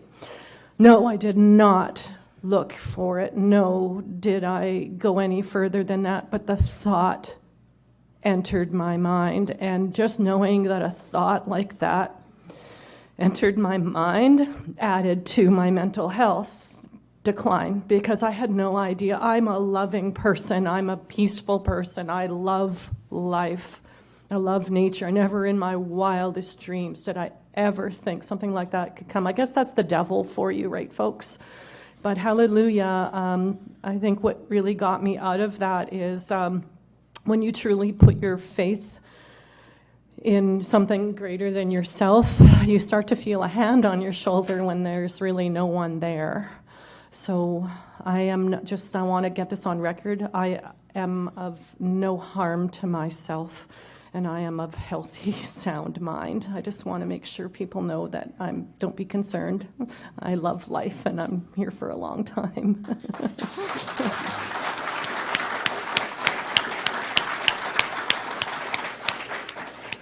I think we're pretty tight for time. I wanted to ask you what you thought could have been done differently regarding the COVID-19 response? I don't know if you have anything quick you want to say. I do. I know I'm not supposed to have a piece of paper, but there's just one little statement I wanted to, just one little sentence, because I didn't want to forget it, and I think it might touch all of us.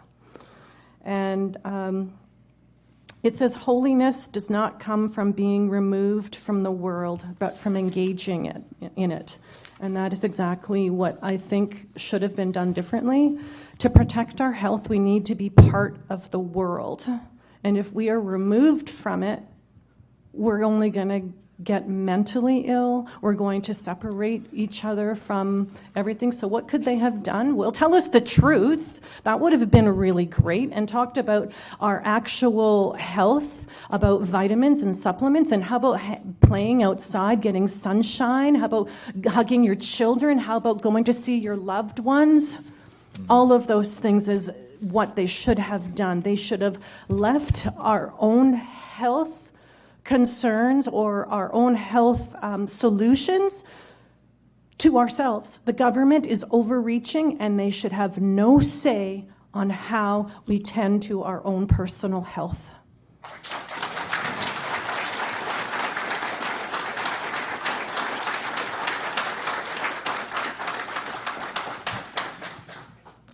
I don't know if there's any questions from the commissioners.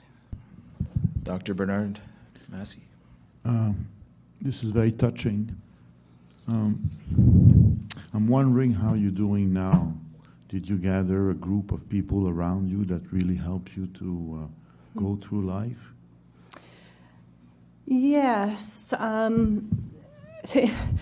Yes, I do. I found some really incredible, solid people that love me unconditionally, and I'm extremely grateful. I'm not entirely healthy yet. I don't think any of us are. I think it's going to take a while for all of us, in the sense that there's constant reminders all around us every single day of what this pandemic has put upon us. But as for, like I say again, I am not in, I'm in a place where I do love life, and I know that there is so much more that I have to do. So I'm not harming myself. I'm not looking to harm myself. But my mental health definitely needs a little bit more love, I guess, in a matter of speaking. A little bit more hugs. Hugs are good. Because my confidence was taken away from me during that whole process, because that's kind of what they did to us, right? They tore our confidence down, and they forced us to be scared of people. I'm not scared of people, by the way. They're probably more scared of me, but thanks for asking. Yeah, go ahead, Janice. I just want to say from my own experience that it's never too late to write that book on those hundreds of testimonies that you heard from people. Can you hear me okay? Yeah. And also, I was reading Proverbs 29 this morning, and I can tell you there's some interesting scriptures in there that you might actually enjoy. As far as the question, I'm just wondering, you did feel bullied by those in authority. Do you feel stronger for it, even with all of the mental health issues that have followed? But do you feel stronger that you were able to write the words that you're signing under duress, for example? Did that empower you? Did it empower me to be able to write those words under duress? Oh, absolutely. It actually did, because I think I would have handled my time in, I would have probably navigated the circumstance after in my head differently, because words are powerful, and we should be very mindful of our words at all times. And what really, it does show me that our justice system is broken, and it is not just in any form, because if the words under duress, they shouldn't have followed through with any of those conditions, because they would have been null and void, and they weren't null and void. So it just lets me come to the next conclusion. If the justice system is broke, I guess we have a lot of fixing to do. I'd have to say it needs to be torn down and put back together, because we need to even change the word government, because when you take those two words in Latin, it actually means mind control. And I don't think any body governing us should have anything to do with controlling what we do, say, speak, or put into our body. Thank you. Thank you. Any other questions? Okay, thank you, Ms. Vickner. Thank you. Thank you very much.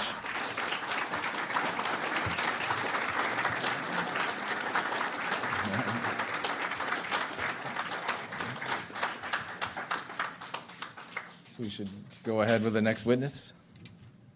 It's Mr. Atala.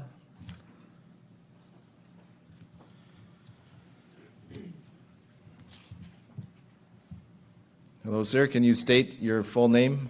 Pierre Nicola Atala. And can you spell your first and last names? P-I-E-R-R-E-A-T-T-A-L-L-A-H. Do you promise to tell the truth, the whole truth, and nothing but the truth? I will. Where are you from, sir? I was born in England and raised most of my life in Canada, in Winnipeg. Okay. And what's your profession? I'm an IT specialist. I've got a BSc in computer science from the University of Manitoba. Okay. And I understand you experienced some difficulties as a parent regarding COVID measures that were in place. I have two kids in school, elementary school at the time, and I was actively involved in their school on a regular basis, on a daily basis sometimes. I was volunteering at the school. I was also working as lunch supervisor for an hour a day, which fit nicely with my other work schedule. I was praised by the parents, the students, and the staff. And I understand your sons experienced some difficulty with the rules that were in place at school. Is that right? Yes, they were forced to wear a mask in school, and they were targeted by the staff because I didn't agree with the mask mandate that the school was putting in place, and I was speaking out against it. I was pointing out that the public health orders did not apply to any public school in Manitoba. And because when I questioned the school about it, they said it was because of the public health orders. But when I showed them the public health orders, it clearly stated the opposite. And they insisted on forcing the masks on the kids. And how did your sons respond to the mask wearing? Well, my younger son experienced the worst. He was struggling to be heard, so he was constantly speaking louder than he normally would, which resulted in scarring to his vocal cords, and it led to a really hoarse tone of voice for him. He also developed scarring around his ears where the straps were. There was a day where it started to bleed, and he asked to call home actually from the school, and the school principal in the St. James Assiniboia School Division at Bannatyne School, the principal at the time, denied him the phone call home to talk to me. When he was trying to take his mask off, he was called into the office to be disciplined for that. And when he was in there, he asked to call home and speak to me, and the principal denied that request of him. Now, you mentioned there was some injury to the vocal cords. How do you know there was an injury there? Well, he was getting speech pathology from the St. James Assiniboia School Division speech pathologist, and I asked her if the chemicals in the mask were causing damage to his throat, and she corrected me. She said, no, he's talking louder when he has the mask on, which is strained constantly for 8 hours a day, straining his vocal cords. So that was coming from the school's speech pathologist. She also, the school speech pathologist, also referred him to an ear, nose, and throat specialist to investigate it. So we went to the ENT specialist, and he he confirmed that there was scarring to his vocal cords and damage to his voice. Now, did this specialist recommend anything? Well, I asked the specialist if he could get a mask exemption, because if the speech pathologist is saying that the mask is causing him to talk louder and that's causing the scarring of his vocal cords, he should certainly be able to write an exemption so that he could go back to speaking normally and have his condition get better. But he denied the request to give a mask exemption. He said that the boy has to talk quieter. Now, your older son, I understand, might have experienced some effects also. Is that right? Yes, because I was actively communicating with the principal of the school and the staff to not put the mask on them. They were more actively watching my kids, and at lunchtime, the educational assistant who was in the room with my older son, she would watch him eat with her arms crossed and tell him to put his mask on constantly while he was eating. And she would stare at him, cross her arms, tap her foot, and then it led to him no longer eating because he was hungry. It changed his eating style. It was like a psychological abuse. At the end, when he did put the mask on, she would force him to say thank you.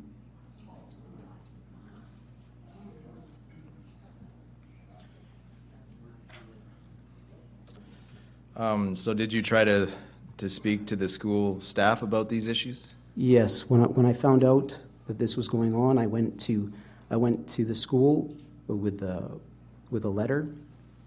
It was a notice of liability, and I also included an affidavit of my son's statement and a letter, again asking them to stop forcing the masks on the kids. And the principal wouldn't allow me my parental right to speak with the school staff. Public School Act of Manitoba states that a parent has the right to speak to any school staff member in the school, and the principal would not let me show that letter to that EA. She denied that. And I believe you spoke to the superintendent of the school division, is that right? I had a meeting later with the superintendent of the division, which is the highest paid employee of the division, and he said that he was launching an external child abuse investigation, and that was a couple of years ago, but I have not received any details of that investigation. I filed a FIPA request to get more information about it, and the school division denied me, the father, access to any records of the investigation. I then contacted the ombudsman to make a complaint about my FIPA request, and the ombudsman said it would take about a year to get to it. They weren't very interested in pursuing it. So I was experiencing several levels of governmental failure. Did you reach out to any other government officials at all? Yes, I wrote a letter to the Minister of Education because by this point, after the school had seen my written material and the notice of liability, they gave me a no trespass order, which prevented me from talking to anybody on the school property, or even being able to pick up my son on school property, which led to more humiliating and inhumane treatment by the school staff. They were told, I learned from my FIPA request, that they were told not to speak to me. So when I would show up at the school, if I said hi to a staff member, they would turn around, turn their back to me, and walk away without even saying hello. I wrote to the Minister of Education, and he didn't respond. That was Wayne Wasco, Minister of Education. Did it ever cross your mind to take your children out of the school? Yes, that's an excellent question. My partner, their mother wanted them in the school, and was in favor of everything that was happening. So, and the court and the school was favoring her testimony over mine, of my request.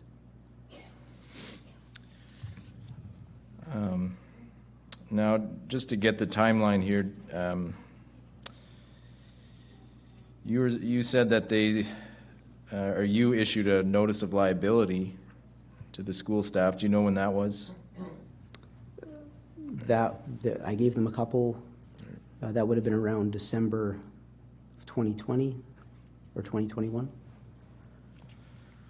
Okay, and then they gave you a trespassing notice. When was that? That was shortly after I delivered the paperwork, the notice of liability, and the affidavit and all the court documents that I had, and the letter. You mentioned before that you were working as the lunch supervisor, is that right? Yes. And that was a paid position? It was a paid position, yes. And what happened with that employment? Well, the principal called me and was demanding my vaccination status. And I told her that my vaccination status was protected and private and confidential, at which point she wanted to end the conversation. And I asked her, you said that you were going to explain, testing procedures, but she didn't want to do that. She just had a bit of a chuckle in her voice and said that it was basically over. Do you have an opinion on vaccines in general? Well, my father, back in 1955, he developed a vaccine for hay fever while he was getting his PhD in biochemistry at the University of Iowa. And back in 2002, when he was still alive, there was a SARS outbreak, and they talked a lot about all these policies that were implemented in COVID. They were all talked about in 2002. They weren't implemented back then, but I had a conversation with my father at that time, and I see him as the expert, and I can tell you what he told me. He told me that he studied viruses like this in the past, and they come and they go and they come quickly. And I said, Dad, you made a vaccine. Can they make a vaccine for this? And he said, well, it usually goes too quickly. By the time you made a vaccine, it's already gone. So we don't make vaccines for coronaviruses.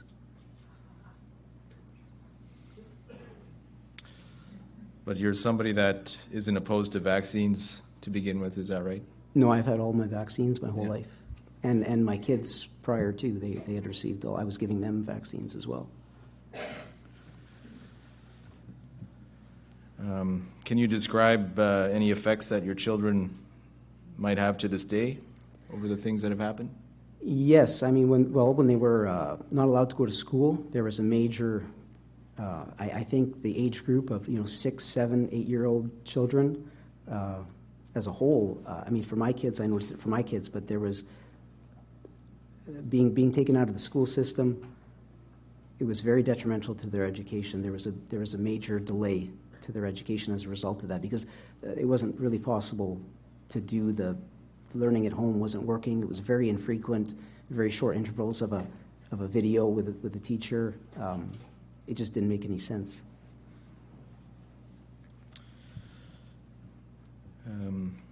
Now, looking back at everything that's happened, what do you think would have been better, or what would have been a better? Well, one of the things I noticed when the public officials, the politicians were speaking, they kept on saying, they would always start their statements about we believe, and we believe in science. And my dad taught me that there's no belief in science. Science needs to be understood, not believed.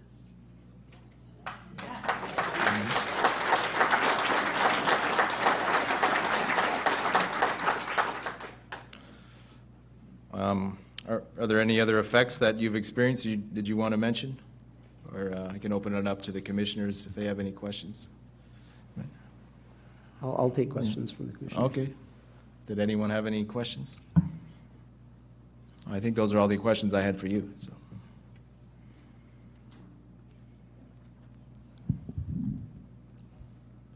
Did the teachers at any point feel that they were bullying your children? Well, I can't speak to how they felt about doing it, but the school division seems to be hiring people that don't question that.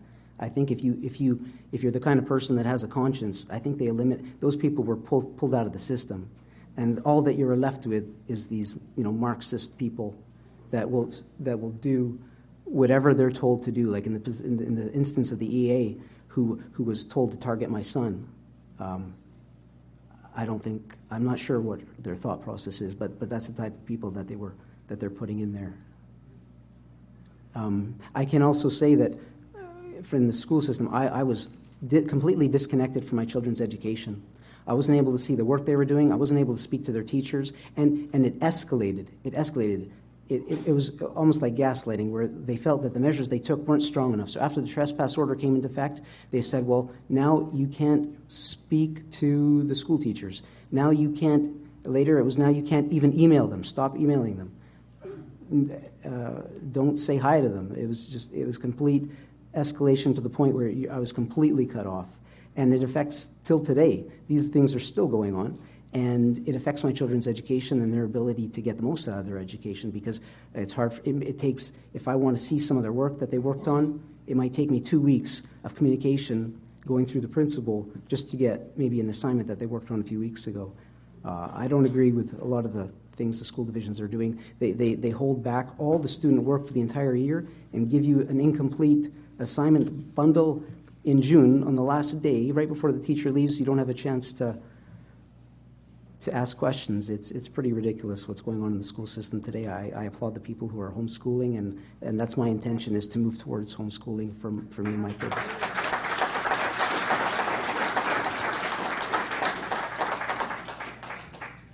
I was just also wondering about the school board level. Have you checked out the policies? Because they receive public funds, so I'm just wondering how they could say that you're not allowed to have access to the school or to your children's records if they're accepting public funds. That's a very good question. In the no trespass letters, they do not provide a reason. It's completely arbitrary, which is a violation of the Charter of Rights. However, this school division, the St. James Assiniboia School Division, their superintendent is the chair of mass.mb.ca, which stands for Manitoba Association of School Superintendents. That they pledge their allegiance to global corporations, not to Canadians, not to Canadian citizenship. They call it global citizenship. Global citizenship does not include the Canadian Charter of Rights, Freedoms, Bill of Rights, any of that. It's a complete betrayal of being Canadian. Sure is.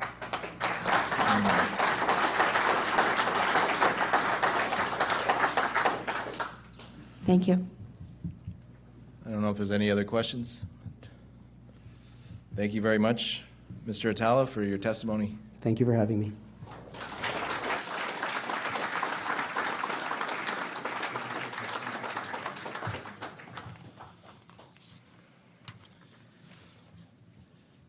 Mr. Tisson, there he is.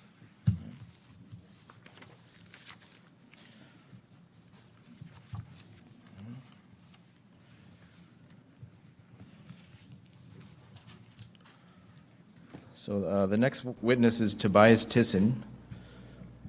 Can you spell and state your full name, sir?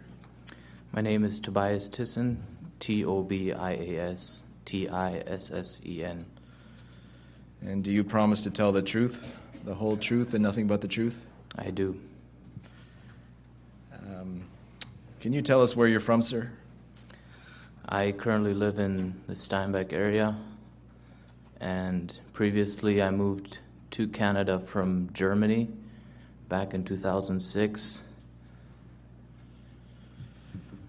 And what type of work were you doing prior to the COVID outbreak, I guess in early 2020? Do you recall? Prior to that, I was actually tending to my father, who was on home care. He had heart failure, and he passed away in early of 2020, April. And I was on government support to take care of him, and that's actually right the beginning of when all the lockdowns hit and really affected us. I understand you were preaching at a church congregation during the same time. Is that right? That's right. I was preaching still preaching at the Church of God.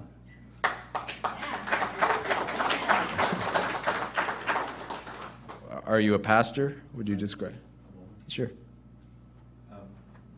You know, our largest viewers are on the internet right now, and with all of the clapping, and I understand the emotion, but with all of the clapping and interruption, it's making that very difficult. And, you know, we want to really keep this thing going, and some of the witnesses are a little nervous. So I please ask you again to restrain yourselves at the end. Absolutely give your appreciation of the witnesses, but let's cut that down in between, please. Thank you. I know a lot of people refer to you as a pastor. Do you consider yourself a pastor? I don't really consider myself a pastor, although I do assist, I preach, and I help in the congregation.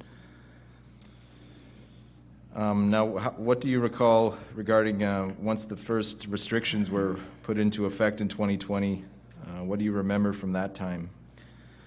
So it affected us because they started capping off the limits of people being able to go to church, and it went down to 50%, and after that they reduced it to 25%, 10%, and after that I believe 10 individuals, and I believe maybe even down to 5.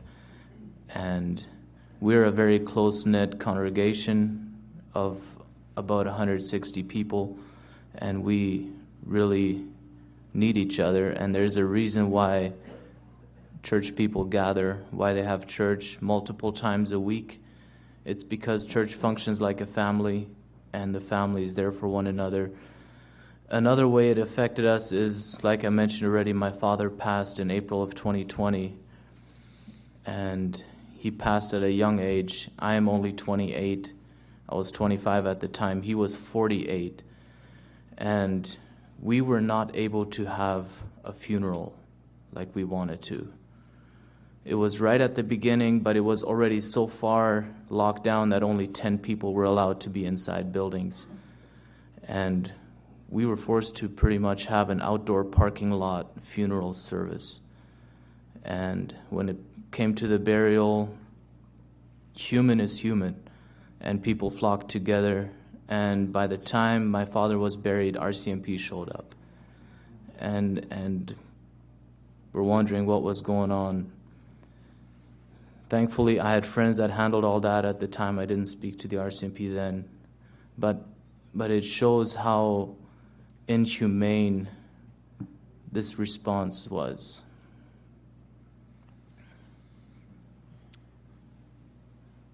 I believe the RCMP attended the church, a church service you were at, or maybe that happened more than once. Is that right? Definitely more than once. Can you tell us about that? I can't recall how many times they were out there monitoring service after service, counting how many people walked into the building from the road. And one instance we had on November 29th of 2020 was, back at the time, it was illegal to have any indoor gatherings as well as drive-in church services. And so we were determined, and let me make this clear, we're not being rebellious for the sake of being rebellious. We're very peaceful, law-abiding citizens. I can speak for our church that we are. And so we feel an obligation before God to fulfill Scripture, and Scripture tells us that we should not forsake the assembling of ourselves together. And so we were determined to at least have a drive-in service and show the hypocrisy of the government, because while we were forbidden to have our parking lot filled, the big box stores had all their parking lots flooded. So we were in for a shock that morning, though, because by the time I came to church, well over an hour before it was set to start, there was a tow truck on scene and there was police on scene.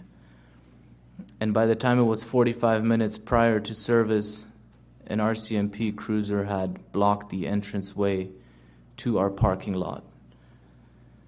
And there was a lot of vehicles word had gotten around. People knew there was going to be a church here that was going to be open. And so people pulled in, and there was no way to get onto the yard. So the whole highway ended up being blocked up. And we brought out a pickup truck close to the end of the driveway there, and I delivered a bit of a sermon. We did some singing peacefully, and we disbanded from there.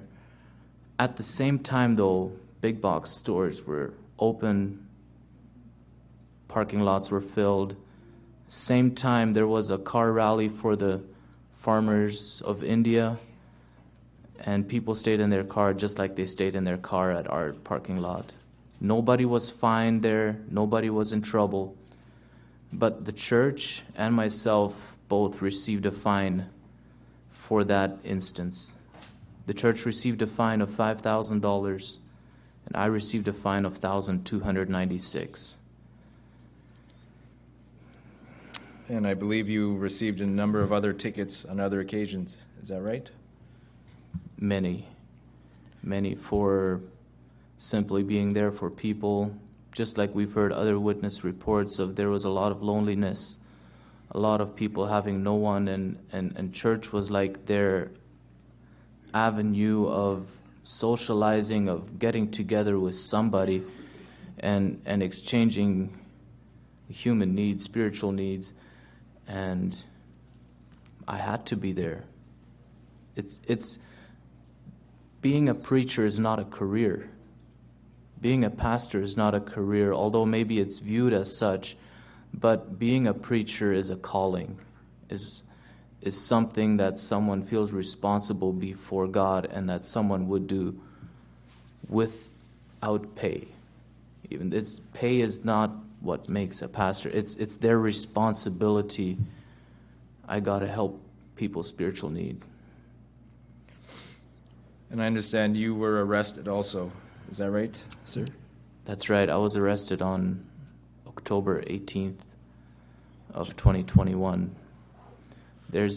A warrant has been out prior to that for about 6 months, and I was literally hunted down.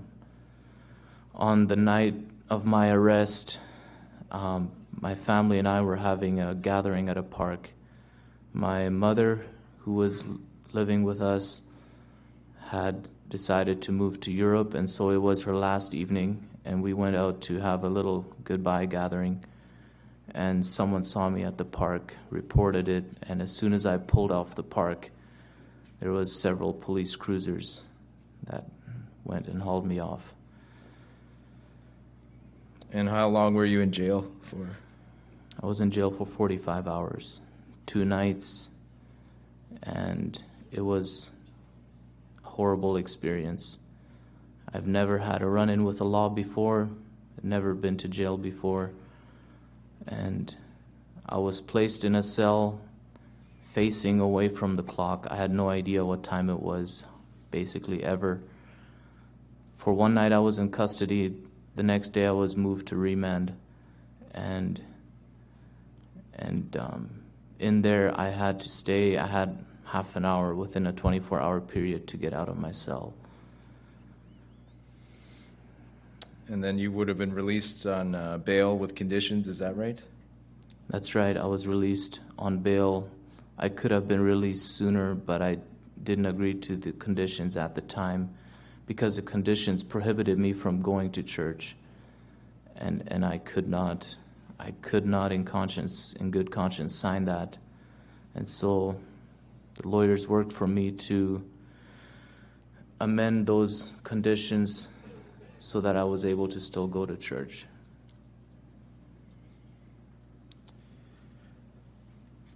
Is it true that your children would have witnessed your arrest? Is that right? That's correct. My children are still traumatized. I have 2 boys and a little girl. The oldest is 7, the second is 4, the baby is 10 months. My wife was actually just a few weeks pregnant when I was arrested. And my boys witnessed not just the arrest, but multiple times of officers coming to our door, not just one officer, but 2, 3, sometimes 5 coming and handing tickets. And to this day, like, we live in Steinbach. When I talk of going to Winnipeg, they're like, I want to stay home. And it'll be something that at their young age they won't ever forget. The night of my arrest, the whole congregation went out to the police station, and they were singing and walking around the building. I have a little picture of my 2 little boys peering into the station, hoping to catch a glimpse of me, and it's heart-wrenching.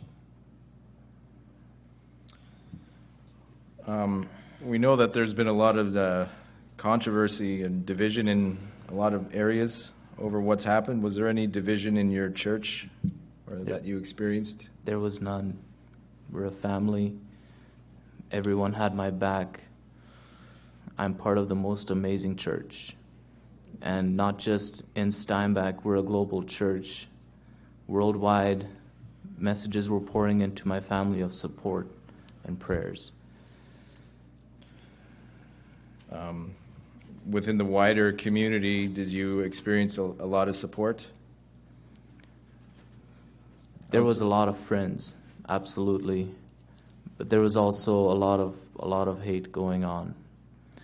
It is something that I feel was part of the government's tactic to put something out there to divide humanity.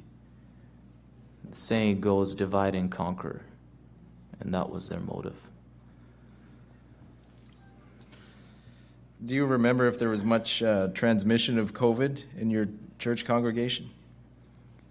COVID-19? Probably someone had it, but we're all old enough to know to stay home when we're sick. And when someone felt ill, they stayed home. We had, not that I know of, any outbreaks, no COVID deaths, no reactions, and everyone is still there. Were there any other effects on the people of your church congregation? Did any of the government restrictions affect your congregation in any way? So absolutely. When the restrictions came in the beginning, we were like, what is this? This is so new. We didn't know exactly what this was. So we stayed home for a bit. And then we went to drive-in, and pretty soon we found out it's not the same. And people were struggling spiritually that needed support and couldn't get the support as freely. And so we felt like rather have the fines, rather have all that, but we got to be there for each other. Was there also a school associated to your church? Was that affected in any way?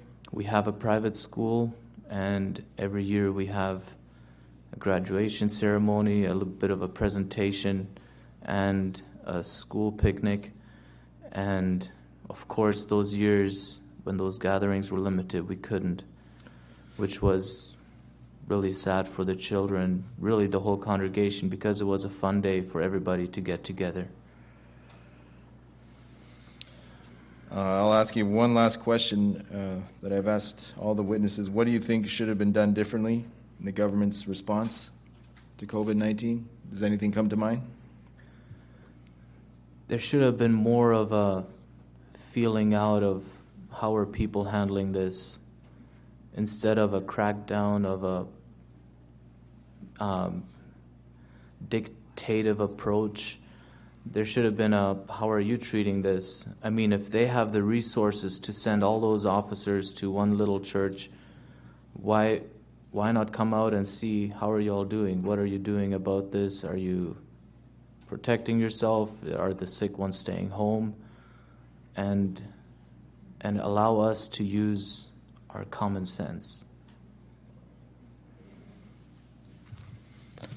I think those are all the questions I have. I don't know if the commissioners have any questions for you. Let's go ahead, Dr. Bernard. Yeah.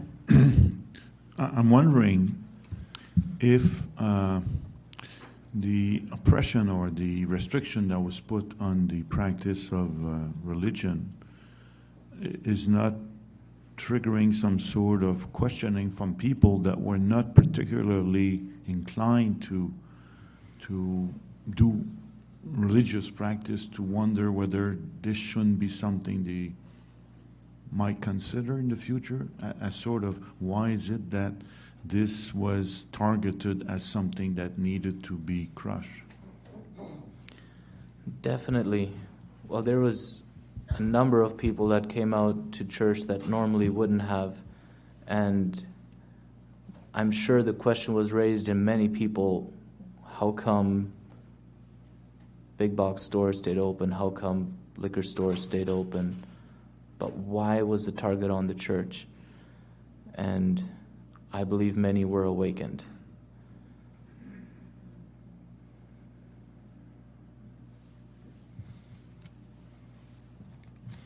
Any other questions?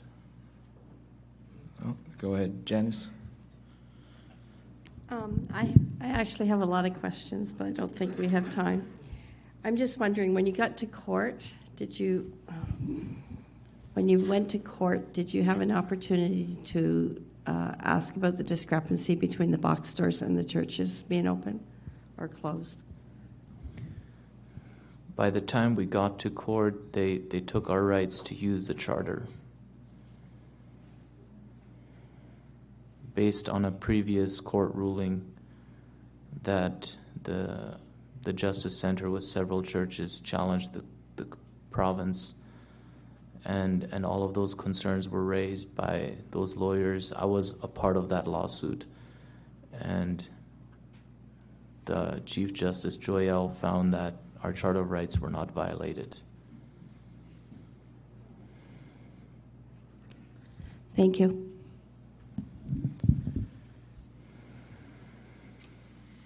No more questions? Okay.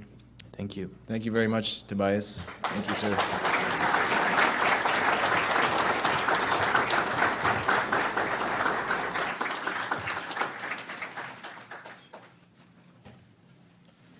Sean?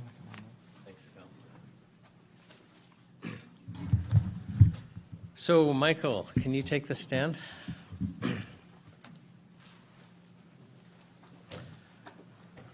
Our next witness is Michael Welsh.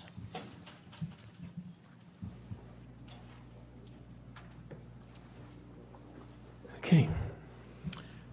Michael, I thank you. You've been waiting patiently all day. I'll ask if you can state your full name for the record, spelling your first and last name, please. Michael Welch, Michael-Welch. And Michael, do you promise to tell the truth, the whole truth, and nothing but the truth today? I do. Now, you have been a radio journalist for 15 years. Yes. And my understanding is you have your own show, and it's called the Global Research News Hour. Yes, that's correct. Can you tell us just a little bit about the types of things that show would typically cover? Let's not go into COVID, but pre-COVID, well, how would you describe the show, and what types of topics would you be covering? Yeah, well, the show ultimately was kind of a merger, like a merge attempt between an academic website, the Center for Research on Globalization, or globalresearch.ca, and the network, because my show, or rather the radio station, which is a campus community radio station, so there's a bit of a difference there from the mainstream media. And anyway, we tend to feature topics and investigations that tend to elude the mainstream media. We'll get into all sorts of subjects, focusing on a lot of the questions around 9/11, for example, focusing on a lot of the issues surrounding where the terrorists come from, where there's, for example, the claim that Russia has somehow influenced Trump and maybe helped him win the election. I mean, I'm not necessarily saying Trump is good or bad, but there's some questions there that didn't get asked. So all of these sorts of questions typically following foreign policy or economics, financing. These are subjects that we cover, and we pretty much span the spectrum from the left to the right. Right. So your show would be covering things that the mainstream media wouldn't be digging into, and pre-COVID, could be considered kind of you're chasing leads that could be going against the mainstream narrative even. Pretty much, yeah. Right, yeah. That's what it says right at the outset. We investigate claims that are not addressed in mainstream media. And pre-COVID, my understanding is this wasn't a local show, and it's still not, but basically your show is syndicated so that it's carried on a number of different radio stations across Canada and maybe even outside of Canada. Initially, it was just the station, but we expanded, okay, and we got other stations across the country. I think at its max it was, maybe 15 across Canada and a few stations in the United States. Right. So pre-COVID, your show was becoming more popular and more popular and more popular. Yes, that's correct, as far as I can see. Okay. So now, when COVID hit, am I correct? You didn't change your approach. You still would then be looking at issues that the mainstream media was ignoring, but there were questions that needed to be asked and looked into. Yes. With regard to COVID, I started publishing that sort of skeptical clan. Okay, let's take another look at. I think it's something like taking a second look at COVID, and I did a series of stories starting in September of 2020. Okay, and can you share with us some of the guests that you had on your show? Sure. I think my first guest, with regard to COVID, you mean? Yes. My first guest was Sukharat Bhakti, who is a very critically acclaimed doctor in Germany. He was, published hundreds of articles. He was on a very prestigious board. But he was saying these things about, at that time, I mean, he couldn't say too much about the vaccine at that time, but even so, what he was saying was that COVID is not as deadly as everybody's being led to believe. And there were quotes of the statistics to back him up. I mean, maybe for the very elderly, there's a little bit of a gap there, but you couldn't quite justify at that time being that this is something that should be pursued as something and have all the social distancing and everything else. But yeah, and we also had, who else? I mean, I had Mark Crispin Miller, who's not a doctor, but he's he's a media person specializing in propaganda, right? And I guess you could probably tell a separate story, but he was also saying, like, what is all this stuff that's coming out? It appeared like propaganda. I had Meryl Nass. I had Jane Orient, who is the head of the American Association of Physicians and Surgeons. Peter McCullough came. You know him. Yeah, and some difficulty arose after Dr. Peter McCullough was on your show. Am I right about that? Well, I had decided that I wanted to arrange a debate, between the official story of COVID and with expertise and talking about it, and one of these, call them dissident doctors, so we'll put one against the other, and you see what falls out. But I realized that, like, the person who I would be having the more mainstream take, he just said, well, I think you should reconsider this Dr. McCullough. I mean, he's being sued in the United States, and he basically, I was saying, a debate. He was thinking, like, debating Trump, if you know what I mean. Somebody's going to interject. I mean, Peter McCullough is not going to be, an unusual figure. He's not Trump-like exactly. But, I basically, it said like I had to phone back Peter McCullen saying, "Gee, sorry, I can't get you on because I can't get a debate." I tried other people as well, and they were even worse. They're saying, "Well, this guy is just it's Flat Earth Society," and Peter McCullough, given his credentials, I mean, pre-COVID, before he started giving his own testimony, would be considered a really serious expert. But as soon as you step out of line in terms of COVID, you're smeared. Now, can I just have you clarify, just so that everyone understands what you mean when you say, as soon as you step out of line on COVID?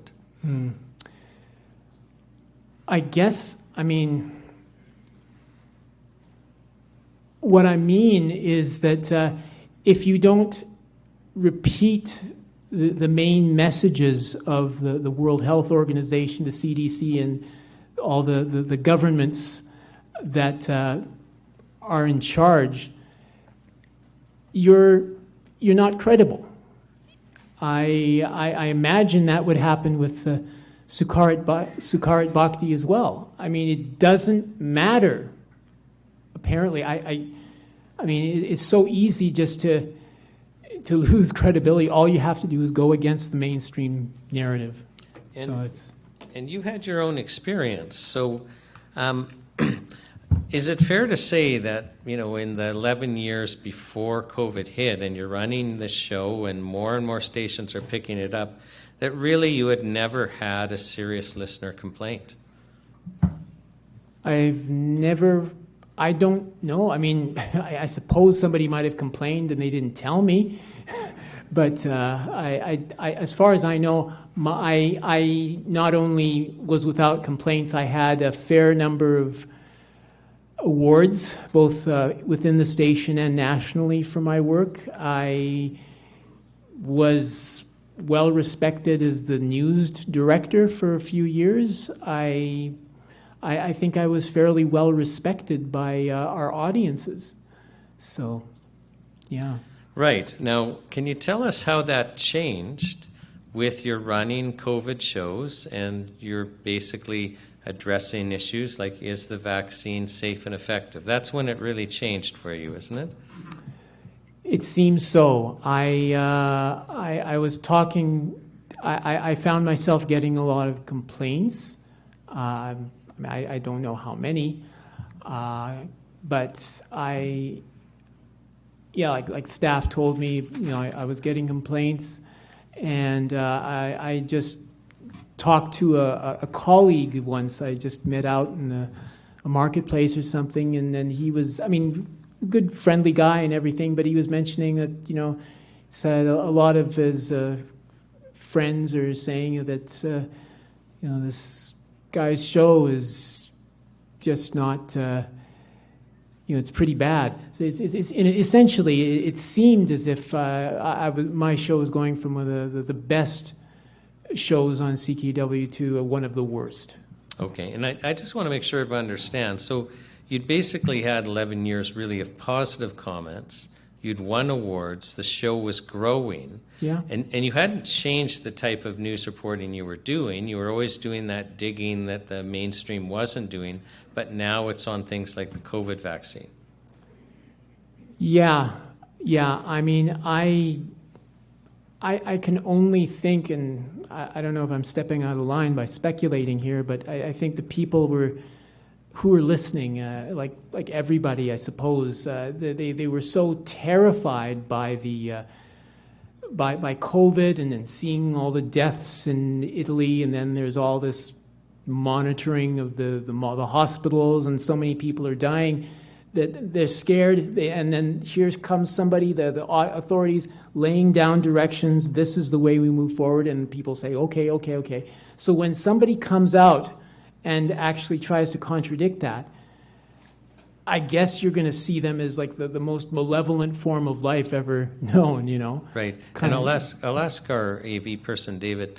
I've got an exhibit up on the computer. Can you show that? So my understanding is this is a news article from the Vancouver Sun dated March 13th, 2021, and the headline, COVID-19 radio station at SFU temporarily suspends program linked to website with pandemic conspiracy theories. This is about your show, right? Yes, it is. And just to correct it, it's not the Vancouver Sun, it's the Vancouver Province. Okay. Yeah. And then I'm just going to scroll down a little bit. Yeah. So the first paragraph here, as health officials battle the spread of pandemic misinformation. And so you're basically being branded as spreading misinformation for having guests on like Dr. Peter McCullough. True. Essentially, that's it. Yeah. Okay. And so what happened with your show in this radio station? Well, I mean, like after this came out, or yes, yeah, after this came out. Well, they like it said, they suspended the show. I had written them a letter to sort of help them with their process and decide like if they're while they're trying to figure it out. I'd send them the basics. It's based on solid science. This is what it's all about. Michelle Chossudovsky had put out. I mean, there was a bit of a glib about a CBC article that was dissing his thing, and I tried to correct that in case there were any doubts. And the astonishing thing is I hadn't heard anything back. So, David, can you pull up the exhibit computer again? So, my understanding is this is your letter. That's right. And we will enter it. It's already entered as an exhibit. It's WI6, and the news story is exhibit WI6A, so that people watching and the commissioners will be able to see it. But I want to scroll down to something you said that I think it was your third point. Oh, no, just wait. Oh. Yeah, so the first full paragraph on this page, if you don't mind, I'll read it, because I think, what it made me reminded me of, was that saying, first they came for the Jews and I didn't stand up, and then, they came for the Christians and et cetera, and then when they came for me, there was no one left to help. But my understanding is you got no reply from this letter, but I just want to read so that people who can't see it clearly understand one of your points. And you say, but ultimately, what I would like you to carefully consider that you are being targeted by forces who will take down voices based on smears appearing in the media, such as allegations global research is a part of a Kremlin operation. And if you do take down Global Research NewsHour because of its association with global research, who will be next? Will Canadian Dimension Radio, or Canadian Foreign Policy Radio, or any other successful media running effective anti-NATO content be next? Consider that the long haul of this enterprise places a station on a track that ultimately requires them to fully conform to the direction of the mainstream in terms of meaningful conversations. And can you explain for us what you're saying there, what your concern is? Because I think you're saying something very important about censorship and conforming. We talk about freedom of speech. To be clear, what we're talking about is to be free, to have freedom of dissenting speech. I am free to say something that you don't like. You are free to say something that I don't like. What we're talking about here is efforts to distract from that or to get around that by simply saying it's misinformation, it's disinformation, and therefore we should get rid of it. There are too many examples of information. I mean, there's stuff that they say is disinformation or misinformation, but it's pretty clear dissenting views, I mean, they should be heard, get out in the open, and then let's debate it out in the open.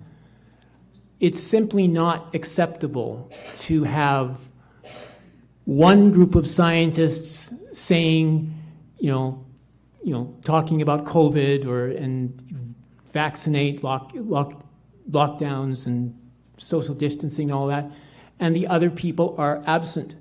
As we mentioned before, they don't appear. And there are legions of these doctors out there. And I made a point of trying to talk to them to get the other side.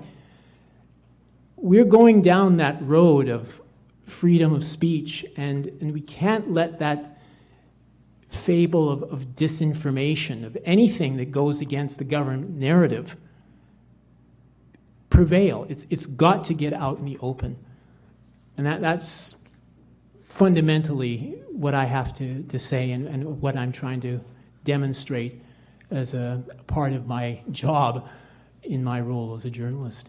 Right. And had you ever experienced this type of thing before, where there was pressure on you to conform with a government narrative on any topic in your career as a journalist? Like I said at the outset, I mean, one of the reasons I came to the radio station in the first place is because this is a place where I can ask these questions, and I'm wide open to go wherever I like, as long as it's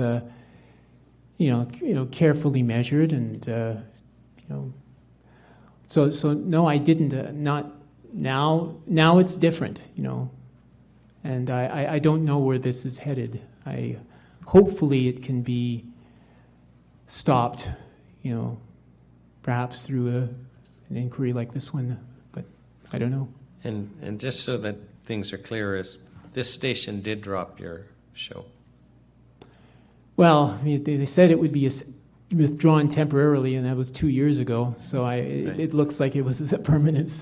Right. So CJSF in Vancouver has dropped you for 2 years now. Yes. And some other stations have dropped you also.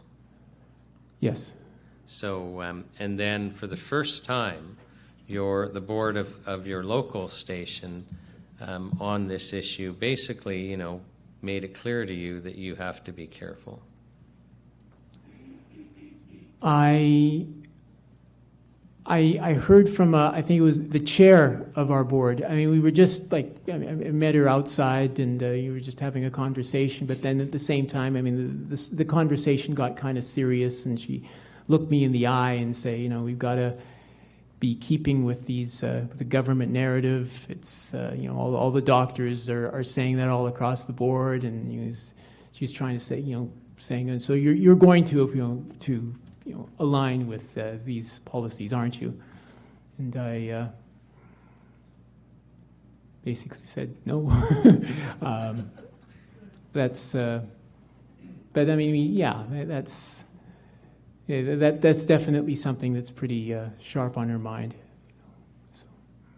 So if there was one thing that that you would like to see happen in the area of journalism going forward, what would you like that to be? Like, where do you think we've gotten off the rails, where journalists are being, like you are being, basically pressured to follow the government narrative?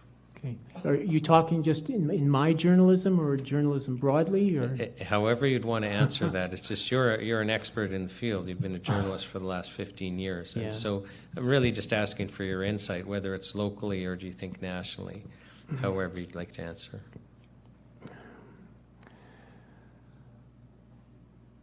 I think that we have to be more open to other ideas, like I have been. I think we have to listen. We have to, in particular, we really, really have to be in touch with community members, because I am a community broadcaster, and I think that local people should really take precedence and we should listen to them. Like we've listened to a lot of fine people. It's like I've listened to a lot of fine people today, and I think we have a colleague who's already collecting information for people to interview. We can't. I mean, I remember talking to someone who had been vaccine injured, and she said that when she talked to a mainstream media person about is she gonna get her story published, she ended up saying, or he or she, I guess, ended up saying, well, I can't, because if I do, I'm gonna lose my job. I haven't confirmed that, but I mean, I'm just reporting what that person says. I don't think that we should be. I don't think we should be fired for trying to do our job and reporting from actual people. Thank you. I don't have any further questions for you, Mr. Welsh-Ross, Dave. The commissioners do.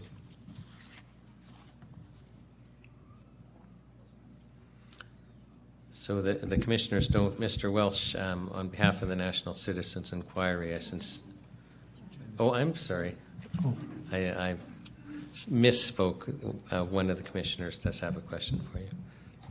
Thank you for your testimony. Do you know if the media that condemned you in Vancouver takes funds from the federal government right now as part of the federal government's initiative to prop up media financially? Are you talking about the Vancouver province that? Yes. Oh yeah. I haven't really looked into it, to tell you the truth. It's quite possible, because a lot of them are. But I don't know. I mean, the way it started, in my view, is like it started with an individual. Like the whole CJSF saga began with one individual attacking the station and having, talking to the program director and trying to, get her to take that awful global research show off the air. And I think she even threatened to find a way of condemning them if they don't. And so she went to this reporter, and then the reporter took interest, and that's so. So but yeah, to answer you, I honestly can't say. Thank you. But in a way, and sorry, we have another commissioner question, but I just wanted to interject. In a way, it's interesting that, so here we have one media station, or the province, so a media outlet, basically complaining about another media outlet reporting. That, like, when we all think about that in itself is interesting. Do you see what I'm saying? Yeah. I mean, that would be like your radio station, your show, complaining about what some other media outlet is doing in order to create pressure for that other media outlet to drop a story or a position. Mm-hmm. I mean, that's an unusual take in the absence of fraud or corruption, is it not? Yeah, I mean, I personally wasn't fond of it. I mean, I guess that's a bit of a conflict of interest. It's not the way I want to be introduced to the people of Vancouver, but it's unusual to see radio stations going against each other that way. So. And I'm sorry, Commissioner Massey, I jumped in. I was going to ask you, how do you see the future of this type of journalism in Canada or in other countries? In the environment we're in right now, because I'm not seeing a lot of news stations that are able to openly go counter-narrative and make a decent living out of it. Do you see that people will eventually ask for it, and it will actually come back? Or is it going to be suppressed like it is right now? I hate to be negative, but it doesn't look too good. I think that I know that the campus the campus community radio network, that like is the network of stations that arrange things, and even though we are charged with the responsibility to dig deep and find a different view of things, we've, collectively, we seem to have marched pretty much in line. And so, even myself and a few others who are countering the narrative, even in this network, it's more the minority than the majority.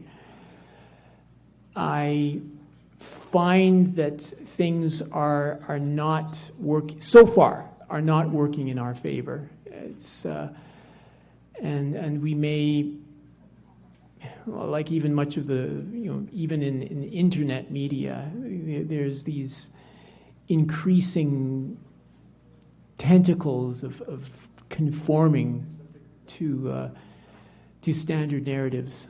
It's something that I had not thought would be possible 5 years ago. So, thank you.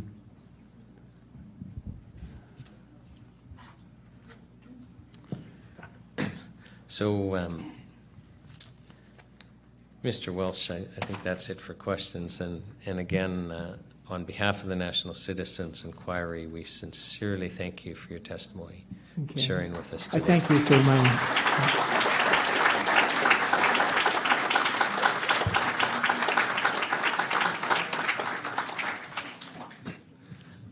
Commissioners, just by way of scheduling, we did have 3 more witnesses scheduled, but I'm going to propose we just call 1 more lay witness, and then the Commission Administrator, Jess Crosby, was going to do a closing, and that we just carry over the other 2 to the following day, if that's agreeable.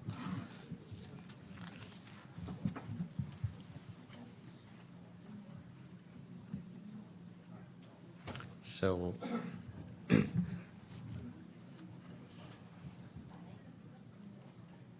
We're just waiting to figure out which one of the witnesses we're calling, because we had 3 all lined up.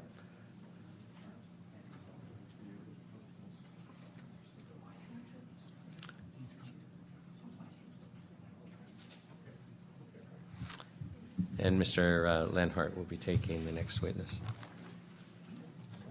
Thanks.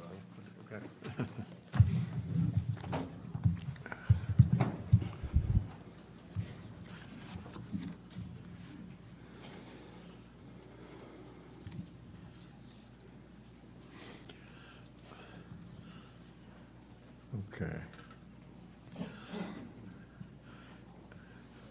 Mike, could you give us your full name and tell us where you live, and then I'll do the oath with you.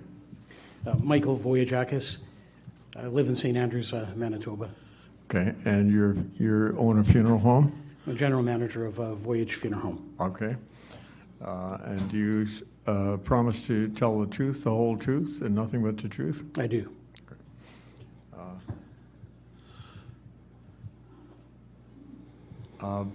Pick your own starting date, Mike, and tell us what you noticed that was different during the COVID epidemic relating to what you were seeing at your funeral home.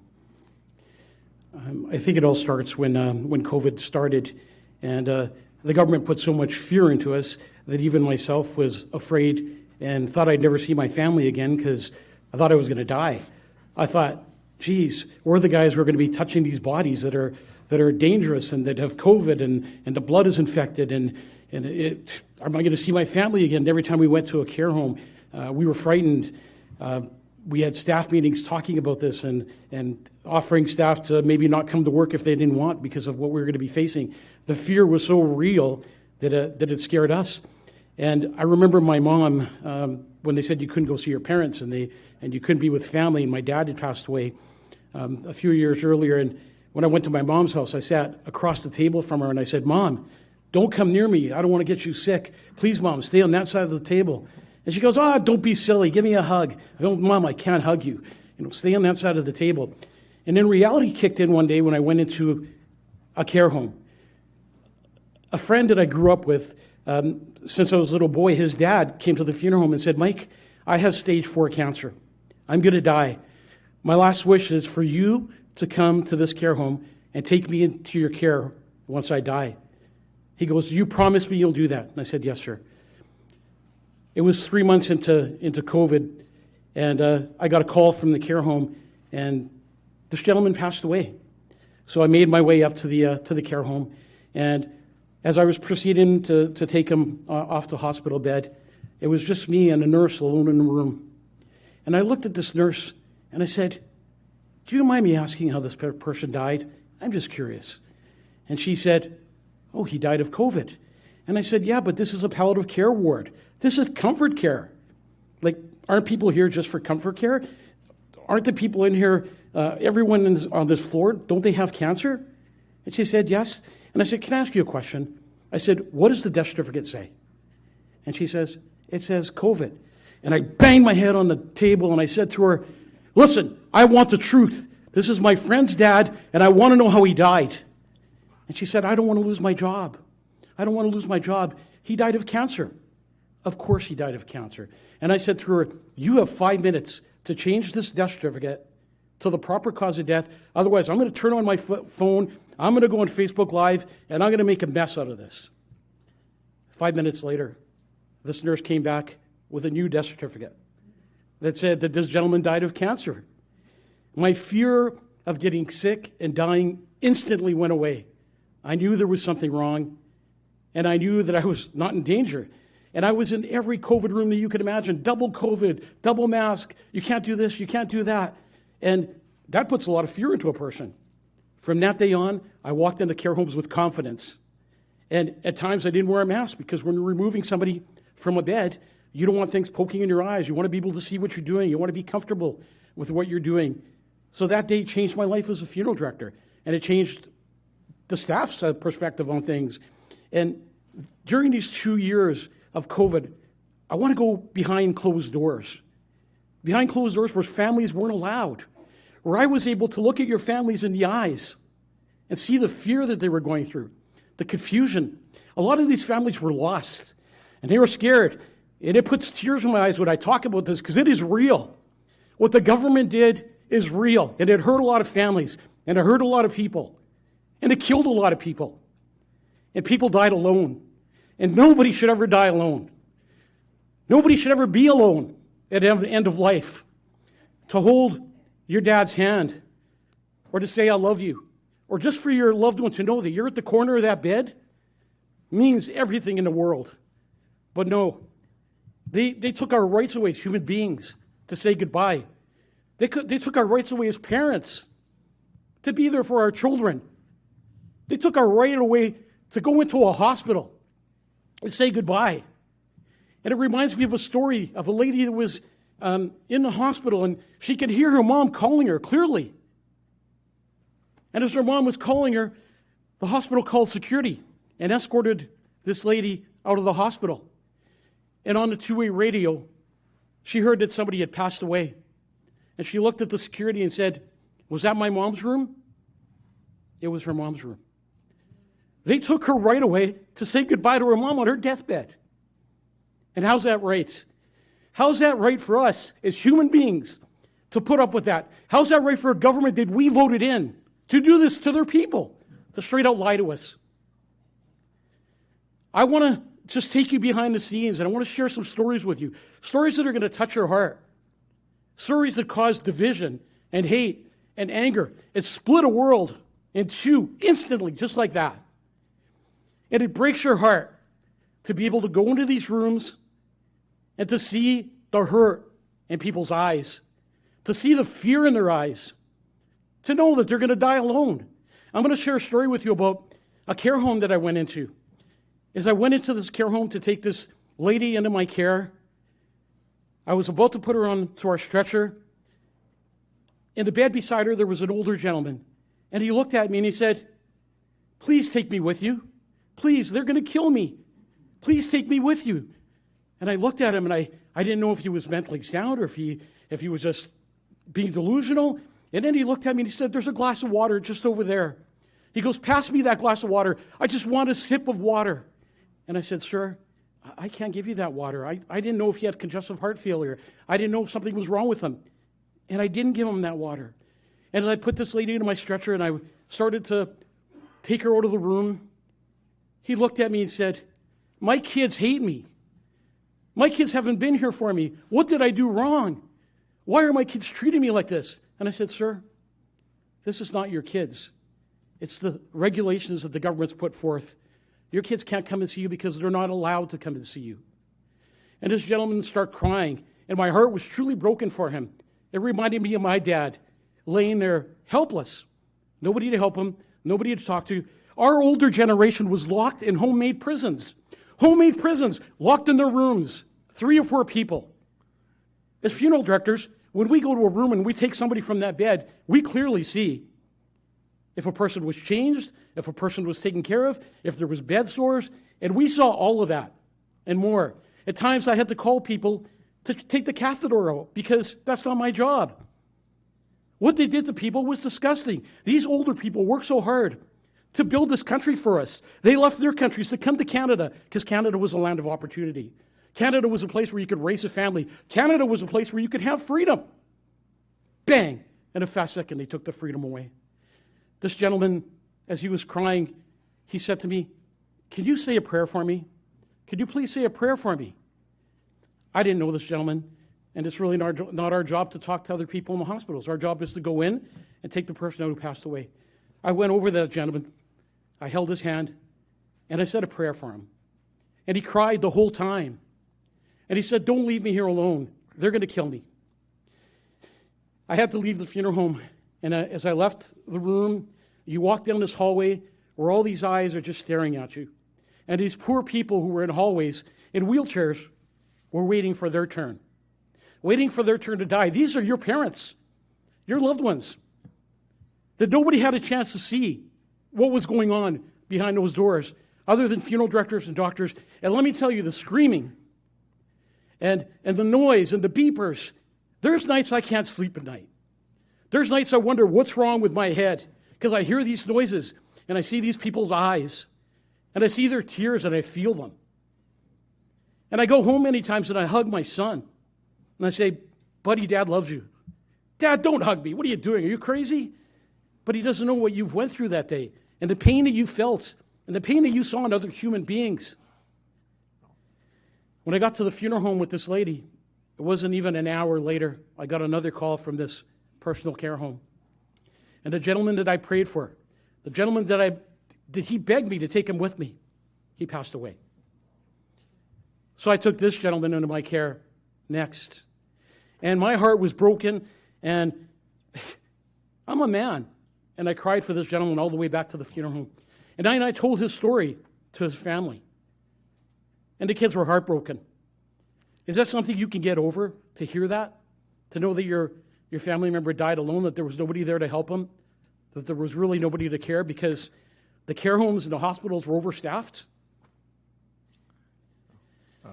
Mike, confusion. Yeah. Mike, did they change any of the regulations relating to how you ran your funeral home, and did that impact the families? And absolutely. I mean, everyone has a right to have a funeral service.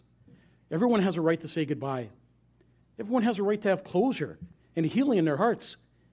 And the government took that away from us. They took your right away to say goodbye to a loved one. The only thing that gives you closure sometimes is to attend a funeral service, to be comforted with friends, to hear a pastor say those comforting words that you need to hear to heal your broken hearts. And they took that away from us in a fast second. And they suggested that we should cremate people, and there shouldn't be no viewings. And we did the opposite, because we stood up for the people of Manitoba and Winnipeg. And when somebody said they wanted to see their loved one, we 100% allowed them to see their loved one, and nobody got sick.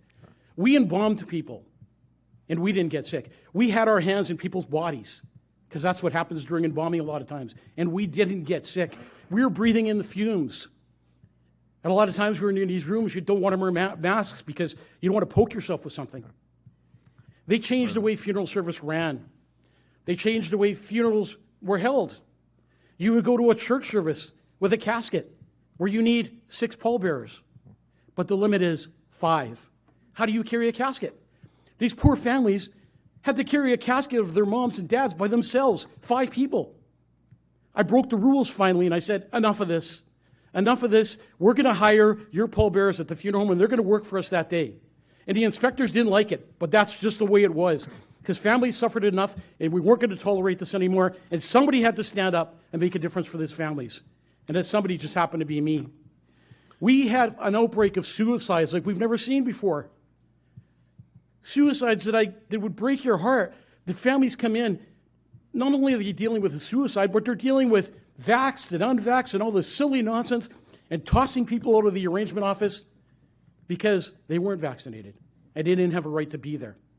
Well, little did they know that their funeral director was unvaccinated too. It was a game that they were playing with our minds. It was a game that they were winning because of fear. You throw a little fear in the air, you throw a little anger in the air, a little confusion in the air, bang, you got everyone. Would it happen again? In a fast second, because people are weak. And fear overrides everything. All they have to do is tell you you're going to die. Nobody wants to die. Did you see any difference in the mortality statistics, the kinds of deaths you were seeing? And sure, I can honestly tell you that our funeral home went out and bought extra equipment. There was so much hype that there was going to be so many deaths. We bought extra stretchers. We bought extra tables. We bought extra shrouds. We did everything we had to do to prepare for this overwhelming amount of death that was going to happen. And I can tell you that never happened. Okay. The death rate was exactly the same. As a matter of fact, the death rate was probably lower. But the suicides and the drug overdoses rose that death rate to be even as it was other years. Okay. The one year, our funeral home lost the whole whack of money. When do funeral homes lose money? They don't. You weren't allowed to have services. You weren't allowed to do this. You weren't allowed to do that. Families changed the way they did things. So many families are in pain right now. So many families are suffering mental illness. And when you're suffering mental illness, you can't even get help. I talk to a lot of people. A lot of families call me and say, could you talk to my son? He's thinking of committing suicide.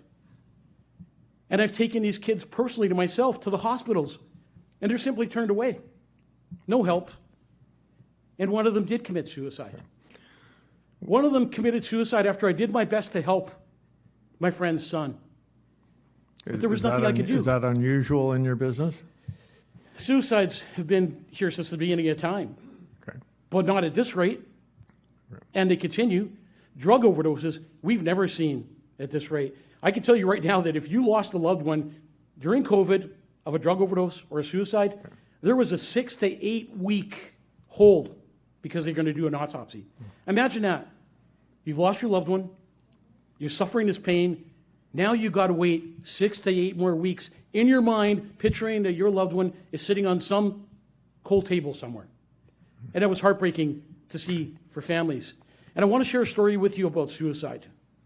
A heartbreaking story that makes me cry every time I think about it. And Christmas will never be the same for me because of this story. There was a gentleman who was non-vaccinated, and he was going through school to be a professional. And he wasn't vaccinated. He refused to get vaccinated. And that was his right. It was his right not to get vaccinated. But in turn, he lost all his friends because his friends wouldn't hang out with him anymore because he was going to make his friends sick. He lost his job because he wouldn't get vaccinated. He got behind in his rent in his apartment. And it was close to Christmas when he was at his house, depressed, lonely, and hurt, when the phone rang. And how I know this? I read the suicide note. The phone rang, and it was his parents. And he was so happy to see that his parents were going to call him, somebody that loved him, somebody that cared about him. And his parents said, we have some bad news for you. And we don't want to hurt you, but you can't come over for Christmas this year because we don't want you to get us sick, and we don't want to die, so it's best if you stay home this Christmas. This man told his father and mother that he loved them unconditionally, and he understood. But deep down in his heart, they put a huge sword. You know, they say the tongue is sharper than the sword. After he hung up with the phone, he wrote his suicide note, and he took his life.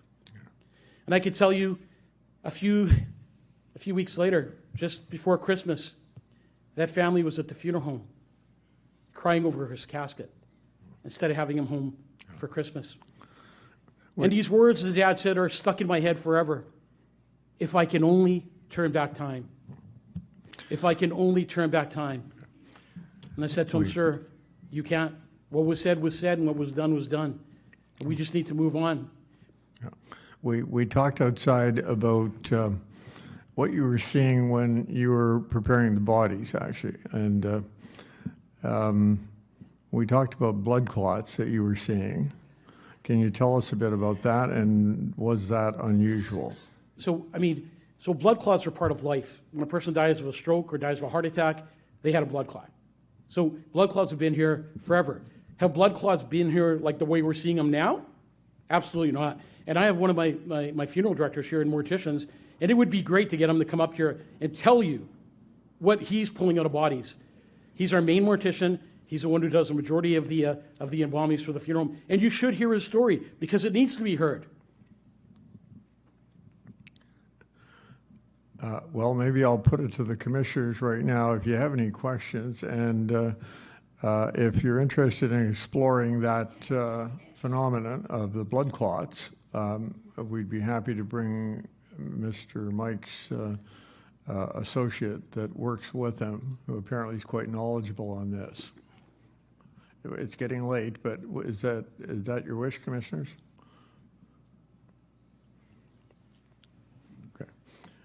Okay.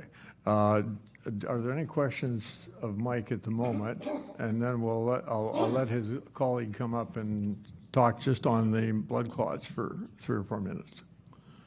Any questions from commissioners on that for this witness?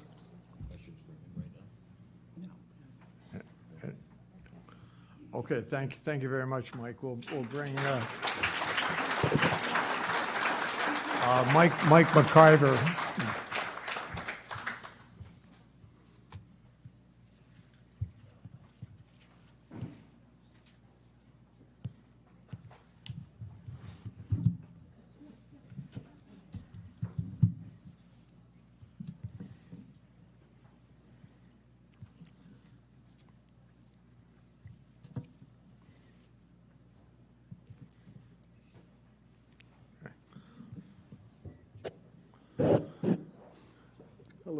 Could you give us your name?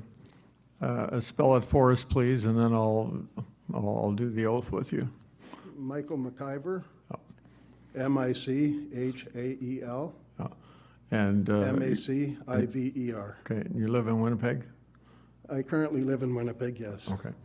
Do you promise to tell the truth, the whole truth, and nothing but the truth during this testimony? I do. Could you tell us about your experience with these blood clots that apparently were unusual that you guys were seeing? Well, I've been a funeral director for over 40 years and embalmed thousands of bodies. And basically there's two types of clots. There's an ante-mortem clot, which is a white fibrous clot that occurs prior to death. And then there's the post-mortem clot, which is a red jelly-like clot. And I've been seeing a high preponderance of these white fibrous clots since the COVID thing. And at the offset of COVID, I consider myself a critical thinker and try to disseminate the information as I see it. And right at the offset, Theresa Tam was giving me some information that seemed to be conflicting, and then soon after that, the message was politicized. Prime Minister Trudeau was up there, Pallister government was up there, and I become highly suspect of some of the information that was being presented to us, the public at large. And so I started to look at, in terms of my profession, at what I was seeing in the way of COVID. And I was seeing, these white fibrous clots. Over the years I've seen them occasionally, but almost with every single embalming, I would see these large clots. And I brought Mike in, and we have video footage of this. And, I don't want to be disturbing or anything, but part of my job as an embalmer is to facilitate the removal of clots. And usually that's relatively simple. I use pressure and it removes the clots and these sorts of things. But because of the size of these clots, I have to use a new technique of embalming, a restricted style of embalming that expands the vascular system to facilitate the removal of these clots. And I lack the scientific reasoning to explain why this is, but I seem to see a strong correlation of, from the COVID thing to these clots, and I can't explain why. But I thought there would be an interesting adjunct to the strong testimony that's been presented here today. And God bless each and every one of you who've suffered through this. And as a funeral director, I've seen many. And as Mike just testified, we've seen people suffering because of the, I would say, the ineptitude of the government. The government was elected, they're an extension of us, the people, and they should be operating on our behalf, and not be a dictatorship and telling us how things are. I don't want to get too far afield here, but I think it's fair to say then, from what you're saying, is that you've practiced for 40 years as a mortician, and you have not seen the severity and numbers of these clots. That's correct. Except when COVID hit. Is that fair? Shortly thereafter. Especially, I've seen reports of the various clots in Europe, with the AstraZeneca thing and this and that. And so I started looking to see if I could physically or visually see clots myself. And sure enough, almost everybody I was embalming that was affected with the COVID. And shortly after the vaccine implementation is when I seen a higher preponderance of the clots. Okay. I think I'm going to ask for questions from the commissioners now. It's getting late, so. I just want to be clear about your testimony. Are you saying that you started to see these clots in 2020 before the advent of the vaccines? Well, just prior to 2020, St. Boniface Hospital had a high respiratory, they had a high incidence of flu, and they had this unknown thing circulating. It wasn't defined as COVID at that point. And then a few months later, in around the end of March of 2020, they put down the restrictions and all those sorts of things. And then shortly thereafter, they implemented, they fast-tracked some of these vaccines.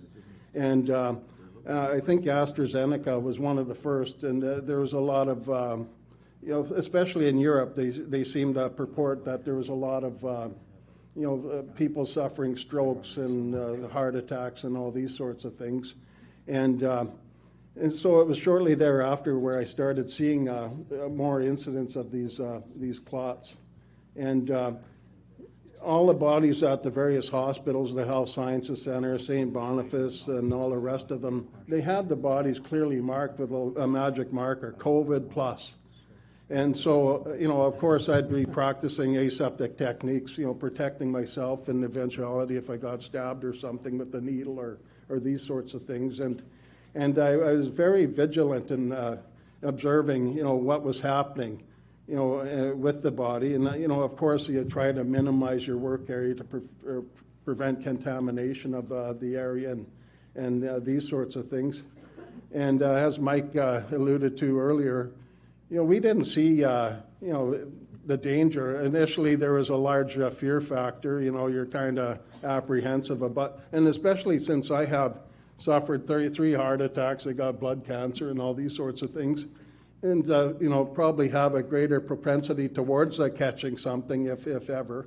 And I didn't catch anything, and I soon thereafter lost my apprehension of and trepidation of going into the prep room.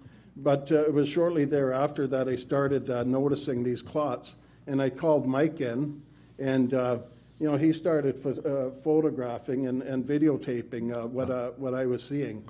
And it's too graphic for the screen here or the public, but in the future, if something ever does come of it, I just wanted to present this information as an adjunct to what's already been presented here today. Mike, I've just talked to Sean here, and he has 3 photographs that came out of the Toronto hearings. And we'd just like to put this up and just ask you whether the ones you were seeing were similar to these.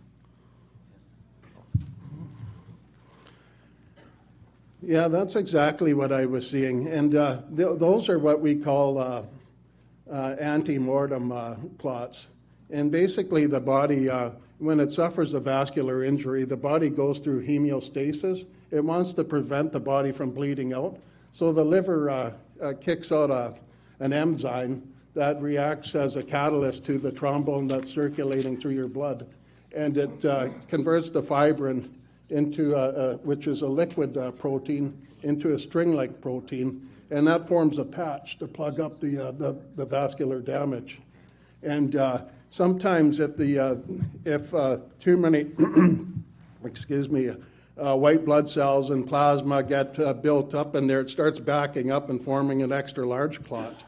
And for the number of clots, I can't surmise that everybody that suffered COVID is suffering some form of vascular accident. No. You know, they talk about maybe some sort of heart damage or these sorts of things. So, and again, I lack scientific reasoning to explain it. Can you recall even the month that you started seeing these? Or that would probably be more towards May, June, because we were kind of restricted. And of which year? May, June of which year? We were restricted in what we could do at the funeral home originally. You know, they limited, you know, the capacity of the funeral to like 5 people at one point.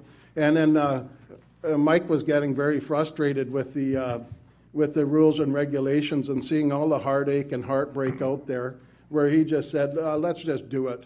You know, to pardon a better term, the hell with these government officials and their. I'm going to press you one more time. Was it May or June of 2021 or 2022 or 20? Yeah, it would have been in around 2021. Okay. Yeah. Okay. Any more questions from the commissioners? Okay. Well, thank you very much. Well, thank you, and God bless each and every one of you. Thank you.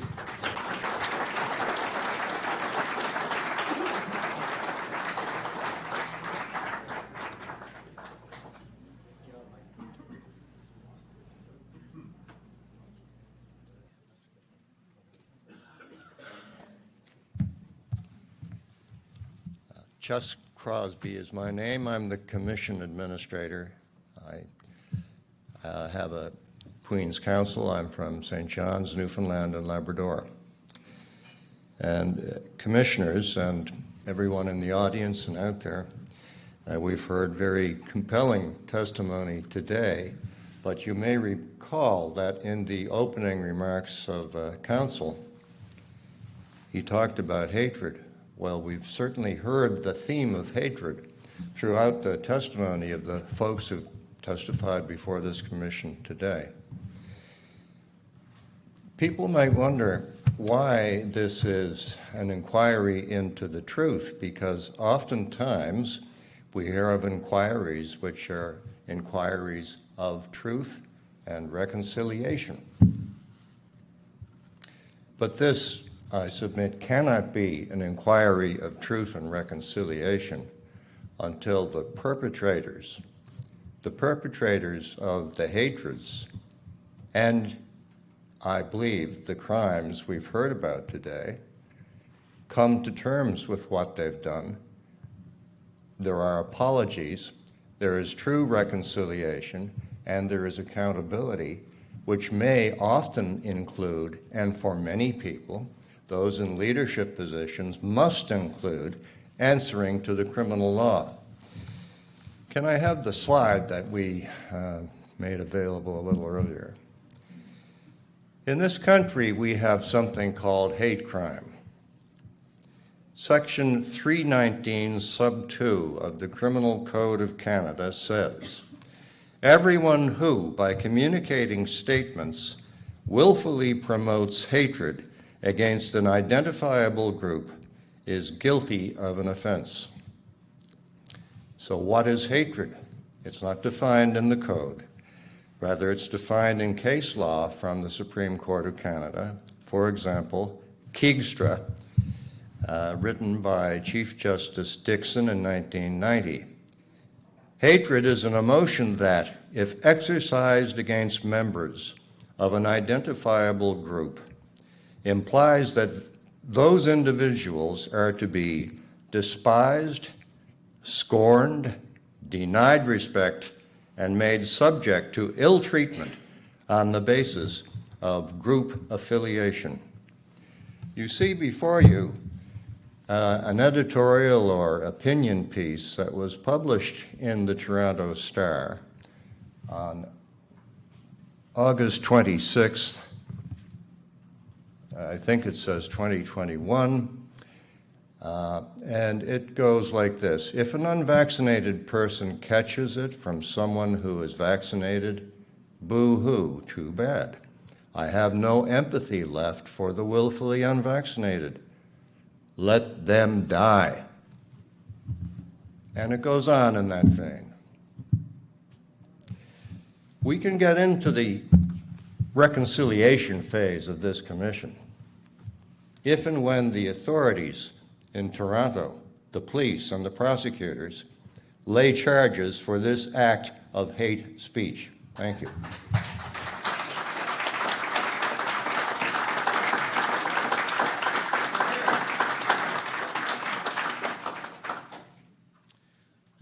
Thank you, Honourable Mr. Crosby. We will be adjourning our first day of the Winnipeg hearings of the National Citizens Inquiry. Every time we have a full hearing day at the National Citizens Inquiry, I tell people that your life will never be the same. And I think those of us that have watched this online and have experienced it personally feel that way. And I just thank all those brave Canadians that have been willing to tell their story. I have to tell you that as with every set of hearings, we've had a number of witnesses withdraw, even just today, and it's because of fear of repercussions. Some for fear that they will lose their jobs, some for fear that there will be backlash from their friends and family. And so here we are in mid-April 2023 in Canada, where a lot of us still do not feel that it is safe to simply share our story. And that is the ultimate of silencing, when we're not free to even just tell others what our experience has been. So that's why this is so important. We're going to continue tomorrow. We're going to continue marching across the land, and we're going to continue telling our stories. Thank you.